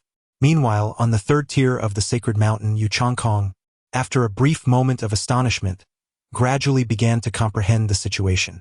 His chaotic primordial energy had been stolen. Damn it! Who was the audacious scoundrel who dared to perpetrate such a shameless act right under his nose? Couldn't T1 cultivate their chaotic primordial energy through their own efforts? What was the meaning of stealing from others, especially so brazenly in front of the rightful owner? Yu Changkong felt as though he had been struck in the face, experiencing a profound humiliation. However, years of cultivation as a peerless prodigy of the upper tier have enabled him to suppress the fury that swells within. In the briefest of moments, he sensed the chaotic primordial energy dissipating from the yin-yang fish, which had already begun to spew forth anew within the swirling vortex. Once the extraordinary phenomenon of the yin-yang concealed within the vortex is unleashed, it cannot be abruptly halted. Should he fail to absorb it in time, the chaotic primordial energy expelled by the yin-yang fish could vanish into the void of the universe, leaving Yu Changkong at a significant loss. Dare to stealthily pilfer my chaotic primordial energy? Just wait. Once I ascend to the sacred realm, I shall inevitably hunt you down. Yu Changkong gritted his teeth in frustration. Yet, he realized that regardless of how cunning the adversary might be, they were still within the sacred mountain of the Shantian divine path. Countless formidable beings within the mountain were vigilant. Should the foe dare to repeatedly seize his chaotic primordial energy, the powerful guardians of the Shantian divine path would not stand idly by. With such confidence bolstering him, Yu Changkong boldly continued to absorb the chaotic primordial energy spewing forth from the yin-yang fish in the vortex. Goodness, here it comes again? In the lower tier, Yi Xian watched as the small whale in the statue's brow stirred once more, his eyelids twitching violently. Alas, this little creature moved with astonishing swiftness. In the blink of an eye, it vanished, enhanced by the shimmering illusions. At this moment, the small whale exhibited an unruly demeanor, seemingly intent on claiming the chaotic primordial energy ejected by the yin-yang fish from the vortex. Indeed, Yi Xian could discern a depth of emotion on the little whale's face, a richness that belonged solely to living beings. What an astonishing sight to behold! At this very moment, the only word that could possibly encapsulate the essence of the small whale, manifested from the divine powers of a true deity, is extraordinary. Indeed, the products of divine abilities are undeniably impressive. On the upper three tiers of the Shantian Divine Mountain, Yu Changkong remained blissfully unaware of the small whale, which had once again emerged amidst the shimmering illusions. Although one strand of the 9 chaotic primordial energies had been pilfered, the remaining 8 could still be wielded effectively to achieve the desired realm, provided he utilized them wisely. However, the audacity of having his chaotic primordial energy stolen right before his eyes left Yu Changkong seething with frustration. Soon after regaining his composure, he once again summoned his yin-yang hidden treasures, poised to absorb the chaotic primordial energy that the 2 yin-yang fish were about to expel. Just as he was prepared to absorb it, an inexplicable scene unfolded before him. Where has my chaotic primordial energy vanished to? Gazing at the mysterious disappearance of the chaotic primordial energy yet again, Yu Changkong's expression darkened profoundly. Earlier, when the energy had vanished, he had at least caught a glimpse of a fleeting blue light. This time, however, it had simply vanished without a trace or any warning. In that moment, Yu Changkong felt an overwhelming urge to unleash a torrent of expletives. Were it not for his awareness that the true masters of the Shantian divine path would disdain such antics, he might have suspected that some ancient being was toying with him right before his very eyes. At this moment, the powerful figures of the Shantian divine path, having witnessed Yu Changkong's chaotic primordial energy dissipate twice in a mysterious manner, wore expressions of utter bewilderment. Was there an error in Yu Changkong's cultivation? The repeated attempts to condense chaotic primordial energy had yielded no results. Thus, the prospect of breaking through to the sacred realm seemed increasingly elusive. Had they perhaps overestimated Yu Changkong's potential? If he were aware that the recent events had sparked doubts regarding his capabilities among the Shantian divine path's elite, one could only wonder what turmoil would ensue within his heart. In truth, it is not entirely unjustifiable for these powerful individuals to harbor such skepticism. The illusory light and shadow is an enigmatic technique so formidable that even true gods cannot see through it. Their inability to penetrate the illusion is hardly surprising, and they are loath to believe that any means exist in this world that could elude their perception. Please, do not continue eating. Within the bamboo dwelling on the lower 3 tiers, as he watched the little whale swim back once more, Yi Xian quickly covered its mouth. Having recently infiltrated the Shantian divine path, he had already pilfered chaotic primordial energy from that mysterious prodigy twice. The enmity had escalated sufficiently. He truly wished to avoid incurring the wrath of the other party. Despite the fact that the 2 instances of devouring chaotic primordial energy had made the little whale's sheen even more radiant, solidifying the divine figure behind Yi Xian, he understood the importance of moderation in one's actions. It is a well-known adage that driving a dog into a corner will only invite retaliation, a principle that Yi Xian comprehended all too well. Brother, I can smell that foul odor again. At that moment, the small black creature suddenly poked Yi Xian in the lower back with its finger. A foul odor? Yi Xian was momentarily taken aback, failing to comprehend. However, he quickly grasped the implication behind the small black creature's gesture. You are referring to the scent emanating from Hua Yuntian, correct?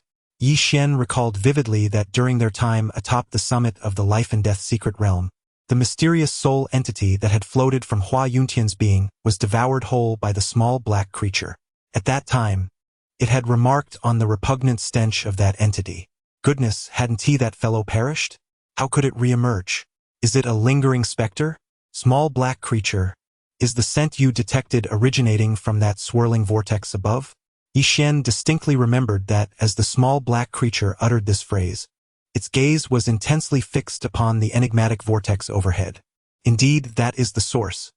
Upon hearing this, Yi Xian inhaled sharply. Surely, the deceased cannot be resurrected. Could it be a doppelganger? In order to confront the myriad crises that could erupt in this terrifying and fantastical realm, Yi Xian had spent the past 18 years indulging in the exploration of peculiar tales within ancient texts. His aim was to safeguard himself against the bizarre tactics that might be employed in this fantastical world. Within the 6 domains of Tianhuang, there exists no shortage of techniques pertaining to doppelgangers, with certain extraordinary individuals capable of rendering their doppelgangers indistinguishable from the real person. The Shen-Tian divine path lies within the central wilderness spiritual domain. The prowess of the prodigies in such a place is indeed formidable. Is it possible to manifest a doppelganger akin to Huayanshan? It seems that it is not entirely implausible. Contemplating this, Yi Xian felt a weight settle upon his heart. He had believed that Huayanshan had been vanquished with a single strike. Who would have imagined that he would rise again like the legendary 3-headed white-boned spirit? However, upon further reflection, Yi Xian considered that this individual had already contributed 2 strands of chaotic primordial energy, which lifted his spirits considerably.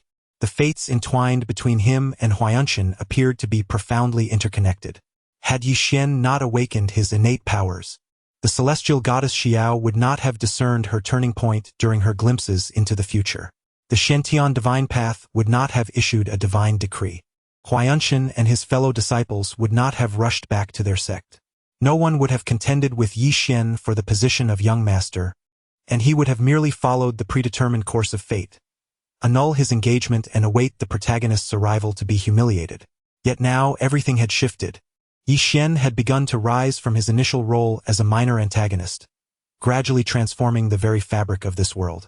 Of course, he remained unaware that all of this was a chain reaction stemming from his awakening powers, altering his destiny as a villain.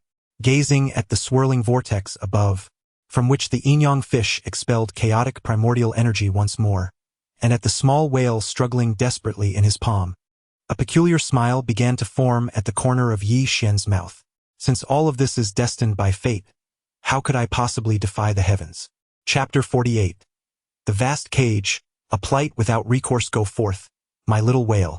In the moment Yi Xian released his palm, the miniature whale, transformed by divine powers, seemed to return from a parched desert to the azure expanse of the ocean. It joyfully swayed its tail, swimming eagerly towards the swirling vortex above. In stark contrast, at this moment, Yu Chongkong in the upper 3 tiers was consumed by an unquenchable fury. How could such a brazen act of stealing chaotic essence right before his eyes occur to him, Yu Chongkong? And to have it happen not once, but twice? If word of this were to spread, would he not be the subject of unrelenting ridicule from his other incarnations? Yin and Yang, heed my command. The vast cage, confine heaven and earth. As the yin-yang concealed realm was activated, countless cages manifested in Yu Chongkong's palm, heading towards the yin-yang fish ensconced within the vortex above. This formation, known as the Great Cage Array, was a semi-divine array that Yu Chongkong had fortuitously discovered in an ancient secret realm during his early years. Even a formidable being in the sacred realm would find it challenging to escape its grasp. Moreover, this array possessed a profoundly esoteric function: transcendent perception. The array could construct a comprehensive, all-encompassing perception space through its 36 Shen-Tian cage tokens, leaving no blind spots in a full 360-degree sweep. Any entity with strength below that of a demigod, even those in the sacred realm, would find it exceedingly difficult to evade the detection of these 36 Shen-Tian cage tokens. Come on, if you have the ability, dare to come again. Yu Chongkong was thoroughly incensed. Had he activated the Shen-Tian cage array earlier, he would not have suffered the indignity of having his chaotic essence pilfered twice. However, this action of his, in the eyes of the formidable beings from the Shantian divine path, painted an entirely different picture. What is the matter with Yu Changkong? Has he perhaps lost his mind? The inability to condense the chaotic primordial energy does not justify the unleashing of the prison formation. Does it? Does he truly believe that the formation could contain the dissipated chaotic primordial energy? If he were to know that those powerful observers from the Shantian divine path harbored such thoughts about him, it would surely break his heart. It is not that I am incapable of condensing chaotic primordial energy. Rather, it is that the energy I have gathered has been stolen away, you see?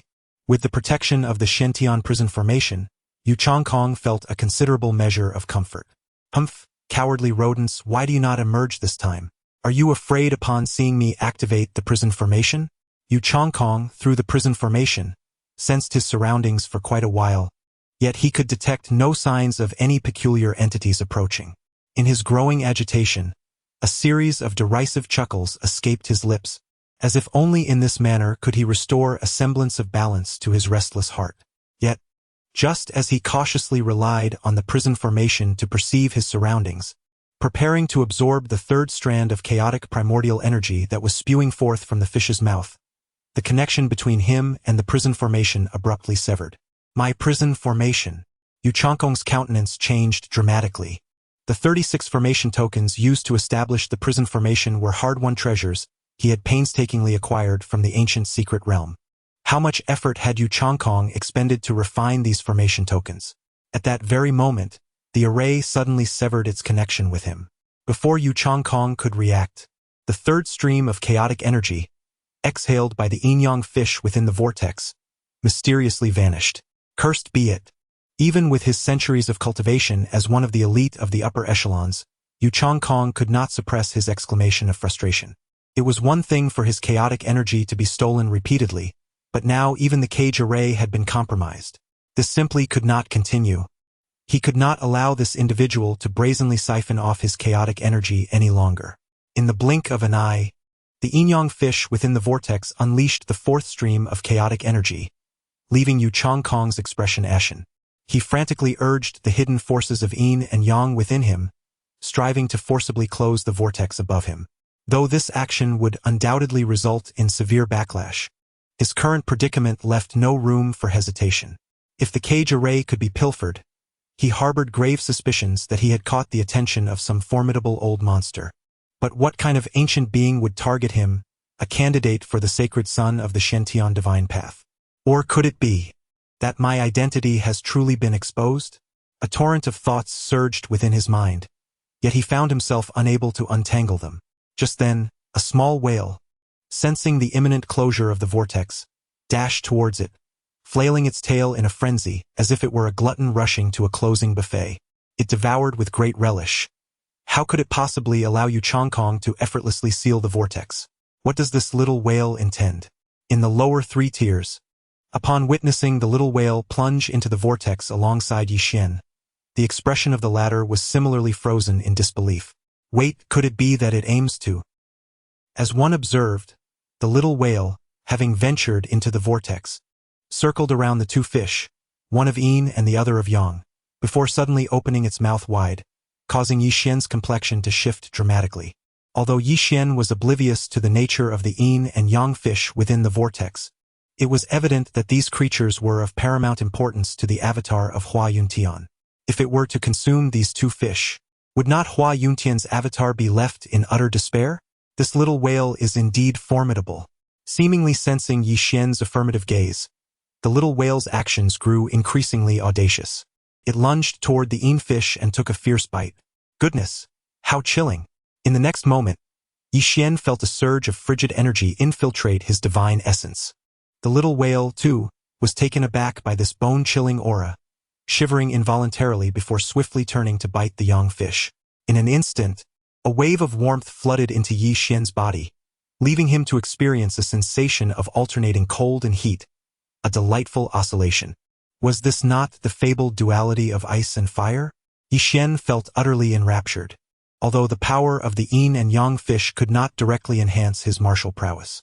However, The statue he manifested through the formidable divine might array possessed an unimaginable nourishing effect.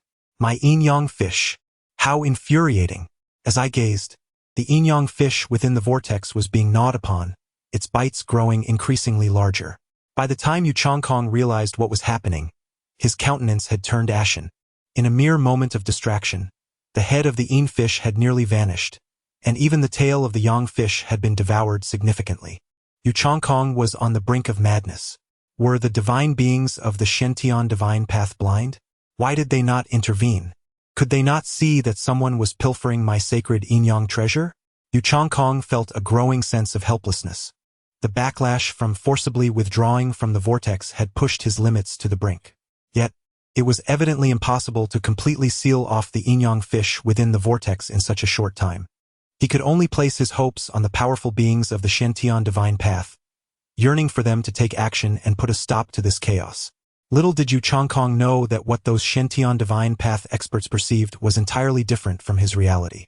Under the influence of the shimmering illusions, they could neither see the divine manifestation devouring Yu Changkong's yin-yang fish nor recognize it as a theft.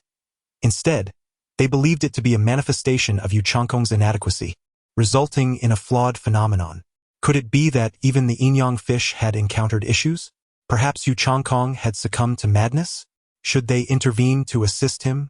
The yin-yang secret repository is a divine treasure inherited from the true gods of yin and yang. Even if we were to intervene directly, it would be of no assistance to him. The intricacies of the cultivation method can only be resolved by these prodigies themselves. Although we hold the esteemed positions of elders within the divine path, we ought not to excessively interfere with their growth. It is evident that, to this day, the formidable beings covertly observing the Shentian divine path remain oblivious to the fact that someone is pilfering Huayanshan's yin-yang fish. Not only are they unaware, but they have also begun to harbor even stronger doubts regarding Yu Changkong's innate talent. Initially, they believed that a peerless prodigy capable of uniting the yin-yang secret repository had emerged within the divine path. Yet, to their dismay, this prodigy's abilities appear to be quite limited. In fact, some of the divine beings have already begun to ponder whether the decision to allow Yu Changkong access to the upper 3 levels was perhaps made too hastily. Chapter 49. Vanished into oblivion in the upper 3 tiers, within a secluded courtyard, Yu Changkong felt an overwhelming surge of frustration as he witnessed the incessant disappearance of the yin-yang fish. In an effort to thwart his adversary from pilfering his chaotic essence, he had forcibly retracted the whirlpool, enduring the backlash alone. To his dismay, his opponent had now set their sights on his yin-yang fish. At this moment, under the torment of the backlash from the concealed yin-yang, Yu Changkong was plagued by a surge of blood rising in his chest, unable to swallow or expel it. The sensation was utterly unbearable. Time ticked away relentlessly. As he observed the yin and yang fish being devoured halfway, Yu Changkong, straining against the backlash, summoned his last reserves of strength and finally succeeded in forcefully sealing the whirlpool above. With a sudden release, he coughed up a mouthful of reverse blood the instant the whirlpool closed. At this point, he had no time to indulge in curses within his mind. The loss of the yin and yang fish far outweighed the earlier 3 strands of chaotic essence. He needed to enter seclusion immediately to stabilize the fragmented yin-yang fish within him, lest the backlash from the concealed yin-yang lead to a decline in his cultivation. In the lower 3 tiers, gazing upward, the previously formidable whirlpool vanished in an instant, leaving the once expectant divine emissaries momentarily stunned. Then, with a slight curl of their lips, they dismissed it. Was this all there was? They had anticipated a breakthrough from the upper 3 tiers that would shake the heavens and stir the spirits, yet what unfolded was rather underwhelming. As the divine emissaries turned to depart, Zhao Kuo gradually withdrew his gaze. Was this truly the caliber of the upper 3 tiers? If that is the case, I believe I can make a concerted effort as well. With this thought, Zhao Kuo cast another glance towards Yi Xuanzhu's bamboo house, his confidence swelling. Humph! He is merely a fortunate individual who relied on luck within the secret realm, seizing an opportunity after his main competitor inadvertently eliminated himself. The Zhao family is an invincible clan in the eastern wilderness, holding a status that surpasses even the Shentian sect in the southern wilderness. Now, with the connection to Yu Changkong, my position in the Shentian divine path is further solidified. Once I acquire your token of allegiance, Yi Xian, I, Zhaoque, shall soar to great heights within the Shantian divine path. Although the terrifying vortex above had momentarily dampened his spirits, Zhaoque remained unaware that the cause of this vortex anomaly was none other than Yu Chongkong.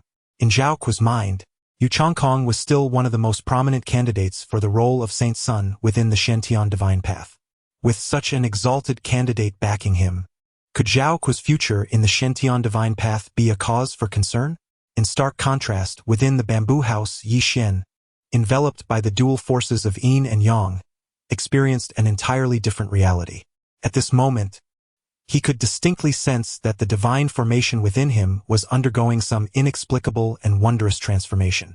The well-fed little whale above once again returned to Yi Xian's palm. It let out a burp and released 36 array tokens into his hand before swimming into the center of the divine statue's brow, where it began to slumber. Yi Xian gazed at the formation token in his hand, accompanied by the palpable divine might emanating from behind him. He felt as if he were ensnared in a dream. Such a formidable manifestation of divine power could hardly be conjured even by one who had awakened 60% of their divine bones. Could it? Furthermore, Yi Xian could distinctly sense that a considerable portion of the energy from the yin-yang fish, consumed by the little whale, remained unrefined within its being. Although his arrival in the Shantian divine path had inadvertently drawn the ire of a transcendent prodigy from the upper echelons, appearing somewhat reckless in doing so, the reality of their enmity dictated that even if he refrained from provoking this adversary, the latter would likely not spare him.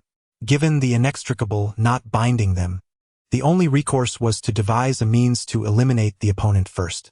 Regrettably, despite the little whale's utmost efforts, it had only managed to devour half of the yin-yang fish. In Yi Xian's estimation, should he succeed in consuming the entirety of the opponent's yin-yang fish, leading them to a state of madness and complete ruin of their cultivation would be the epitome of perfection. Nevertheless, the current situation was not without merit. The loss of such a significant amount of yin-yang fish energy would likely necessitate a lengthy period of recuperation. As long as his adversary could not trouble him in the short term, that would suffice. As for matters that lay ahead, they could be addressed in due time. However, the backing of Hua Yuntian was undeniably formidable. It had summoned the specter of the Netherworld sacred sect, and now even within the Shantian divine path, a fragment of his essence was present.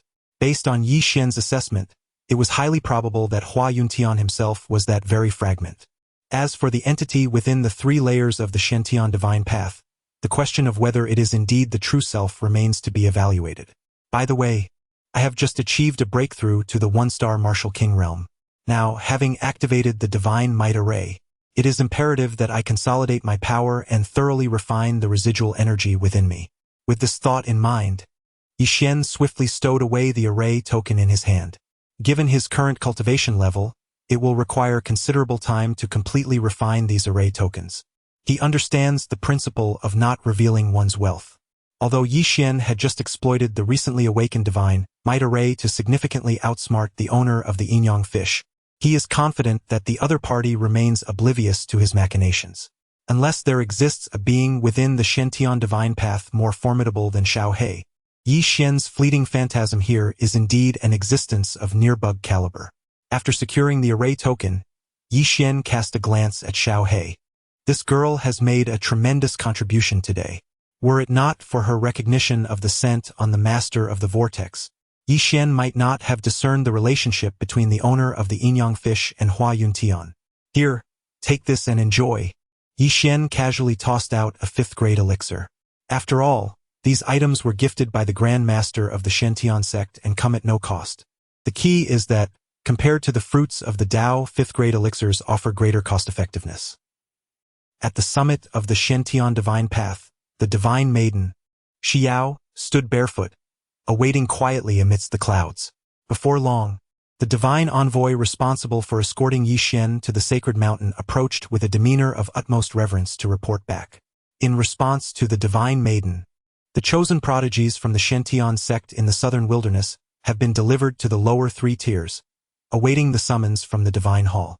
Upon hearing the envoy's words, the divine maiden Xiao felt a wave of relief wash over her. Though her exterior remained composed as she casually inquired, "Did anything transpire along the way?" Xiao's greatest concern was that these envoys, tasked with retrieving the prodigies from various wild domains, might exhibit excessive arrogance, potentially inciting Yi Xian's ire and leaving a negative impression of the divine path. The consequences of such an outcome could be dire. Despite only glimpsing fragmented visions of the cataclysmic fate to come, the image of Yi Xian, resolute and transcendent, continued to instill a sense of trepidation within her. What if the divine path, amidst the impending calamity, provoked the wrath of such an extraordinary being destined to rise? The repercussions would be unfathomable. Moreover, this formidable individual, fated to ascend, represented Xiao's singular opportunity to alter her destiny amidst the great tribulation. Contemplating this, her gaze grew increasingly earnest and concerned. Sensing the shift in the divine maiden's expression, the returning envoy dared not withhold any information. He promptly relayed the details of the intermittent transmission stoppages and Yi Xian's enigmatic fate. Yet, upon hearing this, the divine maiden Xiao was not the least bit surprised. Given that Yi Xian was destined to become an invincible force amidst the forthcoming tribulation, it was only natural that his fate would diverge from that of ordinary mortals. However, as all of this unfolded before the returning divine envoy, a profound sense of astonishment and admiration stirred within him. The divine maiden exhibited no surprise regarding Yi Xian's destiny. Could it be that she had discerned the extraordinary nature of this youth long ago? Truly, she is the divine maiden of the Shantian divine path, possessing an omniscient and omnipotent essence. It is no wonder that, upon his return, she was already aware of the events that transpired along the way, even going so far as to inquire personally. In an instant, the envoy's reverence for the divine radiance emanating from the maiden intensified. Aside from the transmission of destiny, were there other occurrences along the journey? Given the significance of Yi Xian, the divine maiden Xiao felt compelled to delve deeper into the matter. Other occurrences? The envoy strained his mind for a moment. Did the terrifying vortex formed by the 3 upper tiers of monstrous beings count? Speak plainly, do not hesitate or falter.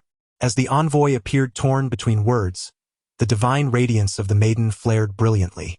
Startled by her divine authority, the envoy hastily divulged the unfortunate news regarding Yu Changkong's failure to breach the Yin-Yang secret chamber. This information he had gleaned while journeying to the peak of the divine mountain to report back. The 3 upper tiers? Yu Changkong? Who is he? The divine maiden Xiao furrowed her brow in contemplation. The Shantian divine path boasts countless prodigies, yet in the eyes of the divine maiden, they are but a mere collection of inconsequential beings. Naturally, she would not pay undue attention to such trivialities.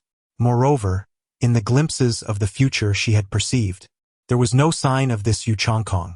Regardless, it is merely the failure of a common prodigy's breakthrough. The impending calamity of the 6 realms is approaching, and amidst this catastrophe, countless unknown prodigies shall undoubtedly perish. As long as there are no issues arising from Yi Xian's side, all other matters are trivialities of no consequence to the divine maiden, Xiao.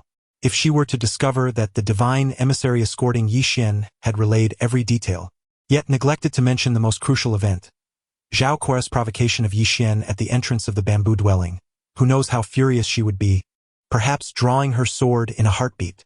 However, one cannot entirely fault the divine emissary reporting back. To him, the quarrel between Yi Xian and Zhao Kuo was of little significance, overshadowed by the more pressing news of Yu Changkong's failed breakthrough. After all, the esteemed divine maiden herself shows no concern for prodigies of the 3rd tier. Would she truly be bothered by 2 lower-tier prodigies who have only just joined the Shantian divine path? Chapter 50. The Turtled Head. Let us kick it to death to harness the heavens and earth. The might of the martial king is indeed profound. After a full night of cultivation in the lower 3 tiers, Yi Xian finally solidified his realm as a martial king. Not only that, but he also delved deeply into the intricate control of the subtle powers within the martial king realm, utilizing his divine might formation.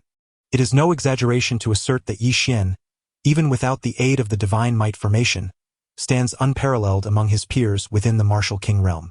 Moreover, he possesses the insights gleaned from divine crystals and has reaped numerous ancestral legacies and yellow-tier secrets from the perilous depths of the Xuantiangong. Anyone who dares to regard him as merely a 1-star martial king would undoubtedly find themselves facing a significant setback.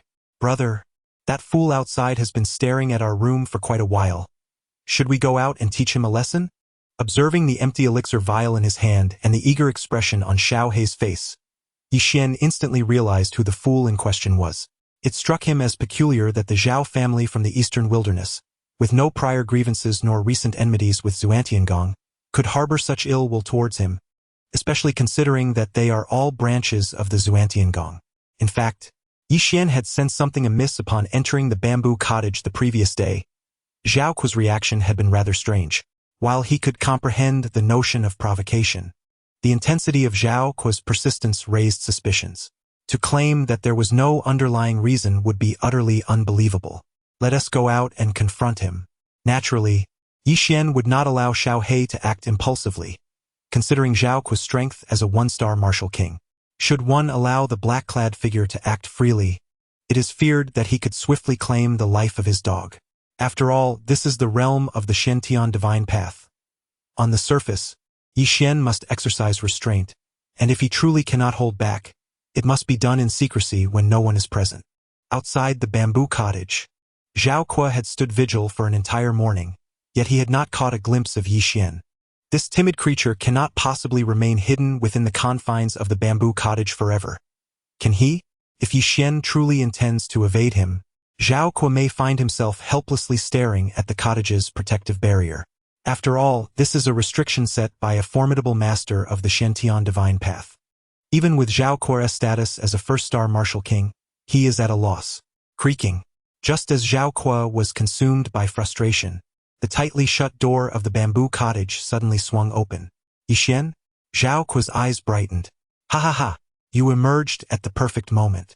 He had been lamenting the possibility of Yi Xian hiding indefinitely within the protective barrier, and now Yi Xian had presented himself. In that instant, Zhao Kuo felt as jubilant as a fool weighing over 100 pounds. Yi Xian, yesterday I allowed you to escape. Today, fortune shall not favor you again. Zhao Kuo shall ensure you are left searching the ground. Just as Zhao Kuo's arrogant declaration reached its midpoint, he abruptly sensed something amiss in Yi Xian's aura. What the hell? This is absurd. Gazing at the figure before him, who had transformed from a 9-star martial disciple yesterday to a first-star martial king today, Zhao Kuo was utterly astonished. In merely a single night, has this young man encountered some extraordinary fortune? Just yesterday he dared to provoke Yi Xian, relying on his strength as a 1-star martial king. Yet he did not anticipate Yi Xian's swift breakthrough. No, that cannot be right. Within the bamboo cottage yesterday, there were no signs of a cultivation breakthrough.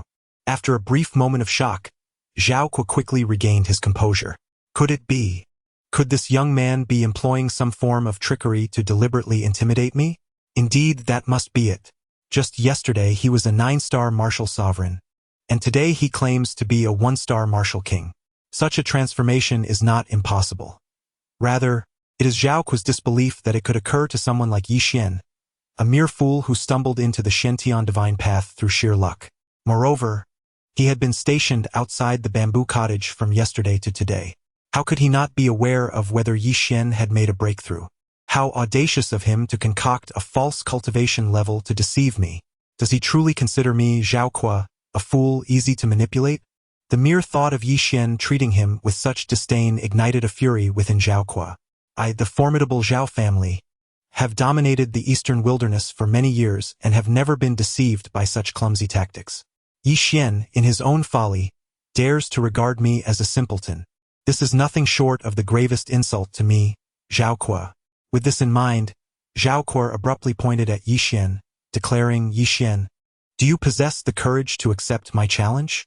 If yesterday's provocation was instigated by the directives of Yu Chongkong, then today, Zhao Kuo is genuinely intent on demonstrating his prowess to Yi Xian. As Zhao Kuo's words fell, a crimson, blood-red long knife materialized in his palm. This blade is the ancestral treasure of the invincible Zhao family. Although it cannot compare to the ancient artifacts of primordial deities, it remains a rare and invaluable relic. I pondered whether this youth was afflicted by some grave folly, gazing at Zhao Kuo with a tilted head, as if observing a fool. Brother, perhaps I should simply go over and deliver a fatal kick. Even Xiao Hei could hardly tolerate the sheer absurdity of Zhao Kuo's antics, chattering incessantly, creating a cacophony. Moreover, the air was thick with an unpleasant odor, and the scene appeared far from appetizing. Upon my arrival at the Shentian divine path, I am greeted with such lively commotion. What a coincidence indeed. Just then, a figure approached from outside the bamboo cottage, accompanied by a divine envoy. They introduced themselves succinctly as Liao Wuji from the Western Wastelands Marshal Saint Pavilion, before taking a seat nearby and cracking sunflower seeds. The divine envoy stood there, expressionless, clearly showing no intention of intervening. Yi Xian, with so many witnesses present, if you lack the courage to accept my challenge, then you should humbly kneel and concede. As soon as Zhao Kun noticed the presence of onlookers, a smug satisfaction spread across his face. He had been yearning for an audience to witness him grievously thrash Yi Xian, showcasing his formidable might. However, the foolish demeanor of this individual prompted Yi Xian to secretly roll his eyes in disdain deep within his heart. Perhaps it would be best to simply allow Little Black to deal with him, a swift kick to end it all. For someone so utterly simple-minded, Yi Xian felt that even the act of striking him would be an affront to his own dignity. Wait, where is Little Black? At that moment, Yi Xian suddenly realized that Little Black, who had been standing beside him, had vanished without a trace. A wave of unease washed over him as he hurriedly turned to the direction from which Little Black had disappeared. But soon, the color drained from his face entirely. Chapter 51. So extraordinary, such exceptional talent suddenly, a peculiar transformation occurred. At this moment, the little black creature stood before Liao Wuji, its eyes gleaming with longing as it fixated on the sunflower seeds in Liao Wuji's hand. Had it not been for the ethereal veil cast by Yi Xian enveloping her, she would undoubtedly have been seen in her gluttonous state. Meanwhile, Liao Wuji, seated at the entrance of the bamboo cottage, appeared utterly oblivious to the predatory gaze of the little black creature beside him. "Why aren't you attacking? I am eagerly awaiting the spectacle," Liao Wuji exclaimed, tossing the seeds high into the air, attempting to catch them with his mouth. His eyes flitted between Yi Xian and Zhao Kuo, a mischievous grin spreading across his face. However, despite his efforts, the seeds he had thrown into the air never descended. "Where have my seeds gone?" Liao Wuji's expression shifted dramatically. The seeds in his hand were not ordinary. They were the seeds of an ancient spiritual tree discovered in the primordial secret realm of the Western wilderness. Their effects rivaled those of a fifth-grade spiritual pill. The essence of these seeds, when consumed, could cleanse a warrior's meridians and enhance their cultivation aptitude, a miraculous efficacy that even a fifth-grade spiritual pill could not offer. Liao Wuji had always treasured these spiritual tree seeds. Yet, just moments ago, the seed he had tossed into the air had inexplicably vanished without a trace. Despite his extensive search, he could not determine the whereabouts of the missing spiritual tree seed. Under a veil of suspicion, he once again retrieved a seed of spiritual wood from his pocket, casting it high into the air. This time, Liao Wuji's gaze was fixated on the seed, unwavering for a single moment. Yet, an odd occurrence transpired once more. Just as the seed appeared destined to land in his mouth, it mysteriously vanished into thin air. Liao Wuji thought to himself, "Am I seeing ghosts in broad daylight?" The enigmatic disappearance of two spiritual wood seeds prompted him, who had initially been an amused spectator, to recognize the complexity of the situation. He surveyed his surroundings with a vigilant expression. Subsequently, he produced another seed of spiritual wood. However, at the precise moment he prepared to throw it, the seed inexplicably vanished from his grasp. "What on earth?" he muttered, watching the seed appear and disappear repeatedly in his hand. A flicker of astonishment passed through the serene gaze of the divine messenger across from him. This young man possesses such extraordinary abilities? Could it be that he has cultivated some remarkable spatial prowess?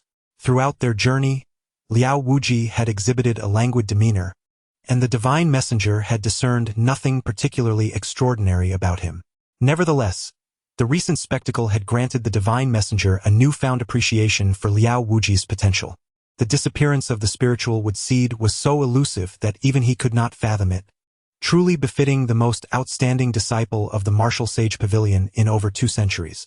However, the reverent messenger of the divine, filled with admiration, remained oblivious to the profound terror that gripped Liao Wuji's heart at this moment. The spiritual with seeds vanished from his grasp one after another, transcending the realm of ordinary events and veering into the realm of the bizarre. As a distinguished two-star martial king, he naturally dismissed the notion of ghosts. If it were not a specter, then it must be someone orchestrating mischief. Liao Wuji's gaze darted desperately between Yi Xian and Zhao Kuo. The only individuals capable of perpetrating such trickery before him were these two in the bamboo hut. As for the divine messenger beside him, Liao Wuji was acutely aware of his demeanor throughout their journey. The messenger's character was so reserved that even uttering a word seemed superfluous. How could he possibly resort to such monkey tricks against Liao Wuji? Observing the transformation of Liao Wuji, who moments ago had donned a facade of amusement and indifference, now reduced to the subject of a farcical display, Yi Xian felt a flicker of sympathy arise within him. To witness a spectacle only to find oneself ensnared within it. Perhaps this constituted a rather unique life experience? Yet, this entire scenario incited within Zhao Kuo an overwhelming sense of indignation, as if he had endured the gravest affront of his existence. In the heat of battle, how could one dare to glance about and underestimate their opponent? Yi Xian, you truly hold me in contempt. Zhao Kuo was genuinely enraged. First, Yi Xian had employed a ruse to deceive him with a feigned cultivation, and now he brazenly disregarded his presence in public? As an unparalleled genius from an invincible family in the eastern wilderness, how could Zhao Kuo endure such humiliation? Yi Xian, may you meet your demise. Zhao Kuo wielded his long knife with a sudden ferocity, and in an instant, the entire world seemed to coalesce beneath his blade, forming an unparalleled wave of sword energy. Was this the bull knife technique of the Zhao family from the eastern wilderness? Not far away, the divine envoy surveyed the surrounding aura of sword energy, narrowing his eyes slightly. Although the Zhao family's bull knife technique was not an ancient secret art, it ranked among the finest sword techniques across the four great wildernesses. Coupled with Zhao Kuo's innate martial spirit and extraordinary comprehension, this particular execution of the bull knife technique had already transcended to its ultimate form in his hands, approaching the level of a yellow-grade secret art. Just this one strike would likely compel even an ordinary one-star martial king to retreat in trepidation. However, the divine envoy was soon drawn to Yi Xian's peculiar behavior. Why was Yi Xian standing still, utterly motionless? Not only the divine envoy, but even Liao Wuji, who was nearby and had been suspiciously searching for the mysteriously vanished spirit with seeds, found himself captivated by Yi Xian's strange demeanor. The bull knife technique, nearing the level of a yellow-grade secret art, combined with a long knife of no small caliber, possessed unmatched lethality among those of the same rank. Even Liao Wuji, a two-star martial king, dared not act recklessly in the face of Zhao Kuo's strike. Could it be that this fellow was simply stunned into silence? Liao Wuji had previously harbored doubts that Yi Xian was the one who had surreptitiously sabotaged him and stolen his spirit with seeds, but now it seemed unlikely. A fool who stood unfazed before such a torrent of sword energy could hardly possess such cunning. Standing aside, the divine envoy began to contemplate whether to intervene and rescue Yi Xian. Although the Shentian divine path does not oppose competition among the talented, it certainly does not permit the occurrence of mutual slaughter within the divine realm. So you're only now feeling fear? Yi Xian, let me inform you, it's too late. Even if you kneel and plead for mercy, I, Zhao Kuo, shall not easily let you escape today. Zhao Kuo, wielding his long blade, radiated confidence. In his view, how could Yi Xian, a mere 9-star martial sovereign relying on illusions to disrupt perception, evade his strike? Of course, it was more fitting for him to perceive Yi Xian as utterly daunted. Zhao Kuo had already resolved within himself that, come what may, he would break Yi Xian's limbs today, even if it cost half of his life. He envisioned Yi Xian writhing in agony before him, so that Yi Xian would comprehend the dire consequences of provoking Zhao Kuo. Yet, just as everyone believed Yi Xian was powerless to withstand Zhao Kuo's fierce assault, he, who had been quietly standing in place, suddenly sprang into action. Chapter 52.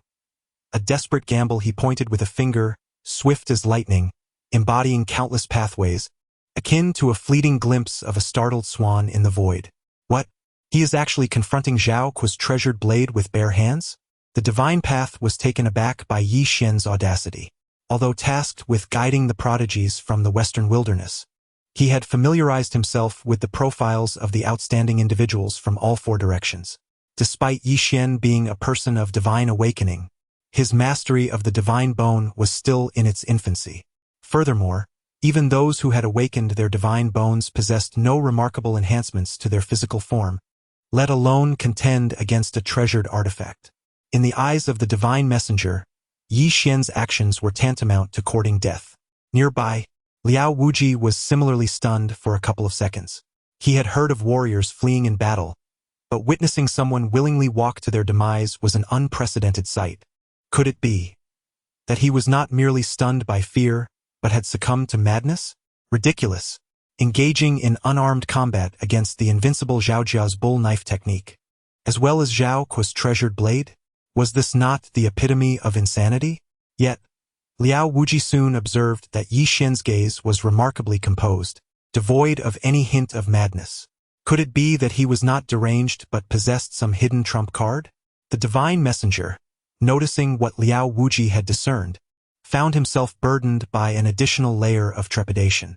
If Yi Xian possesses any hidden trump cards, that would be one matter. However, if she recklessly walks to her demise, a mere prodigy who has just entered the divine path, being slain before the divine envoy, should this news circulate, it would be a significant blow to the reputation of the divine path. Had the divine envoy not been present today, it would have been one thing. But since he is here, any misfortune that befalls Yi Xian will inevitably fall upon the shoulders of this humble envoy.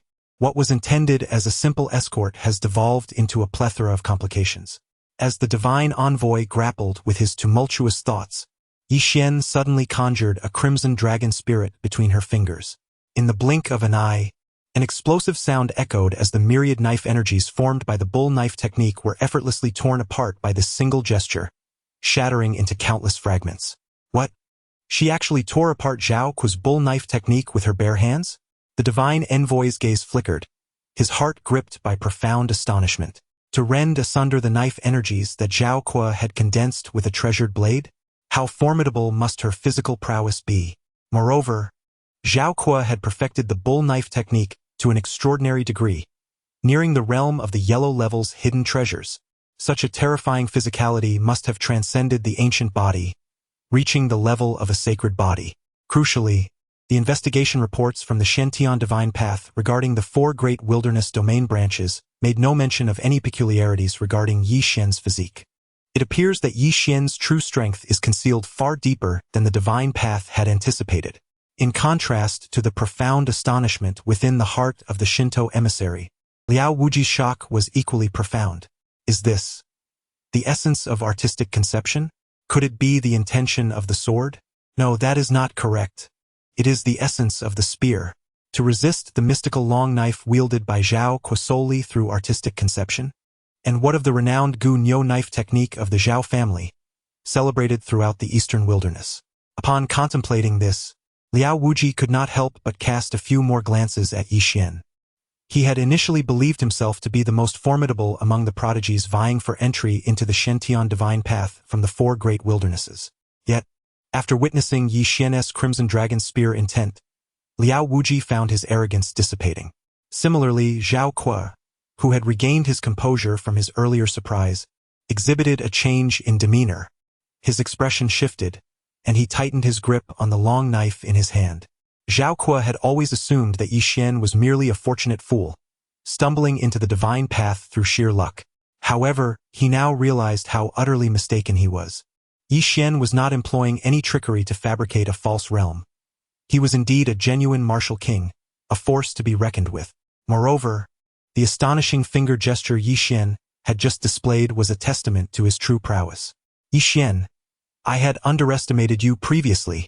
Gradually, Zhao Kuo began to suppress his disdain. Even the way he regarded Yi Xian now bore a newfound gravity.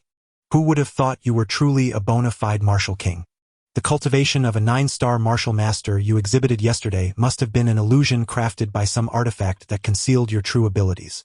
Even at this juncture, Zhao Kuo remained unwilling to accept that Yi Xian had recently attained the rank of a 1-star martial king upon entering the bamboo abode yesterday.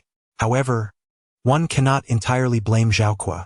As the unparalleled prodigy of the mighty Zhao family, Endowed with an innate martial spirit and extraordinary comprehension, Zhao Kuo himself had expended considerable time solidifying his own realm after reaching the one-star martial king level. The notion that Yi Xian could effortlessly rend apart Zhao Kuo's bull knife technique? Such depth, such prowess, to suggest he is merely a newly ascended one-star martial king? Zhao Kuo would not believe it even if it cost him his life. Humph. This Yi Xian is truly despicable, deliberately concealing his cultivation to deceive me. Although Yi Xian's formidable physique astonished Zhao Kuo, deep down, he remained convinced that Yi Xian had merely leveraged the overwhelming advantage of a yellow-tier secret technique to fortuitously overcome his bull knife technique. Even if you, Yi Xian, are a one-star martial king, what of it if you possess a yellow-tier secret technique? Had it not been for my own carelessness and underestimation, would you have been able to shine so brilliantly before others? Similarly, wielding a yellow-tier secret technique, Zhao Kuo had comprehended 3 complete tomes. Moreover, he had mastered each of these 3 yellow-tier techniques to the pinnacle of their potential. How could an insignificant Yi Xian hope to rival him? With this thought, Zhao Kuo's confidence surged. Yi Xian, I was merely too complacent earlier. Now, I shall ensure you experience the true terror of the invincible Zhao family's renowned blade's secret technique. Gazing at the foolishly theatrical expression on Zhao Kuo's face, Yi Xian found himself utterly speechless. Fortunately, this fool still proved to be of some utility. Yesterday, within the confines of his bamboo dwelling, Yi Xian had secluded himself for an entire day and night.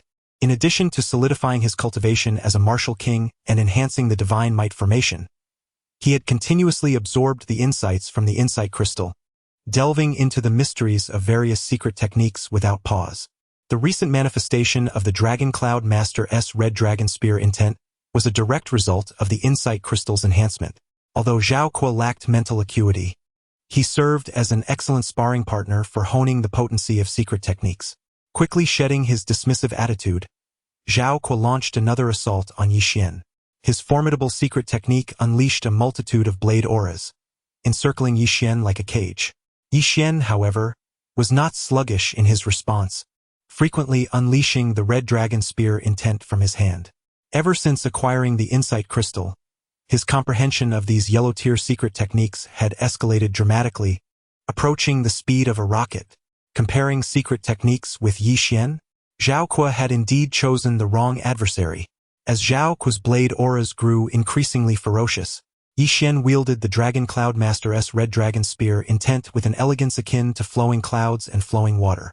The two engaged in a spirited exchange, creating a lively spectacle.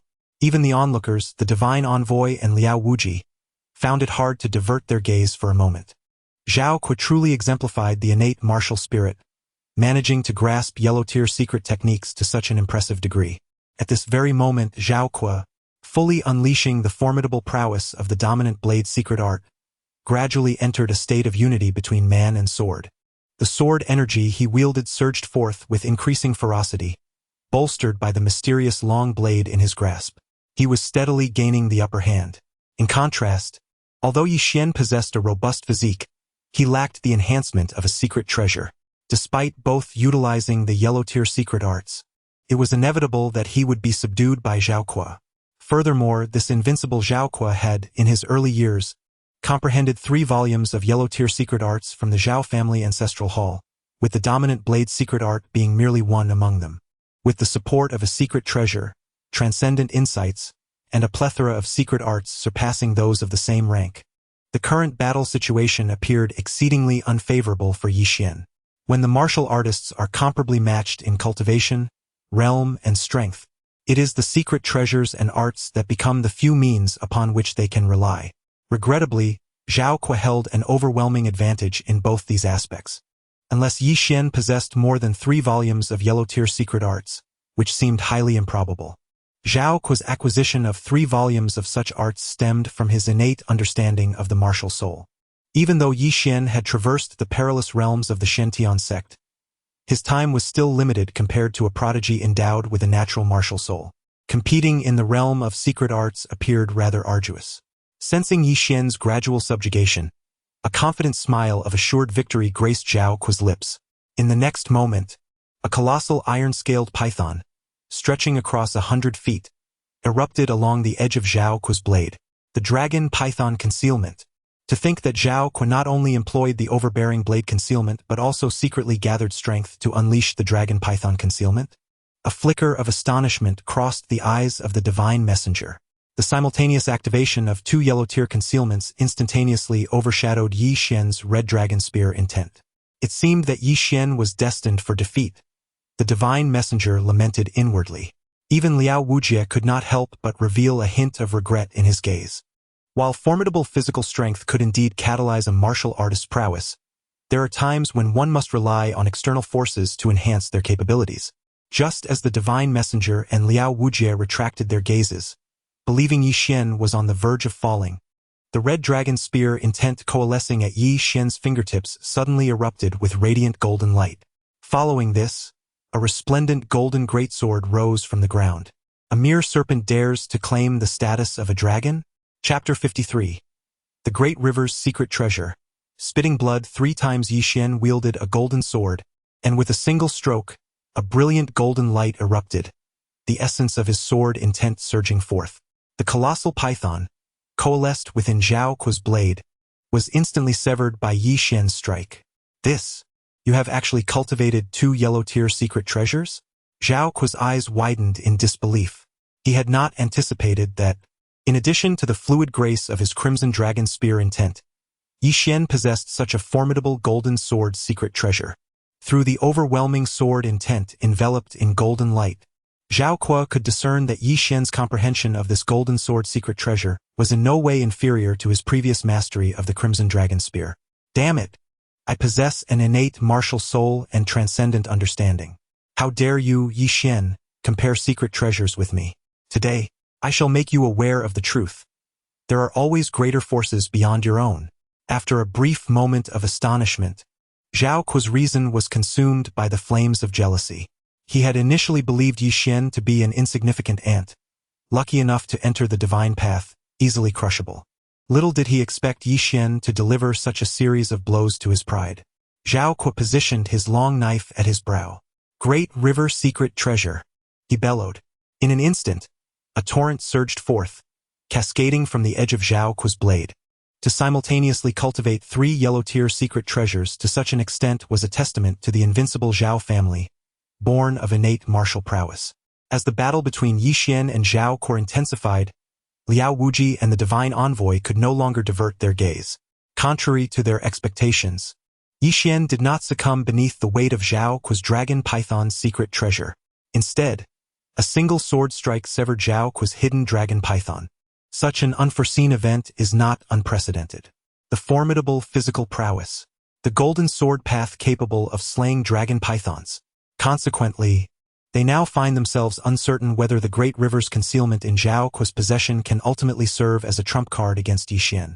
Zhao Kuo, possessing a natural martial soul, has now unleashed the 3rd tier of the yellow rank concealment. Should Yi Xian be unable to manifest the 3rd tier of yellow rank concealment? As the divine envoy contemplated this, he suddenly sensed an inexplicable and terrifying aura emanating from Yi Xian. This sensation is... The divine envoy's gaze shifted dramatically. Concealment. It was evident that the aura currently surging from Yi Xian was indeed that of concealment. However, this particular essence was extraordinarily potent, far surpassing the yellow rank. It was of the earth rank. Liao Wujie's eyes widened in astonishment. The invincible Zhao clan, with their innate martial souls, and the transcendent comprehension of Zhao Kuo, had so far only grasped 3 tiers of yellow rank concealment. Yet Yi Xian? Not only does he possess an astonishing physique and bear divine bones, but he has also comprehended 2 tiers of yellow rank concealment and 1 tier of earth rank concealment. Must he truly be so extraordinary? The divine envoy shared a similar sentiment. Based on his understanding of Yi Xian, he was merely a direct disciple of the Shentian sect. Renowned though he may be, ultimately, he was just a somewhat gifted disciple. It was only recently that he had awakened his divine bones, becoming a person of divine enlightenment. However, the crux of the matter lies in the fact that Yi Xian's displayed prowess at this moment transcends the mere awakening of divine bones typical of a nascent divine being. A glimmer of astonishment flickered in the eyes of the divine path envoy. Prior to this revelation, If one were to inquire who occupied the lowest rank among the branches of the 4 desolate domains, southeast, southwest, northeast, and northwest, Yi Xian of the southern desolate domain would undoubtedly hold that title. Zhao Kuo, with his innate martial soul and extraordinary insights, had already mastered 3 volumes of yellow-tier secret texts at a tender age. Liao Wuji, too, was hailed as the most exceptional disciple of the martial sage pavilion in the western desolate domain over the last 2 centuries. It was only after Yi Xian awakened his divine bones and ascended to the status of a divine being that he garnered a semblance of qualification to stand alongside them. Yet, in terms of the awakening of their divine bones and the processes of their respective ascensions, Yi Xian lagged significantly behind the prodigies of the other desolate domains.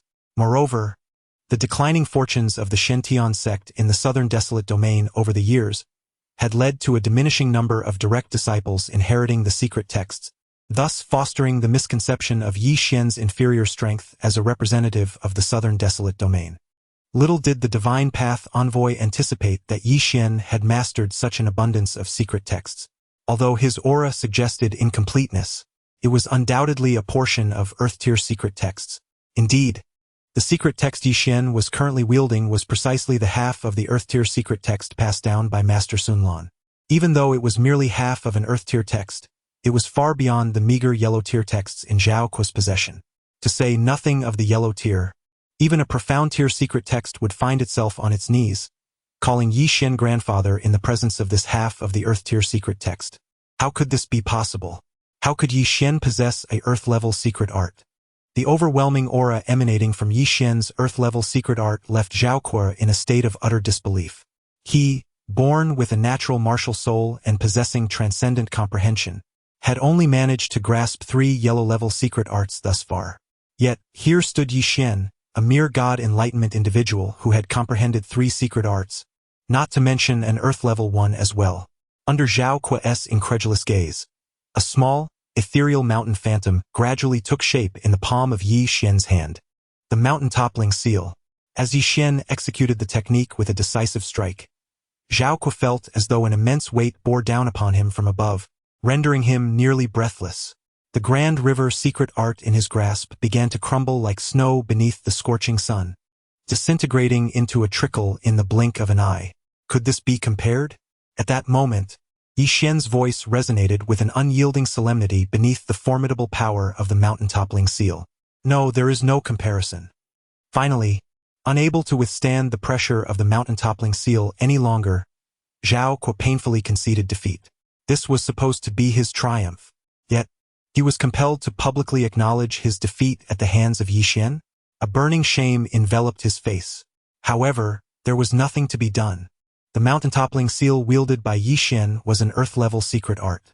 Even in its incomplete form, Zhao Kuo possessed no means to counter the might of an Earth-level secret art. How infuriating! I was born with a natural martial soul. Why must I fall short against Yi Xian in the comprehension of secret arts?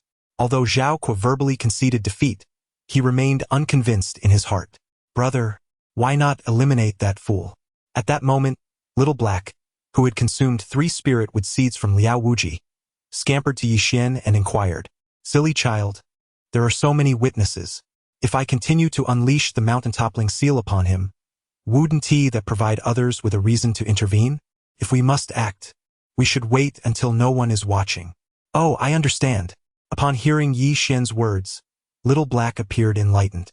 Yi Xian had assumed she truly comprehended, but the next moment, Little Black unexpectedly dashed over to Zhao Kuo and delivered a kick. Immediately after, a sharp sound of bones fracturing echoed. "Ah, my leg! My leg is broken! My leg!" A series of anguished wails, akin to the cries of a slaughtered pig, emanated from Zhao Kuo. "Why are you all staring at me? I did nothing." Feeling the simultaneous gaze of the divine envoy and Liao Wuji fixed upon him, Yi Xian raised his hands in feigned innocence. "I am quite far from him. You cannot pin this on me." As he spoke, he couldn't resist casting a glance at the writhing Zhao Kuo, remarking, "You're quite young, you should be strengthening your bones. After just a few exchanges, you resemble a soft shrimp, unable to stand. And you broke your leg? If this gets out, people might think I am the one who shattered your limb." Zhao Kuo, already in excruciating pain, spat out a mouthful of blood upon hearing this. Curse it! This Yi Xian is truly insidious. How could I possibly fracture my leg without reason? It is evident that he has employed some despicable and underhanded means. Yet, Zhao Kuo is unable to produce a shred of evidence. Especially when Zhao Kuo catches sight of the expressions on the faces of the divine envoy and Liao Wuji, which convey a sense of understanding, he cannot help but spew forth even more blood in frustration. In truth, the divine envoy and Liao Wuji are not fools. They are well aware that Yi Xian is orchestrating these events behind the scenes. However, what can be done when Yi Xian's cunning is so exceptional? Since they cannot grasp any incriminating evidence against him, they choose to feign ignorance. After all, Zhao Kuo is still alive and well. It is merely a broken leg. At worst, he can return and have it mended. As the instigator, the little black creature displays an air of pride, scampering back to Yi Xian as if to claim credit. Brother, it exclaims, you said that one can only strike that fool when others are not watching. They cannot see me at all, so does that not mean I can strike him at any moment? Anywhere? Chapter 54. The brother's wit and affection for the goddess, it was a feeling imbued with profound rationale as I gazed upon the enigmatic figure of the little black creature before me, akin to a prodigy of logic. Yi Xian opened his mouth, yet found himself utterly speechless. Although it must be acknowledged that the actions of the little black creature were somewhat intertwined with personal grievances, the undeniable truth remained that the outcome was undeniably gratifying. Indeed, Yi Xian felt a genuine sense of delight, particularly when he beheld Zhao Kuo's expression of disdainful frustration, unable to act against him. It was as if every pore of his being had been invigorated by a gentle spring breeze, enveloped in an indescribable sense of euphoria. Truly, happiness is often founded upon the anguish of one's adversaries. Ultimately, this farcical episode came to a close in a most absurd manner. Zhao Kuo suffered a broken leg, and the divine envoy escorted him for treatment.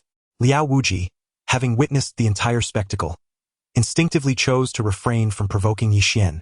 Thus, a fragile peace was established among them, and each retreated to their respective bamboo abodes. The following morning, Yi Xian and his companions received a summons from the Divine Path Hall. The Divine Path Hall requires our immediate presence for assembly. Upon hearing the announcement from the envoy, Yi Xian and his companions furrowed their brows in concern. Particularly Liao Wuji, who inquired, might I ask, why have the chosen individuals from the eastern, southern, and western wilds entered the divine path, yet we have yet to see anyone from the northern wilderness? In truth, this question had long lingered in Yi Xian's mind as well, for he too found it peculiar. The surrounding bamboo huts evidently offered accommodation for only 3 individuals, yet the inhabitants of the northern wilderness had yet to arrive, despite their talented representatives having already ventured into the Divine Path Hall. Upon hearing the news, not only Yi Xian but also Liao Wuji and Zhao Kuo wore expressions of sheer astonishment. Due to the fact that Yi Xian had broken a leg of Zhao Kuo the previous day, Zhao Kuo exhibited an unusual demeanor, refraining from provoking Yi Xian any further. Nevertheless, his gaze, whether intentional or not, perpetually bore a hint of defiance towards Yi Xian. Yet Yi Xian was entirely disinterested in acknowledging him. He repeatedly mulled over the words uttered by the visitor from the Divine Path Hall in his mind. Had the individuals from the northern wilderness already entered the Divine Path Hall? Was this some influential figure pulling strings to facilitate entry for their associates? The prodigies from the 3 major wilderness regions of the southeast were all awaiting in the bamboo cottage.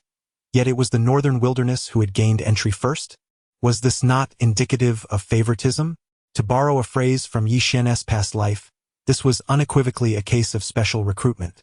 Without further ado, I shall escort you to the Divine Path Hall.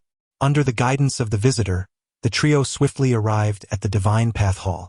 However, just as they were about to enter, Yi Xian was startled by a high-pitched voice emanating from within the hall. Senior brother, let us cultivate together. If senior sister discovers us, she will scold you again. I apologize, it is all my fault. If it weren't for me, you wouldn't be quarreling.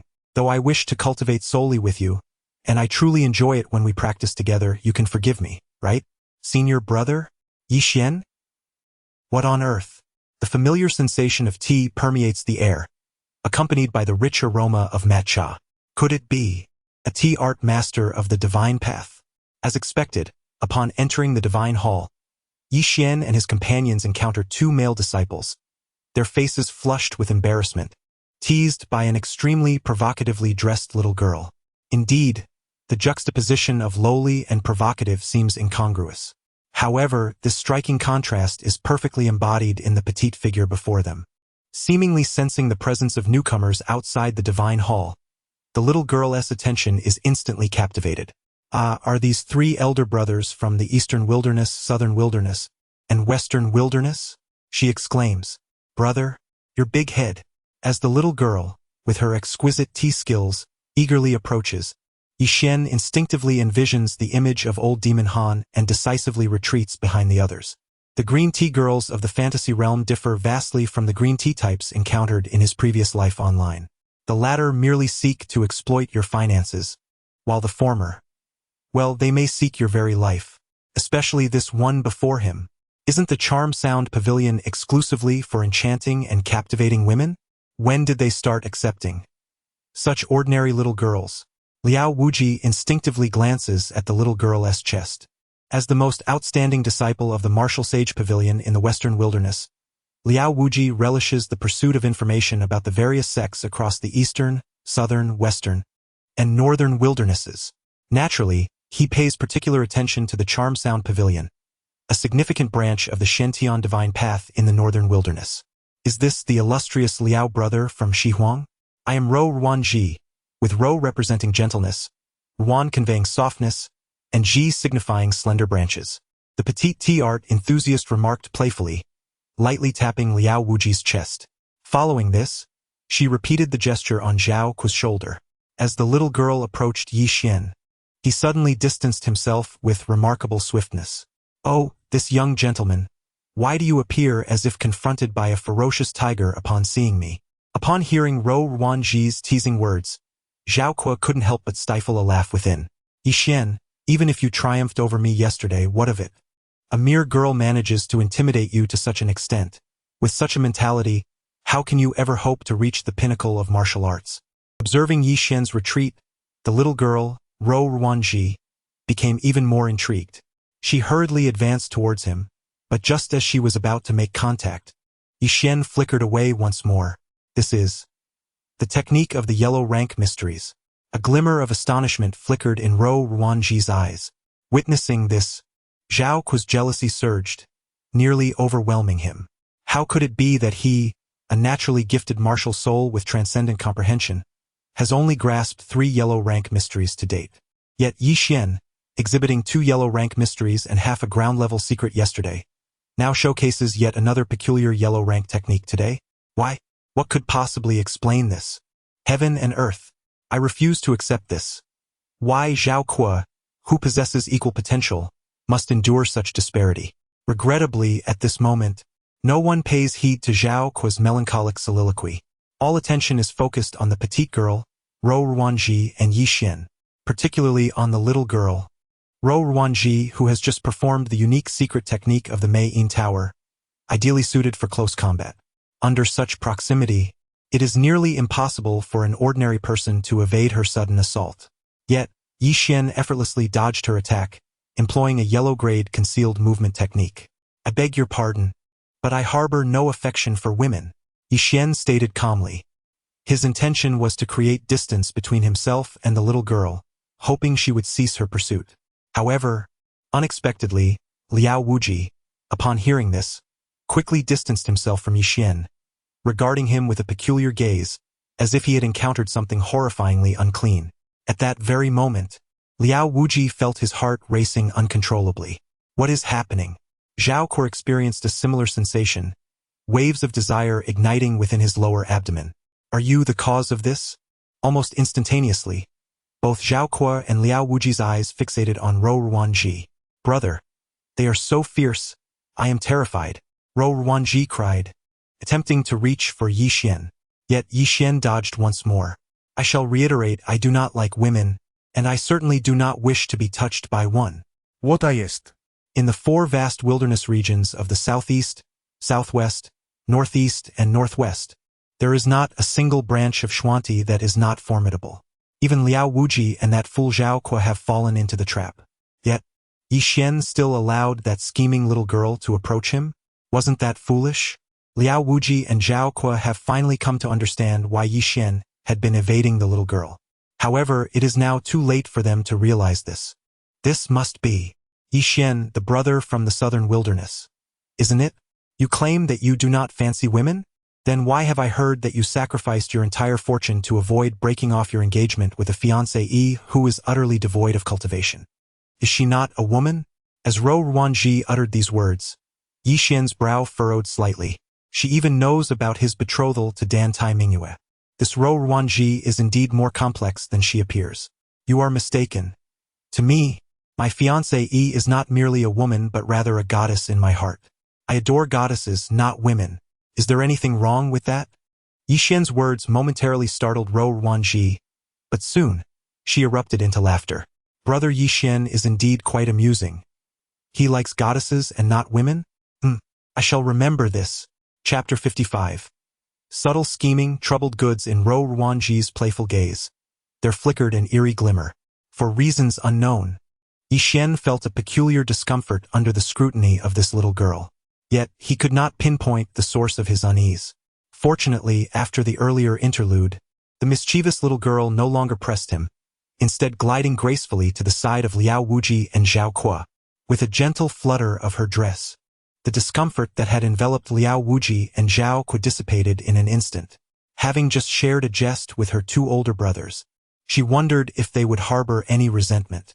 Though she acknowledged the jest was rather audacious, her intentions were merely to foster intimacy with them, albeit with a lapse in judgment. Surely, her brothers would not hold it against her, would they? Gazing at the seemingly fragile Rou Ruanji before them, Zhao Kuo and Liao Wuji dared not underestimate this little girl any longer. Before long, an aura distinctive to a Saint Realm expert enveloped the entire Divine Path Hall. I am Luo Tong, the 12th Hall Master of the Divine Path Hall. Today, I have come under the divine decree of the Divine Path to oversee your future training affairs. The speaker was a gray-clad elder with a youthful visage, his hair as white as snow. Truly, the Shentian Divine Path is formidable. Their first display of power was that of the Saint Realm. Observing the overwhelming aura emanating from the elder, Yi Xian and his companions could not help but reflect on the validation of their prowess and potential. Having been selected from the 4 vast wastelands of the southeast, southwest, northeast, and northwest. However, the path of martial arts is vast and interminable. Mere talent and strength are insufficient. To comprehend the profound truths, one must possess ample enlightenment. Thus, I shall now assess your understanding. As the 12th Hall Master Luo Tong concluded his statement, Zhao Kuo's eyes sparkled with excitement. Blessed with a natural martial spirit and exceptional perception, this test from the Divine Path Hall seemed tailor-made for him. With this thought, Zhao Kuo's gaze towards Yi Xian transformed, brimming with confidence. Yi Xian, even if you have triumphed over me in strength, what of it? You may conceal more than I, but what difference does it truly make? Perhaps you merely conceal your capabilities more deeply. When it comes to the immediate insights and realizations, I Zhao Kuo shall prevail. Temporary gains and losses do not define true success or failure. Moreover, as Zhao Kuo currently stands within the Divine Path, should he surpass Yi Xian in understanding, opportunities to inherit legacies and enhance his strength will undoubtedly arise in the future. Yesterday's defeat was but a fleeting moment. For a warrior, the stronger one grows, the longer their life stretches. It is only through the passage of time that one can achieve ultimate victory, thus embodying true strength. Noticing Zhao Kuo's furtive glances, Yi Xian furrowed his brow slightly. Is this fool not yet chastened by yesterday's lesson? Nevertheless, Yi Xian did not dwell on Zhao Kuo.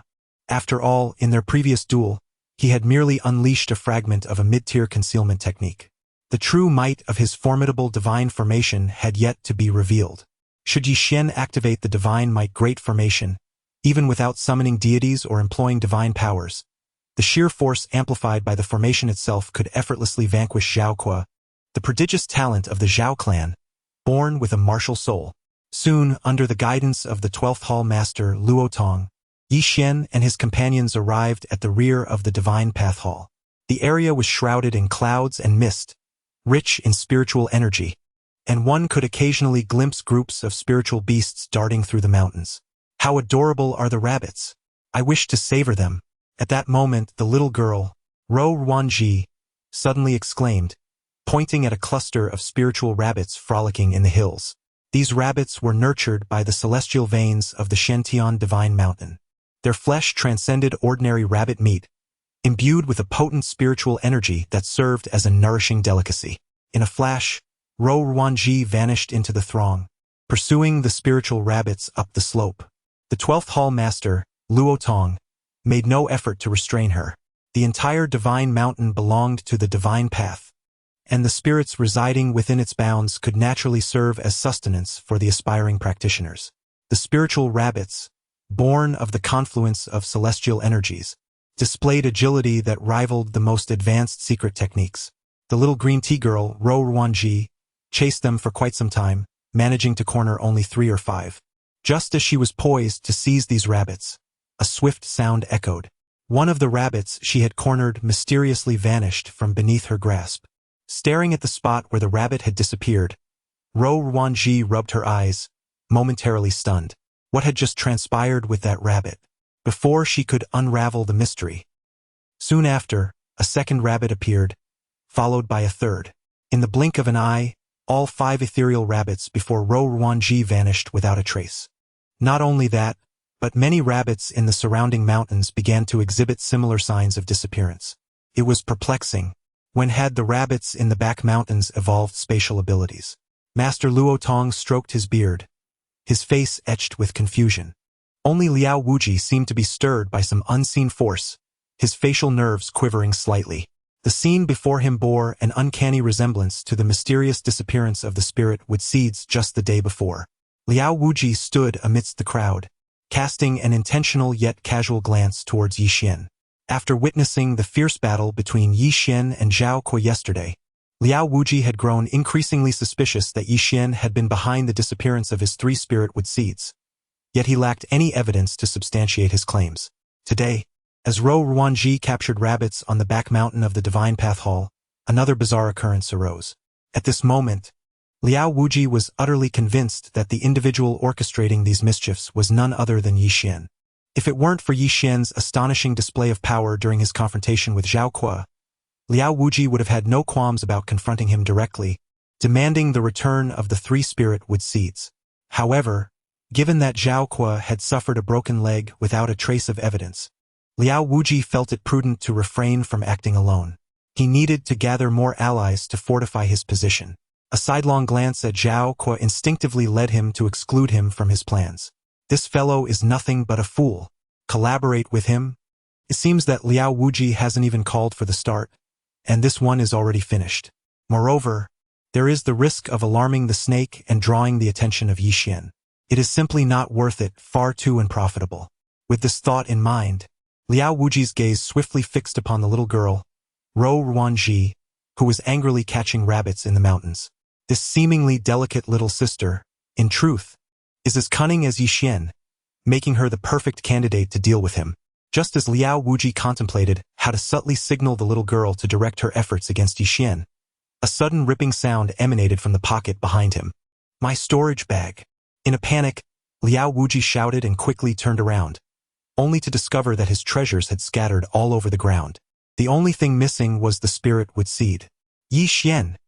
Liao Wuji truly never expected that before he could make a move against Yi Xian, the latter had already extended his claws.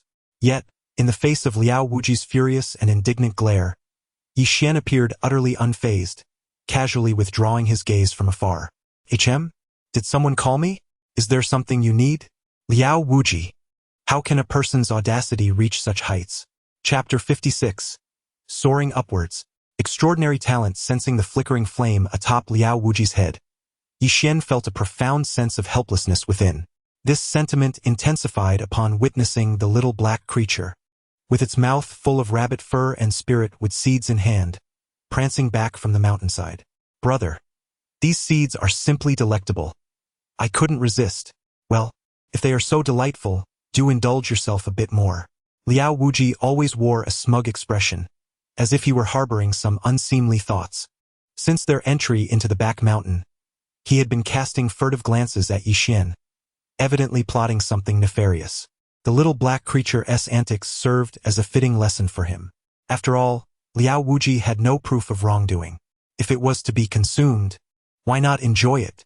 It wasn't as though it was Yi Xian's own sustenance. It could even help mitigate the feeding costs for the little black creature. Following a bizarre incident in the mountains, the group, each lost in their own thoughts, accompanied the 12th Hall Master, Luo Tong, to a steep flight of stone steps. The area surrounding the steps was laden with restrictions, and the profound essence of the heavens and earth permeated the surface of each stone. This was the heavenly ladder, where every step bore the imprints left by generations of divine path practitioners. Only by comprehending the nuances within these imprints could one ascend to the next level. The ladder's height correlated with the difficulty of comprehension. The higher one climbed, the more formidable the suppression from the imprints of powerful beings encountered. Shortly, I will assess your perceptiveness based on your ascent, and then submit the results to the Divine Path Hall for a unified evaluation. Depending on your performance, you will be granted corresponding cultivation resources and access to concealed treasures. As the words of the 12th Hall Master, Luo Tong, resonated in the air, Zhao Kuo had already ascended the heavenly ladder in a single step. Ha ha ha, when it comes to comprehension, you can only trail behind like mere spectators. Zhao Kuo had been feeling utterly vexed these past few days. Originally, he was the unparalleled prodigy of the Zhao family from the eastern wilderness, gifted with a natural martial soul and extraordinary insights. Yet, he had suffered defeat at the hands of Yi Xian, and today, he was publicly mocked by a little girl from the northern wilderness. Zhao Kuo was in desperate need of regaining some dignity. Comprehension. Oh, comprehension. This place is undoubtedly my domain. Like a joyful fish returning to water, Zhao Kuo ascended the heavenly ladder, soaring upwards with grace. Indeed, the invincible Zhao family, with their innate martial souls, was truly remarkable in terms of perception. Observing Zhao Kuo's swift ascent, the 12th Hall Master, Luo Tong, nodded appreciatively. Following closely behind, the second to climb the heavenly ladder was Liao Wuji. Liao Wuji's situation was particularly dismal. He had just concocted a brilliant plan to deal with Yi Xian, when Yi Xian unexpectedly reached out with his malicious intent. At that moment, Liao Wuji was overwhelmed with frustration. He could not fathom how his thoughts had been so easily discerned by Yi Xian, nor could he comprehend how Yi Xian had managed to tear apart his storage bag from a distance and steal all his spiritwood seeds. That scoundrel! His actions were surely a deliberate warning to me. Liao Wuji increasingly believed that Yi Xian was a figure of unfathomable depth. Brother Yi Xian, they've both ascended. Aren't you going up too? The little girl, Ruanji, chimed in, tilting her head as she emerged beside Yi Xian. Gazing at the petite girl beside him, Yi Xian instinctively felt a flicker of wariness. I shall proceed now. With a swift motion, Yi Xian ascended the heavenly ladder. The little girl, Ruanji, observed Yi Xian's retreating figure with a playful smile gracing her lips. Moments ago, she had been catching rabbits in the mountains.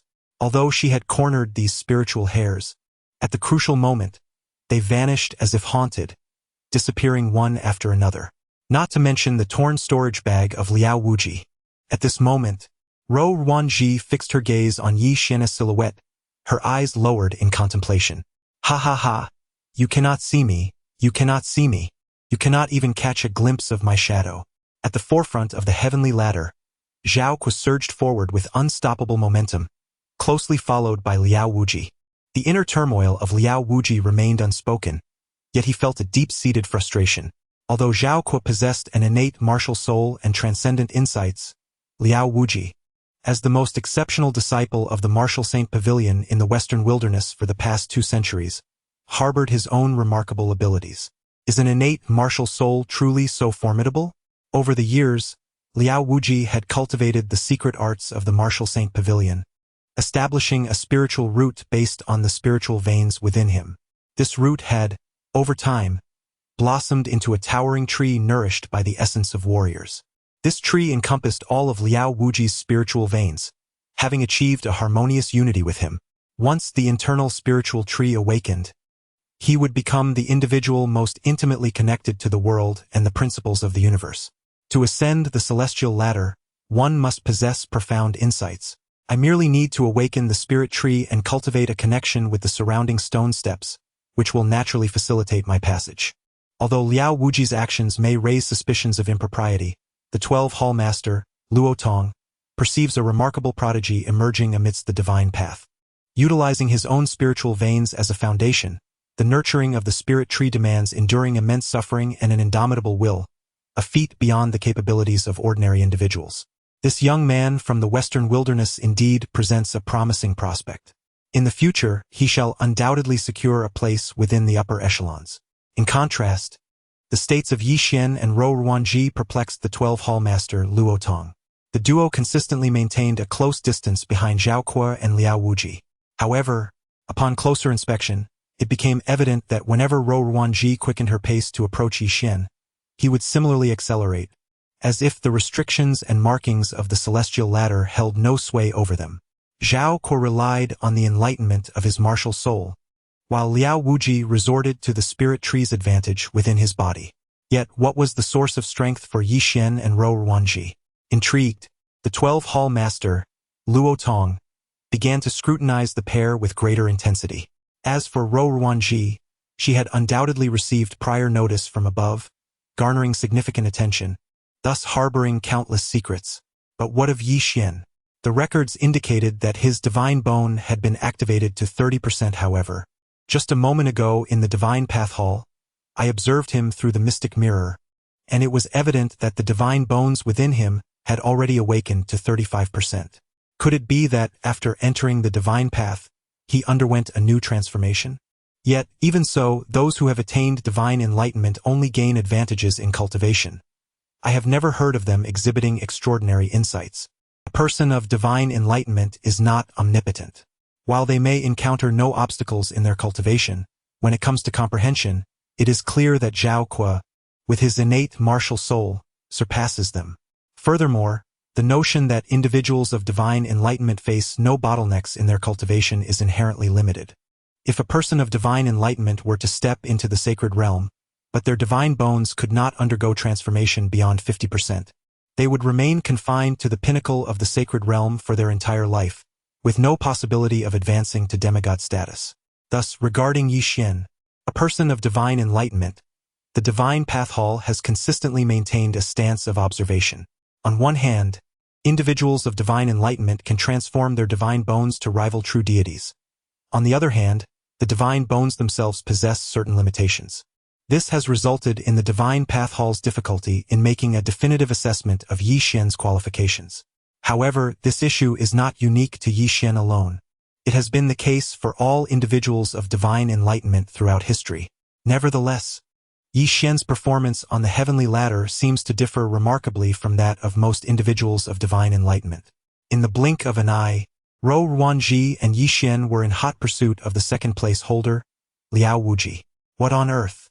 Why does Yi Xian keep chasing after me? Was the spirit wood seed he had just pilfered from me not sufficient? Must he relentlessly pursue me once more?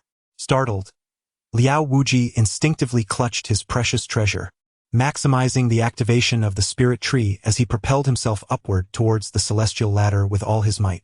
Zhao Kuo, bewildered, questioned the unfolding situation. Glancing back at the three individuals who had suddenly accelerated and were fiercely chasing him, Zhao Kuo's expression darkened. Were they envious of my first-place achievement, each harboring aspirations to surpass me? In an instant, as the thought crossed his mind, Zhao Kuo's martial spirit surged to its utmost power.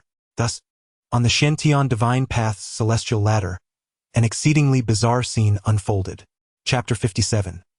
Outmatched, willingly submissive, the four individuals raced as if in a high-speed competition, alternately drawing closer and then distancing themselves, creating a stunning spectacle upon the heavenly ladder. At last, when Zhao Kuo ascended to the 300th step, a green lotus suddenly blossomed above his head. Gold, red, orange, purple, blue, white.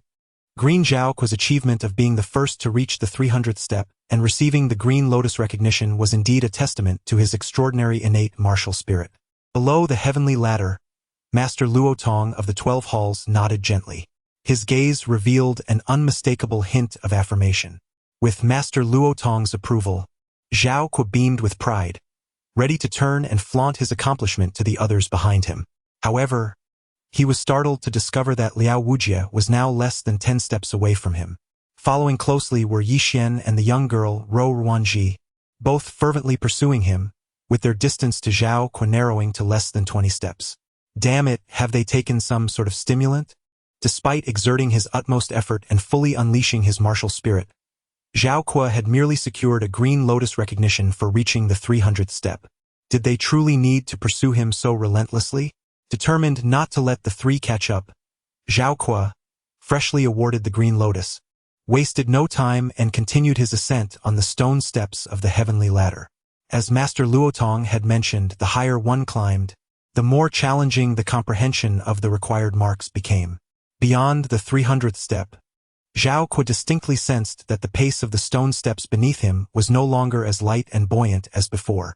Even though his martial soul exerted every effort to comprehend, his steps inevitably slowed down little by little. The issue was that, in the blink of an eye, Liao Wujie behind him had already ascended several steps. Subsequently, Yi Xian and the petite Ruanji, each unwilling to lag behind, followed suit. Terrified, Zhao Kuo forced his martial soul to surge even further. Why, when his innate martial soul had already diminished in speed, did they remain unperturbed? At this moment, drenched in cold sweat, Zhao Kuo sprinted up the heavenly ladder while incessantly questioning himself deep within. He found it incomprehensible. Comprehension was supposed to be his forte. Why, in this realm, could he not surpass the prodigies of the western, southern, and northern desolate regions?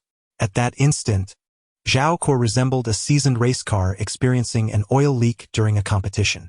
He had initially believed that after the race commenced, no one would even catch sight of his tail lights. Yet, unexpectedly, a scene unfolded where he was relentlessly pursued. Finally, after exhausting all his strength to reach the 500th step, a white lotus bloomed above his head. However, at that moment, Zhao Kuo felt utterly exhausted. Akin to a weary dog, the forcibly summoned martial soul rapidly drained his stamina and energy reserves. Even the fabric of his clothing began to show signs of dampness from perspiration. Yet, he scarcely had time to discern the form of the white lotus above him before a figure suddenly glided past him. Indeed, it was as if it floated by. Liao Wujie appeared ethereal, devoid of the exhaustion and pressure that Zhao Kuo felt from exerting his martial spirit to its utmost. Zhao Kuo was perplexed. Despite his innate martial spirit and transcendent comprehension, he found himself fatigued to such a state, while Liao remained effortlessly buoyant. Just as Zhao Kuo was about to relish the praise from the white lotus, he was swiftly surpassed by another. Casting his gaze once more towards the drifting white lotus above, Zhao Kuo perceived it as a cruel mockery and humiliation directed at him. He intended to pursue, yet his legs weakened unexpectedly. This was troublesome. Forcibly enhancing his martial spirit had proven overly strenuous. The repercussions of extreme exhaustion soon surged within him. Clenching his fists tightly, Zhao Kuo struggled against the backlash of his depleted martial spirit, his eyes reflecting a hint of reluctance as he watched Liao Wujie's receding figure. Alas, although he could no longer claim the top position on the heavenly ladder, at least the one who surpassed him was not Yi. Before Zhao Kuo could finish his thought, another figure glided past him with ease. Yi. Gazing at Yi Xian, who bore a similarly carefree expression, Zhao Kuo felt as though his eyes might pop from their sockets. I am not your grandfather. Yi Xian, entirely indifferent to Zhao Kuo's frustration, casually tossed a remark over his shoulder before advancing towards the summit of the heavenly ladder. Especially as Yi Xian sensed the relentless pursuit of the little girl, Ruanji, behind him, he instinctively quickened his pace. This only served to further infuriate Zhao Kuo. Yi Xian. Gazing at Yi Xian, who seemingly disregarded him entirely, Zhao Kuo let out a furious roar. Why? What could possibly be the reason? He found himself outmatched in combat by Yi Xian. His hidden treasures paled in comparison to Yi Xian's prowess. Now, even his most cherished insights had been effortlessly surpassed by Yi Xian. Zhao Kuo felt as though he had suffered a devastating blow. Just as despair consumed him and his reason teetered on the brink of collapse, a gentle tap on his shoulder broke through his turmoil. You can do it. You are the best. The soft, encouraging words of the little girl, Ro Ruanji, along with her supportive gaze, kindled a rare warmth within Zhao Kuo's heart. Yet, inexplicably, his heart began to race uncontrollably. Oh no, not again! As he sensed the rekindling desire surging beneath his dantian. A long wave of heat began to rise slowly from his lower abdomen, causing Zhao Kuo's complexion to change dramatically. The backlash he had painstakingly suppressed erupted within him. However, at that moment no one paid Zhao Kuo any mind.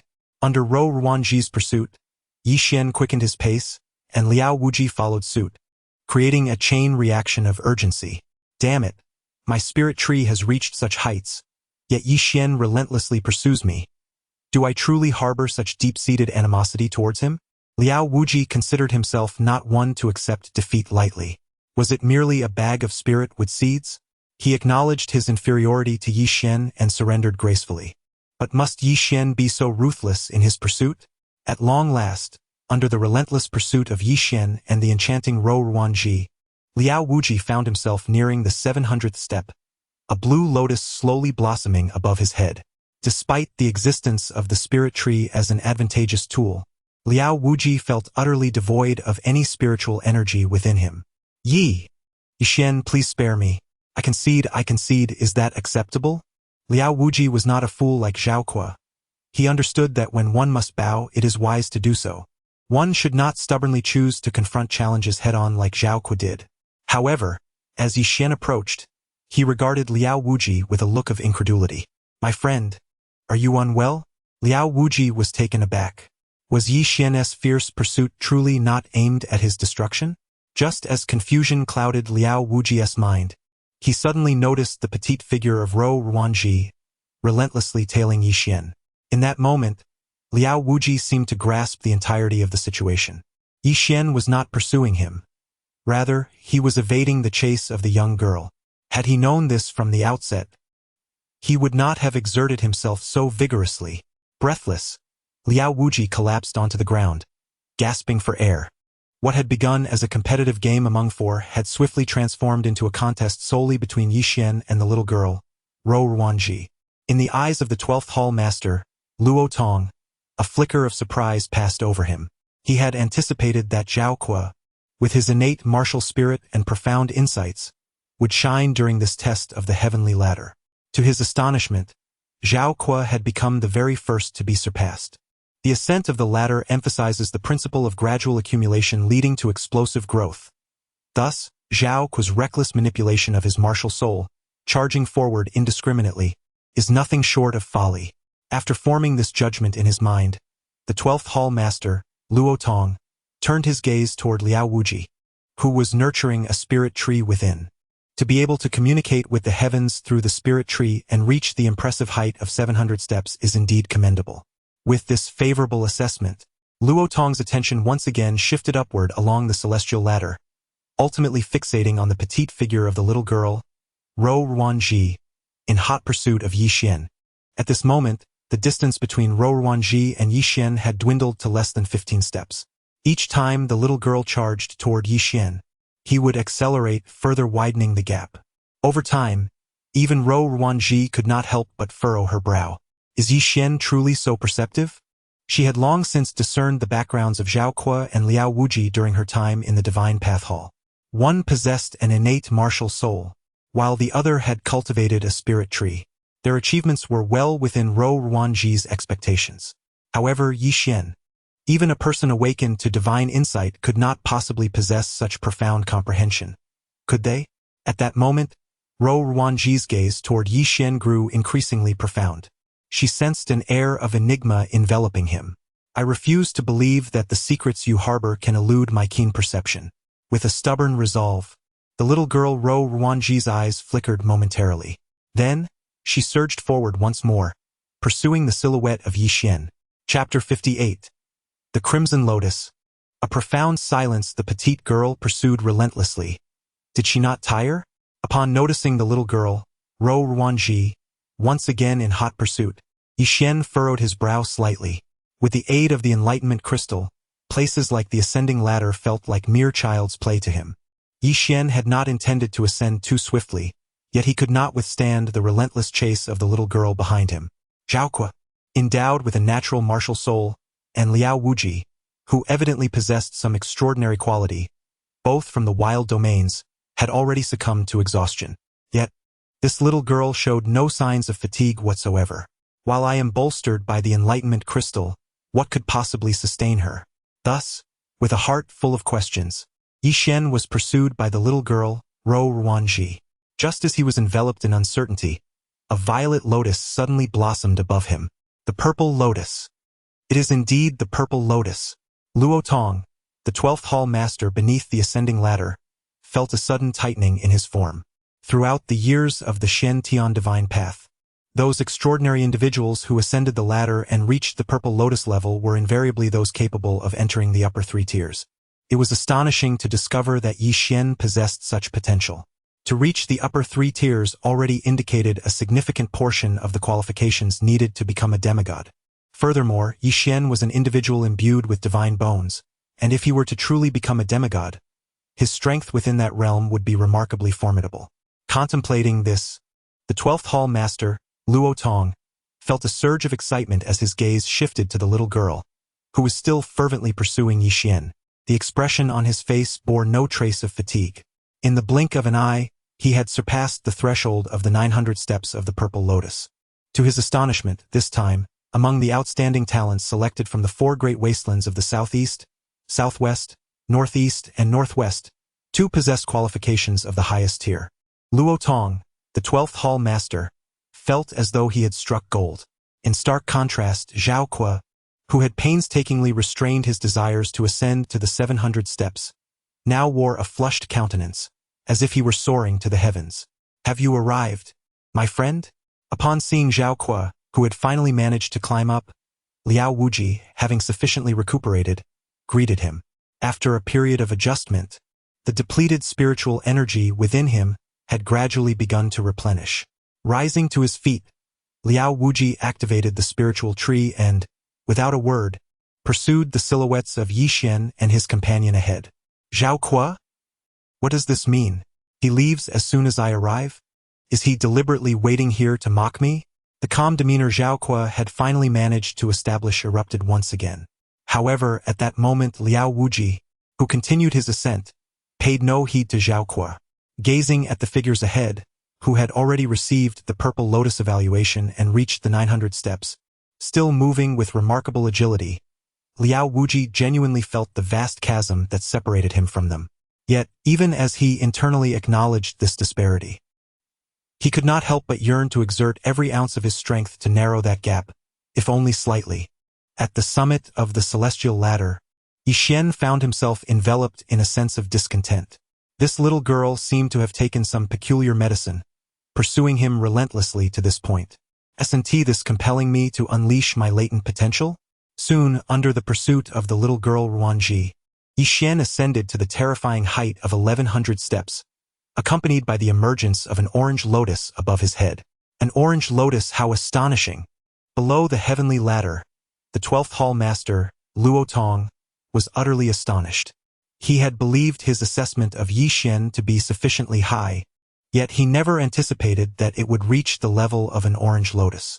The radiant light of the orange lotus enveloped the surroundings, piercing through the back mountain of the divine path hall. Even the other 11 hall masters, who were in seclusion within the hall, were awakened by the celestial orange light. Orange? This direction is the heavenly ladder? Could it be that our divine path is about to witness the emergence of an unparalleled prodigy? Although those in the upper 3 tiers are scarce, there are still more than 10 individuals within the divine path. However, throughout the years, very few have reached the orange level during the heavenly ladder phase. Orange almost embodies all the criteria for becoming a demigod, while the heavenly ladder tests comprehension, temperament, means, and abilities are equally indispensable elements of the assessment. Such remarkable talent, even among the upper 3 tiers, should undoubtedly take the lead. Unless met with unforeseen misfortune along the way, this individual is virtually destined to become a formidable demigod. Upon this realization, the remaining 11 hall masters of the Divine Path Hall displayed expressions of contentment. If our Divine Path Hall can uncover such a prodigy, should this child grow, we shall forever be remembered as the ones who contributed the most significant achievement. As soon as the hall master uttered these words, a radiant orange light ascended once more towards the celestial ladder. The hall master, taken aback, gazed at the resplendent orange glow that illuminated the heavens. The assembled masters of the divine path hall stood in a state of bewilderment. Could it be that another individual has attained the orange standard? After a brief moment of astonishment, the masters quickly regained their composure. It was confirmed that only representatives from the 4 great wastelands of the southeast, southwest, northeast, and northwest had come to ascend the celestial ladder for testing. In the past, even in a place as abundant in prodigies as the Shentian divine path, where geniuses were as common as dust, it was exceedingly rare for an individual to emerge with the status of an orange lotus-level prodigy. Yet today, astonishingly, 2 had appeared in quick succession. Among the 4, 2 were at the orange lotus level. To share such news would likely be met with disbelief. Just as the masters were grappling with their doubts, a crimson light surged skyward once more. Crimson. It was indeed crimson. Gulp. This time, the crimson glow emanating from the celestial ladder transcended the confines of the divine path hall's back mountain, captivating numerous prodigies and formidable beings atop the sacred mountains. The candidates for holy sons and daughters on the upper 3 tiers, sensing the power of this crimson light, widened their eyes in disbelief, their expressions filled with incredulity. The celestial ladder, a crimson lotus?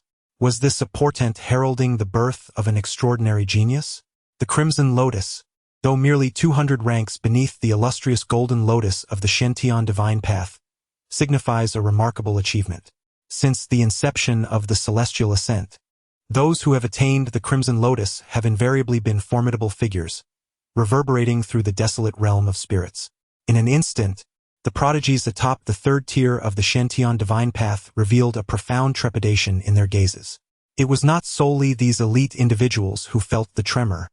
The myriad powerful beings within the Shentian divine path were equally taken aback. After all, it had been many years since the emergence of the crimson lotus. Might the Shentian divine path soon welcome another unparalleled demigod?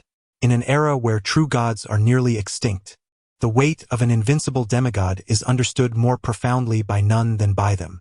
Within the shadowy confines of a cavern on the Shentian divine mountain, a demigod slowly stirred from a deep slumber. The crimson lotus.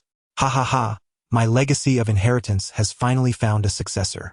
This child is fated to be under my tutelage. Bah! I clearly awakened first. Who decreed that the one who awakens first has the privilege to choose their disciple?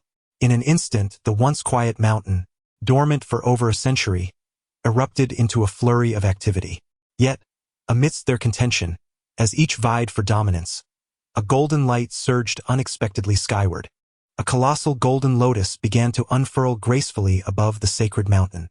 Silence, silence, silence. The entire divine mountain was enveloped in an eerie stillness. Chapter 59. The ban on half-moons, all cancelled. A golden lotus?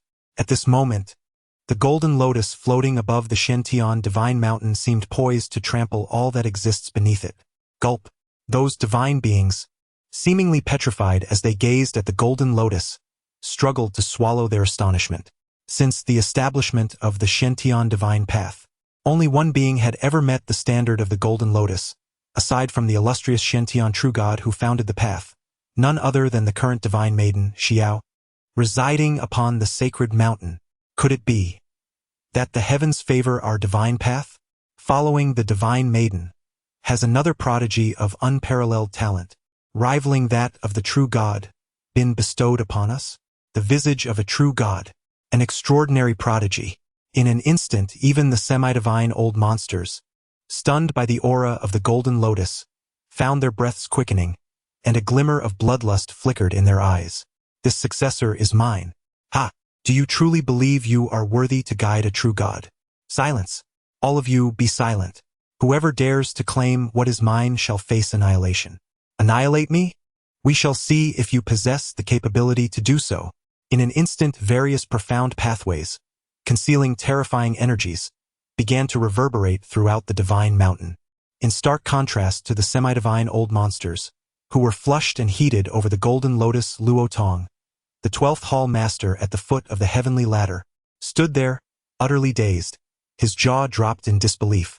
He had thought that the purple lotus was the pinnacle of Yi Shen's capabilities. Unexpectedly, He had triggered 1,300 levels of Crimson Lotus phenomenon, alongside 1,500 levels of Golden Lotus phenomenon. A Golden Lotus flower. How astonishing that Yi Xian could invoke such a manifestation. At this moment, Zhao Kuo, who was still hovering around the 700th level, had transformed from initial jealousy into profound despair. His expression was one of utter desolation, akin to a lost dog.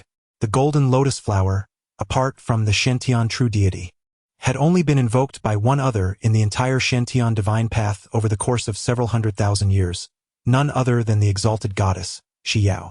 This Yi Xian. He was indeed a person of comparable stature to a goddess? Particularly when Zhao Kuo recalled his recent antagonism towards Yi Xian, he felt himself nearly paralyzed with fear. I have antagonized a future true deity. Not only was he a mere Zhao Kuo, but even the entire Zhao clan behind him seemed to shrink to the insignificance of a grain of sand before a true divine being, scarcely worthy of being called an ant. This individual. Truly terrifying. Liao Wuji gazed at the resplendent Golden Lotus phenomenon in the sky, his eyes wide with astonishment, utterly overwhelmed. Despite exerting all his strength to awaken the spiritual tree within him, he could only reach a height of 800 levels. Yet Yi Xian, who similarly ascended the heavenly ladder, shattered the supreme legends of the Shantian divine path that had persisted for hundreds of thousands of years. Indeed, at this moment, the Yi Xian who had invoked the Golden Lotus phenomenon was, in Liao Wuji's eyes, a living legend, looking upwards, bathed in the luminous aura of the Golden Lotus. Liao Wuji felt any semblance of anger dissipate from his heart. To invoke the wondrous phenomenon of the Golden Lotus at the 15th tier is indeed a privilege, for my spirit would seed to be consumed by him. For Liao Wuji, merely to live and witness such a myth is a stroke of fortune.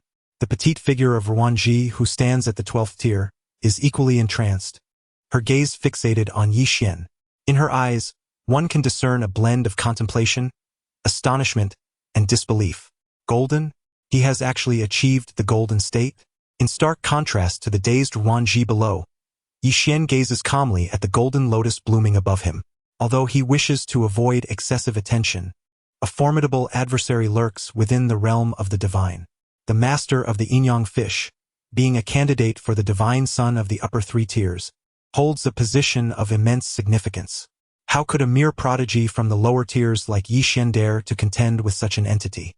It is akin to striking a stone with an egg. To earn the protection of the divine, one must exhibit sufficient potential. Thus, the manifestation of the Golden Lotus today was a decision Yi Xian made prior to ascending the tiers. The pursuit of the petite girl merely hastened his ascent. Clearly, Yi Xian has achieved his objective. He has successfully captured the attention of those ancient beings of the divine who have slumbered for many years. He had hoped to engage with them as an ordinary prodigy, yet he was met with animosity and alienation. No longer concealing his true nature, he declares, I am an unparalleled prodigy. Atop the sacred mountain, the ethereal goddess Shiyao, standing upon the clouds at dusk, possessed a pair of exquisite eyes that radiated divine brilliance and exuded an unparalleled majesty. In that moment, she pondered the direction. Was it the heavenly ladder? Gazing at the Golden Lotus blossoming in the sky above the heavenly ladder, a slight furrow appeared between her brows. Today marked the day when the 4 great wastelands of the southeast, southwest, northeast, and northwest would enter the divine path hall to partake in the trials. The emergence of such a phenomenon, the Golden Lotus, at the direction of the heavenly ladder was no mere coincidence. It was he. Almost instantaneously, the name Yi Xian surfaced in Xiao's mind. Little did the goddess anticipate that the test of the heavenly ladder would lead to Yi Xian's premature exposure. This was indeed an oversight on her part. Since Yi Xian was destined to rise amidst calamity and become an unparalleled powerhouse, his talents were certainly beyond those of ordinary prodigies. The Shantian divine path, a formidable force within the central wasteland's spiritual domain, now witnessed such an anomaly above the sacred mountain. News of this would undoubtedly spread swiftly. Once Yi Xian's extraordinary gifts were revealed, he would undoubtedly become the target of a collective hunt by various factions. As the Shantian divine path's first individual to provoke the Golden Lotus phenomenon since the true deity of Shantian, Xiao was acutely aware of the sensations that accompanied being marked as the primary target for collective assassination by powerful forces. Had it not been for her discerning vision that pierced through the veil of the future, the Shentian goddess would have likely perished long ago under the onslaught. How then could she have had the opportunity to develop into her current state, a pinnacle of sanctity, with power far exceeding that of an ordinary demigod? With a flicker of her gaze, the goddess Xiao raised her jade hand, and a decree of divine power coalesced, descending from the heavens. The celestial ladder, due to unknown reasons, has had its restrictions rendered ineffective. Henceforth, the celestial ladder at the Enlightenment Hall shall be prohibited for a fortnight. All achievements garnered today from the celestial ladder are hereby annulled and shall not be considered for assessment purposes. Yi Xian? Gazing up at the divine edict descending from the heavens, Yi Xian was utterly bewildered. What is happening? He had activated the divine crystal with all his might, aiming to capture the attention of the divine path and secure his status as a protected individual, thereby preventing malicious targeting by the master of the yin-yang fish. Yet, after exerting himself tirelessly for half a day, he is met with such a disheartening outcome? So, had he scaled a mere illusion of the celestial ladder for half a day? On the 268th step of the celestial ladder, the young girl Ro Wanji observed the divine edict descending from the sky, her eyes shimmering with intrigue. She had climbed the ladder alongside Yi Xian. How could she not discern whether the ladder was in disrepair? Moreover, beyond the 268th step, she felt a palpable increase in pressure.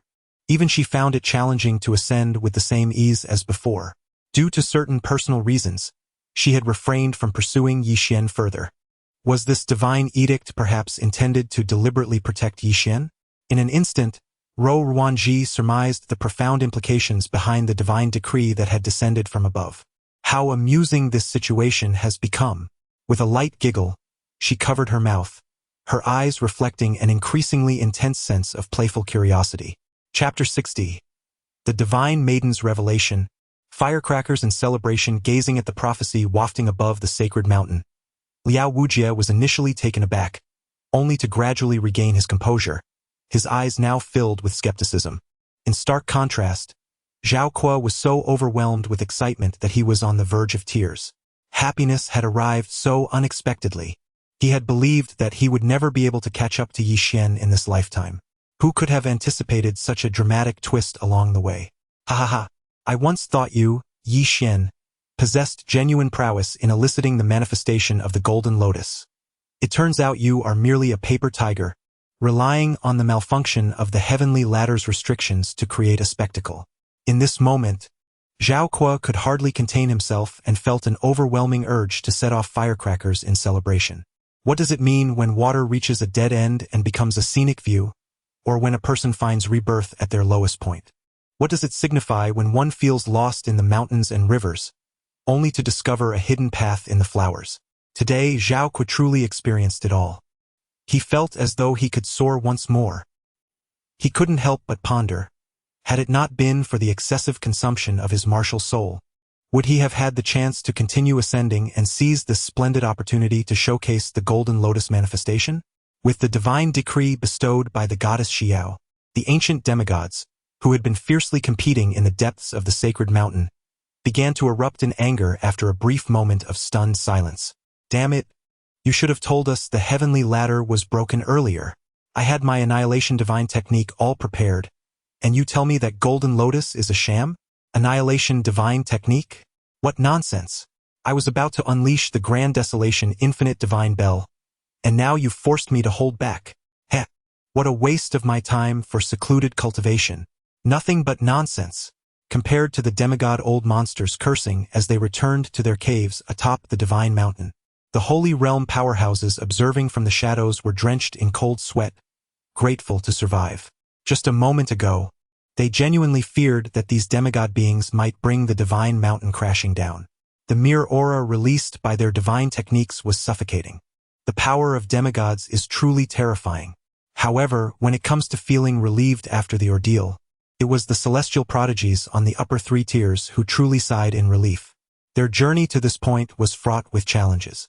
Everyone was striving desperately for the positions of the Holy Son and Holy Daughter. If a peerless prodigy, like a golden lotus, were to descend, would there still be space for them to exist among the upper three tiers? It would be futile, merely a farce. I told you, a golden lotus is not so easily obtained. I still have a cauldron of elixirs to refine, so I shall not waste time here. I also need to comprehend the secret archives. I bid you farewell. With the divine edict of the goddess descending, the crowd of divine beings that had been gathered in observation gradually dispersed. Only Luo Tong, the 12th Hall Master of the Divine Path Hall, descending the heavenly ladder, gazed at the goddess's edict with disbelief in his eyes. As the primary overseer of today's heavenly ladder test, how could he not be aware of its significance? What could the goddess's actions possibly signify? Yi Xian, having attained the Golden Lotus evaluation through his own prowess, stands as a true testament to merit, untainted and without deception. Were it not for his understanding of the pure character of the Divine Maiden, he might have suspected that Divine Maiden Xiao was intentionally suppressing her rivals. Just as the 12th Hall Master, Luo Tong, wore a perplexed expression and harbored doubts within, the voice of the Divine Maiden suddenly resonated in his ears. Could it be? The Divine Maiden is conveying a message to me? Upon hearing the Divine Maiden's transmission, Luo Tong's countenance shifted dramatically. The emergence of a peerless prodigy, marked by the Golden Lotus phenomenon, is indeed a rare occurrence. Before he fully matures, we must assume the responsibility of safeguarding his path. As he listened to the Divine Maiden's ethereal transmission, Luo Tong's eyes began to gleam with understanding. I comprehend now. The Divine Maiden is protecting Yi Xian. With the doubts in his heart dissipated, Luo Tong's gaze once again turned toward the summit of the Divine Mountain, now imbued with increasing reverence. In recent years, the Shentian Divine Path has flourished in the central wilderness spiritual domain. Within this divine path, a future true deity like Divine Maiden Xiao has emerged, inciting envy among many formidable powers in the central wilderness spiritual domain. If they were to discover that, beyond Divine Maiden Xiao, another figure of true divinity has arisen within the Shentian Divine Path, the repercussions would be all too clear to Luo Tong. He could easily envision the frenzied assaults that Yi Xian would face.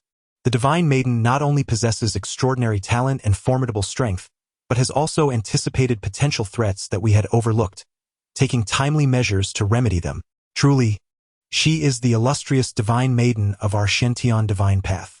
A great calamity is imminent, and the presence of the formidable and wise goddess Xiao at the helm of the Shentian Divine Path is undoubtedly a stroke of fortune for the sect. Currently, the 12th Hall Master, Luo Tong, gazes at Yi Xian with a hint of something new in his eyes. The emergence of a goddess poised to challenge the true God realm has instilled within the Shentian Divine Path a newfound confidence to weather the impending storm. What if another Yi Xian were to appear? Ha ha ha! Truly, heaven favors the Shentian Divine Path. At this moment of excitement and fervor, 11 figures suddenly descended from the sky. They were the other 11 Hall Masters of the Divine Path.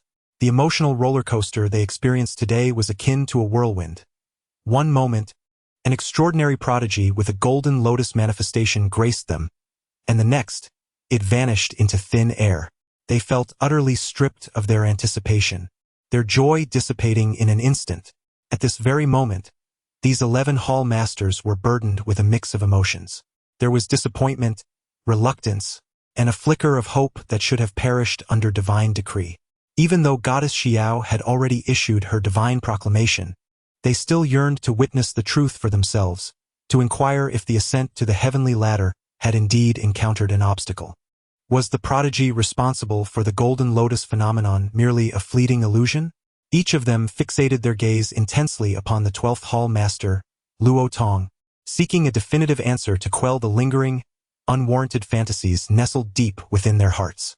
Gazing at the 11 esteemed leaders of the Divine Path Hall before him, the 12th leader, Luo Tong, found himself compelled to speak several times, yet ultimately restrained his words. The oversight concerning the ascending ladder was indeed his fault. With a heavy heart, he clandestinely disabled the restrictions on the ladder. Furthermore, he employed a subtle tactic, directly removing several critical prohibitions within the ascending ladder. I apologize, dear brothers. In order for the Shentian Divine Path to birth another unparalleled prodigy, I must bear the infamy of deceiving you all. Receiving a covert message from the goddess Xiao, Luo Tong resolutely resolved in his heart to protect Yi Xian at all costs.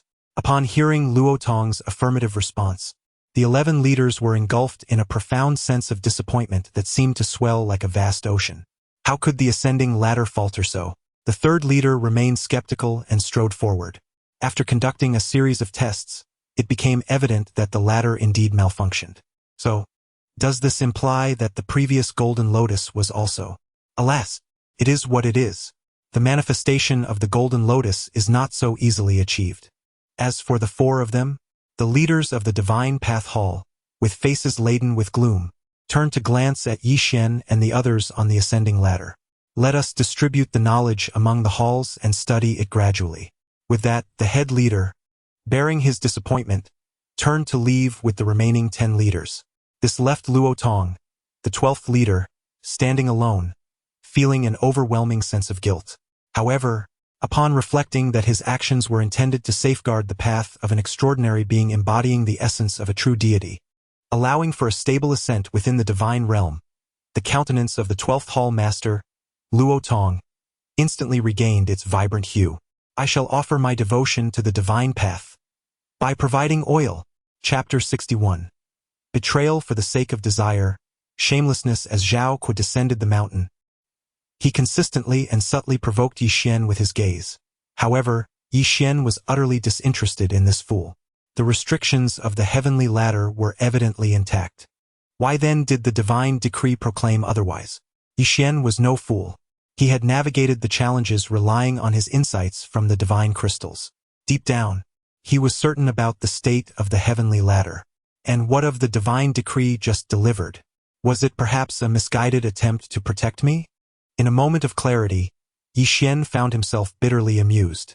Heaven had mercy. What he sought was a protection that could awe the world, a peerless aura that would deter the master of the yin-yang fish from daring to provoke him. Yet now, this ambivalent sensation of being both safeguarded and yet not, was incredibly frustrating. Time passed swiftly, and 2 months had elapsed since the incident involving the false golden lotus triggered by the heavenly ladder. During these 2 months, Yi Xian devoted himself to attending lectures at the Divine Path Hall and meditating in his bamboo cottage. In the interim, to gauge the response from the divine path, he deliberately ingested a fruit of the great Dao, transforming his divine bones to a state of 40%. As expected, the divine path remained utterly unresponsive. Yi Xian sighed in exasperation, covering his face. He was now thoroughly convinced that the divine path was engaging in covert protection of him. It seems that previously, while traversing the celestial ladder, one had indulged excessively, leading to the manifestation of the golden lotus, which inadvertently subdued the higher echelons of the divine path. Thus, the Shantian divine path is exerting every effort to obscure Yi Xian's brilliance. Although this may serve as a form of protection for the master of the yin-yang fish, it holds little significance and fails to wield any deterrent effect against adversaries. Yet, upon reflecting on the meticulous care with which the divine path's leaders are shielding him, one cannot help but ponder. If the master of the yin-yang fish remains unaware, would they still dare to act against Yi Xian? The consequences at this thought, Yi Xian could not suppress a surge of satisfaction within. Indeed, the thrill of discreetly waiting for an enemy to fall into a trap is undeniably exhilarating. A true hunter always presents themselves in the guise of prey. Yi Xian felt an increasing affinity for the role of the antagonist. One wonders how the master of the yin-yang fish will perceive the world when faced with the concerted oppression from the formidable figures of the divine path. The power of the Dao fruit has entirely transformed Yi Xian's divine bone to 40%. His cultivation has reached the level of a 2-star martial king, on the verge of breaking into the 3-star realm. Beyond this point, the enhancement from the Dao fruit will only diminish. It must be said that this is rather regrettable in Yi Xian's view. The Dao fruit, found within the golden treasure chest, is indeed a commendable reward. Yet even so, it remains inevitable to encounter the predicament of diminishing returns. Though I have only absorbed a single drop of the divine blood, it is evident that such a substance, akin to the fruit of the great path, yields diminishing returns with each successive intake. Contemplating this, Yi Xian cast a glance at the golden orb, which displayed a pitiful 621 points of great path fortune.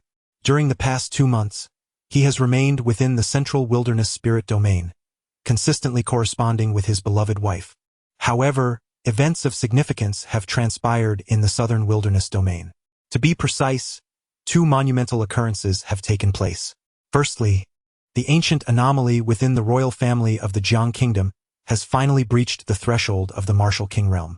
The emergence of a martial king in a mortal kingdom inevitably breeds an inflated sense of confidence. Under the leadership of this ancient figure, the royal family of Jiang swiftly eradicated the Yushan sword sect and the Red Alliance, two martial factions that had long held dominion over the Jiang Kingdom. This has instilled trepidation in neighboring nations. Yet, the Yi clan, amidst this tempest, remains steadfast as a mountain. This resilience stems from the fact that the Yi clan boasts a prodigious talent advancing towards the celestial divine path. The second significant event concerns the Starry Academy. With the prowess of an 8-star martial master, Dan Tai Mingyue successfully traversed the Star God Tower, acquiring the highest legacy of the Starry Academy, thereby attracting the attention of mysterious powerhouses. It was revealed that the legacy within the Star God Tower originates from an exceedingly enigmatic faction within the central wilderness spirit domain, left behind by a prominent figure from the Fallen Pavilion during their travels. Unfortunately, the then president of the Starry Academy lacked the requisite talent to fully comprehend it, thus missing the opportunity. However, Dan Tai Mingyue not only grasped the legacy in its entirety. In merely 2 months, one has ascended from an 8-star martial artist to a 9-star grand martial artist, standing just a step away from entering the martial sovereign realm. When this news reached the central wilderness spirit domain, Yi Xian felt as though his mind had been obliterated. It took him 18 years to evolve from a mere martial practitioner to a 9-star grand martial artist. Yet, the protagonist Dan Tai Mingyue accomplished this feat in just over 2 months. Such a terrifying rate of ascension made even Yi Xian, who had awakened his own extraordinary potential, exclaim in awe. The protagonist's halo is truly formidable. While the meteoric rise of his beloved wife is undoubtedly a positive development, for Yi Xian, it seems rather disadvantageous. Due to her 2 months of intensive seclusion, his own favorability and the fortune of the great Dao have plummeted, leaving him unable to gather enough for 10 consecutive draws. The crux of the matter is that with his wife's alarming growth rate, it is inevitable that a shift in their realm will occur. Should that time come and he remains stagnant in his progress, the chasm between them will only widen. The widening gap is a secondary concern. The primary issue lies in how Yi Xian can amass such substantial favorability and fortune of the great Dao. He realized that he must accelerate his own advancement. Resolute in this thought, Yi Xian unhesitatingly retrieved the final great Dao fruit from the reward space of the golden sphere. Meanwhile, atop the divine mountain, the petite and playful Wanji sat across from the goddess Xiao, her face adorned with a mischievous smile. Her pair of eyes sparkled with a mischievous gleam as she fixed her gaze upon the goddess Xiao, the depth of her expression stirring a tempest of emotions within Xiao. Are you still allowing others to cultivate in peace? Oh, you still have the inclination to practice? If I were in your position, I would have lunged at him long ago. Do you have any idea how many letters Yi Xian has sent back to the southern wasteland during this time? 30 letters. A full 30. The petite girl, Ro Ruanji, counted on her fingers. I've already told you, what exists between him and me is not what you imagine. What sort of relationship is it? Have I ever articulated it? Feeling the teasing gaze from the little girl, Xiao furrowed her brows slightly. You, the esteemed master of the Meiyin Pavilion, intentionally mingling among the chosen from the 4 great wastelands, merely to seek amusement in my presence? Seek amusement? Am I truly that kind of person? Ro Ruanji sprang up from her stone seat. I have journeyed across vast distances, from the northern wasteland, solely for the sake of my dear sister, my confidant, to ensure your lifelong happiness. Ro Ruanji understood all too well that her goddess friend, despite appearing lofty in the eyes of others, was utterly clueless when it came to matters of the heart. Yet this time, the selection of talents from the 4 great wastelands was all for the sake of a man. This compelled Ro Ruanji to hasten her return to the divine path. Determined to guide her dear friend, you still claim otherwise. With your strength and a little effort, you could at least reach the level of the Crimson Lotus. In truth, the underlying message from the goddess Xiao is that if her dear friend Ro Ruanji exerts herself and charges forward, she might inadvertently direct the target that triggers the miraculous golden lotus phenomenon towards herself. Regrettably, at this moment, the little girl Ro Ruanji, wholeheartedly dedicated to the goddess, is momentarily taken aback and fails to grasp the implication. Let us not kid ourselves. Forcefully resisting the restrictions is ultimately not a reflection of my own genuine understanding. The number of steps I can ascend is merely a testament to my own capabilities. I Ro Ruanji disdain resorting to deceitful tactics. Upon uttering these words, Ro Ruanji suddenly senses something amiss. Wait a moment, are you suggesting I should shield your wild man from harm? Her pupils gradually dilate, as if she has been betrayed by the world itself. How dare you? I consider you a close friend, yet you treat me as a target? You intend to use me to protect your wild man? Bah!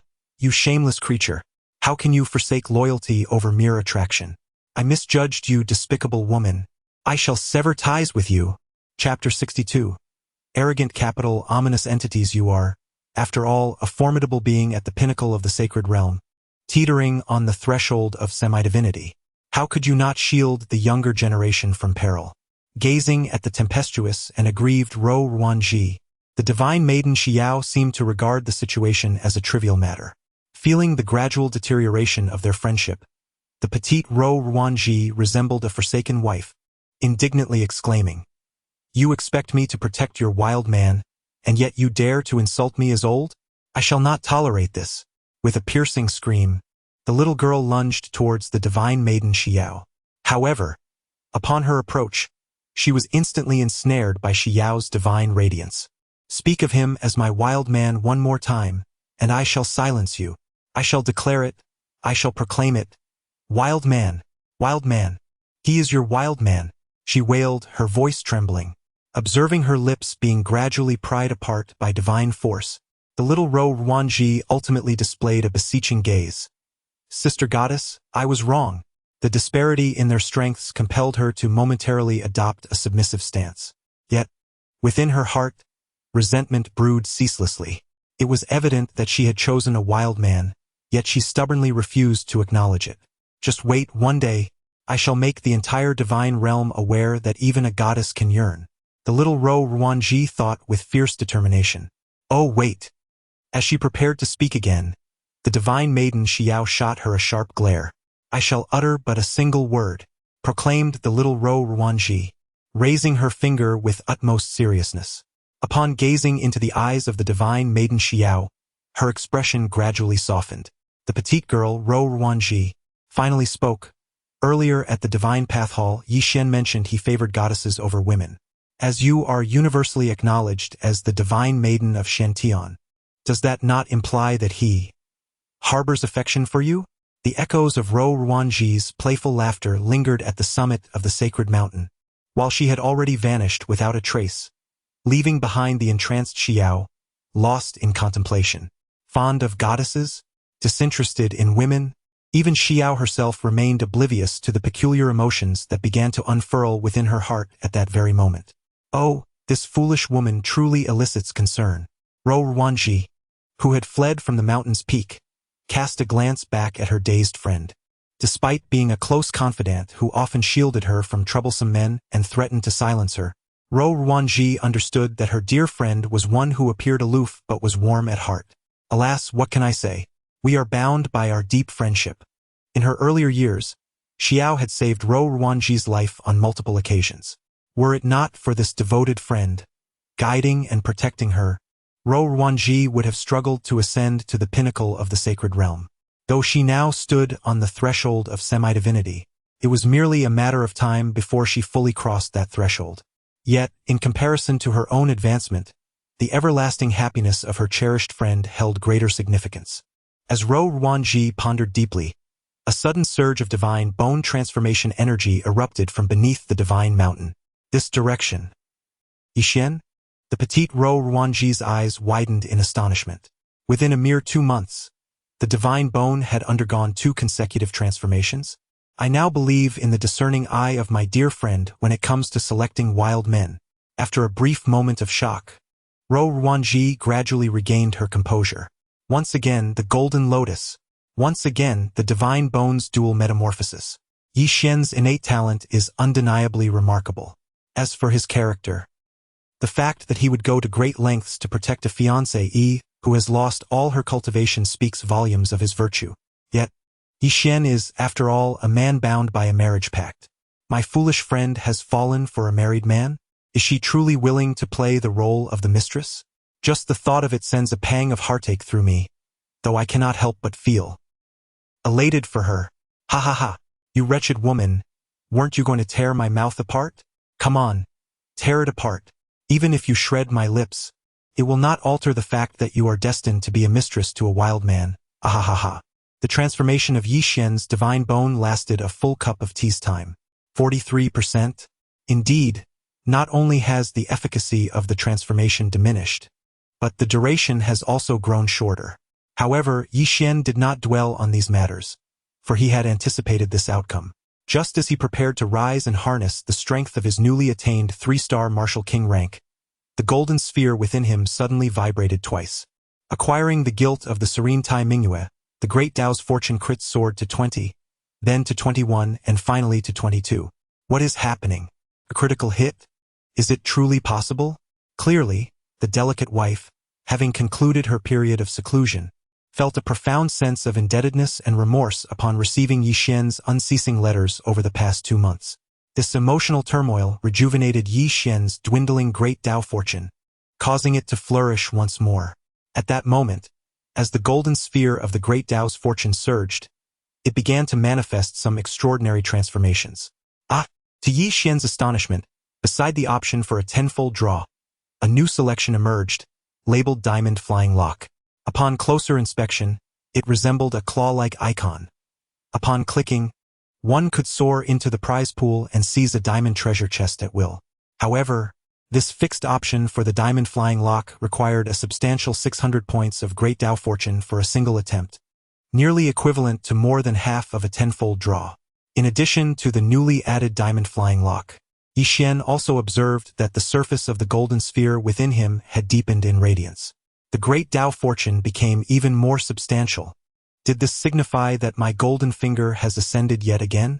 Although Yi Xian remained uncertain whether the newly upgraded golden sphere possessed any other remarkable functions aside from the Diamond Flying Lock, the enhancement of his golden finger was undoubtedly a fortuitous development for him. Due to the critical strike born from the guilt of his dear wife, it persisted until the golden sphere and the great path's fortune reached approximately 900 points.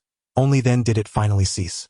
It appears that it will not be long before another long-awaited 10 consecutive draws can be undertaken.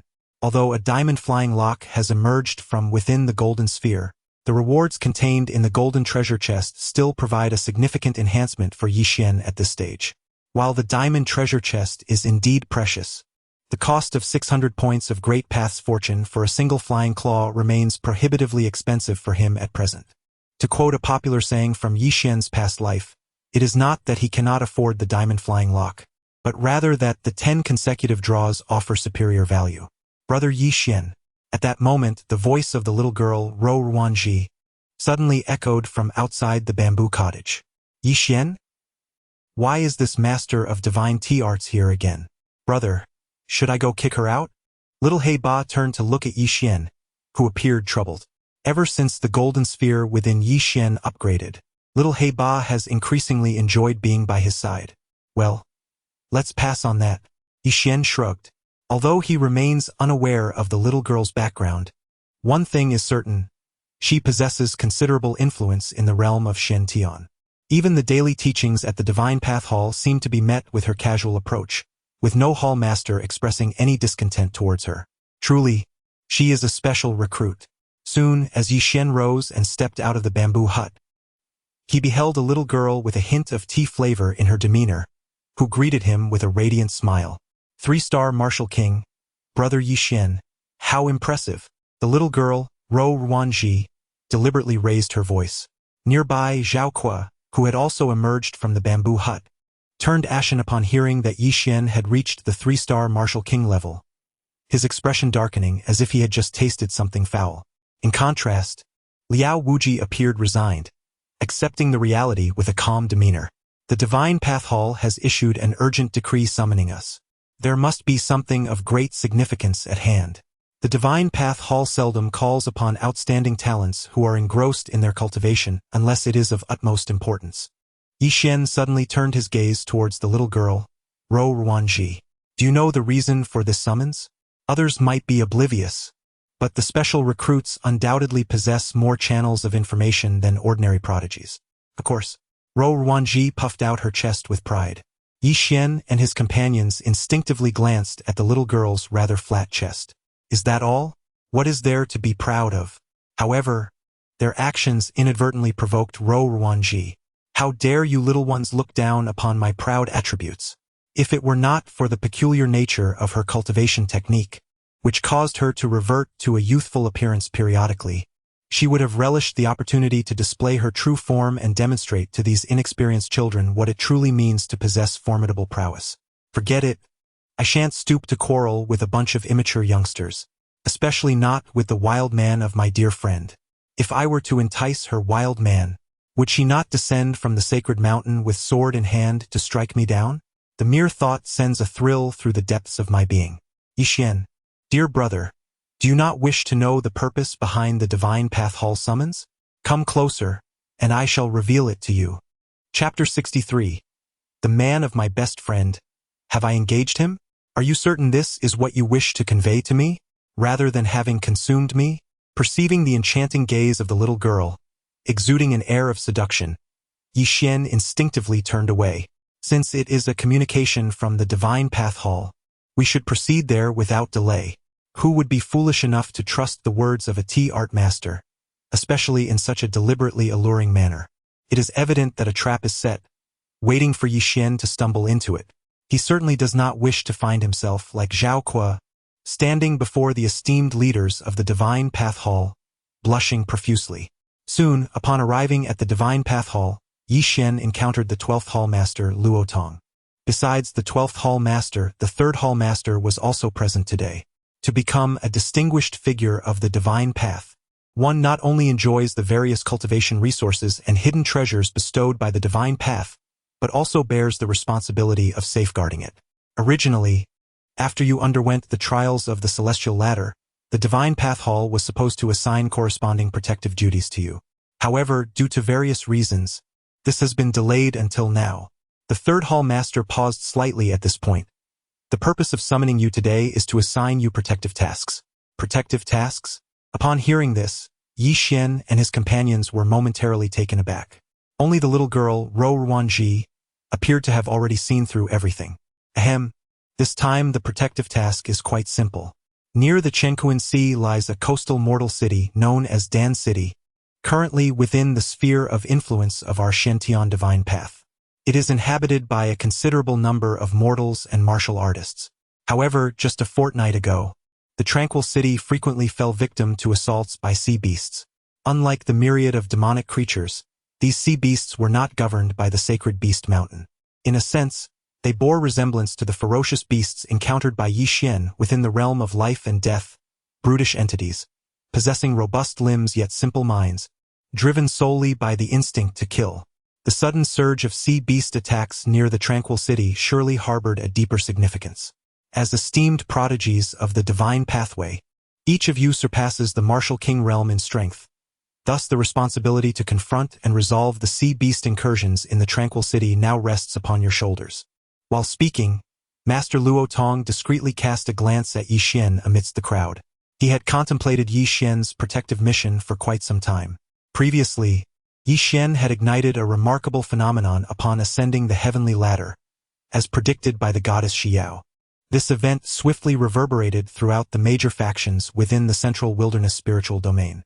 Although the goddess Xiao promptly issued a divine edict, attributing the occurrence to a malfunction of the heavenly ladder's restrictions, it nonetheless sparked clandestine inquiries among several prominent forces. After all, pertaining to the Shen Tian divine path, the potential emergence of another prodigy akin to the goddess Xiao, capable of challenging the realm of true deities, was a matter that no faction within the central wilderness spiritual domain could afford to disregard. The news of the 4 great branches of prodigies from the southeast, southwest, northeast, and northwest embarking on the heavenly ladder trials could not remain concealed. Should Yi Xian and his companions delay their protective mission, it would inevitably arouse the suspicions of various powerful factions. At that moment, the shroud of fog cast by the divine maiden Xiao upon Yi Xian would entirely lose its efficacy. Yi Xian would undoubtedly become the target of many. Shortly, I shall take responsibility for transporting them within the confines of Dan City. After the transfer, I shall return to the divine realm, leaving the task of safeguarding Dan City to your discretion. The 12th Hall Master, Luo Tong, spoke with an air of righteous determination. Yet, in truth, his heart had already resolved to act otherwise. Once he delivered Yi Xian and the others to Dan City, he intended to seek an opportunity to conceal himself and protect Yi Xian from the shadows. This was also a task discreetly entrusted to him by the divine maiden Xiao. To this end, she had bestowed upon Luo Tong a talisman imbued with her divine power, which would not only aid him in better concealing his presence but also, in critical moments, allow him to summon the true form of the divine maiden herself. With the pinnacle of her sacred cultivation and her formidable divine essence, Xiao possessed the strength to vanquish the vast majority of demigod-level adversaries in this realm.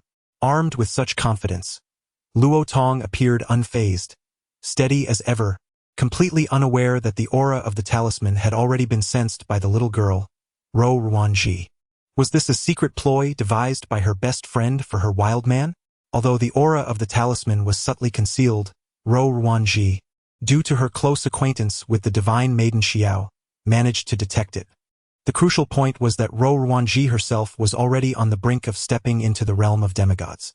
With her own enigmatic charm, the 12th Hall Master, Luo Tong, had not made any deliberate attempts to conceal herself, which allowed her to catch a whiff of the underlying truth. It seems that her dear friend is quite invested in her wild man. Aware of her friend's sentiments, Ro Ruanji naturally felt compelled to alleviate her friend's concerns. As for her friend's man, she would secure him. Before long, under the teleportation array of the 12th Hall Master, Luo Tong, the figures of Yi Xian and his companions vanished from the Divine Path Hall. With a resounding hum, accompanied by a brilliant flash of light, the 12th Hall Master, Luo Tong, appeared, pale-faced, in a desolate valley. Luo Tong? Liao Wuji? Zhao Qua? Aren't we supposed to head to Dan City? Upon hearing Liao Wuji's inquiry, the 12th Hall Master, Luo Tong, took a deep breath. How could I have forgotten? Yi Xian is the one who triggered the manifestation of the Golden Lotus. His fate must be exceptionally precious. Alas, my preparations were woefully inadequate. What a disgrace! The 12th Hall Master, Luo Tong, silently chastised himself. On the surface, however, he feigned a nonchalant demeanor, stretching languidly to mask the embarrassment on his face. It has been quite a while since I last departed from the sacred mountain. The air here is so refreshing. I cannot help but pause to breathe it in. Yi Xian, of course, understood the reason for the 12th Hall Master's pause. He had grown accustomed to similar occurrences during his journey to the Shentian Divine Path. Instinctively, he cast a glance at the small black figure concealed beneath the shimmering illusions beside him. It appears that this journey through the refreshing air is far from singular. As anticipated, during the subsequent passage of time, the 12th Hall Master, Luo Tong, engaged in a series of teleportation arrays, which flickered intermittently, pausing numerous times before ultimately escorting Yi Xian and his companions to Dan City. Besides Yi Xian, there was another who sensed the peculiarity, little lowly Ro Ruanji. However, like the 12th Hall Master, she was unable to perceive the ethereal illusions surrounding Xiao Heiba. She instinctively attributed the entire phenomenon to the preciousness of Yi Xian's innate fate, triggering a chain reaction. Now, the next matters are entrusted to you, announced Luo Tong, his voice fading as he vanished entirely. The strain of the teleportation had exhausted him greatly, and he urgently sought a place to recuperate and restore his strength. Observing the disappearance of Luo Tong, Zhao Qua was the first to cast a glance at the three individuals before him. He genuinely wished to avoid completing the mutual assignment alongside Yi Xian, finding even a fleeting glance at him irksome. Damn it! How did he manage to break through to the three-star Martial King? Zhao Qua thought bitterly, his expression darkening as he turned away from the crowd. Liao Wuji glanced at Yi Xian, then at the little lowly Ro Ruanji opposite him. These two mischief-makers were equally cunning.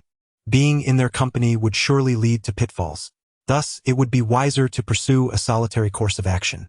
The investigation of the sea beasts had already been sufficiently taxing for the mind. Liao Wuji harbored no desire to complicate his dungeon-crawling endeavors due to Yixian and the little lowly. Brother Yixian, they hardly seem to fit in. How about we play together instead? Gazing at the lively little lowly, Ro Ruanji, who bounced toward him, Yixian's form suddenly twisted, and in the next moment, an extraordinary scene unfolded. The Yixian who had been standing still miraculously vanished without a trace. Ro Ruanji? What just happened? Where did my best friend's rugged man go? Chapter 64. The colossal behemoth. It was evident that Yixian had anticipated that the petite girl, Ro Ruanji, would inevitably cling to him. Thus, immediately after the 12th Hall Master, Luo Tong, descended, he employed an ethereal illusion and discreetly departed from the group. Brother, why are you so afraid of that woman? Afraid? Am I? Yixian, gazing at the innocent inquiry of the little one, spread his hands in a gesture of nonchalance. Not afraid? Then why flee? In the mindset of the little one, retreating was synonymous with fear. Much like the ferocious beasts and malevolent creatures within the secret realm of life and death, they would scatter upon sighting her. It was only after being thoroughly bested by her that they ceased their retreat, utterly daunted by her presence. Silly child, this is not fear. It is merely a means of avoiding trouble. To Yixian, Ro Ruanji epitomized a living embodiment of chaos. Accompanying her on a protective mission, the difficulty of the task would undoubtedly escalate exponentially. In a certain sense, Yixian's perspective on this matter was quite akin to that of Liao Wuji. However, in Liao Wuji's eyes, Yixian was equally the harbinger of trouble. Due to the frequent assaults by sea beasts, the towering walls of Fan City were adorned with numerous radiant arrays and runes. Moreover, many martial artists voluntarily took up arms, patrolling the ramparts. Just then, a sudden surge of colossal waves erupted upon the tranquil sea beyond Fan City. A peculiar sea creature, resembling a shark and adorned with scales akin to those of a dragon, armed with claws reminiscent of a crocodile, suddenly erupted from the depths of the ocean, launching an assault towards Fan City. It was a beast of the martial sovereign level. The warriors patrolling the city walls were visibly stricken with terror. A martial sovereign sea beast posed a considerable calamity for a mortal city. Among the crowd, several martial masters, and even those of the Grand Martial Master rank, found themselves trembling uncontrollably under the overwhelming ferocity of the martial sovereign beast. At that moment, a figure descended from the sky. How dare such a minuscule creature act with such audacity? The newcomer was none other than Zhao Kuo. He had been stifled for far too long. After the Tianti incident, he had anticipated surging ahead of Yixian. To his dismay, he had become a mere witness to Yixian's two transformations into divine bones. The thought that Yixian had ascended to the rank of a 3-star martial king within a mere 2 months, while he remained stagnant at the peak of 1 star, ignited a frenzy within Zhao Kuo's sensitive nerves. Yixian, perish. At this very moment, as the beast surged towards him from the sea, Zhao Kuo perceived it as a manifestation of Yixian himself. His merciless fists rained down upon the sea creature, one strike after another. Zhao Kuo did not even resort to using his treasured long blade. It seemed that only through these visceral blows could he assuage the hatred festering within his heart. Brother, why does that fool take so long to strike a fish? In the eyes of Little Black Bar, Zhao Kuo, a 1-star martial king, possessed the strength to effortlessly vanquish any opponent at the martial zone level. Yet, Zhao Kuo continued to unleash one punch after another, exhibiting no intention of concluding the battle swiftly. Foolish child, he is not battling fish. He is combating solitude. Yixian gently caressed Little Black Bar's forehead. Indeed, it is a battle against loneliness. Brother, there is a foolish creature in the sea. I can sense its presence. Shall I go and play with it? Yixian? A foolish creature in the sea? Could it be a sea beast? Clearly, the foolish creature to which Little Black Bar referred was not the shark being mercilessly beaten by Zhao Kuo on the surface. However, any sea beast capable of capturing Little Black Bar's attention must be formidable in its own right. Can you gauge its strength? Strength-wise, it's probably comparable to a scoundrel. The scoundrel mentioned by Little Black Bar was, in fact, the black dragon at the half-step saint realm within the mystic heaven sect's life and death secret realm, significantly stronger than a 9-star peak martial emperor. This implies that the true formidable foe resides beneath the waves, while Zhao Kuo is merely subduing a small fry. Upon realizing this, a peculiar smile graced Yi Xian's lips. Come, little black bar. Let us go meet this foolish creature. Brother is coming too. How wonderful! Little black bar had been terribly stifled during her time in the mystic heaven divine path. Otherwise, she would not have been so eager to rush to the depths of the sea upon sensing the presence of that foolish creature. Soon, under the guidance of Xiao Heiba, Yi Xian encountered the clumsy creature she had mentioned. To his astonishment, it was a mermaid. Following Yi Xian's incredulous gaze, he beheld a colossal sea beast resembling a mermaid, furiously swimming back and forth at the ocean's depths. The reason for describing her as enormous was quite evident. She was 100 zhang tall. Even though Yi Xian had been reborn into this world for a full 18 years, it was still the first time he had encountered such a sight. No wonder people say, one truly sees more with age. The mermaid was indeed beautiful, and truly massive. Her gigantic form, towering at 100 zhang, combined with her current agitated state, created tumultuous waves in the sea as she thrashed about like two gigantic mountains. Brother, can I go and strike her? Xiao Heiba had been itching for a fight for quite some time. It was a rare opportunity to encounter two such enormous punching bags. Yi Xian turned to glance at Xiao Heiba. Are you serious? In that brief moment of distraction, the irate mermaid had already detected Yi Xian's presence. Human. She seemed to harbor an intense hatred for humanity. Almost immediately upon sighting Yi Xian, she commanded hundreds of martial-level sea beasts surrounding her to charge towards him. Yi Xian sensed that among these martial-level sea beasts, there were also a dozen formidable king-level sea beasts lurking. Xiao Heiba, stay here and do not move. Having spent a considerable amount of time in the Shantian divine path, Yi Xian had been engrossed in secluded cultivation, yet had not found an opportune moment to test his various abilities. Now, however, it appeared to be an excellent opportunity. Observing Yi Xian charging forward as the divine might formation was activated, Xiao Hei displayed an expression of reluctance. It was she who had initially suggested engaging in some leisure, so why was it that her brother was the one to indulge first? More importantly, he was not allowing her to participate. With the cultivation of a 3-star martial king augmented by the divine might formation, Yi Xian, as he plunged into the beast horde, resembled a tyrant in a kindergarten, effortlessly dispatching each foe with a mere step. Possessing a divine bone and inherent divine might, Yi Xian was already an invincible entity among peers. Furthermore, he had merely activated the divine might formation and had yet to summon his true divine manifestation. Before his might, the martial sea beasts were no match. Even those of the martial king level felt as though they were being offered up without resistance. Enraged, the mermaid let out a piercing scream. The surrounding sea beasts hastily cleared a path, and the previously tranquil depths of the ocean were abruptly torn apart. Above the surface, a surge of multicolored light erupted, and Zhao Kuo, who had been thoroughly enjoying his fishing, found himself immobilized in place. Zhao Kuo? What is happening? Before he could comprehend the unfolding situation, a colossal wave crashed down, toppling him from midair. Chapter 65. A haunting and eerie atmosphere unable to contend with the smaller adversaries, did he now confront the mightier ones? Deep within the ocean's abyss, confronted by a formidable being at the threshold of sanctity, a mermaid exuding a resplendent array of colors from her shimmering scales, Yi Xian's lips curled into a subtle smile. In that moment, a divine statue slowly ascended behind him. A manifestation of divine might coalesced from a fragment of true divine power harnessed within the formidable array. As the statue emerged, Yi Xian's strength instantaneously surged to that of a martial emperor. With a resounding boom, he faced the advancing mermaid, unleashing a punch from the divine statue behind him. In an instant, the ocean floor transformed into an expansive vacuum.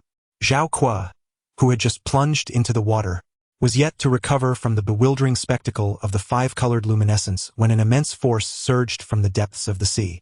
The colossal waves catapulted him out of the water once more. What on earth is happening? Before Zhao Kuo could fully comprehend the situation, a severely weakened shark spirit above the water, with barely a breath left, suddenly flicked its tail and charged toward him. The massive tail thrashed relentlessly, striking Zhao Kuo's face with furious blows. Slap, slap, slap. He felt as though his face might swell from the onslaught. Just as he prepared to retaliate, the multi-hued radiance that had vanished moments before surged forth from the ocean floor once again. Damn it, is this never ending? Zhao Kuo found himself ensnared once more by the re-emerging brilliance, while the shark spirit reveled in its newfound delight. Having endured such torment moments prior, it now relished the opportunity to exact its revenge. Suddenly, with a ferocious headbutt, it sent Zhao Kuo crashing into the sea. Even the most intellectually challenged sea beast, after being bullied, harbored a singular desire for revenge, let alone Zhao Kuo.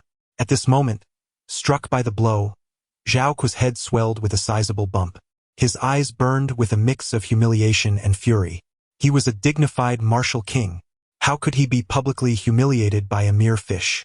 Especially as he recalled the faces of those warriors atop the walls of Dan City, who had cheered for him and seemed eager to shower him with flowers, now witnessing his disgrace at the hands of a shark spirit. Zhao Kuo felt as though he had suffered an immense indignity. How dare a mere martial sovereign sea beast act so brazenly before Zhao Kuo? He slowly drew forth his treasured long sword, believing it was time to demonstrate to the shark spirit who truly held dominion over its fate. Just then, a colossal wave surged from the depths of the ocean. Damn it! Not again! Before he could steady his grip on the treasured sword, the tumultuous wave sent him reeling in confusion. Meanwhile, deep beneath the sea, Yi Xian and the gigantic mermaid exchanged blows, creating vast vacuums in the depths. Truly, they were a half-step into the sacred realm peak martial emperors.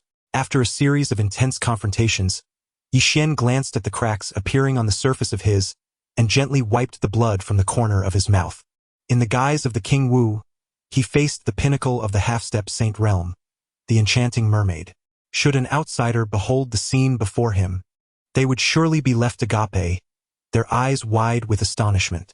Before him, the mermaid's tail, adorned with shimmering scales of myriad colors, once again radiated a kaleidoscope of light. Yi Xian raised 2 fingers and gently pressed them to his forehead. In the next moment, the slumbering little whale gradually emerged from his brow. However, this time, the little whale appeared far less endearing than when Yi Xian first awakened it. Its once pale blue form had morphed into a deep azure, and rows of barely visible sharp teeth now protruded from its bare mouth. Confronted with the vibrant rays emanating from the mermaid's tail, a glimmer of insatiable greed sparkled within the obsidian depths of the little whale's eyes. Devour! Yi Xian commanded with a pointed gesture. The little whale's body began to swell rapidly, surpassing the 100-foot stature of the mermaid in the blink of an eye. The sight caused the colossal mermaid to widen her eyes in disbelief, but before she could react, the enormous maw of the whale gaped open like an infinite black hole, voraciously consuming everything in its vicinity. As the radiant light from the mermaid's tail was relentlessly devoured by the giant whale above Yi Xian, a flicker of terror began to overshadow the anger that had initially filled her gaze. The deity figure behind Yi Xian, imbued with a fragment of divine power, lent its strength to the whale's devouring technique. Though it may not possess the sheer terror of a true deity's direct manifestation, it was nonetheless a reflection of the laws of this world, transformed by the great principles of the universe. Far from being a mere mermaid, the vibrant scales of the alien sea creature possessed the ability to withstand formidable forces. Gurgling softly, she watched helplessly as the dazzling hues adorning her form were increasingly devoured by the colossal whale. The once fierce mermaid transformed, bubbles escaping her lips as if she were pleading for peace with Yi Xian. Is this an end to the conflict? Sensing the trepidation in the mermaid's gaze, a subtle smile graced Yi Xian's lips. With a mere flick of his finger, the gigantic whale above him reverted to its totemic form, merging once again with the divine visage at his brow. He exhaled a sigh of relief. In the brief span of time, Yi Xian's divine power array had reached its zenith. Even with his divine bones having undergone a transformation of 43%, he was nearly drained by the exertion of the divine power array. Were it not for this, he would not have so readily spared the imposing mermaid before him. Indeed, wielding the complete form of the whale-summoning divine technique proved to be a considerable challenge at this juncture. Fortunately, the The vibrant aura atop the mermaid's tail had been significantly diminished by the small whale, allowing Yi Xian to barely maintain his current state. "Brother, are you finished? Let me take my turn." At that moment, the little black creature darted forth from the shimmering illusions. Having observed the unfolding scene for some time, she could no longer contain her excitement. Yet, with just a single nonchalant glance from her, the gigantic mermaid was utterly terrified. Indeed, she was genuinely frightened to the point of losing control. Yi Xian could distinctly perceive the surrounding waters growing murky, a clear sign of the mermaid's trembling form. Even the scales on the mermaid's tail seemed to tremble in fear, as if confronted by something truly terrifying. "Brother, why has her sac deflated?" Perhaps she has been utterly frightened. At this moment, the once proud and regal mermaid, who had reigned as the queen of the sea, now hunched over, shivering like a mere servant. With her demeanor so drastically altered, why would you still consider striking her? Indeed, it appears that the situation has lost much of its prior amusement.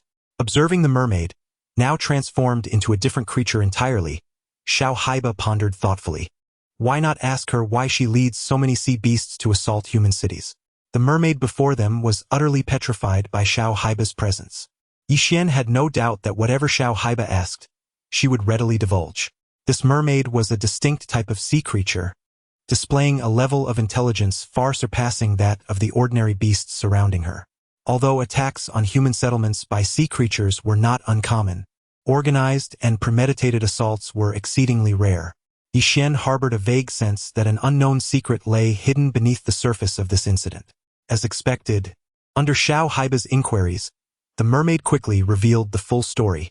"You mean to say that her daughter has been captured, and she has come with sea beasts to besiege Dan City in an attempt to rescue her?" Yet this was not the crux of the matter. What truly captured Yi Xian's attention was another piece of information that the mermaid disclosed. The individuals who abducted the mermaid's child utilized the innocent as leverage to coerce her into assaulting human settlements, their true aim being to lure the disciples of the Shantian divine path to this locale for the execution of their protective duties. "Brother, she speaks the truth. I can perceive it." Xiao He has long dwelled within the secret realm of life and death, frequently encountering fierce beasts and demonic entities. The mermaid before us has not deceived her. She can discern the truth with a mere glance, akin to how one would assess the adequacy of concrete through a simple touch of the envelope's thickness during engineering inspections in a past life. The protective missions of the Shantian divine path are strictly tiered by rank. Tasks designated for the middle third tier will never summon the prowess of the upper third tier prodigies. Simple assignments, such as repelling sea beasts attacking mortal cities, are exclusively entrusted to those of the lower third tier. Moreover, the sea beasts dispatched by this mermaid to assault Dan City are predominantly of the martial sovereign level. Even those lower third-tier prodigies with a modicum of protective experience would not be assigned such rudimentary tasks. This scheme is specifically designed to entice newcomers from the divine path. Coincidentally, during this period, the only lower third-tier prodigies who have recently entered the Shantian divine path, lacking any protective experience, are Yi Xian and his 3 companions, freshly selected from various branches of the vast wilderness. Is it possible they have been targeted so soon after their arrival in the Shantian divine path?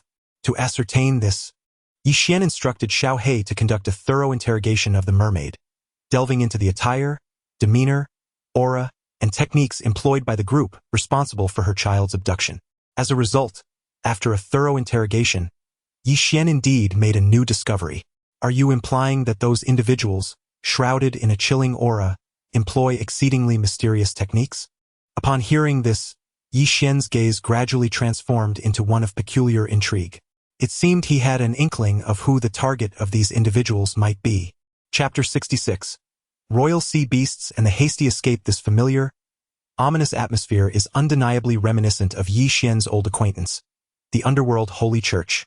It seems that the individuals behind Hua Yuntian could no longer restrain themselves from taking action against me. A faint smile graced Yi Xian's lips, as he had now come to a near certainty that the attack by the sea beasts in Dan City was an elaborate scheme specifically targeting him. Little Black, if you didn't find it thrilling enough just now, how about I take you to enjoy an exciting game? As Yi Xian spoke, a brilliant plan began to take shape in his mind. Playing a game? Yes. Upon hearing that there was a game to be played, Little Black's large, Dark eyes sparkled with excitement. Yixian then adorned Little Black with a shimmering illusion and approached the trembling giant mermaid. Wow, this one is truly enormous. Yixian stood before the mermaid, which towered at a height of over 100 feet. The overwhelming sense of pressure delivered a striking visual impact on him. Send one of your subordinates up to engage with him properly, Yixian commanded, and the mermaid vigorously nodded her head in response. Make sure to send someone formidable, he added, concerned that the mermaid might not possess enough wit to handle the situation. After all, given their shared background, since Zhao Kuo aspired to be a fishing hero, Yixian was more than willing to support him. Above the sea, Zhao Kuo gripped a treasured long knife in one hand while hoisting the head of a shark spirit in the other. He was utterly bewildered by the vibrant hues and colossal waves surging from the depths of the sea, gradually realizing that something was deliberately targeting him from below. In that moment, Zhao Kuo's gaze was fixated intently on the surface of the water. As a formidable warrior of the martial king realm, he possessed the authority to command the heavens and the earth. Yet, the monstrous waves and the resplendent colors that had just erupted from the ocean seemed to bind his dominion over this realm. Could it be a martial emperor-level creature? Zhao Kuo's brow furrowed sharply. Despite his arrogance, the prospect of a martial emperor-level sea beast lurking in the depths was unsettling. This perilous situation was not one he could face alone. He needed to summon Yixian, Liao Wuji, and that mischievous girl from the northern wilderness to join him. In an instant, Zhao Kuo crafted his plan in his mind. He intended to ensnare Yixian and the little girl in his scheme. A smug expression crossed his face as he cast a glance at the low-ranking martial artists and mortals on the walls of Dan City, who gazed at him with admiration. At that moment, his overwhelming vanity was profoundly gratified. I am aware of the existence of an emperor-level sea beast beneath, yet I shall remain silent. Ha ha ha. Let Yixian and the others confront this formidable creature in a cataclysmic battle. Just as Zhao Kuo prepared to return to Dan City with the shark's head in hand, relishing the accolades and applause while watching Yixian and his companions being mercilessly pummeled by the emperor-level sea beast, a multitude of dark shadows surged from the once tranquil depths of the sea. These were martial sovereign-level sea beasts, an overwhelming number of them.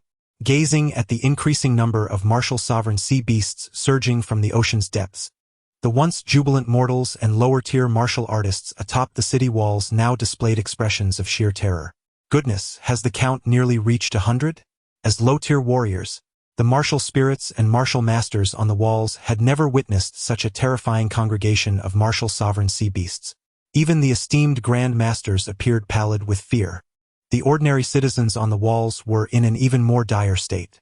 Although Zhao Kuo had just slain a martial sovereign sea beast before their eyes, the effort had taken considerable time, and he had even sustained injuries. Faced with such a multitude of martial sovereign sea beasts, could Zhao Kuo truly safeguard the city of Dan? Many quick-witted individuals had already begun to stealthily vacate the walls, hoping to avoid the impending chaos of battle. Martial sovereign sea beasts? So many? Zhao Kuo was equally astonished by the sheer number of these formidable creatures surrounding him. However, he swiftly regained his composure. Beneath the realm of Martial King, no matter how many there are, they are merely a swarm of ants. Had he not been toyed with by the martial emperor sea beast lurking in the depths, he would not have taken so long to dispatch a mere shark. Now, this gathering of martial sovereign sea beasts was fortuitous. It would provide the people of Dan an opportunity to witness Zhao Kuo's true prowess. Yet when Zhao Kuo, brimming with pride, turned to gaze towards the city of Dan, he was astonished to find that the low-tier warriors who had once rallied in his support had vanished without a trace. Zhao Kuo. Damn it. A bunch of mere mortals, not even worthy of comparison to ants, low-tier warriors. If it weren't for me, Zhao Kuo, you would have already been devoured by that shark spirit. Yet you all fled without waiting for your esteemed Zhao Kuo to unleash his might. Do you truly believe that a celestial prodigy like myself, Zhao Kuo, cannot contend with a mere horde of martial sect sea beasts? Just as the veins on Zhao Kuo's forehead throbbed with anger, several enormous dark shadows surged forth from the tranquil sea below. A thunderous roar erupted, as if the very heavens and earth were to be ensnared by their presence. Sea beasts of the martial king level? Feeling the terrifying aura emanating from them, Zhao Kuo's pupils suddenly contracted. He was unafraid of an abundance of martial sect sea beasts, but the emergence of those at the martial king level, and in such overwhelming numbers, altered the gravity of the situation. Meanwhile, within the city of Dancheng, what is happening? Why has there suddenly been an onslaught of sea beasts attacking the city? The hidden powerhouses of the netherworld's sacred cult furrowed their brows, exchanging perplexed glances with one another. Just days prior, these formidable beings had received a secret edict from Saint Zixien. The content of this decree was astonishing. It instructed them to deal with a low-tier prodigy who had only recently entered the realm of the Shen Tian divine path. Initially, they too were filled with confusion. Why would a mere low-tier prodigy warrant the personal attention of Saint Zixien? The holy son Xuanhu has secluded himself for a millennium. Although he has yet to ascend to the demigod realm, his esteemed status within the netherworld sacred sect is undeniable. Reflecting on this matter, Xuanhu is beset by a deep sense of frustration.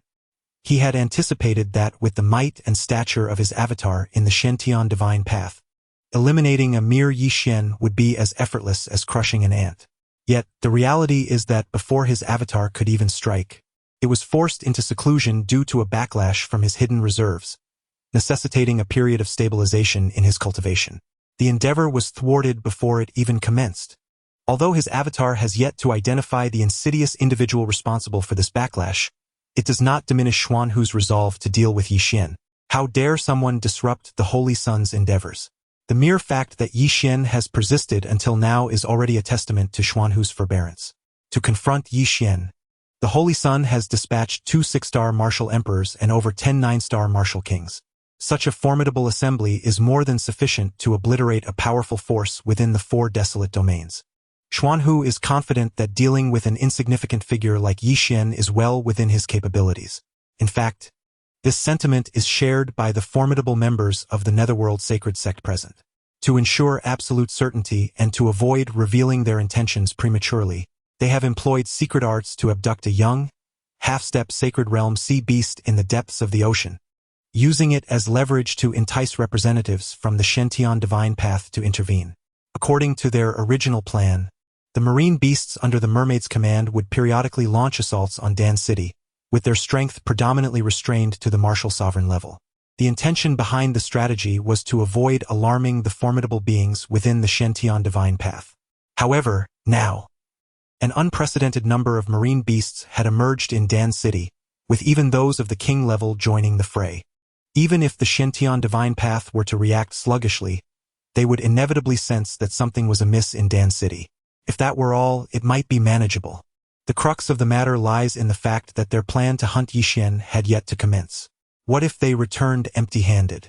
The Holy Son of the Sacred Ghost would undoubtedly hold them accountable. Just as these formidable members of the Sacred Ghost Church were furrowing their brows in concern, a sudden, piercing scream erupted from the crowd. Chapter 67. Striking from afar, understanding all what transpired? Just now it seemed as though something flew past. Wait, are we missing someone? After a brief moment of confusion, the formidable members of the spectral sacred sect were struck with alarm. Originally, there were 2 6-star martial emperors and 13 9-star martial kings, yet following that chilling scream, one of the martial kings inexplicably vanished from the crowd. Shock, dismay. Before the 2 6-star martial emperors, in the absence of the sacred realm, they were the sovereigns of this world. Yet, in that fleeting moment, they had exhibited not a shred of vigilance. Help! Help me! At that moment, a faint voice drifted in from outside the window. The members of the spectral sacred sect hastily turned their gaze outward.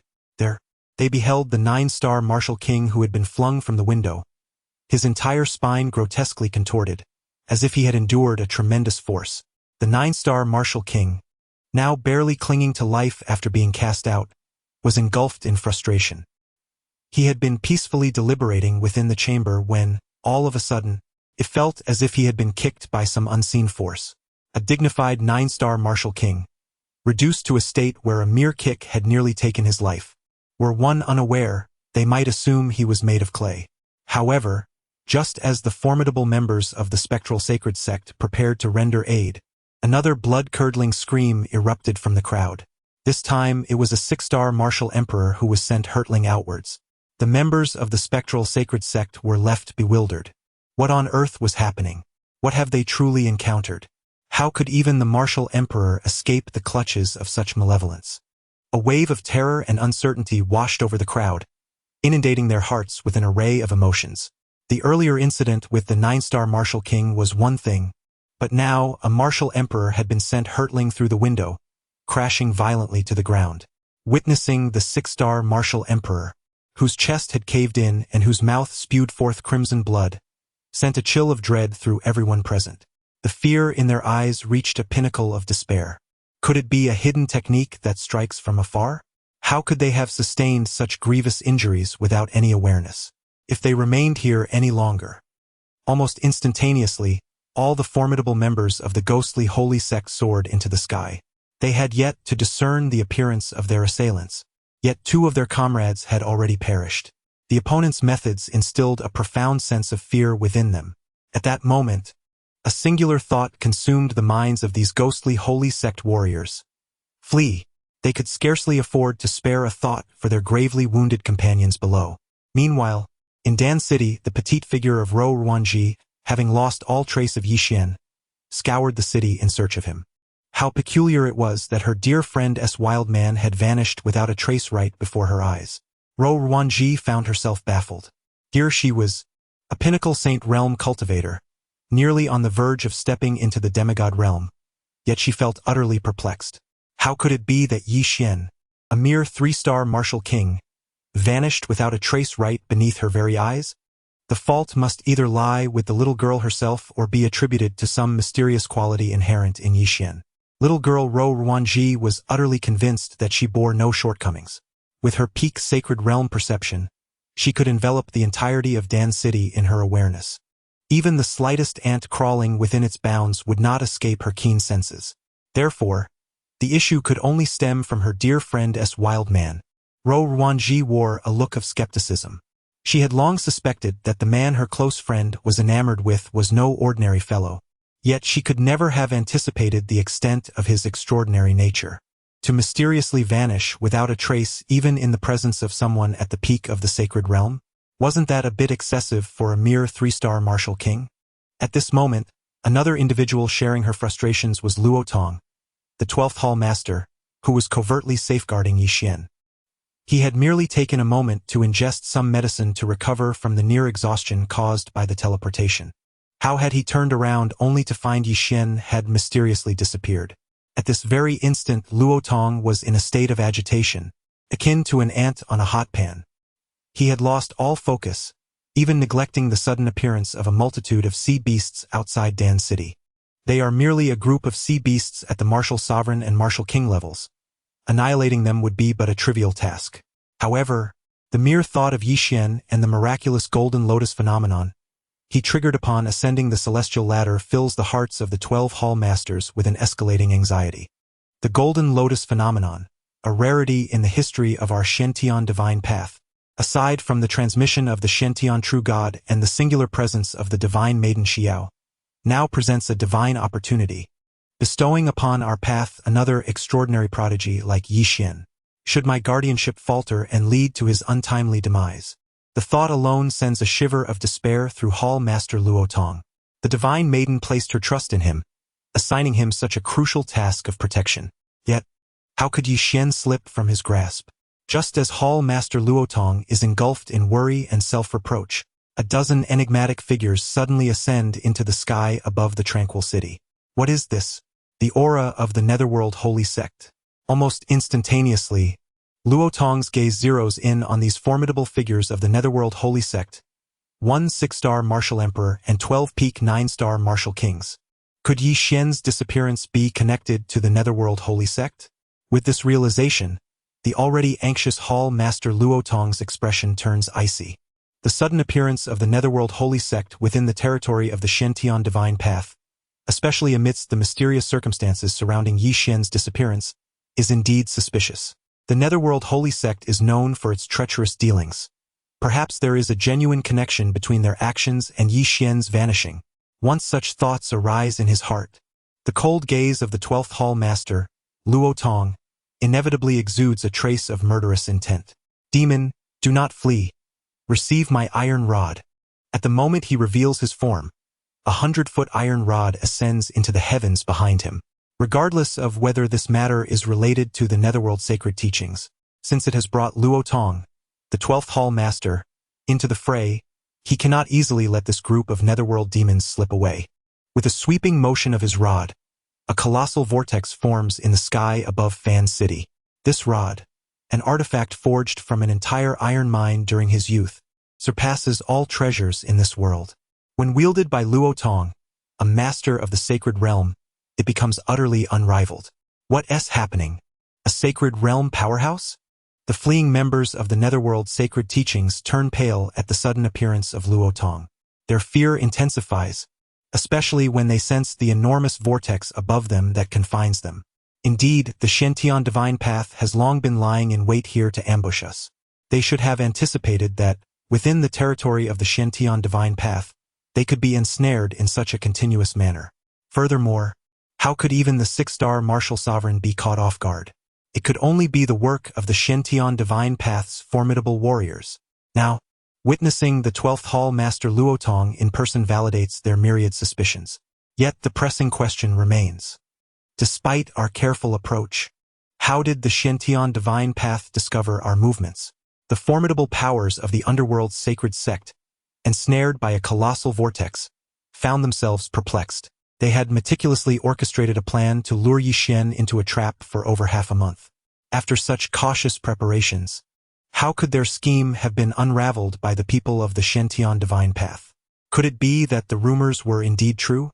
The last remaining 6-star martial emperor of the underworld sacred sect suddenly recalled something.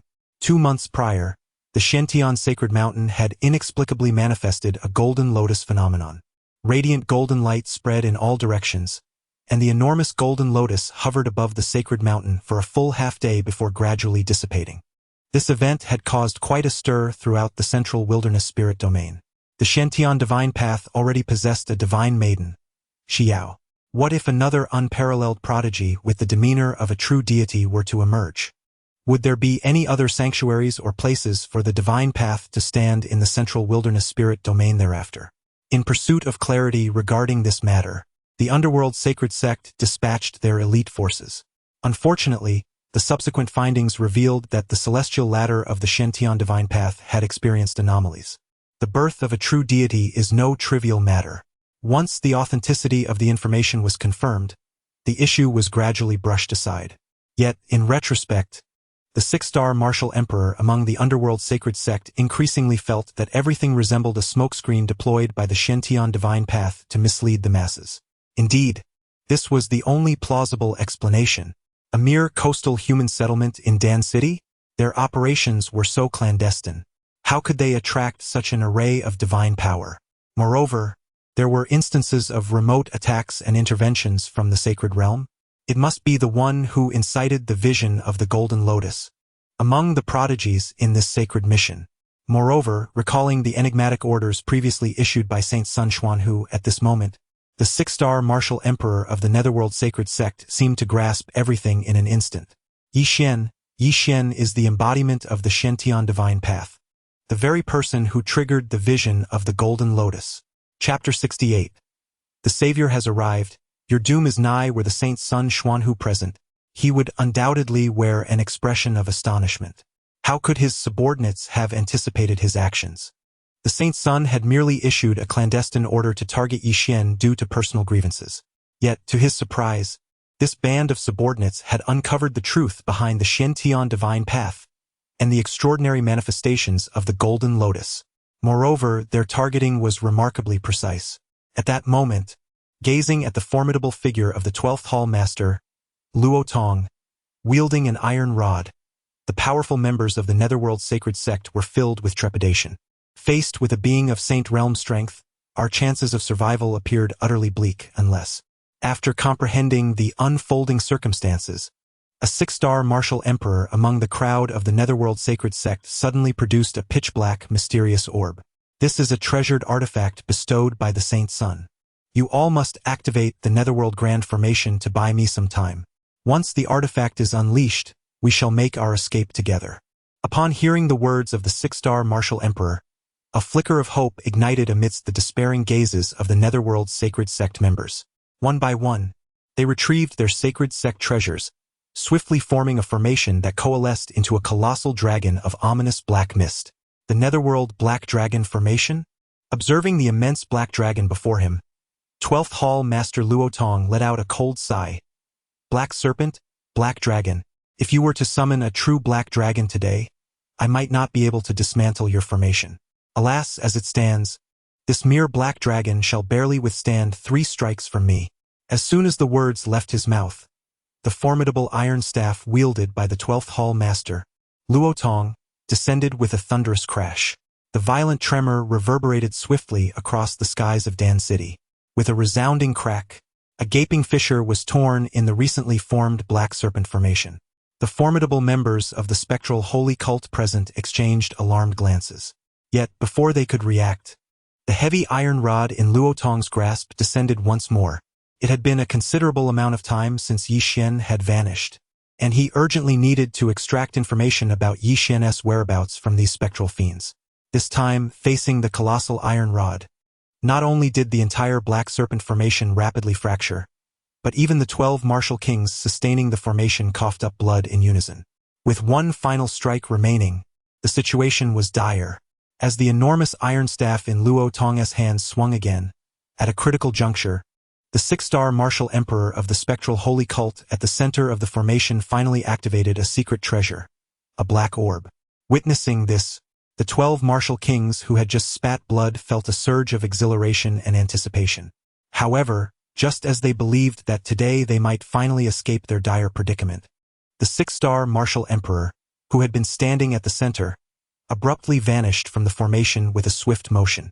The martial kings stood in bewilderment, momentarily stunned. The abandoned members of the spectral holy cult felt as though they had been forsaken by the very world itself. Yet they were undeniably fortunate. In a fleeting moment, the colossal iron rod wielded by the 12th Hall Master, Luo Tong, descended from the heavens with a thunderous crash. The ominous black dragon that had loomed above them shattered into countless fragments. They had no opportunity to utter a curse, as they, along with the surrounding grand formation, were reduced to mere dust. From a distance, on the surface of the sea, Zhao Kuo, witnessing the formidable display of power by the 12th Hall Master, was nearly overwhelmed with exhilaration. At last, a holy realm expert from the Shentian divine path has arrived. Ha ha ha! You wretched sea beasts, having besieged me, Zhao Kuo, for so long, now that a divine master is here, I eagerly anticipate your demise. Zhao Kuo's plight was indeed tragic. For an extended period, he had been beset by countless martial sect sea beasts, including several martial king sea beasts, on the water's surface. Despite his innate martial spirit and the possession of 3 yellow-grade secret arts, he now bore the marks of brutal assault, his body a tattered mess, resembling a beggar. No, even a beggar fared better, at least they bore fewer wounds. The sea beasts that had been mercilessly attacking Zhao Kuo were equally taken aback. The moment the 12th Hall Master Luo Tong unleashed his terrifying Holy Realm aura, even these intellectually inferior sea beasts felt an instinctual shiver of fear. Yet, just as Zhao Kuo regained his confidence and reveled in his triumph, the 12th Hall Master Luo Tong, who had been poised with his iron rod in midair, suddenly vanished with a swift motion. Zhao Kuo, what in the world is happening? He is utterly invisible. Am I truly surrounded by so many sea beasts alone? In reality, it is not that Luo Tong, the 12th Hall Master, cannot see, but rather he is far too preoccupied to notice. Yi Xian has vanished, and the sole clue lies with this group of enigmatic figures from the underworld sacred cult. Ironically, one of them has just fled. At this moment, Luo Tong is singularly focused on capturing the fleeing member of the underworld sacred cult to interrogate him fiercely about Yi Xian's whereabouts. Meanwhile, in the city of Dancheng, the young girl Ro Ruanji gazes thoughtfully at Luo Tong, who has rushed out wielding an iron rod. Her best friend has sought out this protector for her wild man, but it seems inadequate. Yi Xian had disappeared right under her nose. The strongest among those members of the underworld sacred cult was merely a 6-star martial emperor. If a mere 6-star martial emperor could abduct Yi Xian before Ro Ruanji, who is on the verge of becoming a demigod, then she, as the esteemed master of the Mei Yin Tower, Might as well wish for a fatal encounter with a block of tofu. However, the perplexing question remains. How did her best friend's wild man achieve what even a 6-star martial emperor could not? Yi Xian is merely a 3-star martial king. Yet, in Rou Ruanji's eyes, he has transcended the status of an ordinary 3-star martial king. The mysteries surrounding this wild man are indeed multiplying. At this moment, all of Rou Ruanji's focus is solely on Yi Xian, entirely oblivious to Zhao Kuo, who is being viciously assaulted by the sea beasts above the surface. Ah no. It seems that there are still those who are paying attention to him. For instance, at this very moment, Liao Wuji stands high atop a building in Dan City. Zhao Kuo, that fool. Liao Wuji had merely conducted a cursory investigation into the sea beasts attacking Dan City. Yet, in the blink of an eye, that imbecile Zhao Kuo has managed to summon such a multitude of sea beasts from the depths. It is one thing to deal with the martial sovereign-level beasts, but to have so many king-level beasts as well? This is untenable. Dan City is doomed. It is time to flee. Initially, upon witnessing the 12th Hall Master Luo Tong make an appearance, Liao Wuji had thought that the situation in Dan City would finally come to a resolution. However, unexpectedly, Luo Tong showed no interest in the sea beasts outside the city at all. Liao Wuji is certainly no fool like Zhao Kuo, who would recklessly engage in battle with sea beasts merely for a few flowers and compliments. Moreover, Yi Xian and the petite girl, Rou Ruanji, have not been seen since their separation. Those two cunning individuals undoubtedly harbor wicked intentions. Just the sea beasts outside Dan City are already a considerable headache. What if those two were to turn the tables on him? The mere thought sends a chill down Liao Wuji's spine, just as he prepares to rise and depart. In the distance, amidst the tumultuous sea, Zhao Kuo, besieged and barely recognizable, suddenly appears as if he has found a glimmer of hope. You are doomed. My brother is coming. Brother Liao, you have always lent me a helping hand. Liao Wuji? Chapter 69. Difficult brothers, you fool, cursing under his breath. Damn it, Zhao Kuo, you imbecile. Liao Wuji felt an overwhelming urge to eliminate Zhao Kuo as the gaze of a dozen formidable sea beasts bore down upon him. All he desired was a quiet escape. What was his transgression? Why must they pursue him so relentlessly? As for Yi Xian and the little lowly, he could tolerate their treachery. But now even Zhao Kuo, that simpleton, had fixated on him. Zhao Kuo, feeling utterly helpless, was besieged by numerous sea creatures. He had anticipated the arrival of a powerful ally, only to discover that the 12th Hall Master, Luo Tong, paid him no heed whatsoever. If he did not drag Liao Wuji into this predicament, he would undoubtedly be devoured by the ravenous beasts. At that very moment, while these reluctant allies were besieged by the sea creatures, the 12th Hall Master, Luo Tong, relentlessly pursued the martial emperor of the underworld's sacred sect, who had utilized a black orb to escape from Dan City. Is this what it means to be a formidable presence in the sacred realm? Glancing back at the swiftly approaching Luo Tong, the fleeing martial emperor was taken aback. Indeed, the terror was palpable. He had sacrificed his comrades, narrowly securing his own escape with the treasured artifact. Yet, he never expected the 12th Hall Master to close in on him so swiftly. Stay back. At this moment, the 6-star martial emperor of the underworld sacred sect was in a state of panic. He desperately wished to sacrifice another wave of comrades. Alas, he had already exhausted his allies in Dan City. Surrender Yi Xian at once, or do not blame my iron staff for showing no mercy. In a moment of desperation, the master of the 12 halls struck down the 12 9-star martial kings of the netherworld sacred sect with 3 swift blows. Now, before him stood only a fleeing 6-star martial emperor, the last glimmer of hope in his pursuit of Yi Xian. Master Luo Tong of the 12 halls could not permit this demon of the netherworld sacred sect to escape his gaze. However, his words caught the fleeing martial emperor off guard. Yi Xian? Is it not your Shantian divine path that orchestrated our ambush to capture him? And now you come to me, seeking his whereabouts? How on earth would I know where Yi Xian is? The fleeing martial emperor of the netherworld sacred sect felt as if his mind was muddled, akin to a mass of tangled threads. First, the inexplicable gathering of sea beasts outside Dan City.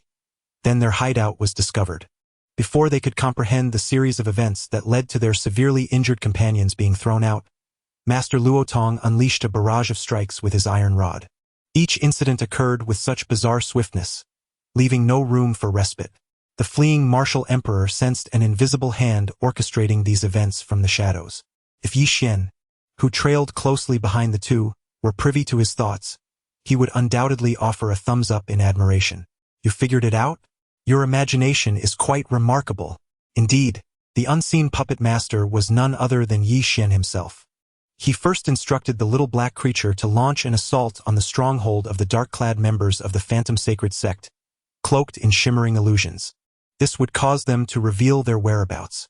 Once the locations of these formidable Phantom Sacred Sect warriors were exposed, they would undoubtedly be discovered by the powerful protectors sent by the Divine Path to shield Yi Xian.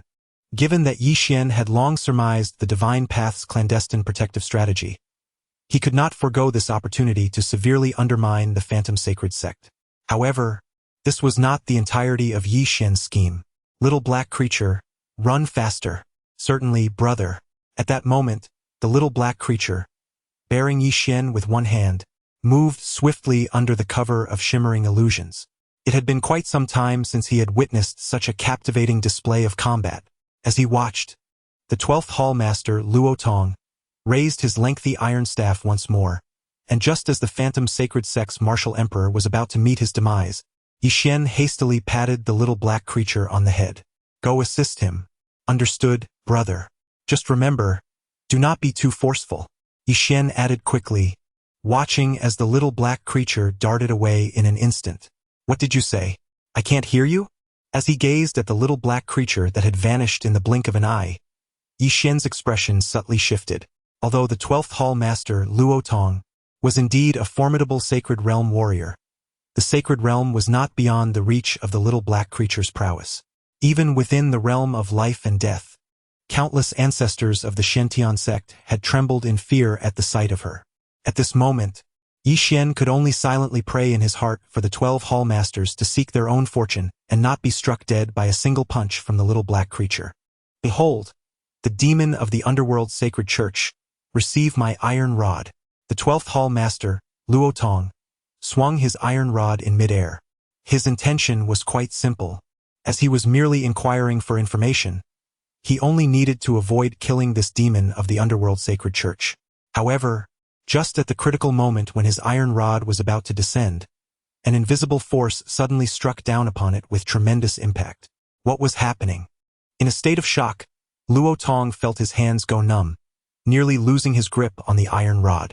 Meanwhile, the fleeing martial emperor of the underworld sacred church thought he was on the brink of death, especially upon seeing the massive iron rod descending from the 12th Hall Master.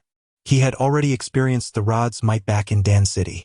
With his 6-star martial emperor prowess, he could never withstand such power. Who could have anticipated such a turn of events? How could a formidable sage-level expert let go of the iron rod? After a brief moment of astonishment, a wave of euphoric relief washed over him. If he did not flee now, then when? The martial emperor of the underworld sacred church did not have time to ponder the situation. He swiftly bit his finger, creating a mysterious bloodied rune in midair. In the next instant, his speed surged inexplicably and wildly. This was the secret method of the underworld sacred church to enhance speed by burning vital blood. Although his speed would increase several-fold in a very short time, the backlash on his own body was equally significant. As he gazed ahead, the elusive figures of the infernal sacred sect vanished without a trace, stirring a wave of anxiety within the 12th Hall Master, Luo Tong. Each time he attempted to charge forward, an invisible force repelled him back. With a look of perplexity and suspicion, Luo Tong surveyed his surroundings. As a formidable entity of the sacred realm, he was not accustomed to being toyed with by anyone beneath the demigod level. Could it be that the infernal sacred sect had even summoned a demigod for this endeavor? The thought sent a jolt through him. A demigod was evidently beyond his capacity to contend with. Yet, the disappearance of Yi Xian was undeniably linked to the infernal sacred sect. In light of this, there was but one course of action left. He slowly produced the spirit talisman bestowed by the goddess of twilight. Although the goddess was at the pinnacle of demigod status, her divine essence had already unlocked over 90% of her potential, rendering anyone beneath her power utterly helpless in her presence.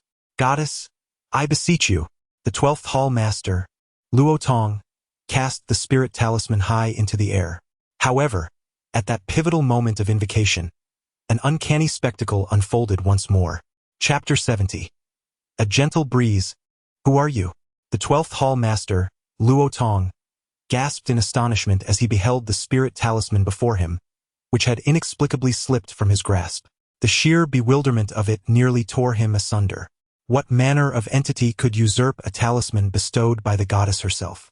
However, in stark contrast to the turmoil raging within Luo Tong, the little black creature, brimming with joy, clutched the talisman and scampered back to Yixin. Brother, look, I have brought back a marvelous treasure. Yixin paused, taken aback by the resplendent talisman shimmering in the little creature's grasp.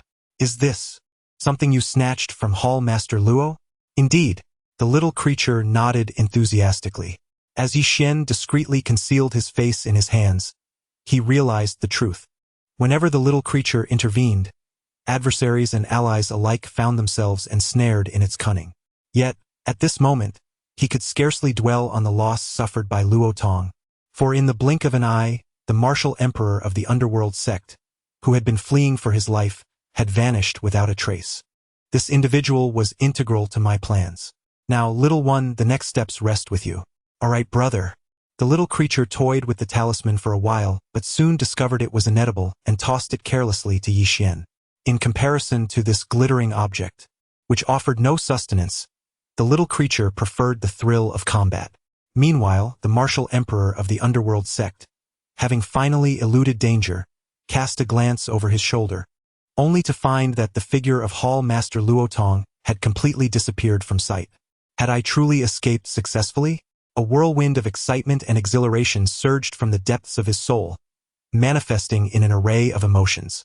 He genuinely had not anticipated that he would emerge alive today, especially when confronted by the relentless pursuit of a formidable Saint Realm expert. This scenario was almost one of certain demise. What had transpired with that Saint Realm figure from the Shentian divine path? Clearly, a Saint Realm warrior wielding an iron staff could not have been repelled by his own strength. Could it be that someone had intervened on my behalf from the shadows? As this thought crossed his mind, the recently liberated martial monarch of the Netherworld sacred sect radiated waves of intense astonishment. Could it be that the Holy Sun had foreseen our perilous encounter with the Shentian divine path's expert in Dan City? The more he pondered, the more convinced he became. His admiration for the Holy Sun Xuanhu had reached its zenith. Truly, the Holy Sun is worthy of the Netherworld sacred sect, being one of the most profound interpreters of the Netherworld sacred canon over the past millennium. Aside from the long-secluded sacred master, it was only Holy Sun Xuanhu who had delved into the depths of the Netherworld sacred canon. The elevated status of Holy Sun Xuanhu within the Netherworld sacred sect is not solely attributed to his title, but also to his profound understanding of the sacred text. It seems that upon my return, I must strive to cultivate a closer relationship with the esteemed Holy Sun. Perhaps I should seek to connect with him through informal channels to strengthen our rapport. With such a powerful Holy Sun guiding me, my future path of cultivation within the Netherworld sacred sect is sure to be considerably smoother. His unwavering confidence, even in the face of failure, stemmed from the conviction that he could forge a strong rapport with the esteemed Saint Xuanhu. The crux of his assurance lay in the crucial intelligence he held regarding the Shentian divine path. This path had given rise to an extraordinary prodigy, one whose emergence had heralded the manifestation of a golden lotus. Such a monumental task would never warrant merely dispatching a handful of martial emperors and kings from the saintly sect. Thus, the six-star martial emperor from the underworld sacred cult boldly surmised that even the sect was uncertain of the veracity of this information, prompting them to send representatives to investigate. Now, all those sent forth had perished, leaving him as the sole survivor. This was where his true worth resided. At this moment, the six-star martial emperor, having narrowly escaped death, felt as though he possessed an anchor amidst the stormy seas of uncertainty. He floated in a reverie of elation. It was merely the exertion of a secret technique that had cost him some vitality. Upon returning to the sect and achieving great merit, countless elixirs and precious treasures would be bestowed upon him. Not only that, he would also secure an advantageous relationship with Saint Xuanhu. The thought alone sent waves of delight through his heart. Yet, just then, a colossal shadow of a sword descended from the heavens, abruptly shattering his euphoric musings. "Who are you?" he inquired, his brow furrowing as he regarded the figure materializing before him.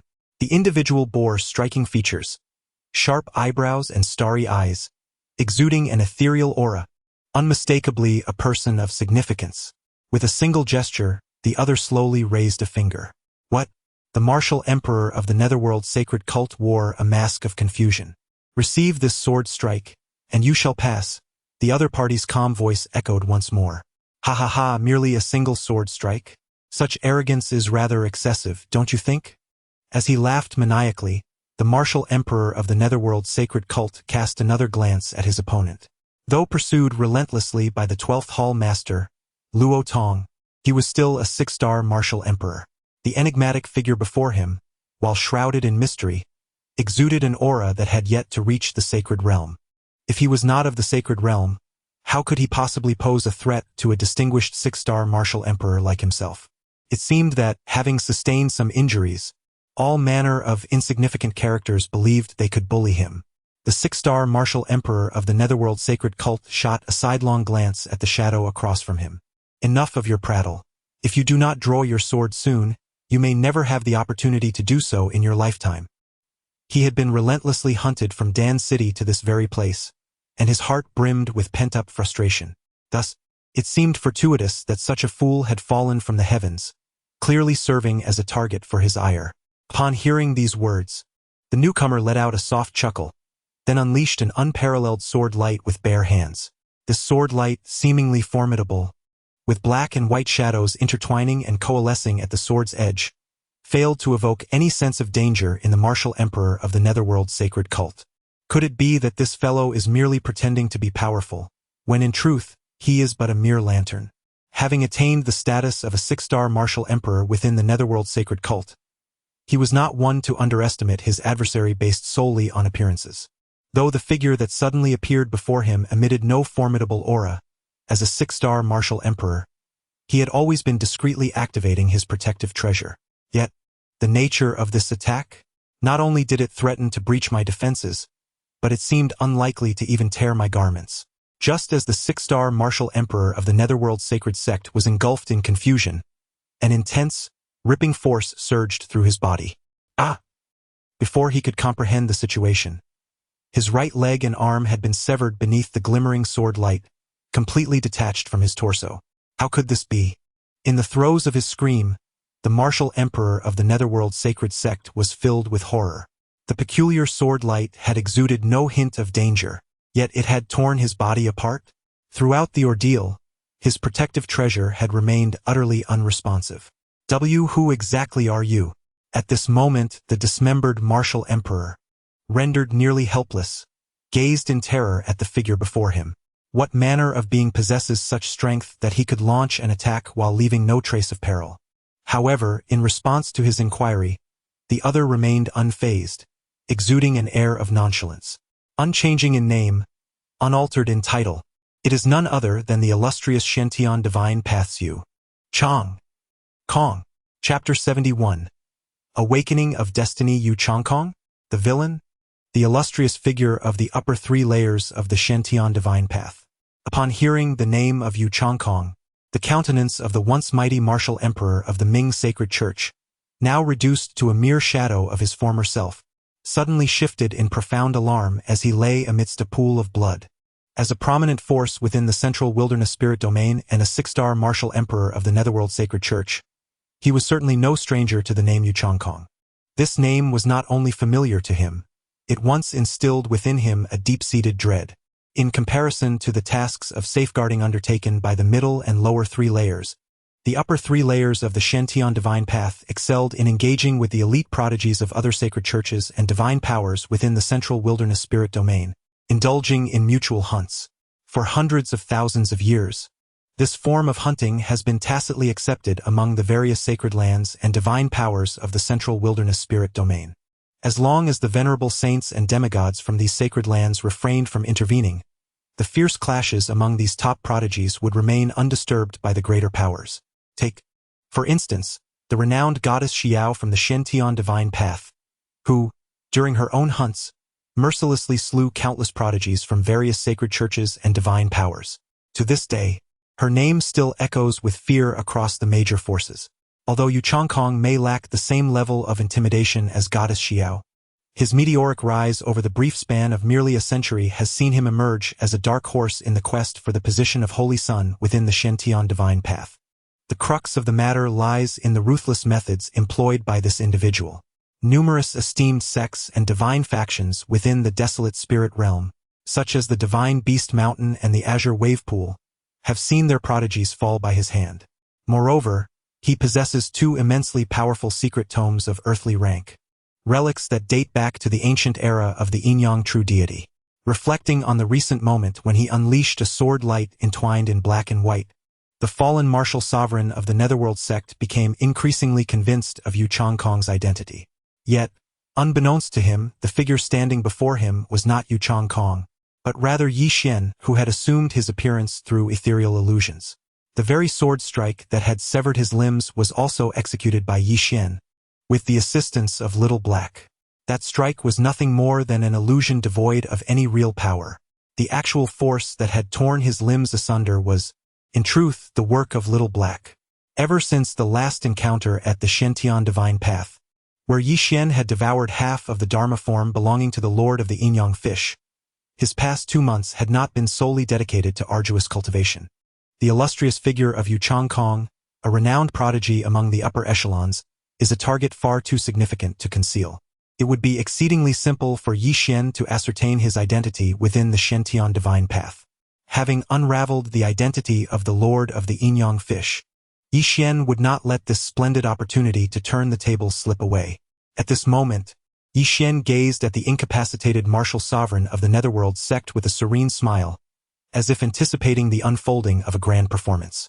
Feeling the gaze cast by Yi Xian, the inner turmoil of the individual confirmed that this person was indeed a powerful warrior of the underworld's sacred cult, a figure of the martial emperor rank. His expression shifted dramatically. Not only did he fail to discern Yi Xian's ethereal illusions, but he instinctively interpreted the recent strange sword light as a manifestation of Yu Changkong's mastery in his secluded cultivation, causing the sword light to be so subdued. As a dignified 6-star martial emperor, how could his sword light be so restrained before me? This raises the question of how terrifying his true strength must be. At this moment, the warrior of the underworld's sacred cult, lying in a pool of blood, was filled with dread. Amidst his fear, confusion prevailed. The paragons of the upper 3 tiers seldom engage in low-level protective tasks, so why was Yu Changkong here? If the appearance of the 12th Hall Master, Luo Tong, was to safeguard the one who triggered the Golden Lotus phenomenon within the Shen-Tian sacred path, then Yu Changkong's presence was entirely unfounded. Caught in his internal speculations, the 6-star martial emperor of the underworld sacred cult soon fell into a new round of conjecture. The Shen-Tian sacred path and the underworld sacred cult share a competitive relationship among their geniuses. As a paragon of the upper 3 tiers, Yu Changkong should be more anxious than anyone regarding the individual who sparked the Golden Lotus phenomenon. Unless, suddenly, it appeared as though the warrior of the underworld sacred cult had an epiphany, and his expression changed dramatically. You are the one who triggered the Golden Lotus phenomenon?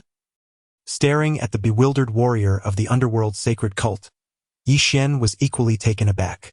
He truly did not anticipate the extent of his opponent's imagination.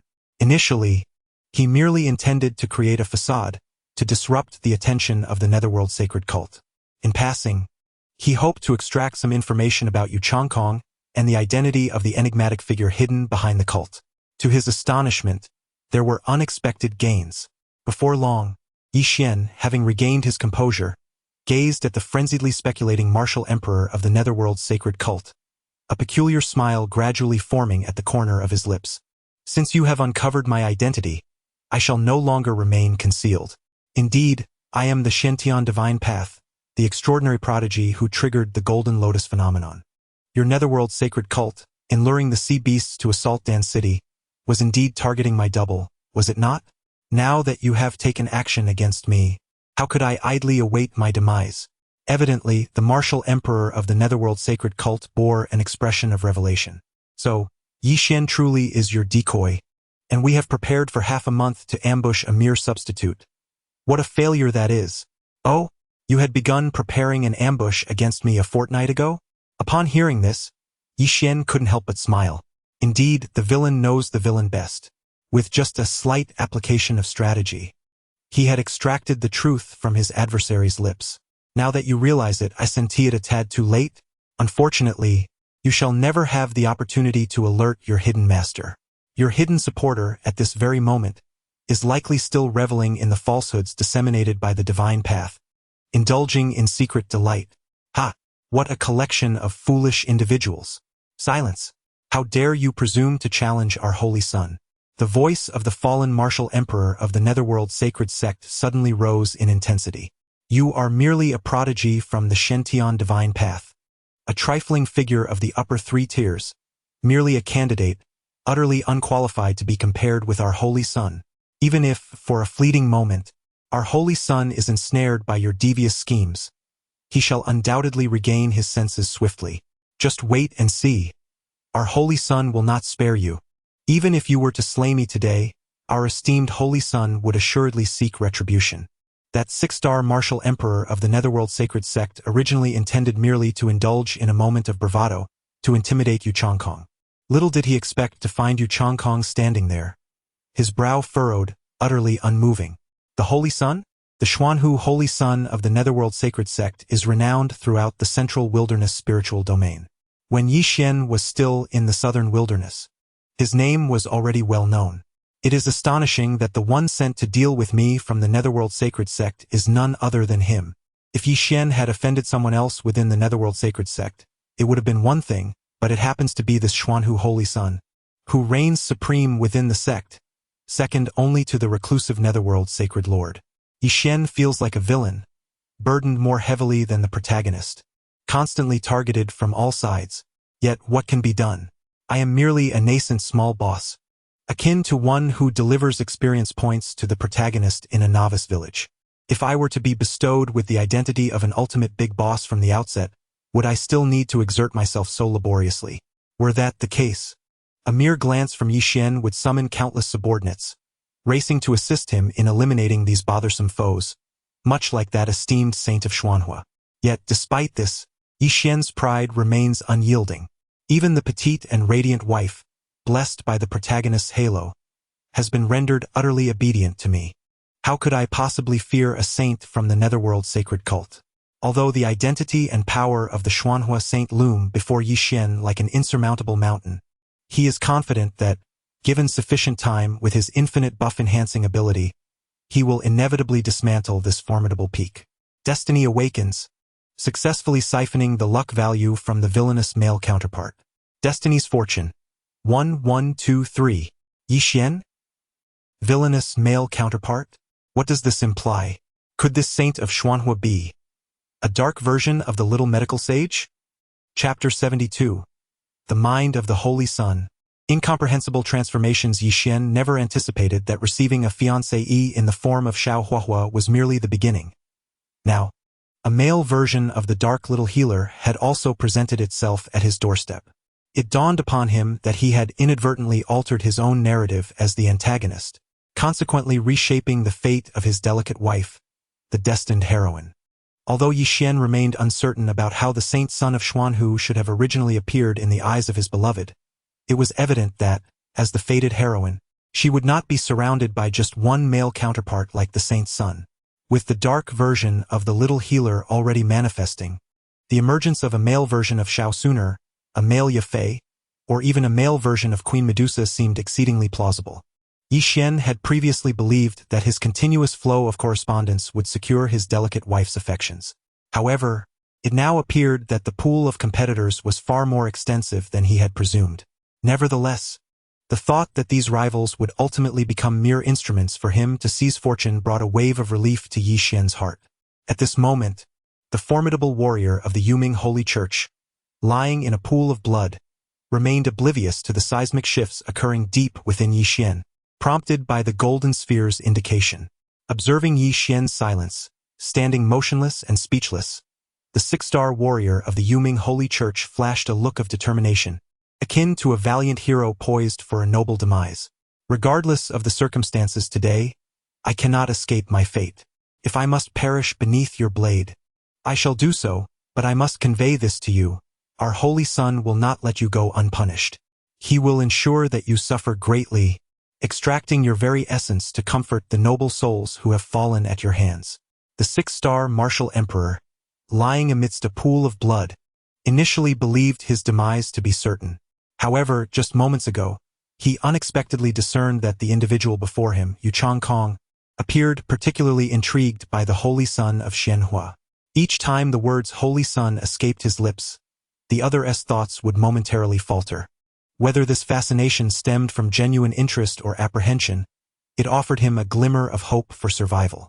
Our Holy Son possesses formidable powers, having ascended to the sacred realm over a millennium ago, mastering the unparalleled techniques of the netherworld. At this critical juncture, he summoned every ounce of strength to divert Yu Changkong's attention to the matter of the Holy Son, while discreetly retrieving a black orb, silently gathering his energy. I assure you, though you may not believe it, despite your status as a prodigy of the 3rd layer of the Shentian divine path, you are insignificant in the presence of our Holy Son. Should he choose, a mere sneeze from him could leave you bleeding from every orifice. He spoke with fervor, transforming from a 6-star martial emperor into a veritable torrent of words. As he completed the accumulation of power within the black orb, a fleeting glimmer of surprise flashed in the eyes of the martial emperor from the netherworld. Unable to contain his surging emotions any longer, he activated the orb, and in an instant he vanished without a trace. Yi Xian stood motionless, watching the departure of his opponent, devoid of any inclination to obstruct or pursue. Brother, why didn't you kill him just now? Upon hearing the inquiry from Little Black, Yi Xian's lips curled into a subtle smile. What purpose would it serve to slay him? Allowing him to live is where the true amusement begins. Come, Little Black, let us return to Dan City and indulge in a hearty meal. After all, Yi Xian's lengthy explanation would be lost on Little Black. It would be far more persuasive to simply take her to eat. As expected, the mention of food caused Little Black's eyes to shimmer with excitement. How wonderful! There's food to eat! Meanwhile, Yi Xian's mind was preoccupied with how to seize the fortune of the proclaimed male antagonist, Xian Hu Shengzi. Simultaneously, the 6-star martial emperor, who had narrowly escaped Yi Xian's grasp, returned to the Phantom Holy Sect, stirring a tempest within the sect's headquarters. What did you say? Yu Changkong is the one who triggered the Golden Lotus phenomenon within the Shentian divine path. Upon receiving this information, Xian Hu Shengzi nearly struck the messenger 6-star martial emperor dead. Impossible. Absolutely impossible. Holy Son, nothing is beyond the realm of possibility.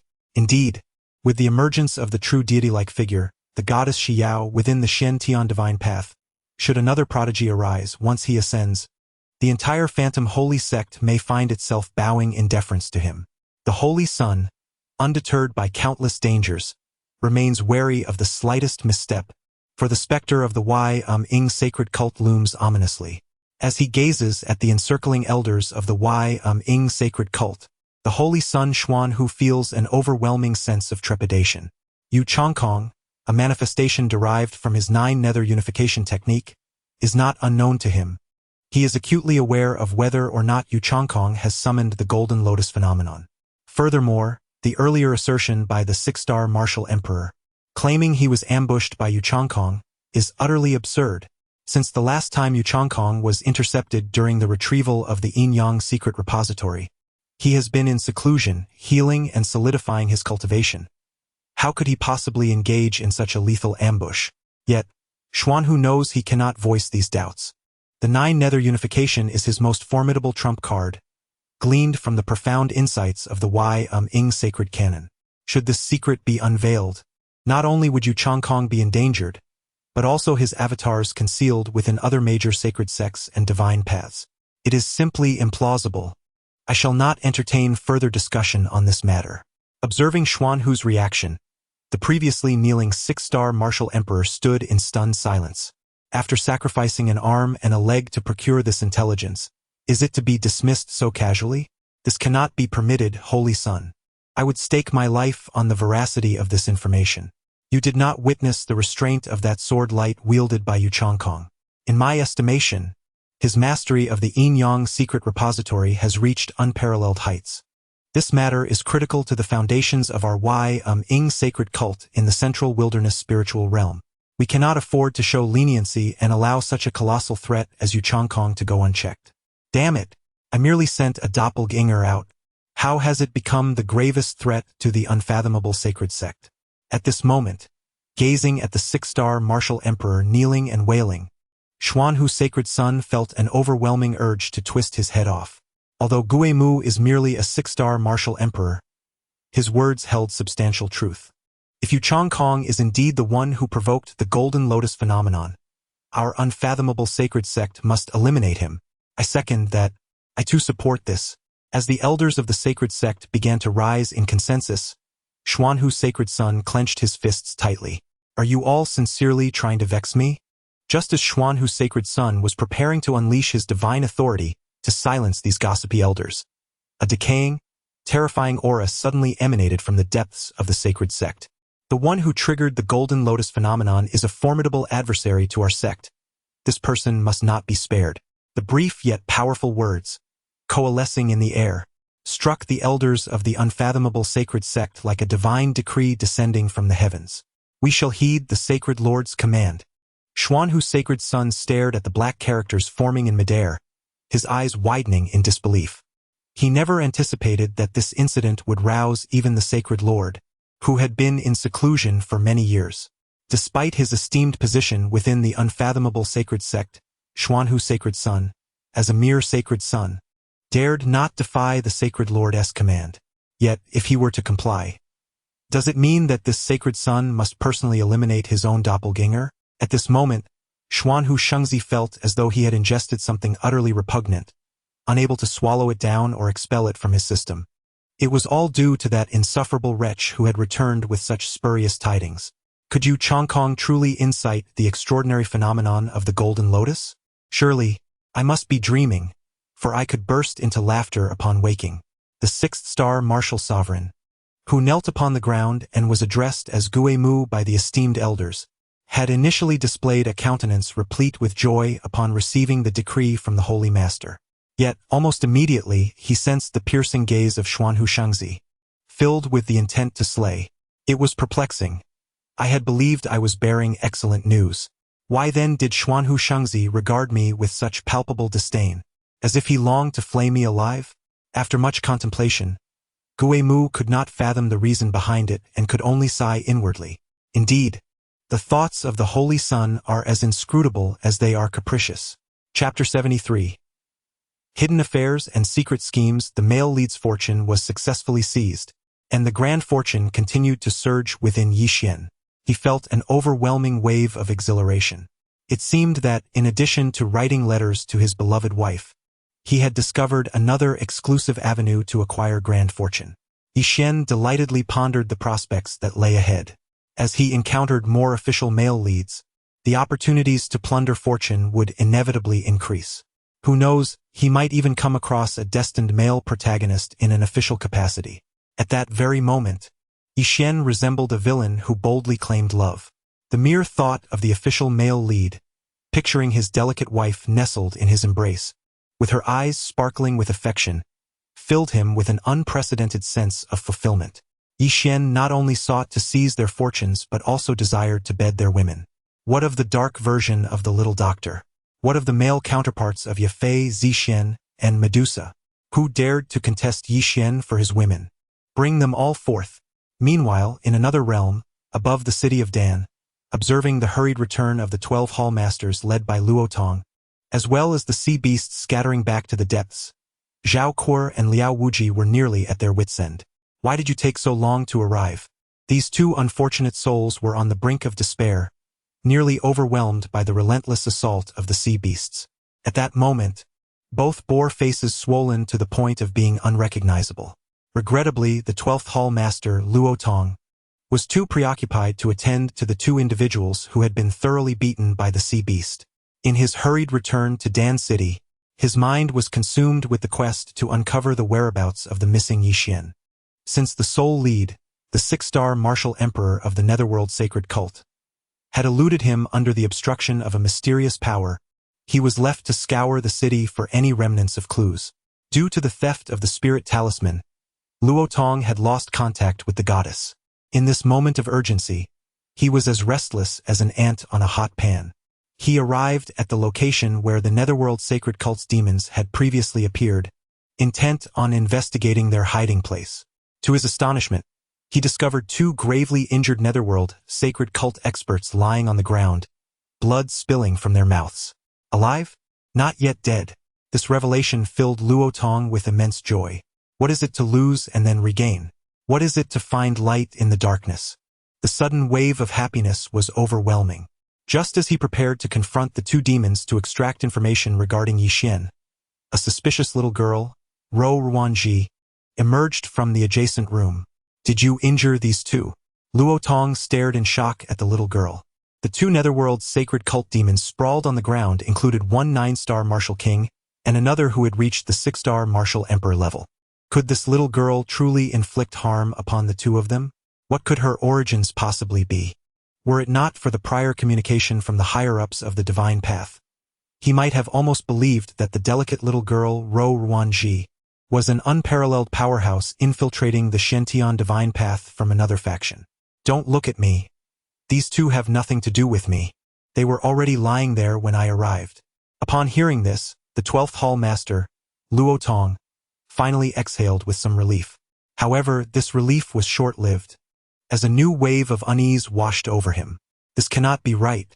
If it were not for the presence of the little girl, Ro Ruanji, who had injured these two beings from the underworld sacred sect, then who could possibly be responsible for their injuries?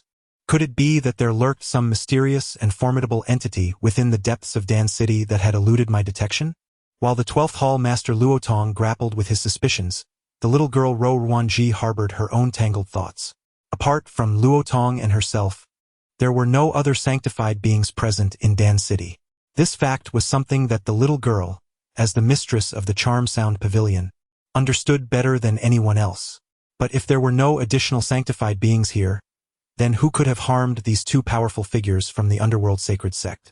Regarding this matter, Ro Ruanji had already interrogated the two injured from the underworld sacred sect prior to Luo Tong's arrival. Yet, the conclusion she reached was astonishing. A 9-star martial king and a 6-star martial emperor were completely oblivious to the identity of their assailant. If it were not for the little girl Ro Ruanji, who had employed a secret technique to ascertain that the two had not spoken falsehoods, she would have been inclined to suspect that these two fellows were deliberately toying with her. Could it be? At that moment, an improbable possibility flashed through the mind of the little girl Ro Ruanji. Is it the wild man of her dear friend? But isn't he a 3-star martial king? How could a 3-star martial king possibly defeat a 9-star martial king and a 6-star martial emperor? The crux of the matter is that these two did not even catch a glimpse of who had vanquished them, resulting in their current disheveled state. However, as she pondered further, she recalled that Yixian, this 3-star martial king, had just silently vanished from under the watchful eyes of the master of Mayin Building, who stood at the pinnacle of the holy realm, with one foot already in the demigod domain. Moreover, this wild man had, like her dear friend, manifested a golden lotus when ascending the heavenly ladder. Ro Ruanji was unaware of the secrets that Yixian possessed, yet her dear friend was imbued with many mystical traits that elude common understanding. If the wild man were similarly endowed with such mysteries, then it is indeed conceivable that he could be the architect of this entire affair. After much contemplation, the little girl Ro Ruanji ultimately fixated her suspicions upon Yixian. How ridiculous that I have been fretting over the wild man's safety, while he himself seems to be thoroughly enjoying his escapades. The little girl Ro Ruanji silently stamped her foot in frustration. At this moment, she not only felt that the two severely injured members of the underworld holy sect were somehow connected to Yixian, but even the suddenly vanished sea beast above the city, she believed, was also tied to him. Especially upon witnessing Zhao Kuo and Liao Wuji, who had been thoroughly beaten to a pulp by the sea beast. She pondered who besides her dear friend's wild man would be so bored as to inflict such humiliation upon these two fools. Just as the young girl, Ruanji, was contemplating this, a figure in the distance began to approach slowly. Yixian. The instant she recognized Yixian, Luo Tong, one of the 12 hall masters, was overwhelmed with emotion, nearly brought to tears. He had feared that Yi Xian had been captured by the fiends of the underworld holy sect. The guilt weighed heavily on him, as protecting Yi Xian was a task entrusted to him personally by the divine maiden, Xiao. If Yi Xian had indeed fallen into the hands of those malevolent beings, how could he ever face the maiden and the entire Shen-Tian divine path? Thank heavens, Yi Xian is safe. What a relief! In contrast, the young girl regarded Yi Xian with a rather sarcastic expression. Oh, brother Yi Xian, how impressive! I've been searching for you for so long, and you only just appear now. Surely, you haven't been engaged in any clandestine activities, have you? Little did she know, Yi Xian responded quite uncharacteristically. Well, indeed, it's a bit unsavory, which is why I went about it discreetly. Chapter 74. Breaking through as she gazed at Yi Xian, who acknowledged the situation before him, the little girl Ro Wanji's eyes widened in astonishment. She had expected Yi Xian to evade responsibility or offer some form of prevarication, but his acceptance was remarkably straightforward. So, you mean to say that these two individuals on the ground were also injured by you? Upon hearing Ro Wanji's question, the 12th Hall Master, Luo Tong, was taken aback. He had never considered this angle, hence his surprise at why the little girl would think that these two powerful figures from the underworld sacred sect had been harmed by Yi Xian. Well, I suppose so, Yi Xian replied, his expression profound yet smiling. Ro Wanji? Luo Tong?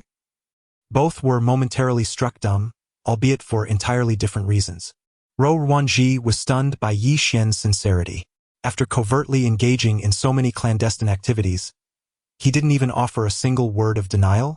He even responded to her inquiries. The honest little girl could not help but wonder if her best friend's wild man was concocting some sort of scheme. On the other hand, the 12th Hall Master Luo Tong's bewilderment was far more straightforward. Why, Yi Xian, you must be jesting with me, for that was a 9-star martial king and a 6-star martial emperor you just claimed to have defeated, given your cultivation level. Though he did not articulate his thoughts completely, the implication was unmistakable. You, a mere 3-star martial king, can defeat a 9-star martial king and a 6-star martial emperor? What nonsense! Even though Yi Xian once triggered a miraculous phenomenon on the ascending ladder, how could a 3-star martial king possess such power? Alas, it seems I have been too modest in my demeanor. Yi Xian feigned a troubled expression. In the next moment, a surge of divine might erupted from within him, coalescing into a terrifying and enigmatic formation in the surrounding air. This is the divine might formation. Luo Tong, the 12th Hall Master, stared in astonishment, his eyes wide as saucers. As the master of the Divine Path Hall, he was certainly familiar with the divine might formation. Has your divine bone transformed beyond 50%? Faced with the incredulous gaze of Luo Tong, Yi Xian neither confirmed nor denied the assertion. However, this scene was witnessed by Zhao Kuo and Liao Wuji, who had just returned from the air, having been thoroughly beaten by the sea beast.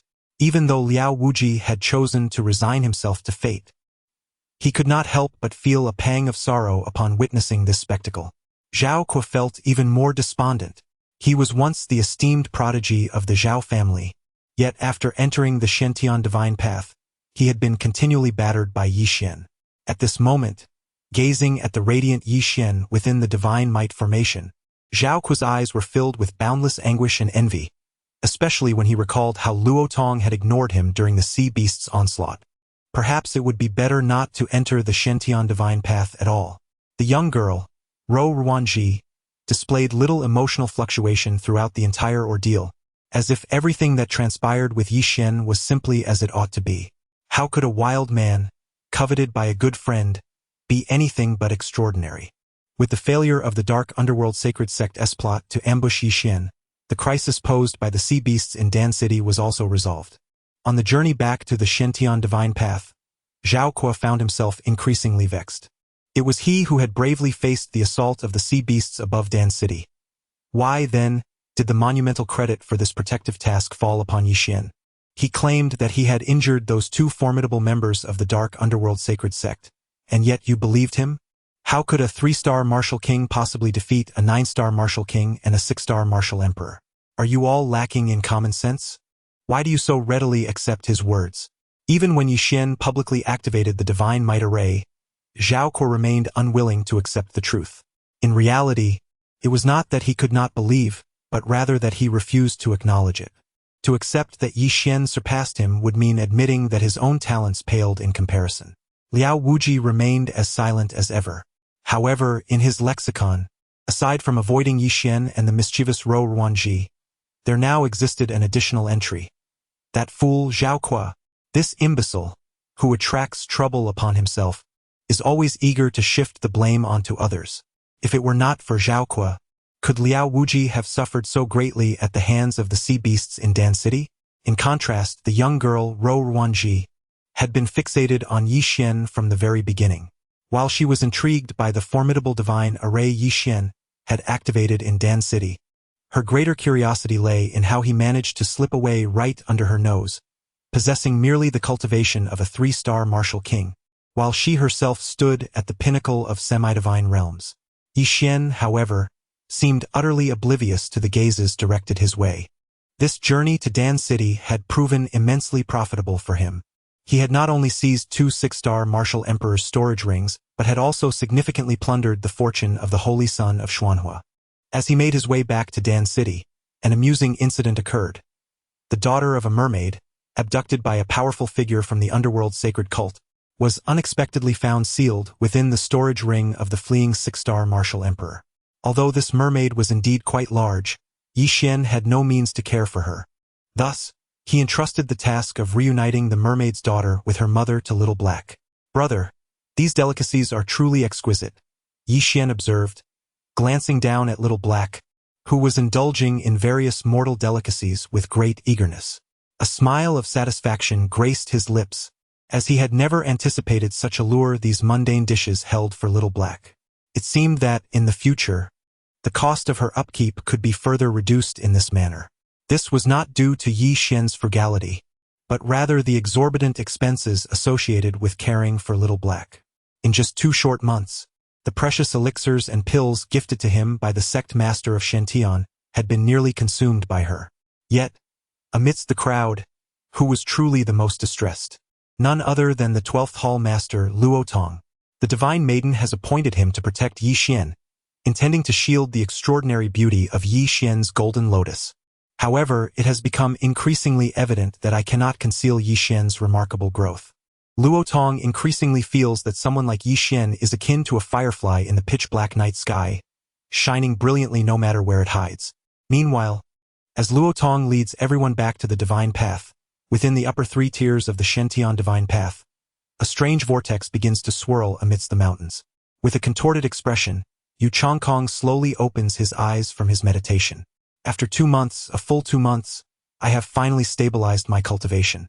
During this time, Yu Changkong has nearly exhausted all his chaotic essence to stabilize his own yin-yang secret treasury, which was ravaged by an external force.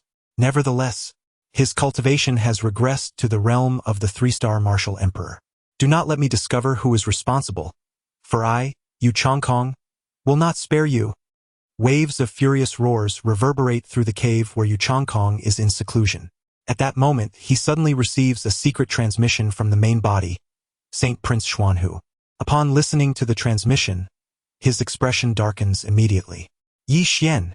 Chapter 75. Identity exposed.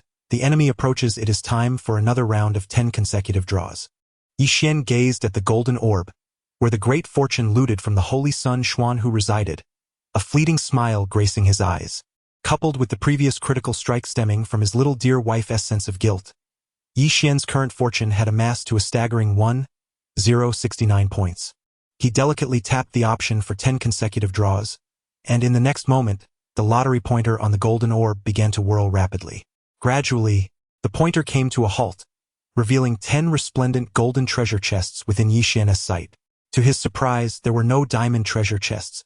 Yi Xian was momentarily taken aback, but soon regained his composure. It seemed that his prior streak of drawing diamond treasure chests was indeed heavily influenced by luck. He began to understand why a diamond lock option had recently been added to the golden orb. However, Yi Xian did not dwell on this matter. Although he had drawn 10 golden treasure chests this time, they still possessed sufficient merit to enhance his fortune. Before long, as the 10 golden treasure chests slowly opened, Yi Xian acquired 2 drops of divine blood, 3 fruits of the great path, and a momentary elixir. Overall, the returns from this draw were quite satisfactory. The fruits of the Great Path need not be elaborated upon. Yi Xian's divine bone had already been elevated to 43%. Even though the efficacy of the fruits began to diminish with the enhancement of his divine bone, 3 fruits were still enough to elevate Yi Xian's divine bone to approximately 50%. As for the 2 drops of divine blood, needless to say, Yi Xian, having utilized the divine blood just once, has already surpassed the ancient physique, attaining the level of a sacred body. If he were to absorb and refine these 2 droplets of divine blood from the reward space, it is reasonable to believe he could at least reach the mid-tier sacred body level, if not more. Beyond the ancient physique lies the sacred body, which is further classified into 3 grades: upper, middle, and lower. Achieving a mid-tier sacred body would bestow upon him physical strength that is at least an entire major realm above that of other martial artists of the same rank. With a lower-tier sacred body, Yi Xian would be able to assert his dominance in the martial king realm without drawing upon any of his cultivation. Attaining a mid-tier sacred body would render it quite challenging for even a martial emperor to inflict harm upon him. As for the instantaneous pill, Yi Xian has yet to make use of it. However, such a resource is intended for dire circumstances. Each additional pill equates to an extra lease on life. Now, regarding the outcome of this mission, I shall report to the Divine Path Hall based on your individual performances. If there are no further matters, you may return.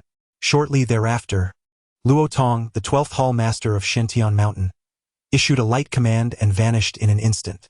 He had already informed the goddess of the emergence of the Netherworld sacred religion in Dan City through a secret method while on his way back. Nevertheless, he felt it necessary to personally meet with Goddess Xiao once more. Yi Xian's rapid growth has left him, as a protector, feeling increasingly inadequate. After bidding farewell to the 12 Hall Master, Luo Tong, Zhao Kuo remained silent as he returned to the bamboo cottage. He was seething with anger. How could Yi Xian have activated the Divine Might formation? The seemingly straightforward task of safeguarding the path had allowed Yi Xian to seize the lead. At that moment, Zhao Kuo felt akin to a jester, utterly humiliated in front of everyone. Liao Wuji, too, felt a similar sting of embarrassment. He had been thoroughly beaten by the sea beasts, even though, on the way back, the 12 Hall Master Luo Tong had bestowed upon them elixirs to alleviate their bruises. A thorn still lodged in his heart. As the most formidable heir of the martial sage pavilion in the western wilderness, he had been bested by a throng of sea beasts during a task meant for protection. What made it worse was that this disgrace occurred in front of the entire Dan City. Should word of this reach the western wilderness, how could Liao Wuji ever show his face again? The crux of the matter was that if the one who ambushed him had been Yi Xian or that cunning little girl from the northern wilderness, it might have been bearable. Yet it was the fool Zhao Kuo. At this moment, Liao Wuji urgently needed to return to the bamboo cottage to calm his tumultuous thoughts, lest he act impulsively against his fellow disciples. Now that everyone had retreated, he too would do the same. Among the trio, it was perhaps Yi Xian who was most eager to return to the bamboo cottage. He had just completed a series of 10 consecutive draws, and now required time to thoroughly enjoy these rewards and enhance his cultivation. As for the little girl, Ro Wanji, she had vanished along with the 12 Hall Master Luo Tong into the lower 3 tiers. However, for Yi Xian, who had long grown accustomed to the enigmatic presence of the little girl, it was of little consequence. As long as this petite figure did not interfere with his routine of accumulating buffs, he was indifferent to her true identity. Yet, at the moment when the group dispersed, each returning to their respective homes, Yu Changkong, having learned that he was marked as the primary target of the Netherworld sacred sect, felt an overwhelming sense of indignation and despair. At this juncture, he was engulfed by a wave of fury and frustration. He was undeniably the avatar of the sacred Prince Xuanhu, a figure revered above all others within the Netherworld sacred sect. How could it be that his own kin had turned against him? Yet what could he say? He could say nothing. His Yin-Yang secret repository had just suffered a backlash, reducing his power to barely half of its peak, leaving him with only the strength of a mere 3-star martial emperor. In such a precarious situation, should his identity be revealed, he would be the first to face the wrath of the Shentian Divine Path. After years of arduous cultivation within the Shentian Divine Path, he could not allow his hard work to go to waste. After much contemplation, Yu Changkong could only channel his pent-up rage towards Yi Xian. If the fools dispatched by the sacred Prince Xuanhu had not gone to Dan City to confront Yi Xian, they would not have been detected by the formidable beings of the Shantian divine path, nor would they have encountered that imbecile masquerading in his name. Indeed, Yu Changkong found himself in a state of deep frustration. The individual who had secretly devoured his yin-yang fish avatar had yet to be found, and now, another had impersonated him, causing such a farcical assassination in Dan City. At this moment, Yu Changkong was in dire need of a target upon which to unleash his fury. Yi Xian is indeed the target. Considering the elite from the lower 3 tiers, who ventured to Dan City to carry out their protective duties, must have returned to the Divine Mountain by now. I shall confront you, Yi Xian, and ascertain what extraordinary abilities you possess that could compel a manifestation of the Shantian sect to falter in your presence. With this thought in mind, Yu Changkong ascended without hesitation, soaring towards the lower 3 tiers. This aura. Is it Yu Changkong? Has he emerged from his seclusion? His demeanor suggests he is heading towards the lower tiers.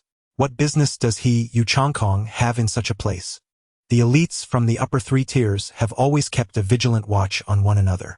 Although Yu Changkong previously suffered backlash from the failure of his yin-yang fish transformation, he remains a formidable adversary in the eyes of many from the upper 3 tiers.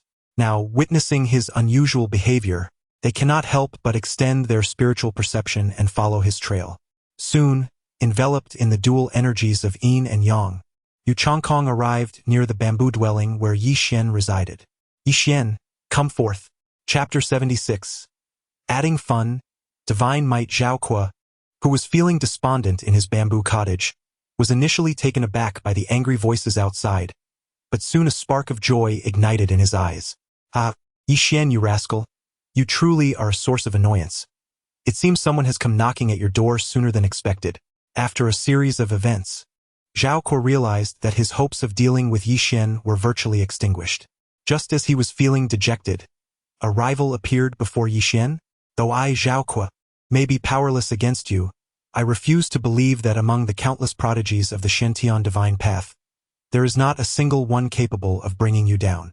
In a surge of excitement, Zhao Kuo rushed out of the bamboo cottage. However, upon seeing the visitor, his surprise transformed into sheer ecstasy. Yu Changkong? Could it be that Yu Changkong has personally come? Does he know of Zhao Kuo's recent tribulations in the lower tiers and has come specifically to avenge him?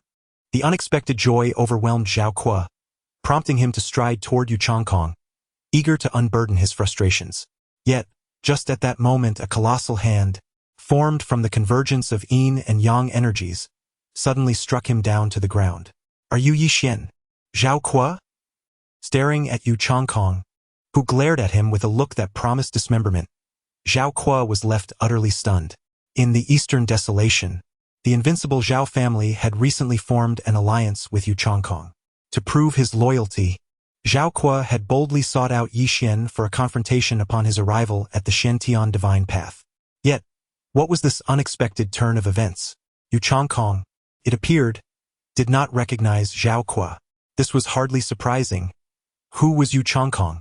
A prodigy from the upper echelons.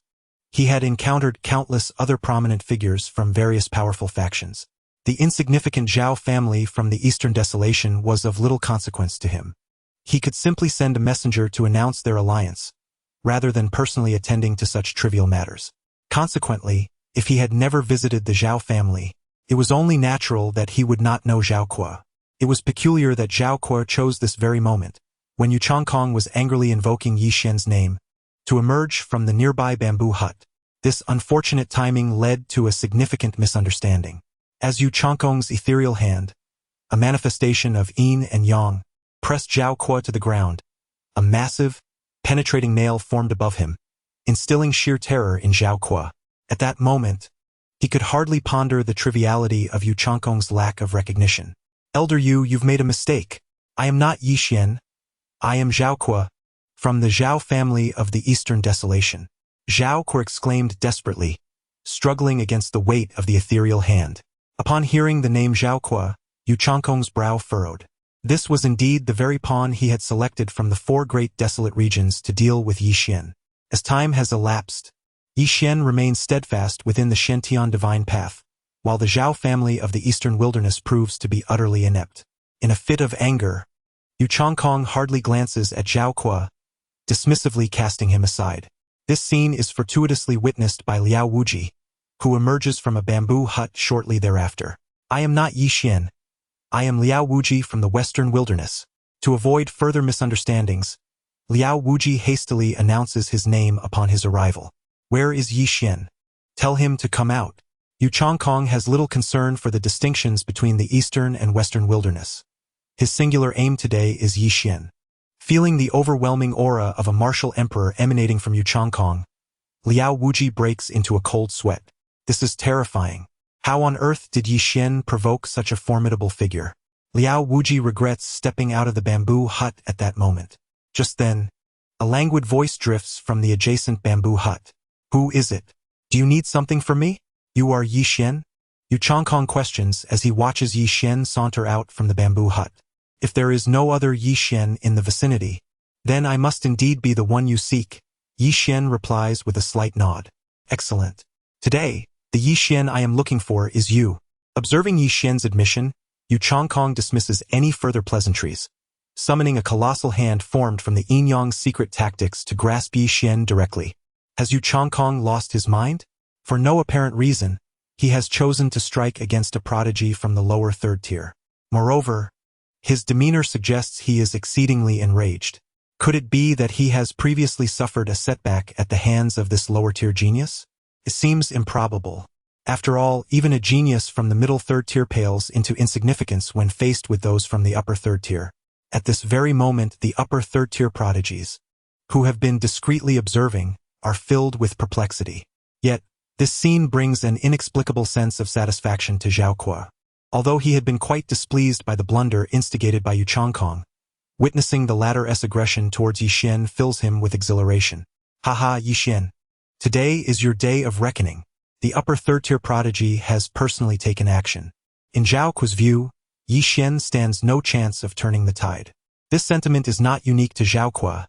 The upper third-tier prodigies, who have been following with their spiritual senses, share the same belief.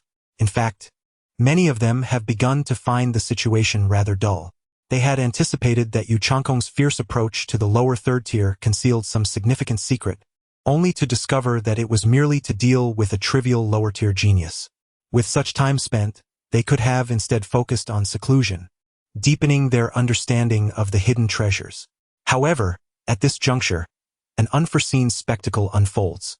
Just as Yu Chongkong's hand was about to grasp Yi Xian, a brilliant golden light suddenly erupted from Yi Xian, soaring skyward. This is the divine might formation. Gazing at the enormous yin-yang hands shattered by radiant golden light, the prodigies on the upper three tiers, who were preparing to retract their consciousness, widened their eyes in astonishment. In truth, even Yu Chongkong himself was taken aback. He never anticipated that Yi Xian's divine bone had undergone such a transformation, capable of penetrating the colossal hands he had consolidated with the yin-yang concealment. Excellent, excellent. It seems you possess some skill. No wonder you have been able to. Just as Yu Chongkong's words trailed off, he quickly fell silent. Initially, he had found this journey rather dull, but now you have indeed added a considerable amount of intrigue. After a brief pause, a bloodthirsty smile crept onto Yu Chongkong's lips. Oh, is that so? On the opposite side, Yi Xian, who had remained standing within the divine might formation, smiled faintly.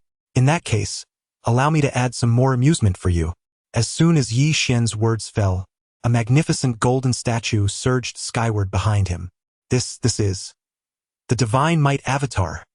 How could a mere prodigy from the lower tier possibly manifest a divine might avatar? Chapter 77. Such a monstrous transformation. Stunned and speechless at this moment, on the upper three tiers, the prodigies who had been closely following him were astonished, their minds reeling in disbelief. To them, it was already remarkable for Yi Xian, a prodigy from the lower three tiers, to summon the formidable divine might array. Now, he had even coalesced the manifestation of divine might. When had the prodigies of the lower three tiers become so extraordinarily powerful? In truth, it was not only they who were taken aback by the manifestation of divine might summoned by Yi Xian. Yu Chongkong felt the same. As he gazed at the resplendent and solid manifestation of divine might behind Yixian, a subtle crease formed on his brow. This was the first time he had exhibited a grave expression since he had rushed down from the upper 3 tiers. The ability to condense the manifestation of divine might using the power of divine bones? It seems I have underestimated you. Boom! Before Yu Changkong could finish his thought, a colossal golden fist descended from above him. When it came to battle, there was no room for unnecessary chatter. The manifestation of divine might behind Yixian relentlessly launched attacks towards Yu Changkong. Having consumed 3 fruits of the Great Path, Yixian's divine bones had transformed to an impressive 48%. Although he still fell short of the 50% mark, this transformation had elevated his cultivation to the level of a 7-star martial king. Now, bolstered by both the divine might array and the manifestation of divine might, Yixian resembled an ancient war god, unleashing a relentless barrage of fists upon Yu Changkong's head. Even with the formidable prowess of the 3-star martial sovereign, Yu Changkong found himself repeatedly repelled beneath the shadow of that punch. What have I just witnessed? A 7-star martial sovereign relentlessly pursuing and pummeling a 3-star martial sovereign? Is my posture upon rising this morning somehow askew? The thunderous clash of their battle attracted considerable attention from the lower tiers elite, especially when they discerned that the one being mercilessly battered was none other than Yu Changkong. Incredulity erupted in the eyes of all. The esteemed Yu Changkong of the upper tier? How could it possibly be him? What business does an upper-tier elite have descending to the lower tier? And to engage in such a fierce exchange with a 7-star martial sovereign? Was it truly an exchange? It was evidently a one-sided onslaught from the opposing 7-star martial sovereign. Who is this newly arrived 7-star martial sovereign?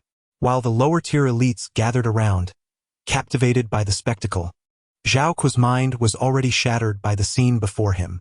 Yixian is actually overpowering Yu Changkong? What kind of absurdity is this? When did he become so formidable? Zhao Kuo felt as if he was reevaluating Yixian entirely. Moreover, how did he ascend to the rank of 7-star martial sovereign? He was merely a 1-star martial sovereign when we arrived at the Divine Mountain, just like me. Zhao Kuo sensed his intellect was increasingly inadequate. Meanwhile, not far off, Liao Wuji gazed at Yixian, who exuded an aura akin to a warrior deity, his eyes flickering with contemplation, seemingly pondering something profound. Just what kind of individual is Yixian? Previously, when ascending the heavenly ladder, it undeniably triggered the manifestation of the golden lotus. However, the divine decree from the celestial path insisted that the ladder was flawed. At that time, Liao Wuji did not ponder deeply on the matter. After all, for hundreds of thousands of years, the only one to invoke such a golden lotus phenomenon under the Shantian divine path was the illustrious goddess Xiao. Regardless of Yi Xian's exceptional talents, how could he possibly summon the golden lotus? Yet, now, Liao Wuji began to harbor a subtle doubt, especially when he recalled the peculiar reactions of the 12th Hall Master, Luo Tong, in Dan City. Yixian, a mere newcomer to the divine path, was able to overpower the upper-tier celestial prodigies effortlessly. Could it be that the golden lotus phenomenon was indeed genuine? Liao Wuji clenched his hands tightly, his body trembling slightly, as he felt he was drawing closer to the truth of the matter. However, at this moment, his thoughts, along with those of Zhao Kuo, went unnoticed, for everyone's attention was fixated on Yixian and Yu Changkong. Particularly, those upper-tier celestial prodigies who had followed Yu Changkong to the bamboo cottage sensed something amiss in his aura. Did you all notice? Could it be due to the previous incident involving the incomplete yin-yang fish manifestation? Was he perhaps suffering from a backlash from the yin-yang secret? In contrast to the lower-tier celestial prodigies merely spectating, the upper-tier prodigies had a clearer grasp of the situation. Even with Yixian activating the divine might array and the support of the divine might manifestation. Yet, as a 7-star martial king, it remains an insurmountable challenge for him to vanquish a peer like Yu Changkong, who stands at the precipice of the sacred realm. Even though Yu Changkong's prowess has been diminished to that of a 3-star martial emperor due to the backlash from the yin-yang fish, his profound comprehension of martial arts and the principles of the universe is still far beyond what Yixian, a mere 7-star martial king, can fathom. Yu Changkong, currently suppressed, is merely at a disadvantage due to the opponent's initial advantage. Once he regains his composure, This lower-tier prodigy, who has consolidated the divine might of his manifestation, shall undoubtedly face dire consequences. As anticipated, the tide of battle swiftly began to unfold in favor of the upper-tier prodigies. Gradually stabilizing his stance, Yu Changkong's complexion oscillated between shades of green and red. As a distinguished upper-tier prodigy and a candidate for the holy son of the Shen divine path, how could he possibly be subdued to such an extent by a mere Yi Xian?